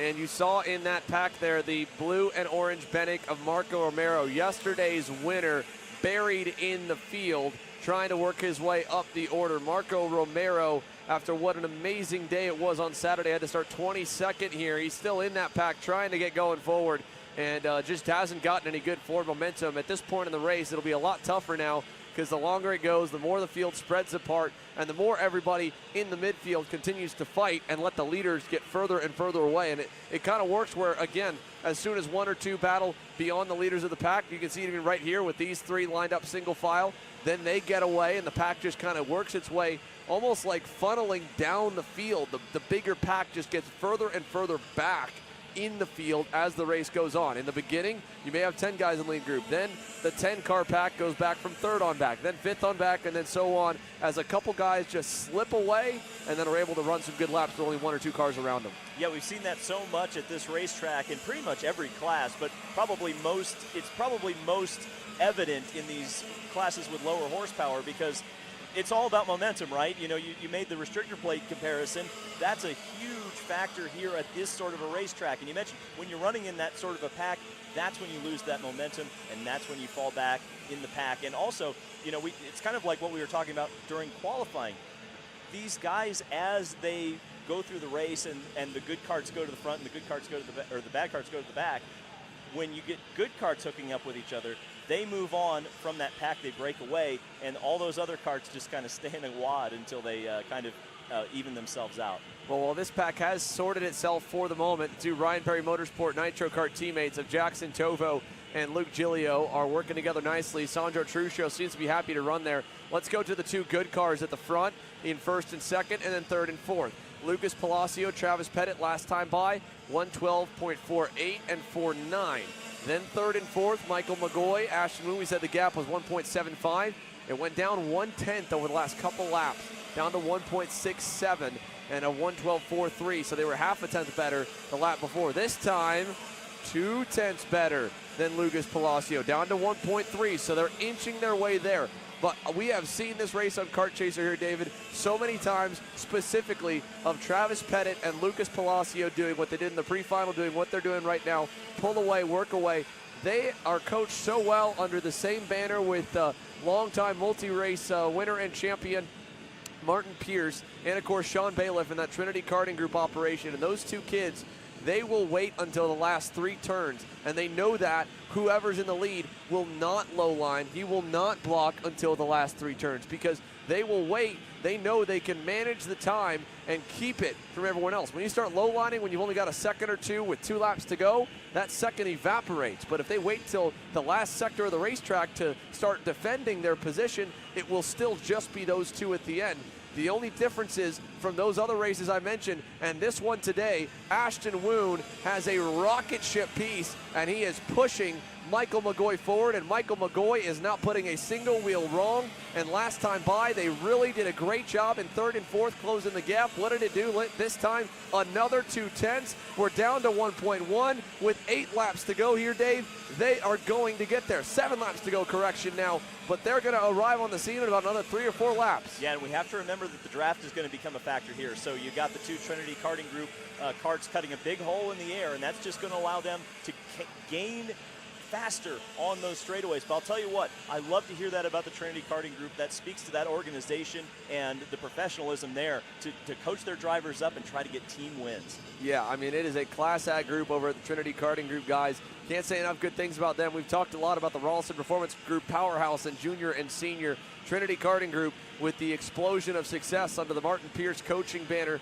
for Travis Pettit, for Lucas Palacio. They have become one of the teams to be with when it comes to mini and micro racing right now in 2023. They have attracted a ton of drivers to their program, and they stick with it. And when they drivers switch around and find new homes, and they stay and they land and that home grows, you know that home is doing something right. Credit as well to the Ryan Perry Motorsport Group. Michael McGoy had been so close to a big win, got one finally earlier this year. And so if you look at your top 4, Ashton Woon is a former race winner. Michael McGoy, former race winner. Lucas Palacio, the winningest kid in 2023 by a long shot. Makes Joe Turney look like a joke in compared to the number of mini races that Lucas Palacio has won. The only non-winner in the top 4, Travis Pettit in the blue helmet. He has yet to get that first career national win. Again, go back 8 months ago, you tell Travis Pettit that he's going to be in the top 2, top 3 almost every national weekend from March onwards. He would have been elated. And ever since he joined, it went all the way from his debut weekend, joining Palacio and Pierce and Sean Bailiff under the Trinity Karting Group operation. From weekend 1, Travis Pettit has turned into a podium contender. He was already close at the SKUSA Winter Series earlier this year with his dad operation, and then when they moved to the green team, they have taken it to another level, and they know that win is coming. Today could be the day for Travis Pettit, but again, he's going to need to outrace Palacio, and he might also need to outrace Ashton Woon and Michael McGoy. The good news for him, last time by, Woon was disconnected on the 2 long straightaways, so they lost 0.2 back, and it went back up to 1.4. Let's see this time now as it switches from 6 to 5 laps to go. They put another 10th back on him. We're back up to 1.5 seconds. Yeah, it's a personal best lap for Lucas Palacio, and it's interesting that you mentioned that Pettit has not won a race. You mentioned the team orders. Well, it's the last race of the season. At some point, you are going to be hungry for a win, and are you going to listen to your crew and make that move in the last 3 laps, or are you going to try a little bit earlier? You're going to pull a fast one. I don't know. I guess we'll have to see. Depends how hungry you are for that first win. Oh, we know he's hungry again. He was so close. And again, if we go back 2 weeks ago, Dave, the Miami Grand National Championship main event, Travis Pettit waited all the way until the last turn of the last lap to get underneath Lucas Palacio. But then third place, Cameron Marsha over-undered them both coming down the straightaway at Trackhouse Motorplex and got a push from Ashton Woon as they went 3 wide across the line and beat him by 5 1,000ths of a second. It was one of the first times that those two have gone head-to-head that Travis got the better of Lucas, but then even then, third place came and robbed it, and Cameron Marsha got his first career national championship race win. But now, again, it looks like it's just going to be the two of them. They've danced on this racetrack, and all year, plenty of times before, if they continue this pace, last time by, Pettit went purple, and another good lap from Palacio. They evened the gap. It stayed at 1.5. We've got 4 laps to go now into turn number 1. So I think we're going to get another duel, and the downside of racing the same guy week to week is he keeps seeing your card, your tricks, and you've got to come out with new ones every single time, because Travis Pettit knows, and he probably has a good feeling of what Lucas is going to do, and Lucas has a good idea of what Travis is going to do when they race around each other. So now how can you surprise that guy with a move that he will not expect and has not seen from you before? You really got to get creative. Gosh, it's almost like racing your brother at this point, right? You know each other so intimately. You've spent so much time under that same tent, racing in the same series, racing against each other, and you mentioned it. He's already put a winning move on him. He just didn't win the race, and I sure hope no one's got a pit board out there telling him where Ashton Woon is, because then he's really going to be having flashbacks. We've got a ton of the same players involved in this finish that we had in that finish. Absolutely, we do. Again, your update further back in the field. The last chance we'll get to go through them. Here's Jackson Tovo. He's been able to kind of separate his pack with Luke Giglio and Alessandro Truccio. They have been working together all race long for the second half, and they have completely pulled over a second and a half away from the rest of that midfield fight. So 5th, 6th, 7th, that'll be the battle right here. A top 5 in Luke Giglio's debut weekend in Mini Swift, that would be tremendous. Even a top 7 is going to be awesome. The kid was in the top 10 yesterday. Very, very impressed. Would be adapting to the next age group up. The lack of the restrictor, the little bit heavier weight from the micro class to the mini. I mean, I've heard a great comparison. Micro Swift is 90% pace, 10% racecraft. Mini is 10% pace, 90% racecraft. Because again, yesterday's winner, Marco Romero, right? He is all the way down in 21st today. It is a complete flip of the script. Palacio, unfortunately, was fast yesterday as well. Got shuffled all the way around, got his elbows out, ended up drawing a couple penalty flags, but even beyond that, he was not the factor when we got down to the last lap battle. So today, though, he is. Today on both days, Travis Pettit is there, and now we're going to see them really start to go. The 2-to-go signal is always the natural reminder to the drivers the race is almost over, because they have the lap counters on their Micron onboard data gauges, but that's just the laps they've turned around the racetrack. It's not necessarily like what we get on the left-hand side of our screen saying exactly how many there are to go. So now, with 2 to go, what do? Right now, like I mentioned earlier, no defending from Lucas Palacio. Him and Pettit stay in single file, knowing they cannot afford to battle too early if they want to keep it amongst themselves. And so for the moment, they continue the fast pace. They were, again, a new fastest lap last time by. The gap is now 1.9. They're doing an excellent job of sticking to the game plan. The question, of course, Xander, is when you've got one and only one opportunity, and you go back a couple of races, and he's already taken this opportunity to make a pass on the last corner. Palacio knows what's coming, or at least he thinks he knows what's coming. How do you throw something at him that he hasn't seen before? That's going to be the question. And I guess my question is, and like I kind of teased earlier, do you sell him a dummy at some point? Do you kind of surprise him with, maybe 4 corners to go instead of 3? Again, to his credit here, Dave, it's not like, I will say, with Travis Pettit, he's not pulled any punches in all the races this year. When they've gotten to the last lap or last 2 laps or last couple corners, they've dueled in a ton of ways. Crossovers, side by side. How about here? Sell him a dummy early. Don't let him get early enough to block. Go by on the front stretch to the lead for Travis Pettit into turn number 1. So now Travis shows the way in the opening hairpin, but they've dueled in a bunch of different ways, and now as he looks back, taps his helmet, says keep pushing, and he's going to go all the way to the outside, and Lucas will follow. So they're going to wait, and now it's on Lucas Palacio to surprise Travis Pettit here. Final time in the green corner. Not there yet, Dave. Yeah, that was really interesting. It looked like there was a hand gesture from Palacio. I wonder if he was expecting that move so early. But like you said, he might be in the catbird seat here. As long as he doesn't make a whole bunch of moves and they start battling so that the other 2 can come up behind them, it's going to be a 2-horse race. Let's see it. Final time to the horseshoe. Travis Pettit leading, looking for that first career national win. He's got 2 more, maybe 3 passing zones to go. Now the the final 3 turns. He's going to go a little narrow. Palacio shoves him there. Last turn, left-hander right here. He can't get him. He's not going to do it. Travis Pettit is finally a national race winner. Travis Pettit gets it done. Lucas Palacio follows all the way through.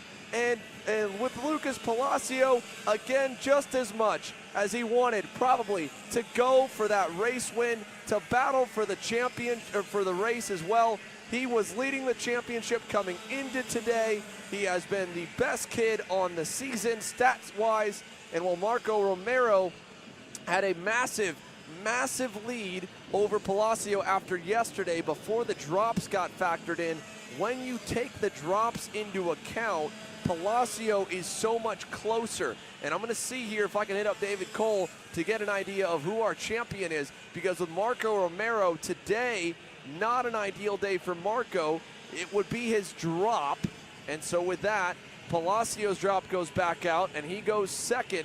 I guarantee they did the math, and I'm going to see if I can do it here as well. We'll have you, Dave, here go through the rest of our results on this one. Sure, yeah. Travis Pettit wins, and he did it the right way, setting the fastest lap on the last lap over Lucas Palacio, which kind of surprisingly, there wasn't much of a duel there at the end. There was a pass on the last lap, and then there wasn't really a defense. Ashton Woon takes 3rd place. Michael Magotti is in the 4th spot. Jackson Tovo in 5th. Royce Vega in 6th. Martin Jaramillo. Jaramillo, yeah. Jaramillo. Apologies. And let's get the rest of the results up. Rocco Simone, one of the big names, in 16th spot. Here, we'll do the championship in a moment. I'll go downstairs and get us some more here. Let's go down and we'll talk to our race winner and our potential champion if we can sort that one out as well.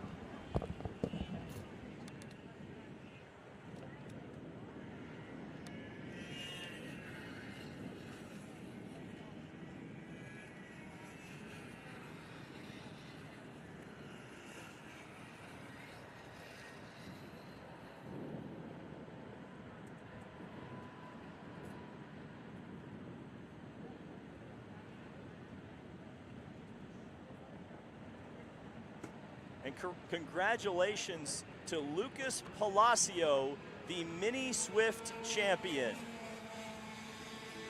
We'll be talking to him. Xander Clements is down there momentarily. A great effort from the Trinity Karting Group, a 1-2. And look at the elation there. All right, Xander, that's Pettit. All right, we're down with our race winner. Xander Clements, take it away. Thank you, Dave. Travis, it's been a long summer. So close. 2 weeks ago, you were 5 thousandths away. You thought you had it. It was right there. And today, you finally are a national race winner. How are you feeling? I'm feeling amazing. I couldn't do this without my dad, my team, TKG, Car Republic, Eric Jones. Yeah, we just got the kart settled really good, and we just went from there. Dude, and of course, again, you have all those guys behind you. Lucas and you've had so many battles to go up against him, to have that good race all the way to the end. What was it like to race against your teammate, your good buddy, the guy you work with all week? There's his dad, Nick, coming on by. How was that? It was amazing. We just kept our head down, kept going. Yeah, Lucas did an amazing job, and I'm just so proud. Awesome stuff. Congratulations, Travis. Adam, come on over here. I know you. I know, Adam. I know. Adam, you were on track yesterday. Today you parked the car. You said you're going to focus on him. And I'm sure you have no regrets whatsoever of deciding today is Travis and all about him. And how does it feel for you to finally get the win as a dad? It's amazing. I mean, I started karting back in 2007, and never did I think that I would have a son that would be in this position right now. But I had to kind of hang my suit up for today and focus 100% on Travis, because this meant a lot to get this. And talk about it. I mean, this has been such a trying year. You guys, as soon as you linked up, got that first podium in Orlando, you were close even as you were in the Winter Series. You could see he was developing, and then all the hard work over the summer. Again, how can you put that into words? It's just so much hard work. I mean, the program that we transitioned into, the TKG team, Sean Bailiff, I can't thank those guys enough for everything that they've done for us and the support that they give us. I mean, the TKG Trinity group is just such an amazing group of guys. This mini chassis is just on point, and like I said, we've worked so hard on and off the track. I'm just so super proud. I mean, this is really cool. Well, congratulations. Thank you. Thanks. Now let's go to our champion, Lucas. We got the numbers in by 34 markers unofficially from David Cole at eKarting News. You are our Mini Swift national champion. How does this feel for you? It feels really good. I mean, me and Travis, we've been together all this year, and I mean, pushing away like that, that's almost impossible to do at this track. And again, you know, how do you feel, right? Obviously, Travis has been the bridesmaid. He's been second at a lot of your wins. You guys have had a lot of awesome, clean battles and good racing. But what does it mean for you as his teammate, as your good buddy, to watch him get his first win? I mean, I feel really good for him. Like, getting my first win, I was so happy. Well, who, of course, would you like to thank here, Lucas? You got a big team as well. Trinity Karting Group, Kart Sport North America, my dad, and my coach, Martin. How about that here? Lucas Palacio is our champion. Travis Pettit is a race winner. Get in here, boys. High fives all around. Awesome stuff. Awesome, awesome. Congratulations, guys. Back to you, Dave. Yeah, what a great day for the Trinity Karting Group. There, the celebration, I'm sure, is going to go long into the night. And as you guys have seen on Kart Chaser, we are racing in that's not KA 100 Master by Aspen Fuel. Adam Roberts is leading in the number 420 cart, away from Clay Settles, who crossed the finish line first yesterday, but had the win taken away from him. So he's looking, the local guy in the local cart is looking to win here at Castle Motorsports Park. Officially, Pete Vedder in third place, and these three have been hammer and tongs. And hey, Xander's back. Yeah, just a little bit, and there's more hammer. How about Clay Settles down the inside in the green corner? He gets through, and we switch him up again. The top three continue to battle as the field heads towards that back sector hairpin. Your update on the rest here with a couple of laps in. Of course, Rob Howden in the fourth spot, as with Adam dropping out here, it's between kind of two different groups. Alfonso Santiago, Tom Gerster, and Rob Howden. One group of three. This group of three continuing to lead the way here in Aspen Sport Fuel K100 Master. This is a true endurance test at this point. These boys have been at it for 2 days, and like you mentioned at the top of the broadcast yesterday, these are gentlemen drivers. These are guys who have jobs outside of racing. They don't race professionally. They don't race all the time. So this, in this heat, this humidity, and the fact that they did this already yesterday, this is a tough task. This is a tall task. It's going to be a test of not only the driver's skill, but the driver's endurance. And as well, again, they've not only done it, like you said, today to go through everything with a little bit hotter conditions, but they did it all day yesterday. Most of them did the optional Thursday practice. They did Friday practice. This is the last session of the weekend. Everybody's tired already. They're beaten and battered and bruised from that 18-lap main yesterday and have to do it again. And so like you said, it's a battle of endurance. While you want to go to the lead if you're Clay Settles or Roberts or Pistol Pete Vedder, at the same time, you've just got to manage yourself. You've obviously got to manage the equipment. The main thing with tires here that we hear all year long with the current iteration that we've had for the couple of seasons on these Avinco tires is that while there is definitely tire degradation when it comes to MG Yellows, the softer of the two compounds, the Avinco red tires, the Avinco blue tires that are used in the 100cc KA classes and the mini and the micro divisions, as well as the X30 junior class. There is less degradation when you only have only have 1 day for the set of tires, but the heat is the important part.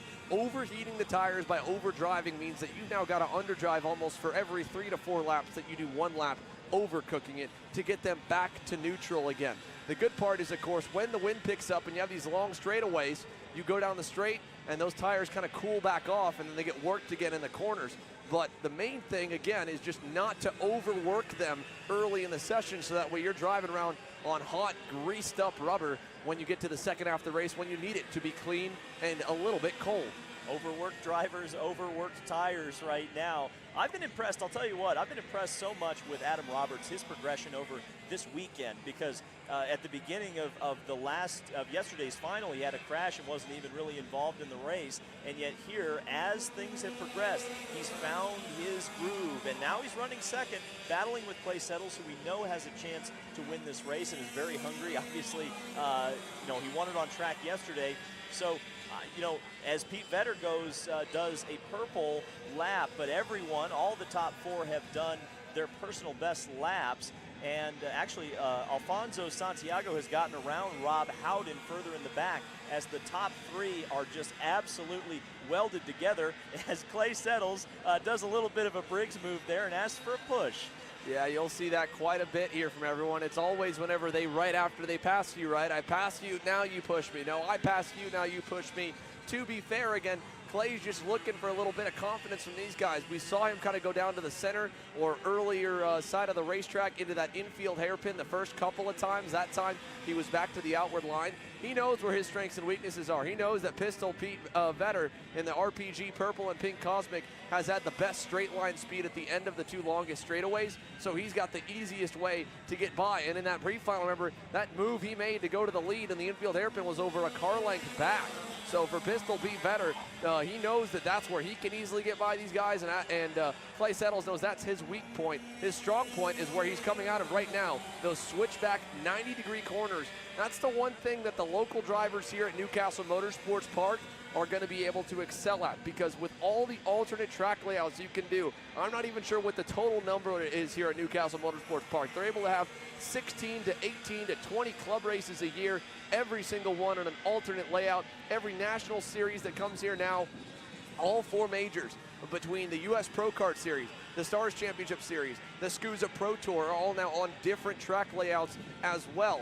The only thing that is always the same is how you get through those 90-degree corners in the front section of the racetrack. They are almost never cut out. It's where the timing loop is, and there's not really a lot of other options. Sometimes they'll cut out this section, the inner loop horseshoe, as I've been calling it most of the weekend. You can go straight through. There's other times you cut out the green corner. There's a lot of different ways to, kind of carve up the racetrack. But one thing that is always a stable standard is from here all the way past the timing loop to come onto the front straightaway, forwards or backwards. It is very similar how you drive this section, and to me that's why it's no surprise that the hometown hero Clay Settles is able to do so well in that sector of the racetrack compared to the 2 drivers of Adam Roberts and Pete Vedder that are only here when the major touring series come to town. And now Pistol Pete Vedder to the inside of Adam. He'll take over second and gets on through, and that gap up to Clay really big now here with 11 laps to go. Yeah, pardon the pun, but Clay Settles is settling into a really nice pace. And you saw it, Xander, as you were describing it, just how much time Clay Settles was able to put on Adam Roberts there. Pete Vedder had to get around Adam Roberts. He's clearly losing the pace right now. And if he's going to stick up with Clay Settles right now, Pistol Pete is going to have to really put in some good laps here, and he's going to need some clean air. You don't want to lose the draft, and we've kind of talked about that, touched on that this weekend. It's around a second gap from first to second where you lose that, and that's right about where Pete Vedder is right now in relation to Clay Settles. So in the effort and interest of him having a chance over these next 11 laps, he had to get around Adam Roberts. He had to. He had to get going. Adam Roberts looked good early and has not been as fast, neither one as fast as Clay Settles off the gun. And again, for Clay Settles, we had the interview with him yesterday. We're definitely going to talk to him today if he gets it done, because while yesterday on stream he was the first across the line and we thought he was the winner, he did end up with a post-race penalty for tire scrubbing after the formation line before the start of the race. And that penalty unfortunately cost him his first career SKUSA Pro Tour win and his first career SKUSA Pro Tour start. Again, this guy, Clay Settles, is regularly a 206 guy. He is your grassroots racer. It's him and his fiance, as he mentioned, here this weekend, working on his own go-kart, pitting out of the garage here on the backside of the restaurant, like many drivers and teams are able to do with the massive infrastructure here at Newcastle Motorsports Park. It's a full-on independent operation. Pistol Pete Vedder, obviously, he is with the powerhouse Rollison Performance Group and the amazing amount of experts and individuals and multi-time motorsport champions of a ton of different disciplines they bring in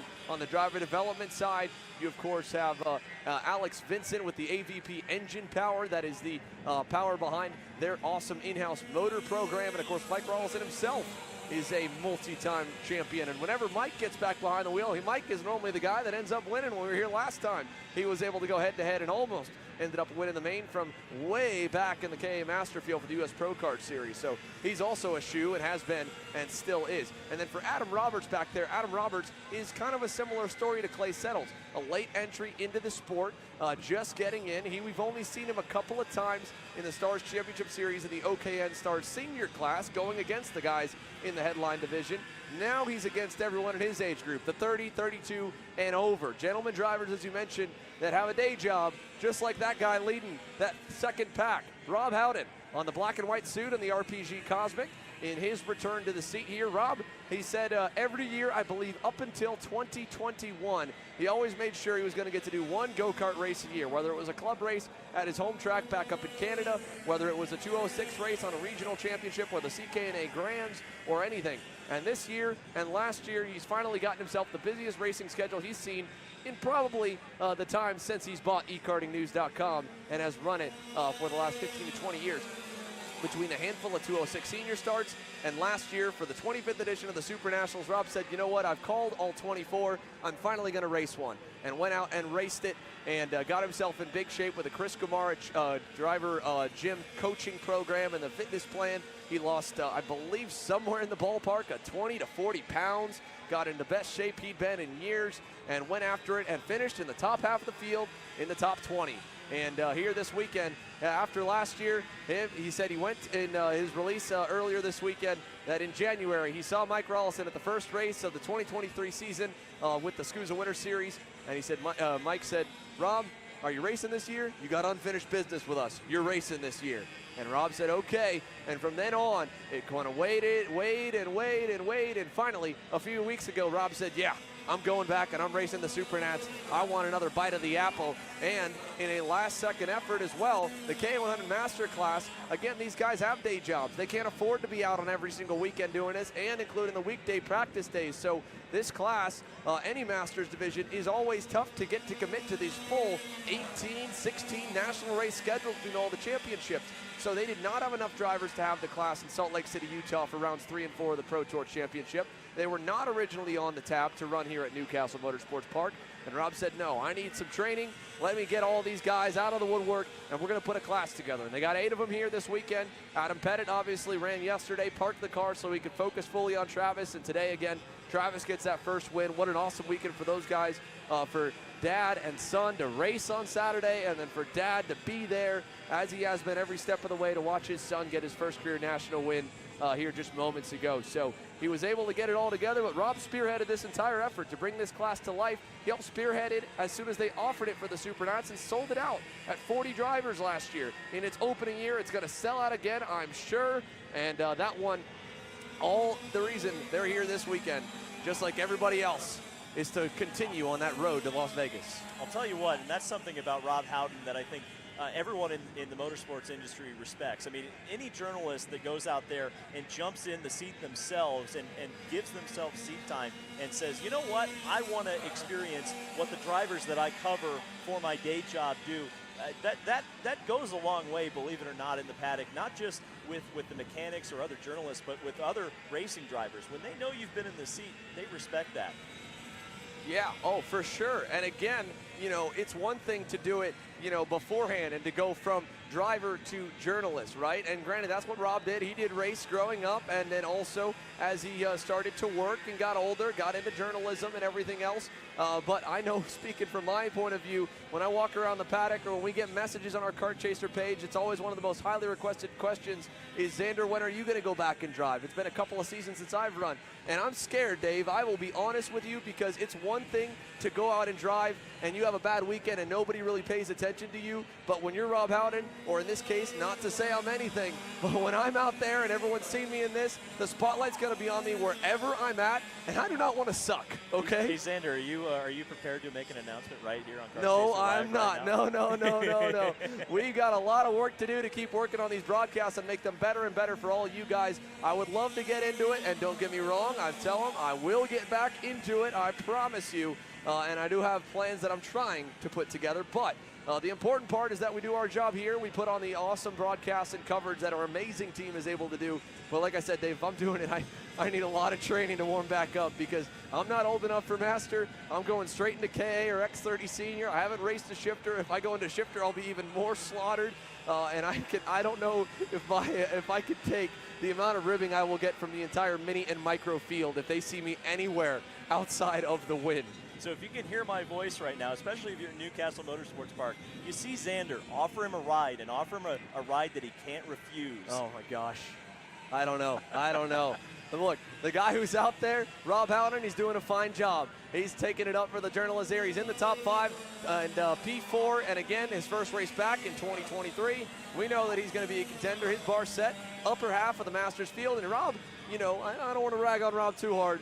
Rob's not 32 anymore. He's not going against some of these younger guys like Adam Roberts, like Clay Settles that, just have a fiance or so. Rob's been around the block a couple of seasons, more or less, in life and in racing. So for him to be doing it at his age, even more impressive. Now let's go back up to the front, though. We've been storytelling this entire race because they have spread apart. There's Adam Roberts. He's all by his lonesome in second. He's pulled away from Pistol Pete Vedder. Unfortunately, though, for Adam Roberts, Clay Settles has pulled even further away. He is 3.3 seconds up the road. And again, yesterday was a spectacular battle for the Top Kart privateer driver here, pitting out of the garage and taking up for all the Newcastle Motorsports Park hometown heroes. Again, what a national guy comes to his home racetrack and he wins, and his friends and family are there. It's still somewhat expected because he's a hometown hero that weekend, but he's also a national superstar. It's no different than when Paulie Massimino or Brandon Jarsacrack would go and win in North Carolina, or Connor Zillich or Brent Cruz in North Carolina, or when Zach Holden was a mainstay in karting and he'd come and win in Newcastle, Indiana, or when Austin Garrison wins in Florida, or when Ryan Norberg wins in Orlando. That's one thing. Those guys are expected to be up front everywhere. But when the local guy, that it is his only national start of the year, and especially in Clay Settles' case, he's not just representing Newcastle Motorsports Park, he's representing every one of you Briggs and Stratton 206 drivers. That's all you can afford to play. And hey, like Kenny Wallace always says, as long as you're racing, brother, is the best way to be out there. But he's repping for all you guys, saying, yeah, I can buy a K100, I can go faster, and I can go win. And right now he's doing it. Well, that's a point I made yesterday, and I want to reiterate it. It's a huge step when you go from a Briggs to one of these two-cycle. I mean, it's so fast, things happen so quickly. The braking zones become much shorter, and if you look at this, you can pull away if you're a good enough driver in this sort of racing. And you can see Clay Settles is really representing all of us who have driven and raced the Briggs platform before. You absolutely can do it, and it's really cool. It's funny. We're talking about him like he has not done it. He's done it. It just doesn't. He has won a race. It just doesn't show up in the record book. So I think he's going to be real careful about scrubbing those tires in the next 3 laps. Oh, for sure. And again, it was all in the formation cone before the start of the race. So we're already past it. I'm sure he didn't do that today. He said yesterday, he's like, my story of yesterday's race, how much of a jabroni can you be and still win? Spin on the outlap, nearly spin out of second, go back to third, drive up, get the lead with a lap and a half to go. Today, none of that. Clay Settles has gotten to the lead in the early 3 laps, and he has checked out on the field, and he has given us a Midwestern butt whooping here this weekend. A lap and a half to go for this guy.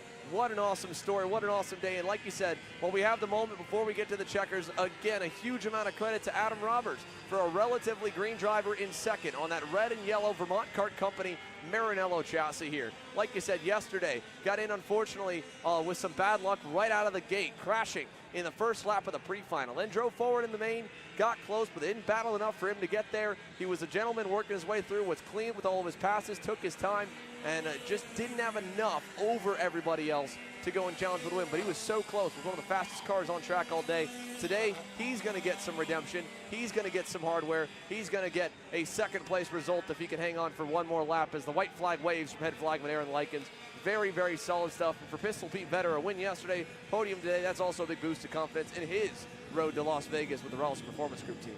We saw the emotion yesterday from Clay Settles. The fact that he's had a win now taken away from him, I think he is just going to be over the moon if he can, hold on to it for the next half a lap. To talk about Adam Roberts for a second, I think one of the things I always look for in a race car driver when I'm watching them throughout a race weekend, especially when they're new, is how much do you progress? How much do you learn? Because if you're a driver who clearly shows an ability to learn and improve, I think Adam Roberts has absolutely shown that. So I'm excited to see when he comes back how much he's learned, and the next time he gets a crack at it, I think he's going to be challenging for a win. But like you said, no one's touching Clay Settles today. This is a great story, and I guess it's time to call him home. And well, Clay Settles with 3 corners to go. There he is, waving to the camera, dusting off the shoulder like, yeah, no problem, Clay. You're going to need to work overtime in the fall to get some money to go to Vegas, because guess what? You are officially a SKUSA Pro Tour winner here as Clay Settles dominates in KA Master, presented by Aspen Sport Fuel. He points around to the field, the number 1 in the air, and today, no jabroniisms at all. He dominates this one, no mistakes, drives away. David will send you on down here to go chat with him. What an awesome, awesome performance from Clay Settles here on that Privateer Top Card as he points to the crowd on the hill. And again, this time, it's not the first time he's gone through the reception, but it's the first time it'll hold. Aaron Likens with the double checkers there in the back of the frame. I'm sure if Clay had the option, he'd love to take a victory lap. We still got more racing obviously coming your way. Master Shifter, what a barn burner it was yesterday. And again here, let's take you through the rest of the field here on the results as they ran. Clay Settles ends up as your winner. Adam Roberts ends up P2 by about 2.5 seconds back as Clay kind of put it on cruise control on that cool down final lap around to just bring it on home. Pete Vetter again rounds off today's podium in 3rd, which luckily for us means that Rob Howden won't have any awkwardness announcing the podium because he's a close P4, but just outside the hardware, so he can announce it for us. Here's Clay coming on in, and there's the point, there's the thumbs up. You did it, Clay. You got it done here today. Alfonso Santiago, on the final lap, got around Rob Howden. Something happened. They must have had a good battle. Rob Howden on the last lap drops back to P5, crossing the line. So Alfonso Santiago, his personal best last time, he gets around Rob Howden, who hangs on all the way but still ends up P5. P6 to Tom Gerstner on the Magic Kart. The 3 of them had a good little battle coming all the way to the end, and I missed that one. But Rob Howden still top 5. And again, smartly driven by the journalist and the announcer to make sure that he's good. But there's the finger guns from Clay Settles. You know he's fired up. We're ready to talk to him. Today it's going to stand. He's got one last hurdle to go through in post-race scaling to make sure he meets or exceeds the minimum weight right there. He meets the weigh scale. He's good. And there it is. It's official to go into post-race engine teardown. Clay Settles is a national race winner, this time for real, on track, a sweep of the action on both main events. There it is with his fiance and a big hug and an awesome congratulations here for Clay Settles. What a day. There is the congrats. Finally, there's Eli Warren's dad and a ton of locals there that are all congratulating this guy. Works so hard, works on his own equipment, and he's going to have to tear his own engine down, so we're going to have to steal him away from that once he gets his gear off really quickly to talk with him. Dave, let's go on down to you as Clay gets his helmet off here, Dave. All right, Clay Settles, I think it's official this time. Your first national win. I know how happy you were yesterday. What an exceptional ride once again. 3 weeks ago, I was on the SKUSA website thinking about just coming out here and sleeping in my garage and drinking beer and watching. Realized I could run Masters. I think I bought 2 motors in the next 2 days.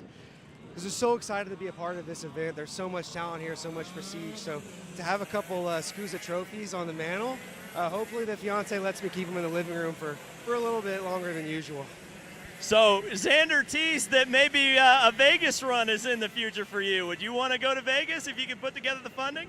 Oh, absolutely. I mean, I'm a terrible gambler, but I like to have a good time, so I'm made for Vegas. Okay, now that the party's official, how hardy are you going to party tonight?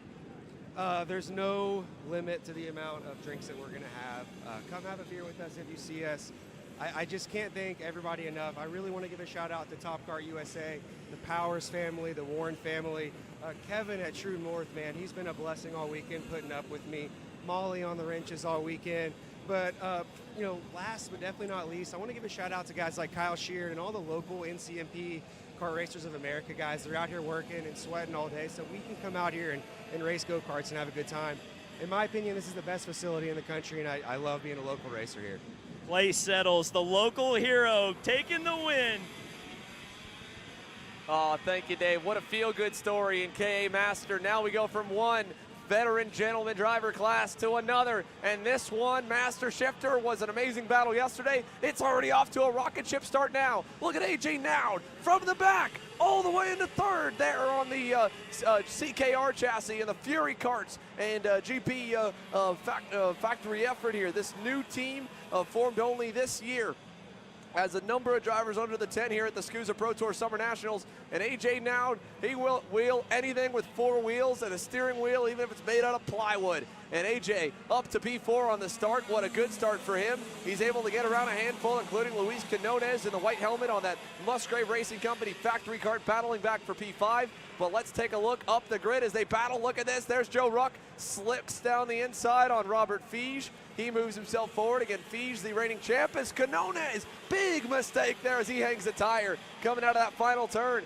Good save by Luis, our winner from Utah. And now, here coming in, Chris Jennings. Freaky fast with the Jimmy John's suit and livery under the Magic Kart banner. He gets the job done. But up front, here's your update on where everybody else is at. It's the Crow Show. The full-time employee for Andretti Autosport here this weekend, won yesterday. Trying to back it up with a sweep today here in the Baldosier Racing, Musgrave Racing Company factory cart outfit as they head towards the back section behind him. His best run so far this weekend was the pre-final. He's close here in the main as well. Larry Pegram, the AMA Superbike Pro Riding Hall of Famer. P2 right there. Justin Kelly, the Skip Barber Racing employee, helps with there, a part of the car world winner, double winner at the Summer Nationals in 2022. So he's won here before on this exact layout, on this exact setup. The only difference, different go-kart, and I believe different power for Justin Kelly. But the 175 versus the KZ Master Shifter fight continues as Kelly, bumper, looking inside, not enough to get by Larry that time, pulls back in line in third, and AJ Nowd, the Newcastle hero, is out of turn number 1 here with a nice run in fourth. Back behind him, Joe Ruck was quick last time as well as he got into fifth. AJ Nowd, fastest car on the racetrack, 103.982, 4/10 better than race leader John Crow.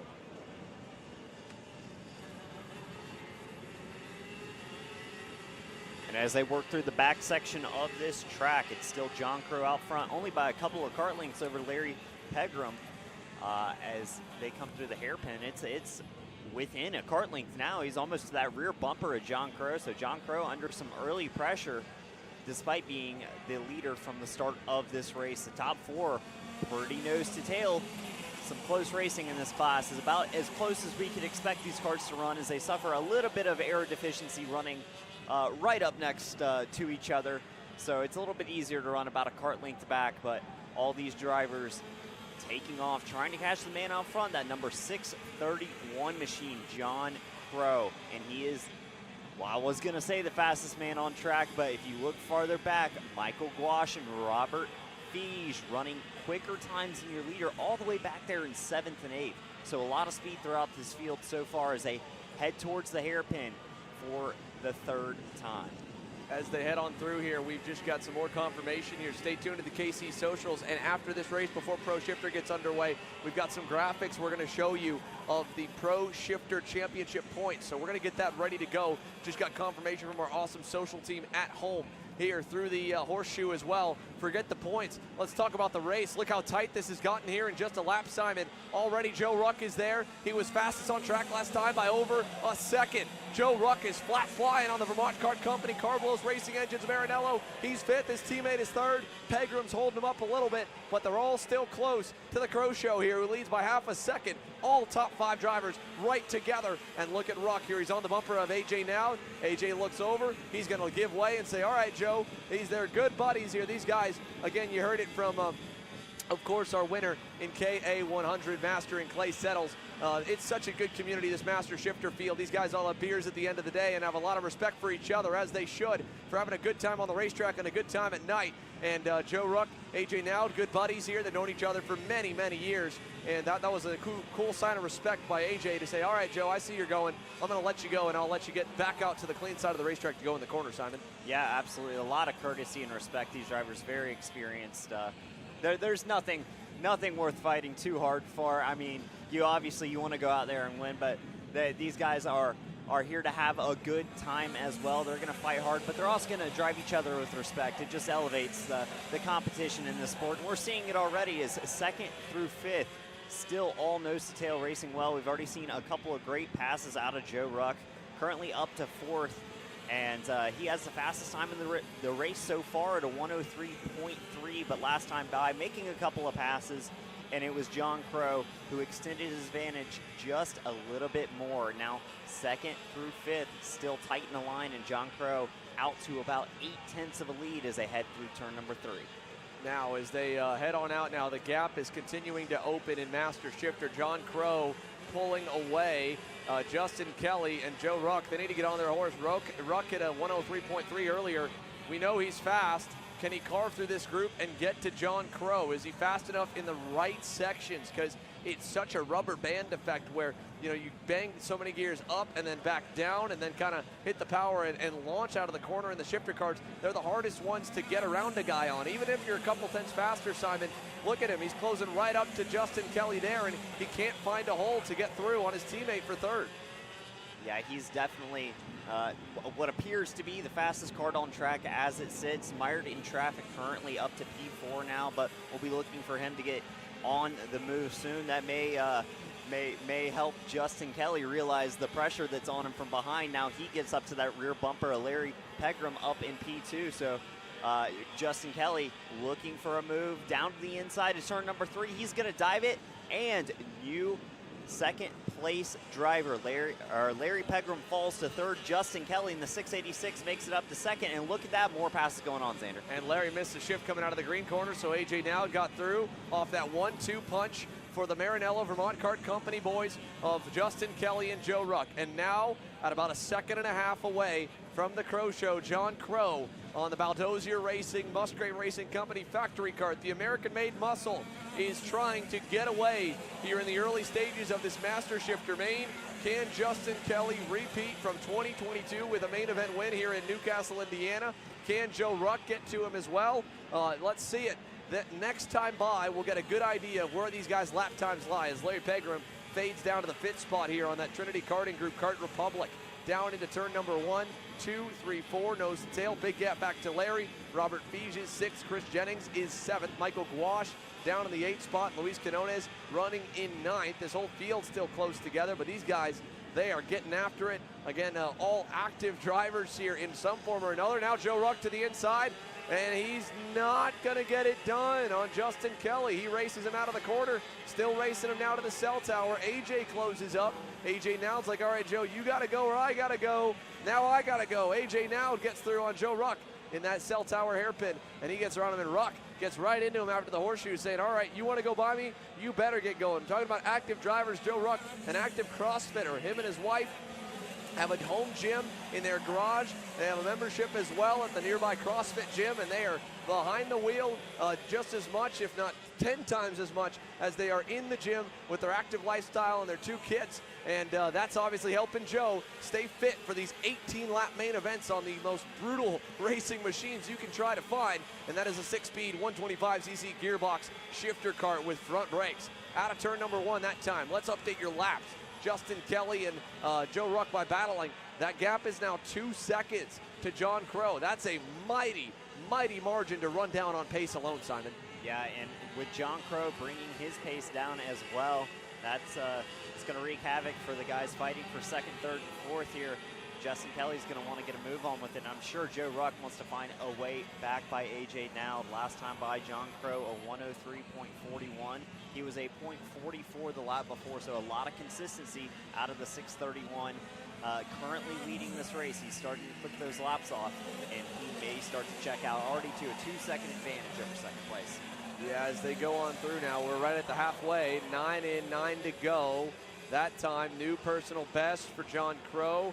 These guys were even to him, but they were, AJ now was a little bit better, but not by a lot, only by a 1/10 of a second. That will not do it. We do not have 24 laps to go at 1 second a lap for AJ Now from 2.4 back to reel in John Crow. They've got to get going and get going now. Joe Ruck sees that. He's got to go back down the inside on AJ Now in the infield hairpin. He gets around him for P3, and Joe Ruck goes back to work to try and get around his teammate, Justin Kelly, for P2.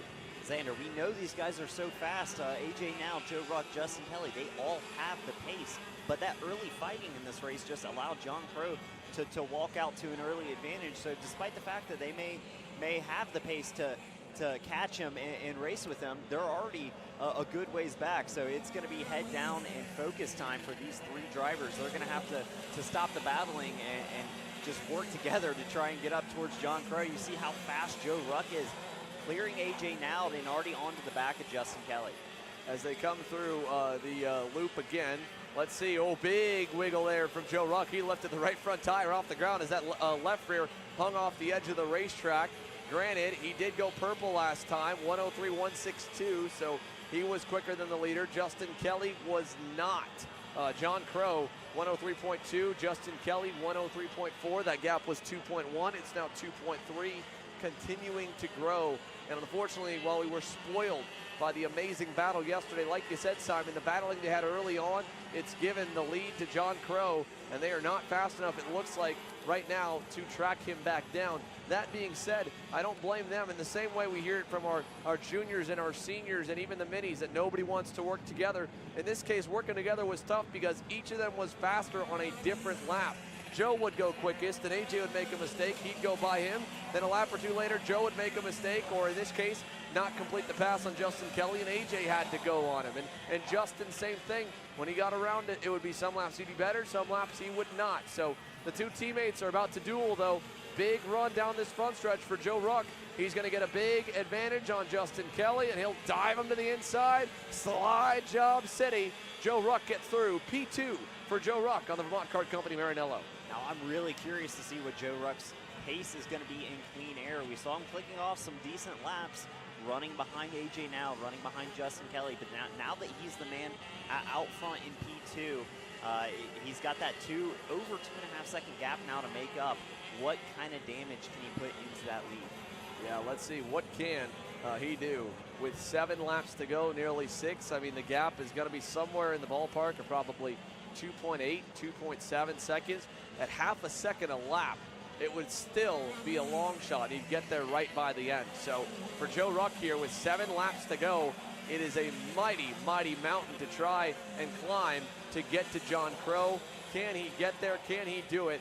Let's find them out of the final turn here when they come up this time by. And John Crow had been getting faster and faster, laying down good laps, but last time by ran a 104.0. Joe Ruck was a 103.3, so that was a 7/10 of a second swing in the times. Now Joe Ruck, clearly the faster one, maybe a mistake out there for John Crow. We'll see if he can recover the pace.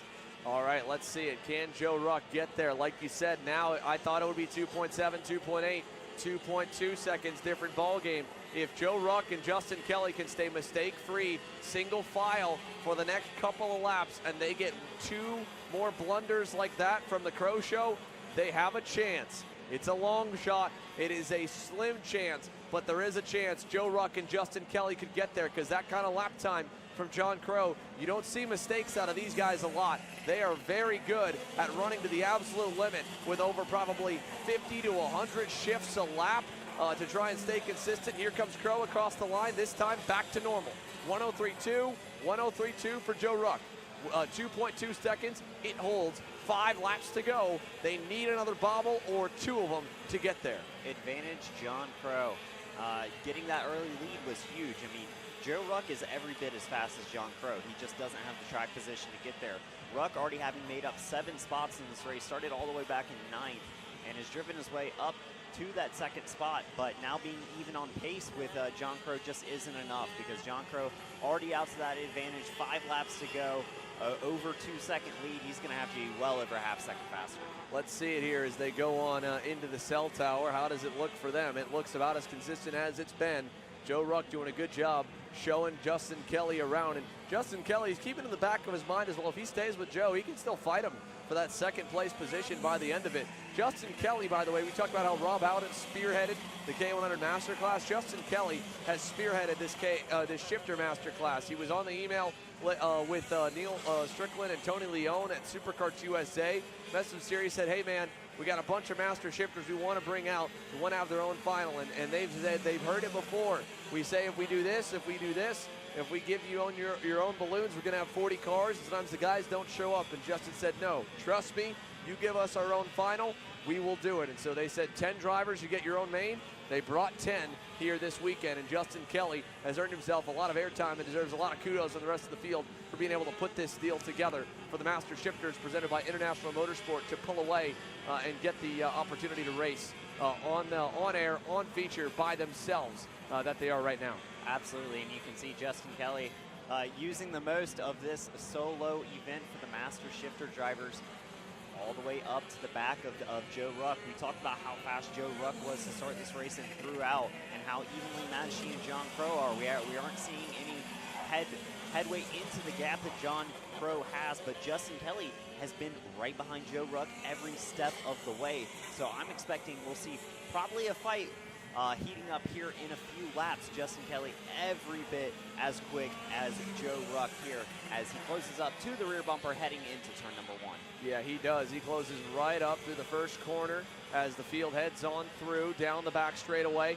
And here he comes down the inside and clear on with a crossover from Ruck. Back underneath him, back clear again. Joe Ruck back to P2 here with 2 to go. Great racing for the second spot there. Justin Kelly went for the move, but Joe Ruck was ready, ran that outside line into the corner, was able to get a great launch off and covered the move, retains that second spot, but Justin Kelly still on the hunt, not far behind, only a kart length separate them with 3 laps to go. Yeah, as they come out of the horseshoe now, Justin Kelly on the bumper of Joe Ruck trying to get back to him, put another charge on in. 2 to go here at the line as they go on through. This is going to be the dance right now, and if they battle again 1 or 2 more times, well, AJ Nowd, he's just lurking there in the background on that blue and white GP chassis for Fury Racing. And down into turn number 1, the gap is big enough now. Ruck should be okay. Let's see what kind of launch Justin Kelly gets. It's good. It's not great. Not enough to do anything down here in the infield hairpin this time. Now he's going to have to give it a try next lap on these long straights. Focus the exits out of those tight corners. Make sure you have all that speed to make that move on Joe Ruck. It's going to take all of it. He already made the move once, wasn't able to stick it, so he knows the extra work required to first make the pass and then hold that position for second. He's gotten to that rear bumper in the back section. We see the accordion effect bringing them together on corner entry, and as they grab the gears on the way out, it separates out to about a kart length, but Justin Kelly still maintaining that pressure. Doing a great job here, as is the race leader. 1 lap to go. The American-made factory karts, the winningest Master Shifter chassis in 2023 on the SKUSA Pro Tour, is about to sweep the weekend in Indiana. And in a similar story from K100 Master, where yesterday was a great fight all the way to the end for Clay Settles. It was a great fight all the way to the end for the Crow Show, John Crow, to battle and go for the race win alongside the likes of Justin Kelly, the likes of AJ Nowd, and Joe Ruck lurking in there as well. Larry Pegram was close, and the start of this one today has faded back to the 5th spot. But for John Crow on Sunday, he took the speed and the win from yesterday by just a couple car lengths. He's going to put it on him by a couple of seconds. Into the cell tower for the final time. John Crow heads for the horseshoe, heads for home, and the American-made factory kart is going to get another tick in the win column. John Crow, the Andretti Autosport employee here on his off time. He's made the most of it. He will round the final 2 turns and claim the win. Here in Newcastle, finger in the air, he's got it. The sweep of the main events in Master Shifter. Second to Joe Ruck here with that great over-under with 2 to go on Justin Kelly Justin Kelly ends up third. AJ Nowd ends up in fourth. Larry Pegram fifth. Robert Feige is sixth. Chris Jennings seventh. Luis Quinona is eighth. Michael Gouache in ninth. Now, let's go down to pit lane here. David Land has been on the grid with the Pro Shifter drivers. They're up next. Yeah, it's Championship Sunday, as we know. There's 3 drivers we really focused on or look at as having a realistic chance at the championship. That's Marin Kremers, Jake Gulick, and Billy Musgrave, and each of them essentially has accepted the fact that the first of those 3 across the line is going to win the championship. They're not really focused on points, it's just racing each other. Most of them, when I asked them, you know, what can you do about AJ Myers? Pretty much nothing. They're closer to him now, but I think the general consensus is that AJ's found a little bit of magic, pardon the pun, to win this thing, and we'll have to see. Maybe he'll get challenged, maybe it'll be exciting. And I'll tell you this, the Guts Award, the Badass Award, if you will, goes to Annie Ruley. She's here in a backup cart for a backup Magic cart, so that's really cool. Starting at the back of the field after that dramatic and tremendous accident earlier today, she's gonna start. That's tenacity, Xander.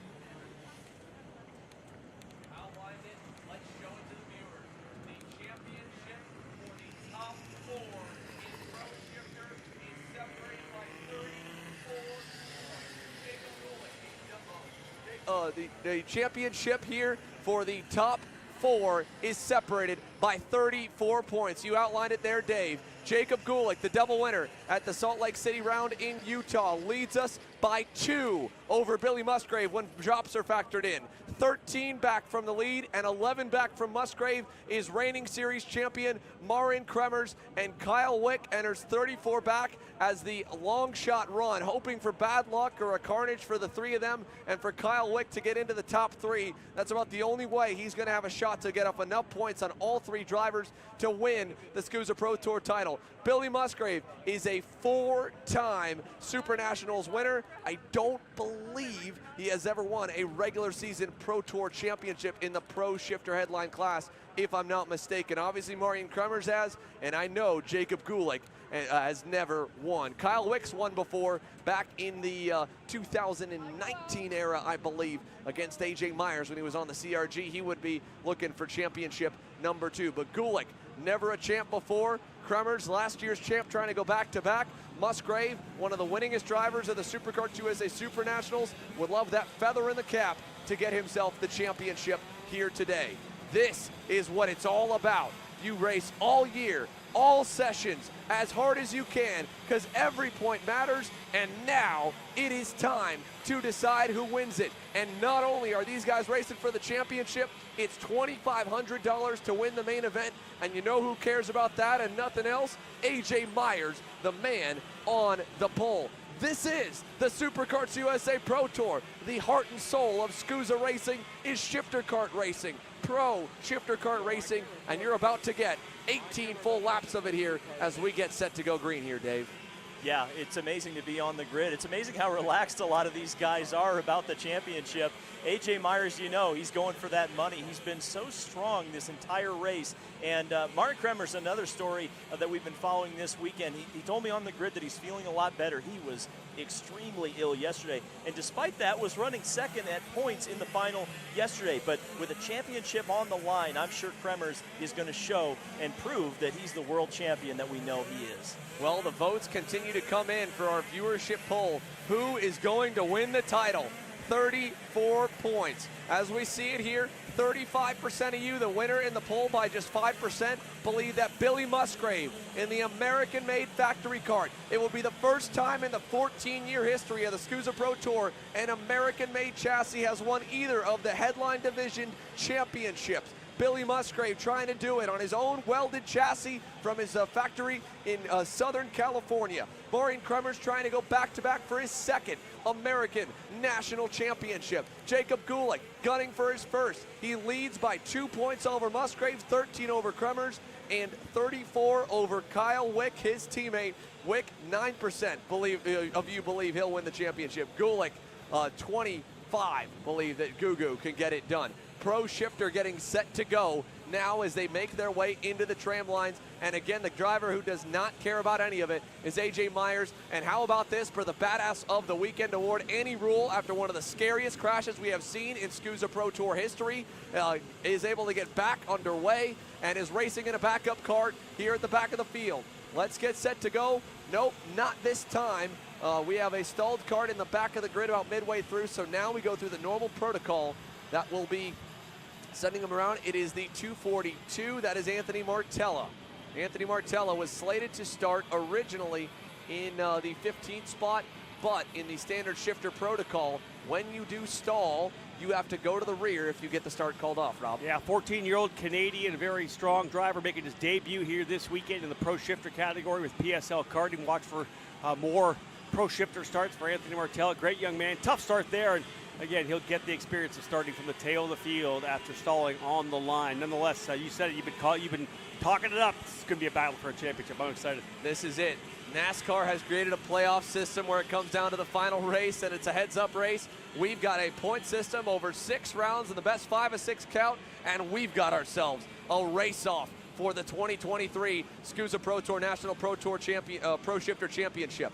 Let's go through the grid officially. AJ Myers won yesterday, trying to go for the weekend sweep, trying to get himself $5,000 if he can pull it off today with another $2,500 in the bank. He rolls off pole. Marin Kremers, the reigning champ with a Factory Bureau Art for PSL Karting, P2.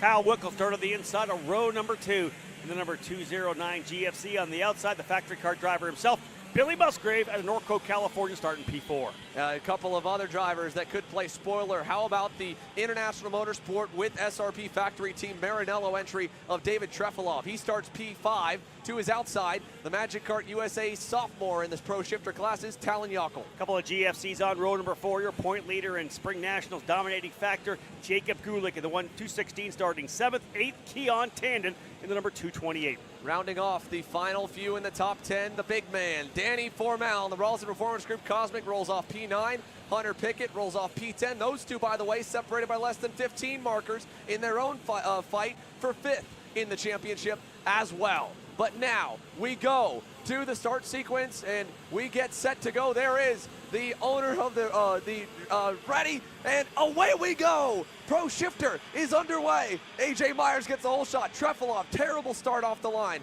To the outside for Billy Musgrave, and just like that, the top 3 in the championship are all at it, and Jacob Gulick needs to get going. He's got a rough start again as they go down to the infield hairpin. Musgrave on the bottom side, blocking from Trefilov. Can we all survive? This was the trouble spot in the pre-final. We do. It's Myers, Kremers, Wick, Musgrave, Trefilov, the top 5. Indeed, good start for AJ Myers. Again, those drivers behind him do not want to see him get away. This is very similar to what we saw yesterday with Marian Kremers jumping in quickly to the second spot. Everybody else slotting in the opening couple of laps. We talked about the fact that Billy Musgrave had a big run down into turn number 2. He was able to block down to the bottom. He'll hold on to P4. Rest of the field settling, coming out of the horseshoe and through turn number 11. Now as they go through the left and right corners to finish the opening lap, AJ Myers, I talked to him a little bit at the lunch break as well. He said, well, I know the field's a whole lot closer today. At the same point, I think the guy that's the weakest on the long run is the guy that starts second alongside Marian Kremers. He said, I think that's probably the best case scenario for me. Back behind him, there's a pass going on. I believe that might have been for P4. Was that Musgrave on Wick or maybe Trefilov on Musgrave? While AJ Myers leads into the infield, let's get the update of who is where. Musgrave's falling behind David Trefilov. So David Trefilov back to P5, and as they run, Marian Kremers would win the title right now, but we know, Rob, positions are going to change. That championship is going to change. Yeah, lots of work to be done here. We've only got the opening lap in, working lap number 2, and an 18-lapper. Trefilov, of course, on the podium yesterday. Can he come back and do it again here today? Billy Musgrave would very much like to get himself in a spot where he can find the points he needs, but right now, Marian Kremers doing what he needs to do as he runs on the racetrack. But as Xander said, a long way to go. Lots of laps before we see anything kind of start to play. AJ Myers will put 2 laps in the books here in Pro Shifter. Let's see what the lap times look like off the bat. About a 10th better for AJ. The top 2 and 3 were separated by just that. A 103 flat for Kremers and Wick. Trefilov of 103.3 as he got around Billy, and Billy's still all over him. Musgrave knows either get going or get out of my way. I'm trying to fight for a championship back for P4. Let's see, does Billy Musgrave try to go to the inside in the infield hairpin? No, not this time, but the battle for fourth is still on that pink and chrome International MS with SRP, Marinello and David Trefilov, and the black and red American-made factory car to Billy Musgrave. Indeed, good battle here for P4, but we'll see whether...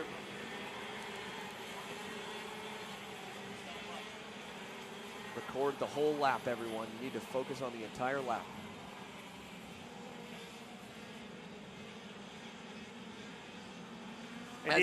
As we go here, trying to keep an eye on everything. Went on the wrong channel there, Rob. My bad. All right, all good. Oops. Drivers digging in here, working their way up front from further back in the pack. We'll see a couple drivers getting spots here early on. Otherwise, everybody kind of settling in. Again, long run pace. What are we going to have there as they work their way around?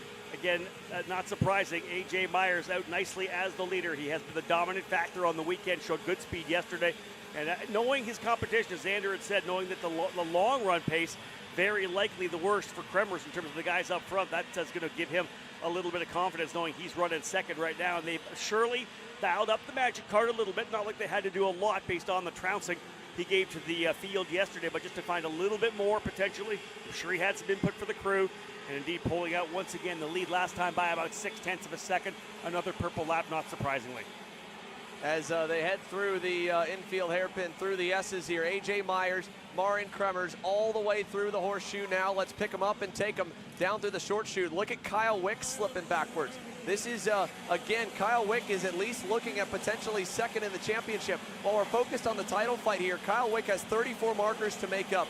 Right now, he would pass Jacob Gulick, with Gulick back in sixth. I don't know if it's enough, and I don't believe it is, to get by Billy Musgrave. Musgrave goes P5 and Wick goes P3. It would be close in the championship depending how it would fall. It'd be right on the marker, but I think it's, as I'm pulling up the sheet right now, it's only about a 25-point swing, 20-point swing from third to fifth. So it would not be enough. As they would finish, it would go Kremers, then Musgrave, then I believe it would either go Gulick or Wick in a very, very close margin.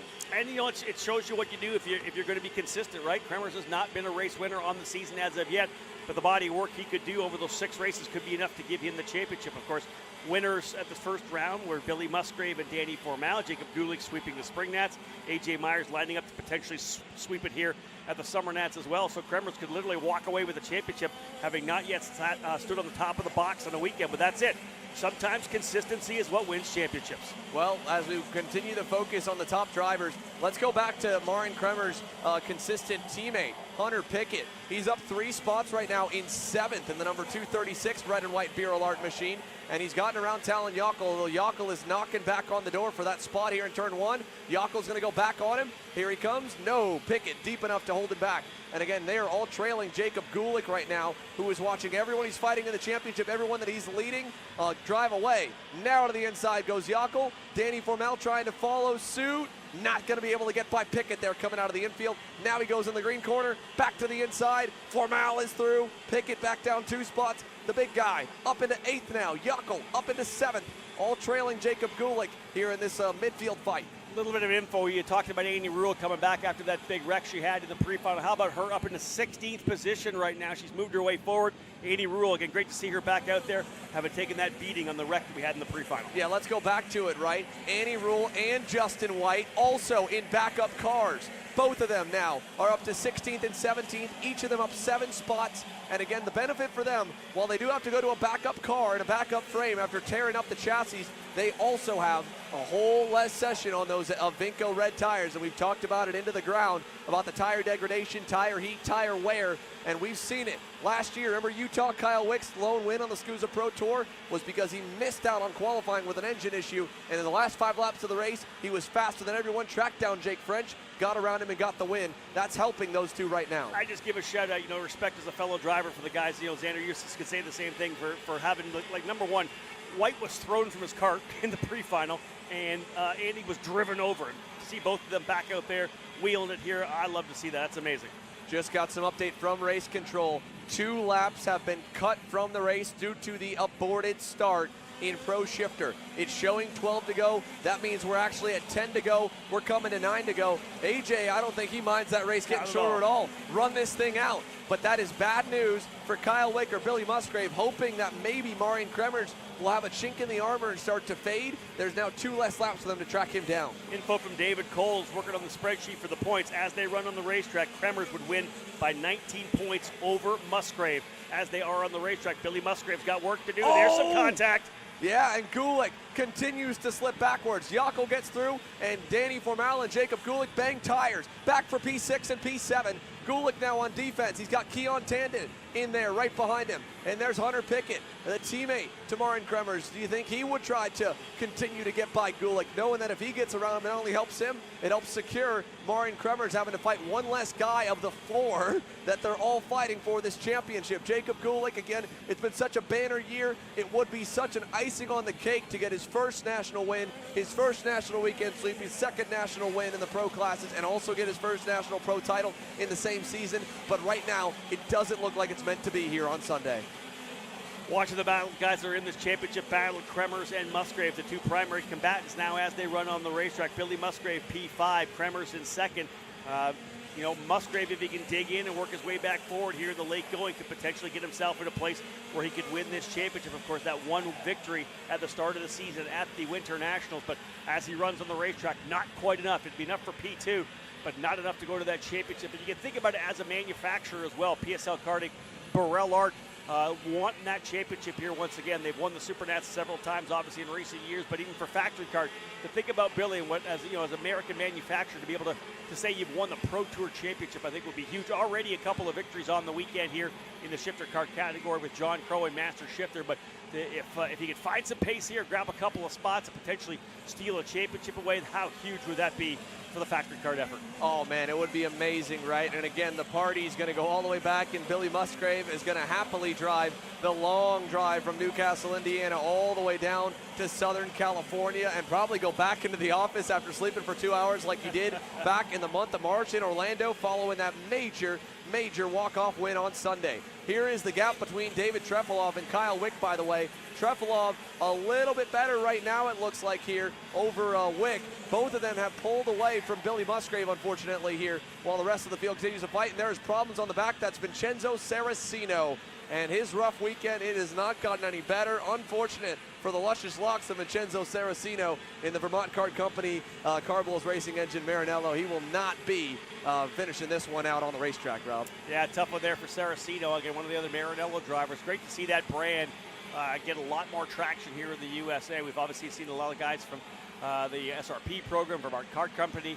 I guess a great-looking brand that we've seen for many, many years here, and many years ago as well here in the U.S. market. You go back to the SuperKarts USA Pro Moto Tour and the Stars of Karting when we had Mile High Karting running the Maranello chassis, so a number of drivers have run that in the last couple of 20 years, couple of decades, but again, good to see them here back. There's Musgrave right there, and behind him, Musgrave is Talon Jaakko. Musgrave keeps digging in, last time by a 102.4. Losing ground to Marian Kremers, who looks to be in a position right now to potentially cruise a P2 home to a championship, as we now have just 6 laps to go. Again, that aborted start, meaning 2 laps taken away from the race distance. 16 lappers what we'll get. AJ Myers up by 1.5. Marian Kremers 6 laps away from a championship here on the Pro Tour. And not only that, here is he 6 away. To be fair, he did fade the lap before a couple of tenths off. And while AJ said not only was Marian's package maybe the weakest on the long run of everybody else behind him compared to the speed, remember Marian Kremers has been under the weather all weekend long. You talk about the test, the grit, the determination it takes to win a championship all year long. It's going to be one of the only seasons in Pro Shifter history, if Marian wins, that he will not have a single main event win to his credit. Unlike last year where he dominated opening weekend, he wasn't even slated to run for this title in 2022. But a last-second customer bailout in New Orleans put him in the seat. They said, all right, Marian, you're racing X30, now you're racing both. And then he sweeps the weekend, wins both mains, gets the points lead, and they say, okay, now you're doing that all year long. And he went out and he ran and he won the title with a ton of wins on the championship year in 2022. And then you turn it into 2023, and it has probably been the most frustrating and deflating year for Marian Kremers, a driver of his caliber, an American champion, an FIA KZ world champion. And then to go this year year, and every weekend he was on the back foot. In Orlando, the guy with the most speed was Billy Musgrave, and Marion was right there behind him and Danny Formal. And then, of course, in Utah, it was the brand new Miami Screamers and the GFC boys, Kyle Wick and Jacob Gulick, and Marion was third, right there. And this weekend, it's been the Magic boys, AJ Myers dominating, and Marion was right there. P2 right now, and again, consistency wins championships. He hasn't wrecked, he hasn't thrown anything away, and at the moment, he is 4 laps away from going back-to-back in Pro Shifter Championships. But don't look now, last time by, another 10th lopped away by Kyle Wick.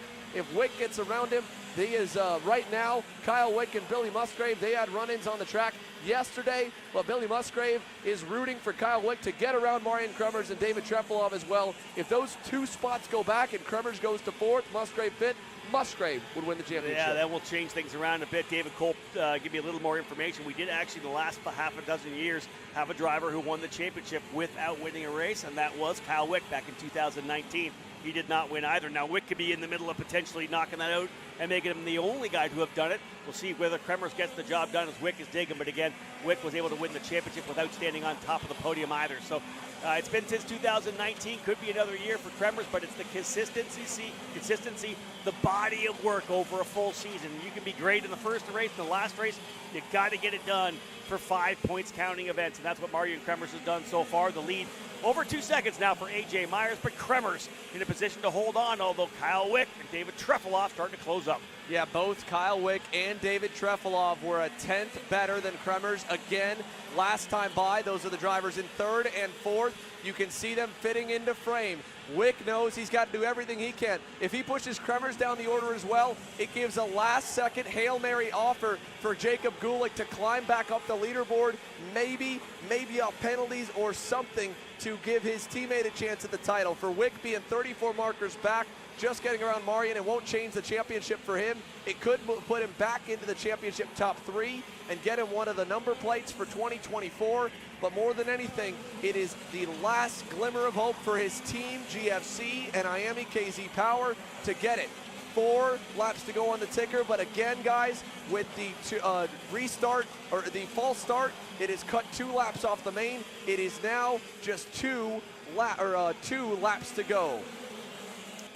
And indeed, 2 laps to go. He's going to need Musgrave needs Kremers, or rather, he needs Trefilov and Wick to get in there. If indeed Kremers finishes 4th, Musgrave would win the championship by 1 point. But he needs right now Wick to be able to find a way by Wick and Trefilov. So Wick's not only got to go by, he's got to go by to the point where Trefilov could potentially come into the fight as well. Kremers trying to hold on here. He is 2nd right now. Again, laps winding down. White flag will come out next time by for AJ Myers. Can he win yet again here? It would be, I believe, his 9th or 10th win here in SKUSA competition as well on the Pro Tour here at Castle Motorsports Park.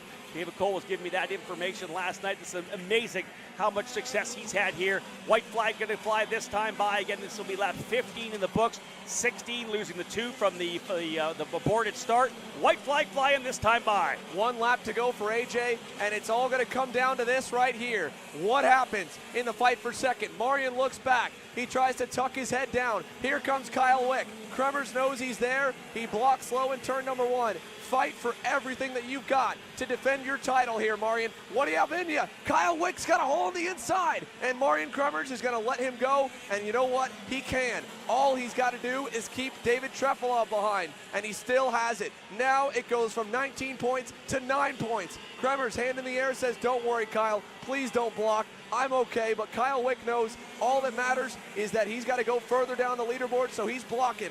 This is it. This is the championship right here. Kremers trying to hang on, trying to keep David Trefilov behind. Trefilov has money on the line, and there it is, right there. He's through. David Trefilov is through. David Trefilov is through. Kremers has a problem.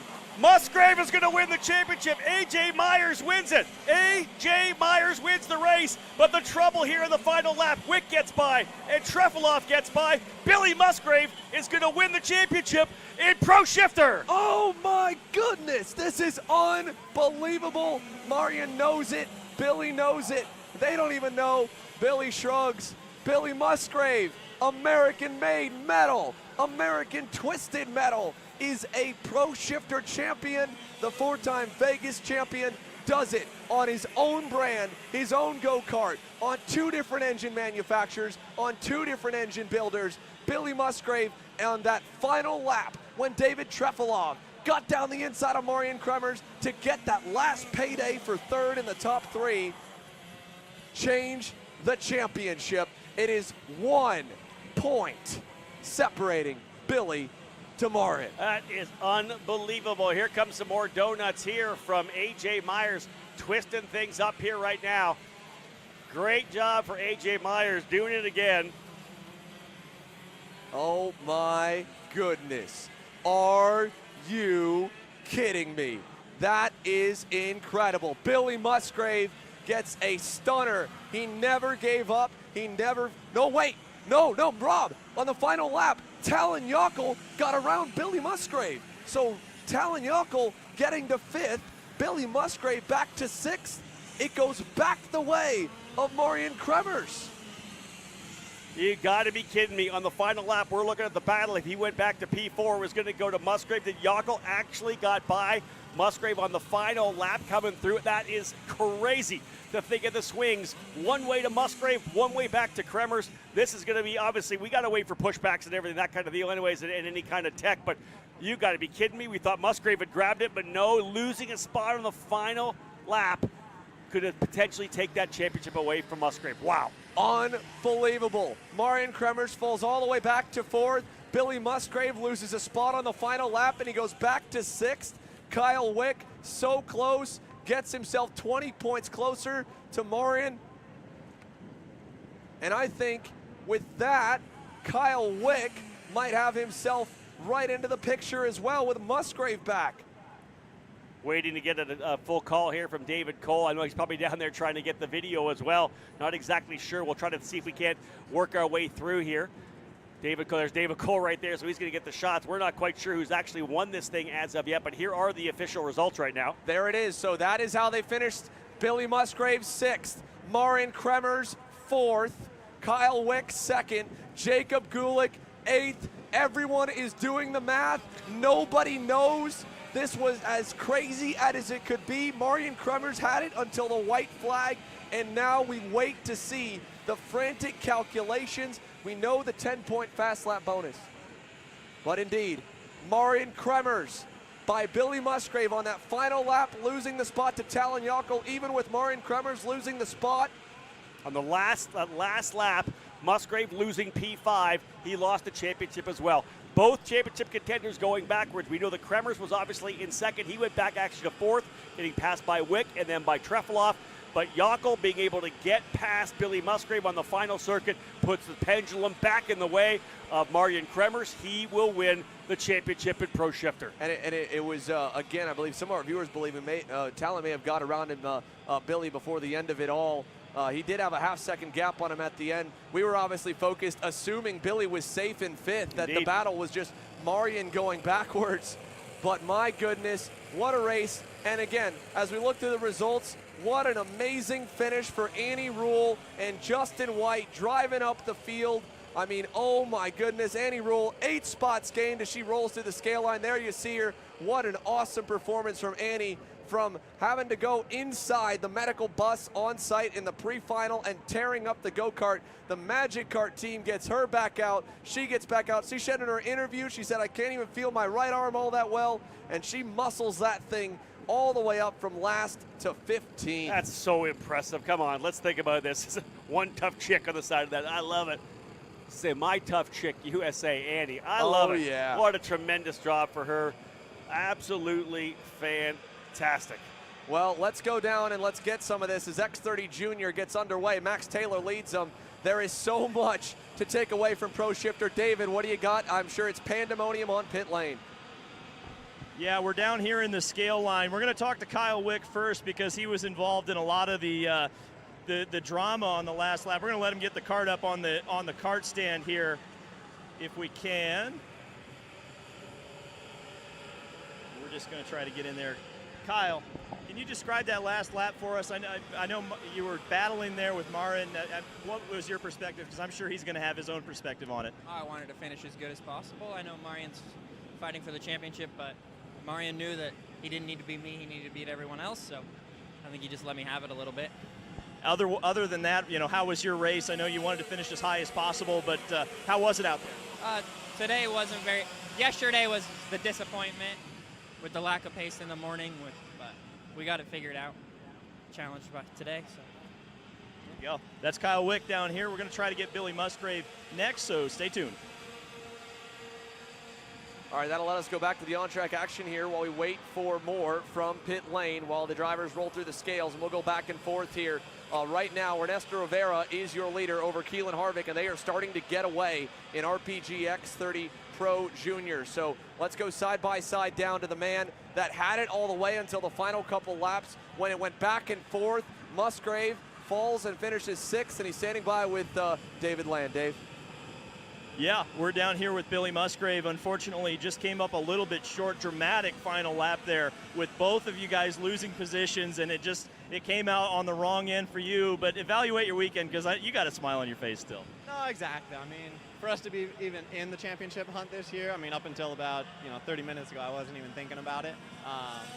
So, we've had a lot of ups and downs, especially with what happened, earlier in the year with some other stuff.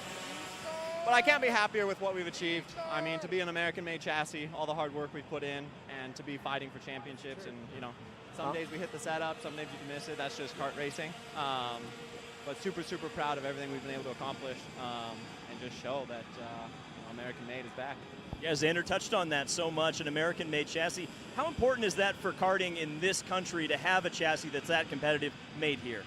I think it's awesome. It's just, a return to grassroots and a return to, what built the sport in the first place. And, it's been an Italian-dominated sport for the last, 20, 30 years. Everybody's written off all the American-made stuff.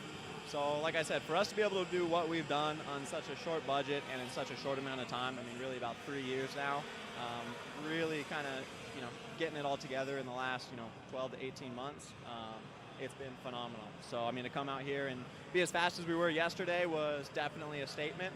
Today, the track just changed a little bit more than we anticipated and just caught me a little bit off guard, and I probably played it a little bit too safe on the setups out there for the main. And yeah, once the car started sliding around after about the first 7-8 laps, I was pretty much just along for the ride. Billy Musgrave, second in the championship, but still got a smile on his face and eyes to the future. There you go, American-made. There is series owner Tom Kutcher saying, man, what a race, what a show in Pro Shifter, and puts his arm around him. And again, Billy, dude, gave it everything. You just can't say how great that story is for American karting to have not only a chassis. We've got some great manufacturers. Let's be real. Margay, MGM, Coyote. There's a lot of fantastic manufacturers. Invader on the West Coast, but they focus a lot on the the Briggs 206 program, right? Not even maybe a little bit into the 100cc stuff, but not top level national pro shifter racing where you're racing against the big the big brands, the big four, the big three. So for Musgrave to do what he's doing and getting, again, the win in the Masters category with John Crow, I love having this factory kart program. I think it's just a great story for American karting. Well, nothing major going on here up front in X30 Junior. Ernesto Rivera and Keelan Harvick continue to pull away. Couple of laps in, still 18 laps in total. Lots of racing left to go, and no one's, we've lost anyone yet here from this main. Everything's pretty even and spread out so far. Rivera, Harvick, and then about 2 seconds back to Stephen Miller, Turner Brown, Charlie Smith, Oliver Weldon and company. They're single file with 15 laps to go. Let's go down here to AJ Myers, our race winner, Dave. Yeah, so pretty much a dream weekend for AJ Myers. I don't think that could have gone much better. We couldn't focus on you quite as much because of so much of the championship dramatics, but how was your day out there? It was good. Another whole shot in the bag, and that's really what it took this weekend, was some good starts and some good opening laps. The race pace, once we got past the cold tires, no one had anything for us all weekend, I think, and it's a credit to the team and what we put together. We put together a real good package. You got your competitors stumped right now. I bet you're looking at that championship and looking at that for next year and going, you know what, I think I could win that. Yeah, no, I've done it I think 3 times, but it was about a 30-hour drive to Utah away this year. I obviously just got a lot going on in life, but it's good. I'm all happy with the wins this weekend. AJ Myers got a lot going on in life. No kidding. He's a double winner this weekend. Xander, I think that's 10 victories here at Newcastle Motorsports Park in the SKUSA Pro Tour and the Summer Nationals. You factor in that summer festival when we were here for 6 races as well. He was able to get some wins that weekend as well. But the bottom line is he has won 10 times here. He's the king of Newcastle when it comes to shifter car racing. As we go here with 13 laps to go in RPG X30 Junior, we continue to wait on more. Let's go down to our double champ, 2-timer out there. Marian Kremers slips, ekes, hangs on, loses 2 spots on the final lap, but it's just enough to hang on to the title. Dave? All right, Marian Kremers, congratulations, a championship. Let's focus on that right off the bat before I ask you about the dramatics of that last lap. You were sick this entire week. I mean, you looked bad yesterday, and somehow you were running second until a couple of laps to go. How much tenacity did it take to win this championship today? I mean, it's been rough. It's been a rough year all year. Pace-wise, we haven't been the strongest. We were up in a fight in Orlando, but had some bad luck with a flat tire in one of the pre-finals, so lost points there. Then in Utah, we just really were slow, and then coming here, I've been battling an illness all week, so yeah, it's been a rough year. We've gone winless, but luckily we won the championship, which is the main thing. I mean, yeah, got to give it up to the whole team. They've worked their butts off the whole year, especially after Utah when we were lacking in pace. They really stepped it up this week. Got to thank my teammate Jay Irwin for lending me his engine today, because his engine was stronger than mine yesterday, and we knew I was going to need all the help I could get. So yeah, he lent me his engine for today, which is awesome. So yeah, big thank you to Jay and Nikki and the whole PSL team. We talked about it in the pre-race. It was going to come down to whoever of the 3 of you in championship contention could come across the line first. But on that last lap, you lost a spot, lost a couple of spots, in fact. But Billy Musgrave did too. What were your thoughts at that point? Because obviously we could see the hand gestures in the cart. You know, walk us through that last lap. So obviously I knew what needed to be done before the race. At least I thought I knew. I done all the calculations to what I thought was the correct way. So I knew I needed one person in between me and Billy and one person in between me and Jacob for me to win the championship. And I could actually give a couple of positions away to Kyle. So when I saw it was Kyle behind me going into the last lap, I had a big long look. I saw it was not Billy behind Kyle, so I just let him go down the back straight because I didn't want to be taken out. So I just let him go. And then I had another look, and I thought Billy was in 6th. So I was trying to tell David behind me not to overtake me, just like, please, please don't. But he went anyway, and then I had another look, and I saw I was Talon in 5th. So I thought I was champion, but then when I came across the line, nobody was cheering on my tent, on my trailer. So I was like, oh, am I champion? So it was a bit confusing. Then rolling around the track, I looked over at Tom, and Tom signed to me that I was second because he overheard the boys talking that I was second. Which, well, I was desperate for me. I thought I must have messed up the calculations, but luckily I was correct. Luckily they weren't aware that Billy lost the place on the last lap as well, so yeah, that helped me win the championship. I think Marian's going to celebrate with some chicken soup and Pedialyte later tonight. Oh, yeah. Yeah, Xander, listen, how about this? Got this, obviously, David Cole doing all the points. I know we'll jump back here real quickly with Rivera and Harvick still running 1-2 here with a big lead, 2.3 over Turner Brown. But so your top 4 in points, Kremers, Wick, Gulick, and Musgrave. Musgrave goes from losing the championship. Had he had the spot, he would have won the championship. Not getting the spot, he ends up 4th. 7 points separate the top 4 in Pro Shifter. That pass by Yockel, getting by Musgrave, not only puts him outside the top, gets rid of the championship, it also puts him outside the national number plate. Oh, it does. It puts him out. That is incredible. That is the tightest shifter championship. It is one of the tightest championship races, championship Pro Tour points in the 14-year history 100%. we have ever seen. 4 drivers separated by 7 points after 3 full race weekends. Wow. Incredible. Yeah, absolutely incredible. Fantastic. And again, you see the Kremers obviously could see it because he on the cool down lap knew that he had to have that one guy. You and I are like just watching what we saw on the racetrack. I had no idea that Yockel was in a position to actually make that move on Musgrave. He gets the job done, changes everything. So Talon Yockel most definitely was the disruptor on that one. He came in and changed everything, gave the championship back to Marian Kremers. And again, 7 points separating the top three. We got Keelan Harvick leading right now. We're at the halfway point, I believe, here. 8 down and 8 laps, or 9 down, 9 to go here in this one. They've got a lead by about 1.9 seconds, and the information that David gave me earlier today for X30 Junior, Ernesto Rivera leads Max Taylor by 29 points coming in, factoring the drop. All depends on their position on the track. Rivera currently second, Taylor in 7th. Yeah, that right there is the difference between the two teammates. And again, Ernesto knows he doesn't have to win. He can run just ahead of Max, and he should be good. Keelan Harvick, if he wins today in only his second ever X30 Junior start at 11 years old, I think he might go down in SKUSA record books as one of the youngest junior race winners in history. I think the only one's probably close to the likes of Brent Cruz, his KHI management team driver as well. Back a few years ago when Brent was on the fast track up the order as he kept on winning as young as possible. So maybe Dave can help us a little bit on that. That's a little bit harder to try and run down and find everyone's birthday, but it would be mega if Keelan Harvick could get the win here today. He was, really impressive even yesterday alone. I mean, he was fast. He was in the mix. Not all the way to the top 2, but he was good. No doubt about it, Rob. Rivera, as they run on the racetrack, 55 points over Max Taylor. So right now it is Rivera's championship as they run. 10 laps down, 8 laps remaining. Harvick and Rivera, you go 1.6 back to Turner Brown, yesterday's winner, looking to cap off a solid weekend, but he's in the middle of a great fight here with Stephen Miller. Another second and a half back to Max Taylor running 5th. Oliver Weldon in 6th spot. He's already got that win in KA 100 Junior under the belt for the day.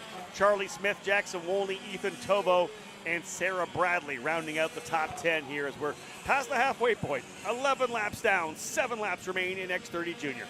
7 laps to go here. Your update on Turner Brown and Stephen Miller. They are gaining on these top 2, and they have been quietly the last couple of laps. Chico got his first win yesterday in the black and white Speed Concepts Racing Red Speed, back in 3rd right now. Last time by, Turner Brown was 2/10 better than Keelan Harvick and Ernesto Rivera. Stephen Miller is right there with him, just as fast. Max Taylor is 5th, and that means that if they go up and they start battling and it's a 4-car fight, only 2 seconds back to Taylor, this title is not over, Rob. No, I think Rivera's in a good spot right now, but indeed, if this next group, Brown and Miller, have the pace to be able to come in and battle it out with these 2 top drivers, this could most definitely open the door for Max Taylor. Again, essentially, virtually a head-to-head battle to a certain extent. I know David Cole will keep the points up for us here now, but yeah, Harvick still leads, and indeed turning good laps. They're turning some of their best laps at 106.9, but 2/3 better are Brown and Miller. They've got this thing down to only about 1.7 seconds now. They are coming up 1.5 last time by, so indeed they are closing. And Rivera's going to know that pretty soon. He's not going to want to let anything happen that would have him having to challenge anybody in behind. He's still holding on to the spot right now, but again, Rivera's got to keep pushing. Laps winding down. Yeah, here they go. 5 laps to go next time by. Again, at that rate, it's going to be close. It's going to be so close if Turner Brown and Stephen Miller can get there. They would need roughly 5 to 6 laps to get there. We know that maybe at one point Ernesto Rivera would want to walk off with a win, and he might not realize the closing rate of the guys behind him, but a kid that's won as much as he has, kicking it off with that Supernats win in the fall last year, and then winning nearly everything under the sun in North America, U.S. and Mexico together in 2023. I mean, he has been just unreal. So I would be surprised and hard-pressed to think that even if he could get up to Keelan Harvick's bumper, he would fight him before the final couple turns, if at all, because if he does, Turner and Stephen are going to get there, and now they're within the drafting window of Ernesto. Within a second, Turner Brown trying to get win number 2. Could he sweep the weekend just like Jacob Gulick did to get his first win on Saturday and his second win on Sunday? He's the fastest on the racetrack right now, another 2/10 lap dog. Wow, this thing's starting to develop here now. It looked like it was going to be just a 2-driver breakaway with Harvick and Rivera to kind of battle it out amongst themselves before it was all said and done. But man, we have ourselves a scrap for sure. You can see Rivera back right there. Obviously the elder statesman of the program here, the junior program for Rawlison Performance Group. They won so many races last year with Caleb Gaffera. And of course, Rivera getting that victory at the Super Nationals last November, has been one of the dominant junior drivers throughout the year. He has run in second to his young charge, his young teammate, the 11-year-old Keelan Harvick. But do they have the pace? Is there more to find to potentially stretch away because Turner Brown, both he and Miller, Miller's pushing him from behind. They can see it. They can sense how close they're getting. Even though the laps are winding down with 5 to go, in fact, 4 laps to go this time by, the gap was, almost a second, 9/10, back up to 1.1. Big laps there for Harvick and Rivera. Rivera did a 6.5, and Turner back down to a 6.9. And now Rivera goes to the lead. So just like that, I wasn't sure if he was going to go for it. But also he knows if Turner Brown and Max Taylor get there, along with Stephen Miller, then all of it of riding in second to get the title is gone. He goes by Keelan Harvick. And now this is putting him in the best spot for the points, but the worst spot to keep it as a 2-kart battle. The only good news was last time by, Turner Brown and Stephen Miller slowed down. And that closing rate went back up to 1.1 seconds. With 3.5 laps to go, Keelan Harvick, he's not thinking championship. Even with his teammates involved, it's teammate on teammate. He doesn't care who wins it. He wants to get his first career X30 Junior win on his opening weekend. And coming out of the horseshoe, this time it'll be 3 laps away with a great chance to do it. Yeah, and Harvick had a little look over his shoulder coming out of turn number 11 to see how much room he had to work with. Do I have to worry about these guys behind, or can I get aggressive? They'll come across the line. Lap number 15 in. 3 more laps remaining. Turner Brown goes purple. 106.405. It was 1.1. It is just 0.6. Less than a second now between second and third, Harvick and Brown. Miller went quicker as well, and they're going to be pushing their way down. There it is right there. 1, 2, 3, 4. We are far from done in this battle for the race win. The next time Keelan Harvick makes a pass on Ernesto Rivera, or the moment we go for a single corner that Rivera defends, then Keelan Harvick is going to have 2 more drivers behind him. And again, Max Taylor is only a 1.5 seconds additionally back from Stephen Miller. There's still time. Don't give up hope if you're a Max Taylor fan just yet. Oliver Weldon as well. He's right there with Taylor. If they get a little bit of a fight, just a whiff of it, we've seen it. We just saw it. The last race of the racetrack, that the race came all the way down to the final couple of laps, and the positions changed and the championship changed. We saw it in KA Senior here a year ago with Alex Stanfield versus Jeremy Fletcher. It's something about this place in Indiana that makes such an amazing championship finale. And now the double sticks go out from Aaron Likens. 2 to go. Turner Brown continues to push hard. Rivera developing just a little bit of a gap, but that won't be a lot when the draft comes into play. They'll work their way back up to 1. Look how close Turner Brown is now, maybe 2 kart lengths, and the draft is going to bring them right into the play here as they come down into the braking zone of turn number 3. Brown and Miller coming in to make it a big fight. 4 drivers in the scrap, and the driver on the outside looking in with a chance to potentially win the championship would be Max Taylor. And there goes to the inside. Harvick trying to get in on Rivera. He's not able to get the job done. And there goes Turner Brown to the bottom. Harvick goes back to P4. Turner Brown doesn't think championship at all. He wants race win number 2. Harvick trying for number 1. Stephen Miller, unfortunately, out of the championship. He's in 3rd. He signals to Harvick. He says, let's go forward. Him and Turner Brown have been digging all race long. If Stephen pushes Turner just about another 2 more big straightaways, they've got a shot at Ernesto Rivera. Otherwise, can the kid from Mexico win every U.S. major in the month of July? The Miami Grand National Championship earlier this month. He won the shootout. He won the main. And now he won not sweep everything the month as Turner Brown won yesterday, but could he win the championship today? And could he win today's main event as we go on the final lap? And you think about the resume for Ernesto Rivera. This is a young driver who's probably going to cars in F4, potentially in Europe in 2024. He's got a Super Nationals win, trying to get a Pro Tour championship here as well in X30. Turner Brown going to roll right up on him. They'll work their way again through turn number 3. The key is, where is Max Taylor? He's not that far back either. He's about 0.8 of a second behind this fight.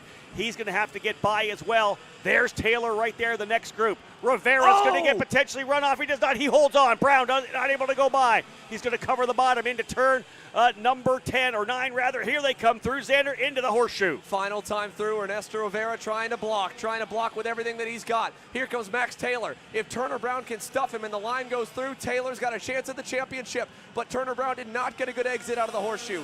Miller just trying to give Turner a chance. Through the final few turns, Brown's off the racetrack. He makes a mistake. Not going to happen. Ernesto Rivera walks it off. Championship and the race win on Sunday.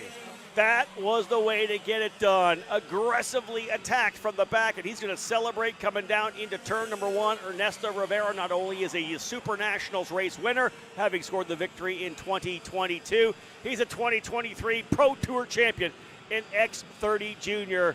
Stacking up the resume for sure for the young Mexican for Rawlson Performance Group. They had a tremendous day for sure. Rivera ends up with the win. Stephen Miller able to sneak by Turner Brown, who was throwing everything he could at Rivera. Hung a wheel coming out of turn number 12 over to 13. That allowed Miller to slip through. Max Taylor did the best he could as well, finishing P4. Oliver Weldon in the fifth spot. And Harvick does not get to the end, or no, that's coming across the line. That's actually right in front, essentially, of start-finish. He ends up finishing in the 8th position, but looks like he ended up off the racetrack. Potential contact with another driver coming across the line. I would imagine, remember, we saw Turner Brown drop that tire coming out right in front of everybody, and then they went side by side. Miller got around Turner. Turner got back in, and it checked everyone up. It hurt Oliver Weldon because Taylor got through as well, and Keelan Harvick, he crossed the line in 8th in the grass. Unfortunately, what an amazing, amazing day, an amazing race, and he just ends up, man, should have had a podium, was there. Listen, he led a bunch of laps in this race here, got shuffled back into P4, was right in the middle of the fight as well. Still, Keelan Harvick's going to look back at this weekend and say, man, it was a good debut for me in X30 Junior. I can get back at it in 2024. Of course, the lot's still racing, still to come to cap off the season. But there is the unofficial results, and the unofficial champion, Ernesto Rivera for Rawlson Performance Group. He ends up getting the win over Stephen Miller, Turner Brown on the podium as well. Max Taylor, Oliver Weldon rounding out the top 5.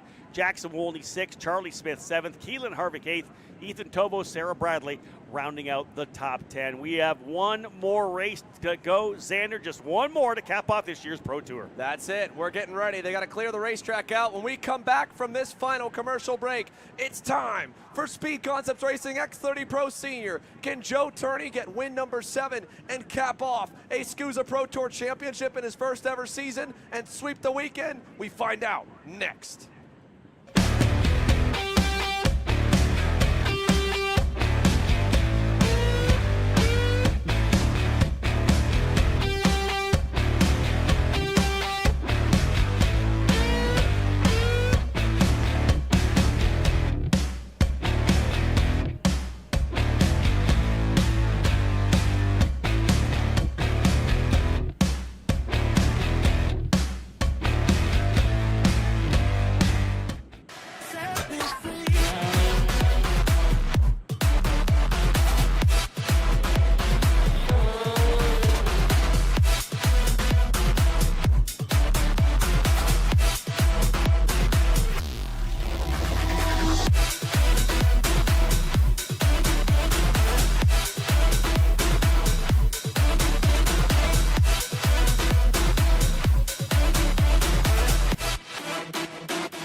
If you're looking for your first foray into car racing, the Formula Inter F4 Series is for you. It's an arrive and drive championship costing a fraction of the price of the US F4 Series or USF Junior Championships, utilizing a spec fleet of cars that are randomized at every single round.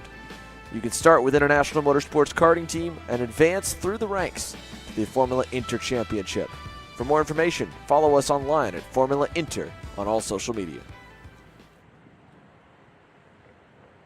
Here we go. Speed Concepts Racing X30 Senior.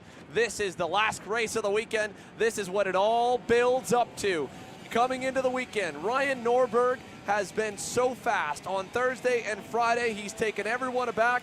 And even in yesterday's main, he still looked like he might have been the fastest car. And this would be the day that he gets that elusive first win of 2023. And yesterday, it was another Joe Turney win. And he was frustrated when he came off the racetrack. Didn't want to talk to us. And the same thing happened in the pre-final today as him, Alessandro D'Attulio, Mateus Morgado and company continued to fight for that second spot and allowed JT to get away to a pre-final win. That extra point swing of the pre-final has Joe Turney out in front by a massive margin here in today's main event. Him and Norberg are the only two really with a shot at the title. Talk to Mateus Morgado. He's done his calculations. He goes third no matter what happens here in this main event. Can't get higher, can't get lower. He's locked in. He's going for the race win. And that's the thing to remember in this weekend. It's $2,500 to win every day in X30 Pro. Top 10 finish for Joe Turney is a championship finish. All he's got to do is finish in the top 10 regardless of what Ryan Norberg does. So indeed, we'll give you some points as they come, as they run. We'll let you know where they are right now. But Turney, we know of the speed he's shown, very likely going to finish inside the top 10. We'll see how it all plays out. But Turney and Alessandro DiTullio will be on the front row. Well, let's get set to go here for Speed Concepts Racing X30 Pro Senior. Row number 2 has Mateus Morgado and Nate Cicero. Ryan Norberg and Caleb Gaffaro. Row 3, Jorge Ortiz, Blake Nash. Row 4, Aidan Ingrata and Diego Ramos round out the top 10. It all comes down to this. We end off the season once again in Indiana, Castle Motorsports Park. 1.1 miles, 18 laps. X30 Pro Senior into the box, and green flag is out. Away we go. Green, green, green. Rolling down into turn number 1. Who's going to hold the spot? Big move down to the bottom. Yeah, Morgado aggressive on the start. Gets himself into the position. So Morgado's right there. We got side-by-side running up. Turney's going to try to go down the inside. Who was that tucked in there? DiTullio. Yes. Yeah, DiTullio was able to tuck in. So Turney actually goes all the way back into the third spot and almost gets contact as a couple drivers getting roughed up and moved off on the outside of turn number 3. Caleb Gaffaro sent it around the outside, got up to 4th alongside Turney, then got muscled back off the racetrack and said, no, rookie, you're not going that high, wide, and handsome and getting all these spots. He goes back down to around 9th or 10th as they go into the infield cell tower hairpin for the first time. There's a look at the field. There's Ryan Norberg off the jump. He's back in that 5th spot. What an amazing start for Jorge Ortiz, the rookie on the SLA Kart Racing. Sodi is into 4th. But up front, it is 2 guys here. One guy who has been the most consistent all 2023, Alessandro DiTullio, but has yet to get a win in 2023 as well. The last time he won back in January, he goes to the lead at the end of lap number 1 with Morgado dropping a wheel. He drops a wheel coming through turn number 14. Indeed, that opened the door for DiTullio to take full advantage. He dives to the inside. Here comes Turney. He'll go back on Morgado, so move Turney back up into the 2nd spot. So as they came across the line, DiTullio, Morgado, Turney, Ortiz, and Norberg. Norberg in the 301 getting chased now. He's able to get by Jorge Ortiz, so move Norberg up into P4. Alessandro DiTullio is the only driver in 2023 to finish every single main event he's been in no worse than 11th. He's got an amazing average finish. He's always there and in the hunt. And right now he's chasing his first win of the season, as is that guy in the purple and pink. Ryan Norberg takes the number 1 plate to P3 as he gets around Mateus Morgado. Indeed, good march forward here early for Ryan Norberg. Of course, he does not want to see Turney get himself anywhere near the front to the point where he could pull away again. In fact, he's got to have Turney finishing outside the top 10 and then go for the victory himself. So that's kind of the key now, is Norberg could get up there and be aggressive, right? He went purple on lap number 2, working his way forward into the 3rd spot, but he has got to be aggressive to potentially see what happens. Turney's going to make the move to the inside. We'll see if Norberg comes as well. He's looking to the bottom, tough on the brakes, and yeah, Norberg gets through as well, but he's going to look for some help here from DiTullio as another wheel drop there for Morgado. Yeah, Mateus Morgado is struggling early here as DiTullio stays in line behind Flying Ryan. And down the inside, look who just dive bombed for 4th. Blake Nash getting himself back in the conversation here from yesterday. Morgado continues to go backwards now as he's all the way back in the middle of that group. They are coming through. His teammate Diego Ramos at the end. Morgado is just trying to hang on for dear life, and Mateus Morgado is having his day go like a disaster right now in the cell tower hairpin. Meanwhile, up front, Norberg already closing into Joe Turney. Indeed he is. Norberg knows he's got to win this race, and he's putting the pressure on here early. Top 3 drivers stretched away. That still plays fine for Joe Turney, who only needs to finish top 10. So if they get a 3-driver breakaway, more than happy. I think he'll obviously go for the win, but he'll, just like we saw from Marian Kremers, he knows exactly where he needs to be. Turneys have done the math as well. They know exactly what they've got to do. Up front's the way to get the job done. You win the race, you win the championship.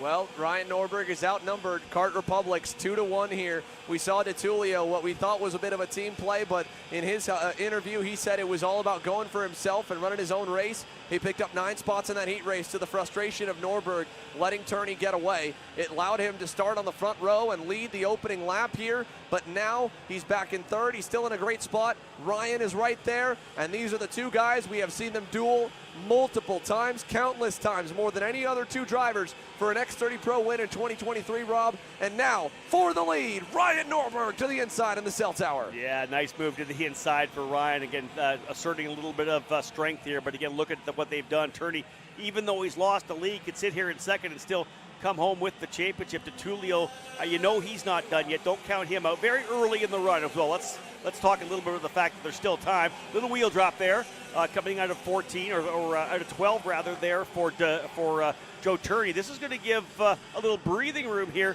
for Norberg coming up the straightaway, and maybe even an opportunity for DeTullio to attack down in turn number 1. Now we know Joe Turney has been so good late in the race. DeTullio was yesterday as well. Norberg was almost as good as him at the end. He did run 1 or 2 better laps. And they were probably better on older rubber than we had seen them, but we have seen this story before. Ryan Norberg gets to the lead, Joe Turney gets to second, and Joe waits till the end of the race, and then he finally finds that extra gear when everyone else is on scuffed up tires, worn out rubber, and he pulls away and gets the win. So that could be the case today, or has all the hard work for the Orlando, Florida native, the reigning series champion, who unfortunately with Joe behind him is probably not going to get that title here today, can get himself some redemption, and the monkey off his back to finally get his win. A couple of weeks ago, Rob, we were here for the U.S. Pro Kart Series, and Braden Eves, he hadn't won an X30 Pro main. Granted, he's been on a partial schedule the last couple of years. Since 2020, we put a post out saying it had been over 2,000 days, or over 1,000 days since his last win. Ryan said, I would never share that. Please don't do that to me. Please. I do not even want to know what the number is. Well, Ryan, he knows he can keep us from doing that if he gets that win today. Indeed. Reset that counter, right, the minute you get that victory. And he's looking good up front right now. 3-driver breakaway has Norberg, Turney, and DeTullio out front. 2.2 seconds back to Aiden Ingrata, the Speed Concepts racing driver, now up into the 4th position here. As again, the drivers just settling into the 24 we have lined up here this weekend in the X30 senior class. This class brought to you by Speed Concepts Racing.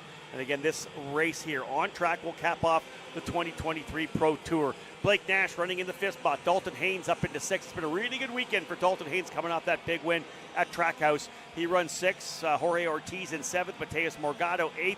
Nate Cicero 9th. And I believe that is Diego Ramos now, who has worked his way up into the top 10. He's holding P10. And again, good run for Dalton Haynes, starting 11th up into P6. Yeah, similar to the deal to yesterday. Dalton Haynes having to come from the back. Remember, he started dead last in that pre-final, right, with the mechanical issue, and then to go forward into 11th and then drive forward from there. The Chad Dawkin Racing Kart Republic North America supported driver got a last-minute ride this weekend off of his Miami Grand National win 2 weeks ago. He's getting to race more and more. He's one of the fan favorites here, and now he's into 6th as Nate Cicero wants to go back on by on Jorge Ortiz in the back section. And Joe Turney continues to just lurk right behind Ryan Norberg. He is all over him right now as they come out of the infield. Again, that's all he has to do. Again, if you're thinking about just Sunday, you think about going for a race win. If you're thinking about the championship and what you've done over the last 5 races here, winter nats, spring nats, summer nats, Turney can just sit right here now and just chase Ryan Norberg. He doesn't even need to pass him. Literally just bring it home right now and you'll be the champion when it's all said and done after 18 laps. But we know if you're here, you're pulling away, you might as well battle for it at the very end. We'll see what happens as Norberg continues to set the pace up front. Yeah, there we go. In the short chute, you can see Alessandro DeTullio, ADT, was hoping that the most consistent driver without a win in 2023 might have been able to get one with that second place result in the pre-final. He's still the 3rd best, but that's the problem. He's not the best overall. In fact, best overall, Morgado has solved his problem 4 seconds back. He just went purple last time in the toe of Blake Nash, but he's way out of the frame now. But for DeTullio, he's about a 10th or 2 off the pace of Turney and Norberg. He's not able to hang with these guys right now. He's lost the draft. It may just be 3rd, next best for Alessandro DeTullio, best of the rest, really, if he can't find anything more here in the second half of this main event. Xander, as they run on the racetrack, it would be Turney by 64 points over Norberg. Again, just to be P2, lots of points, exactly what he needs. This is a championship run right now for the Brit Turney, for Chad Dawkin Racing, and for Kart Republic, trying to get that championship here on the SKUSA Pro Tour. Norberg, would love to be able to get that victory, of course. I think he wanted the championship, of course, getting that 6th title. But even if he's able to get home with the victory, I think he'll take some kind of solace in that. Maybe not a title run, but getting that victory that has eluded him throughout the year, I think will be big. But I know that we're not done at all. We're not even to the halfway point of this yet. And although he's still setting good times, went purple again there, very similar times between Norberg and Turney. Trading blows right now, just back and forth on the timesheets. Turney better a lap before, Norberg better the lap next, and back and forth keeps them net neutral here at the front. Let's take this moment to go a little bit further down your top 10. We know ADT is 3rd. How about the kid that's driven up 5 spots into 4th? Talk about Dalton Haynes. How about Aiden Ingrata? Yeah. This young kid, man, just keeps on finding speed everywhere we go. He is so unbelievably fast on that black and white Speed Concepts Racing red speed in P4. It is incredible. And the Canadian P4 right now, good times, not as good as the leaders, but he's been able to get himself ahead. The only downside is he's got the reigning world champion, Mateus Morgado, bearing down on him, and Morgado was the 3rd fastest driver on the racetrack last time. Only better was Turney and Norberg. Morgado trying to rebound from that terrible start he had. Yeah, he was 0.3 of a second quicker than Aiden Ingrata on that last lap, but Ingrata is doing a tremendous job. Started 9th, as Xander had said, has worked his way up into the 4th spot. He turned his best lap as well at a 105.396, but he needs a lot more. He's got to keep digging right now for sure, because Morgado's coming. Here's the leader again as they work their way through it. Again, laps are going down. We're at the halfway point. Crossed halfway flags this time by. Final race of 2023 in the Pro Tour. 9 down, 9 to go. Turney right up there under the gear by the rear bumper as they work their way out of turn number 1. Now Turney being able to kind of ride in the wake of Ryan, not have to go in as deep to the corners. He's now going to go to the lead. I thought for a moment Joe Turney was going to say, all right, I'll ride here to the end of the race. No, JT wants to lead this one. I asked Ryan, since we didn't get to interview him yesterday and caught up with him Saturday night, about why was he not willing to work with Blake Nash or Mateus Morgado, mainly Nash, and he really only worked with Turney of anyone, it felt like, in that race. He said, honestly, I wasn't trying to work with any of them, but Joe Turney is so hard to pass because he just doesn't make mistakes. The other guys, they might block sometimes, they might miss a corner, but you got to pass Joe whenever you can. You cannot wait. You do not get many opportunities to get around the #1 ranked driver in the world by the FIA right now, Joe Turney, the winningest driver in the U.S., the winningest driver in Europe as well. He is a machine. His mental game is spectacular, and now with 8 laps to go, he's got the lead, and Norberg has to find a way to get back to him. Yeah, the only thing Norberg, I think, can lean on right now is we have 10 down, 8 to go, is the fact that he did turn the fastest lap of the race yesterday on the final lap. They have good long-run pace in this RPG Cosmic, but does he have enough to try to steal the win away from Turney? As they run on the racetrack, Turney has this championship locked and loaded. He'd have to have a mechanical, he'd have to go off track. Something would have to happen for him to finish outside the top 10 to give the opportunity for Norberg to steal this championship away. Turney wants to win this, as I always say, putting the exclamation point on the statement. Not just the championship, but to go out with a race win as well. He and Norberg lining up nicely. We did see the fact that Turney did go purple a couple of laps ago with a 104.8. Fastest lap for Norberg, 104.9. Both drivers going to be trying to get as low as they possibly can over these next couple laps. As the field heads through the short chute section here, we'll see. Sorry about a little bit of that camera work on the short chute area, but nonetheless, coming through, final couple turns, 7 laps to go, 11 laps complete. Joe Turney, 2 kart lengths ahead of Ryan Norberg as they head down the front straightaway and down to turn number 1. Once again, Norberg not letting Turney get away. Who has the best long-run pace? Norberg led for many, many laps here. Turney finally able to pull the trigger, gets a really good run. The top end looks pretty good for Turney's power plant as they work their way down into 3. Norberg right there. Look, it's about a length as they come out of turn 3. Could Turney potentially stretch away a bit here? Both Norberg and DeTulio turning their personal best laps last time by. Norberg quicker by about 2/100ths of that of Turney, and DeTulio, who has been so good, he's a full 2 seconds back now. This is a 2-driver battle and really is kind of the focus we've had through the 2023 seasons. These 2 drivers have been battling out 2 of the best. Of course, the big driver from England and Europe. We got the big driver here in the U.S. with Ryan Norberg. Just a really solid, epic mano-a-mano battle throughout 2023. Yeah, what a great battle, but the battle has been lopsided. As much as they have traded amazing, amazing races on the racetrack here, there has only been one winner every single time, and it's been the guy that leads right now, Joe Turney, in the number 307 Chad Dawkin Racing Factory Kart Republic. Norberg close down at turn number 1. Let's see, can he get a good exit here out? going into the infield? I don't think so. Turney really good in rolling that I-70 corner and getting that launch, and Norberg's not close enough, not good enough going into this corner. He's decent coming out and closes up, I feel like, in other parts of the racetrack, and he's got great run through the long front straightaway. But we talk about it every time, and it's always the little differences that make it, right? That little bit of tire conservation that Joe Turney was just a tick better at in his total package and driving than Ryan Norberg at races earlier this year. We also touch a little bit about that dirty air effect when they go through twisty, sweeping sections like this at higher speeds. Ryan's having to work his front tires a little more because that front fairing and bumper, they do not get the full clean air that Joe Turney does. How much does that play in to Ryan working the fronts as well? So let's see, as we come to 5 laps to go, they just went purple again, both of them. Norberg better by 7 thousandths. It's a game of literal inches. They're going tighter than you can blink. This is it. This is the battle. Again, this is what it's going to be like for these next 5 laps to cap things off. 13 laps are done, 5 remain in the 2023 SKUSA Pro Tour season, and who will come away with the race win? As they run on the track, Joe Turney has his championship pretty much locked and loaded. All he's got to do is finish top 10. A win would, of course, only be the exclamation point, but Ryan Norberg has been relentless. Went purple last time by. He's right there with him. They seem to be, as Xander said, quicker in different parts of the racetrack. Is it enough that potentially you'll see Norberg with a shot at the race win? And does he just go for it at one point? Here he is. Does he want to come home second once again? Will he send it big time, trying to find a way by? We'll see. Again, laps continue to wind down. It'll be 4 to go when they get back to Aaron Likens at start-finish. 4 laps to go. Let's give you one more update down through the field here. ADT continues to fall backwards. He's about 3 seconds away in third on that pink and chrome International Motorsport Kart Republic.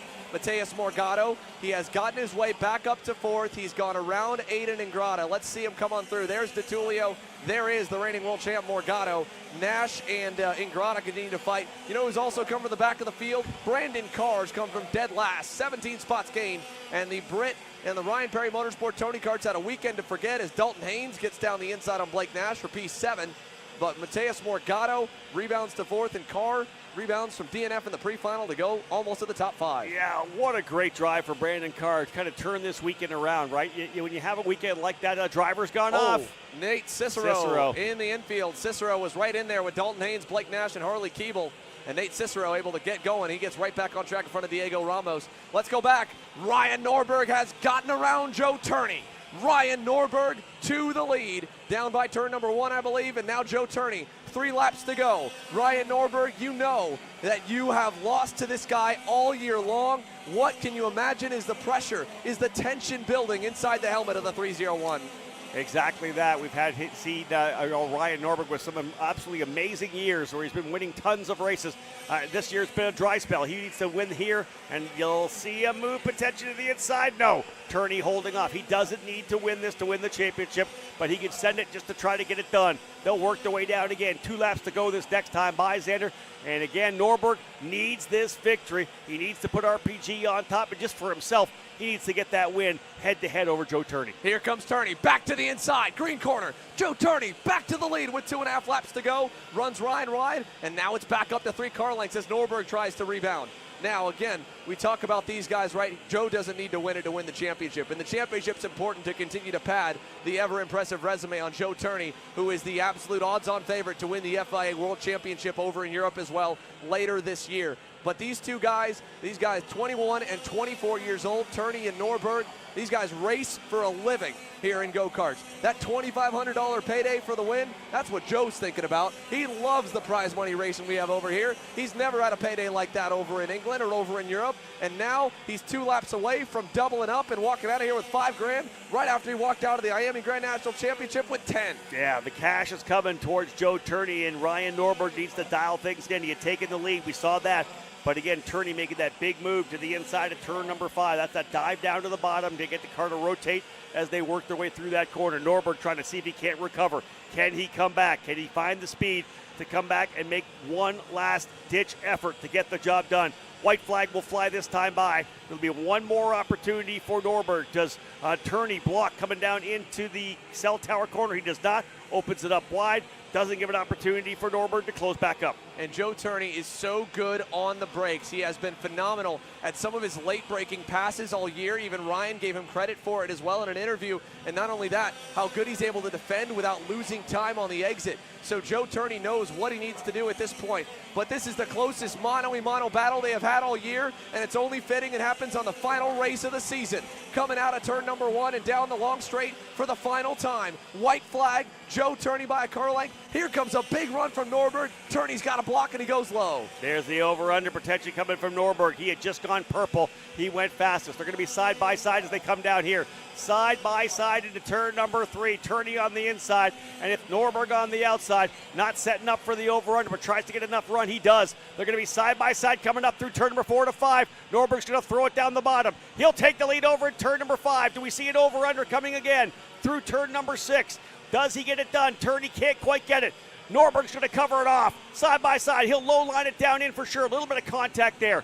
Outside, inside, again coming through. Is he setting up for the over-under? He's going to try it. Norberg couldn't get it done. He's back through. Turney back through for the lead. He does him again. Turney with the crossover. Gets one back on Norberg in the horseshoe. Norberg is too far back. Final few turns. Joe Turney is going to walk it off with a sweep of the weekend. It's win number 7. It's regular championship number 1. Joe Turney wins on Sunday.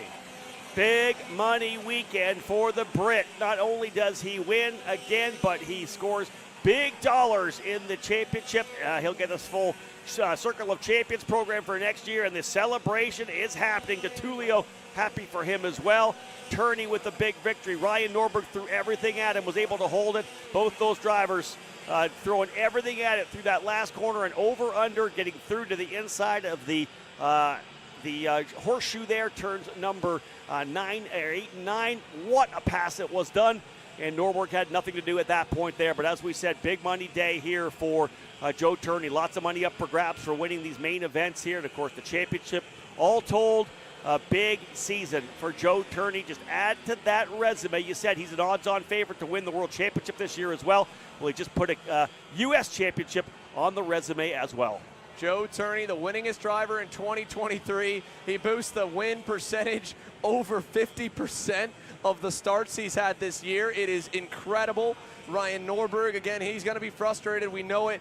He obviously has had just a frustrating weekend, but what he's got to hold his head high when he takes the deep breath and he remembers everything. This is the closest they've been this entire year. Turney and Kart Republic has had RPG and Ryan Norberg beat, and for the first time all season, they got to go head-to-head down to the last lap of the race. ADT, again, can't say enough about Alessandro DeTulio. This kid is just so consistent. He finds a way everywhere. He gets another podium, another bit into the money. Mateus Morgado fourth. Brandon Carr gets the top 5 from dead last. What an incredible job there. Uses that extra tire advantage by not running all of the pre-final with the DNF to his advantage. Ingrata 6th, Dalton Haynes 7th, Caleb Gaffera 8th, Diego Ramos 9th, Paulie Massimino picks up a handful. He ends up in 10th. Jorge Ortiz just outside the top 10. The rookie ran good all day. That was a heck of a battle to cap off this year's SKUSA Pro Tour. The fight between the two pretty primary contenders all year long. These were the big dogs running here in this X30 senior category. There's Ryan Norberg there, of course, the disappointment coming away. And it wasn't going to be able to get the championship. It's going to be a long shot even to get the title, but he wanted to get that race win to get some kind of semblance of success to end up this weekend. He is, of course, super disappointed there. And again, that's the thrill of victory and the agony of defeat that you see in any pro sports like karting as well, any kind of motorsports. Sometimes you're up top, sometimes you're not. We've got 6, he's got lots of championships already. Not going to happen this year, maybe next year. Joe Turney on the other side of that coin. Yeah, at the end of the day, right, for Ryan Norberg, I mean, he pulled off an impressive over-under, had to be crystal smooth coming out of the infield hairpin to get enough of a run, to get alongside Joe, and to be able to hold it around the outside into the green corner to get the position. And then on top of that, you go from that move, and he did everything right. He blocked in every opportunity, and Joe just got enough of a run to get back and clear himself in that horseshoe. What a battle, what a run. ADT got a little bit of a view of it there at the end of it. Another podium. I'm sure he would have liked to be a little more, but he led some laps here today, Dave, and another improvement on his third weekend with the International Motorsport team. Yeah, Alessandro Di Tullio got a podium finish, but unfortunately it was first in class. I mean, Norberg and Turney were gone, but you had a little bit of a shining moment up there at the front battling with those guys. What made the difference today with them running away? Yeah, once I lost a draft, I mean, it was pretty much game over with them too. I was hoping they'd fight a bit more, but you know, they were in it for the championship, so they were both being smart. But yeah, good race. Second podium with the team. I'm really happy from all the support from the whole team. And yeah, I'm looking forward to the next coming races, and hopefully we could get on the top step. It seems like all weekend you've been down, but you haven't been out. You've been making more passes, I think, than anyone else in this class the entire weekend. How gratifying was it to drive through the field a couple of times and come out of it with a podium finish?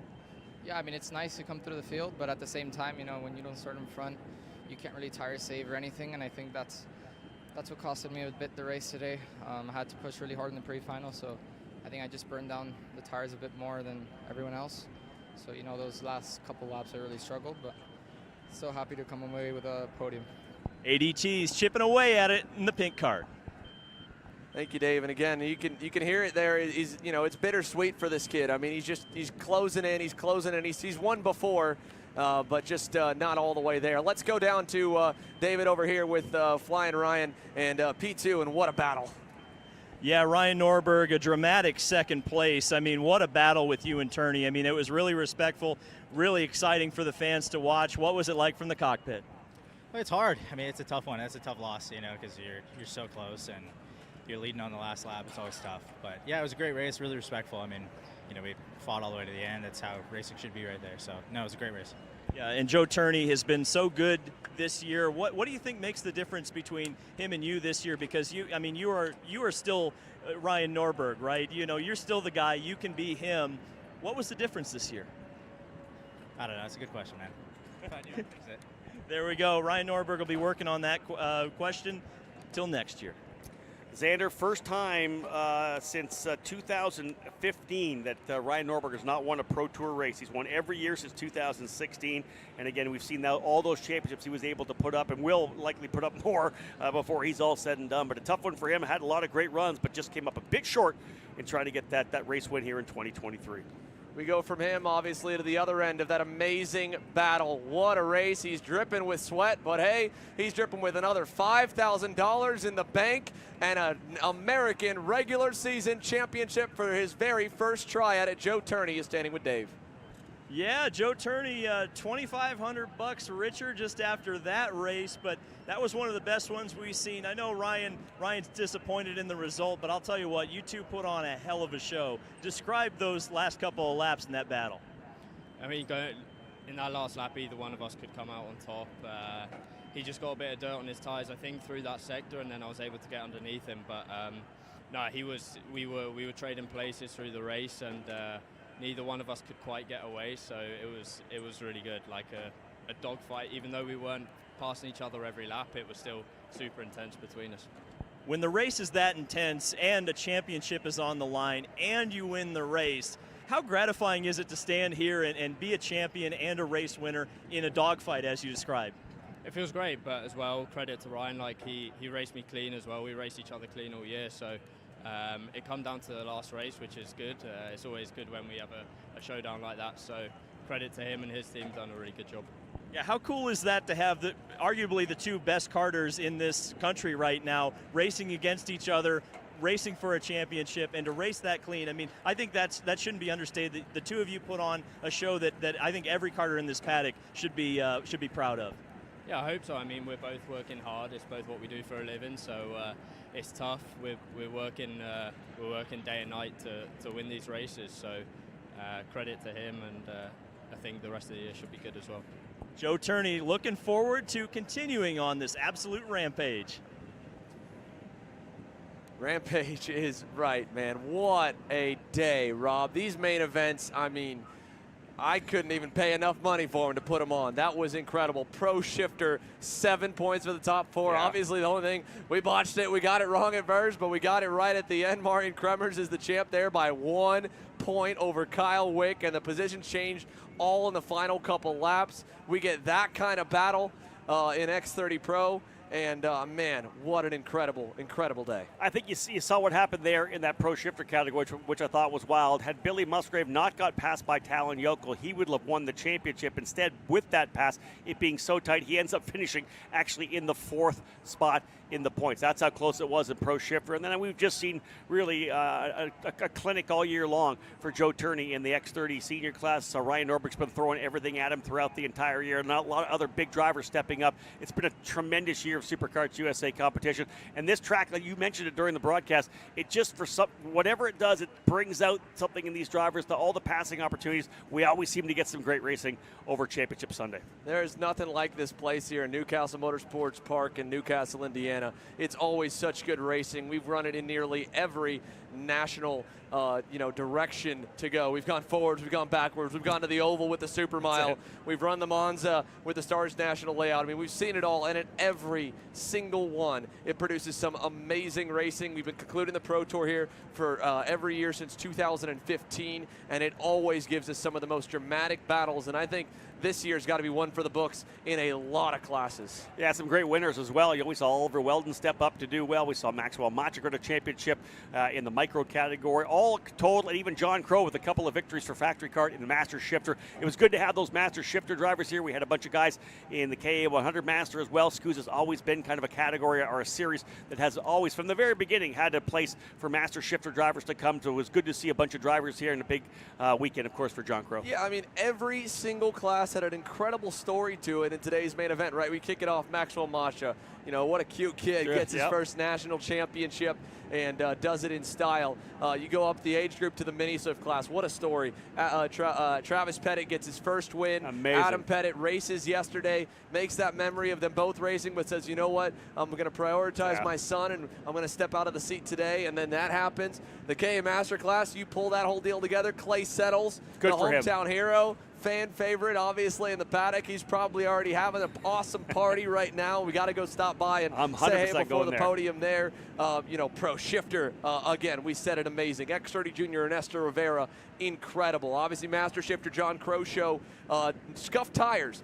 All scuffed tires, no new tires. That's it, I love it. Dumpster tires on practice day, and he sweeps the weekend in Master Shifter, and it was one of the best races I've ever seen in Master Shifter on Saturday. It was really good on Saturday. Old school, back and forth, guys giving each other lots of room. And I think the cool thing about the junior categories as well is the two guys that really have been the dominant factors, Ernesto Rivera and Stephen Miller, both getting a championship this year. And what about Miller's Drive and KA Junior today? Are you kidding me? Dead last in a 45-plus driver field to 4th? Yeah, that was amazing. That is incredible. So this racing, this series, this racetrack, it has just been unbelievable. I'm sure for all of you at home, it's been amazing to watch. And again, it has been such an honor to be able to call it here. For Rob, for myself, for the entire SuperKarts USA team, for everyone with Mike Adams and the Dismore family here at Newcastle Motorsports Park, thank you for watching. Thank you for supporting. Thank you for being here in the paddock. And again, of course, yesterday's story, the best thing to leave off on the karting community, every team, damaged or not, came together and helped fix the damage so we could go racing by 10 a.m. with only a 2-hour delay. There was the entire paddock full from 7 a.m. on, and if your tent was good, you found one team next to you, your neighbor that you may never talk to on a race weekend, and you helped them, got to know them, and fixed it, and that's what this sport is all about. Exactly that. Family came up big time. We saw so many team owners coming over to help others that had their tents decimated by that rain that came through like 4 or 5 o'clock in the morning. We caught here. It was absolute chaos, and we were able to get things done. And although it was a very late night, SuperKarts USA crew, remember, they were here 5:30 in the morning, and I don't think they left until about 9:30 or 10 o'clock. So shout out to SuperKarts USA and the entire staff for everything they were able to do on Saturday. Well, of course, the next SuperKarts USA event is the big one. It's already over 25% bigger at this point on pre-entries alone. It's over 300 pre-entries. Wow. It is the road to Vegas, continuing right here on Kart Chaser all the way through to Super Nationals 26. Rob and I will be in the booth, but he'll also be on the racetrack in what will probably be another sellout crowd in KA 100 Master. And if it's anything like what you saw today, you've got to watch. Looking forward to it for sure. We cannot wait to bring you more of the action. Of course, for live Kart Chaser fans, we're live here in another 6 days with the Texas Sprint Racing Series in Odessa on Saturday. Rimrock Raceway gets to host a regional state event for the very first time, and they are so excited. We're excited to be there. It's an awesome new facility. We love having track owners and people motivated to be a part of our sport, and those guys, the Cherry family at Rimrock Raceway, are all about it, and it's going to be such a good time next week when we bring you the coverage. But until then, thank you from all of us here in the paddock, the staff, the teams, the racers, and me, and everyone here on the Kart Chaser team, and we'll see you next week.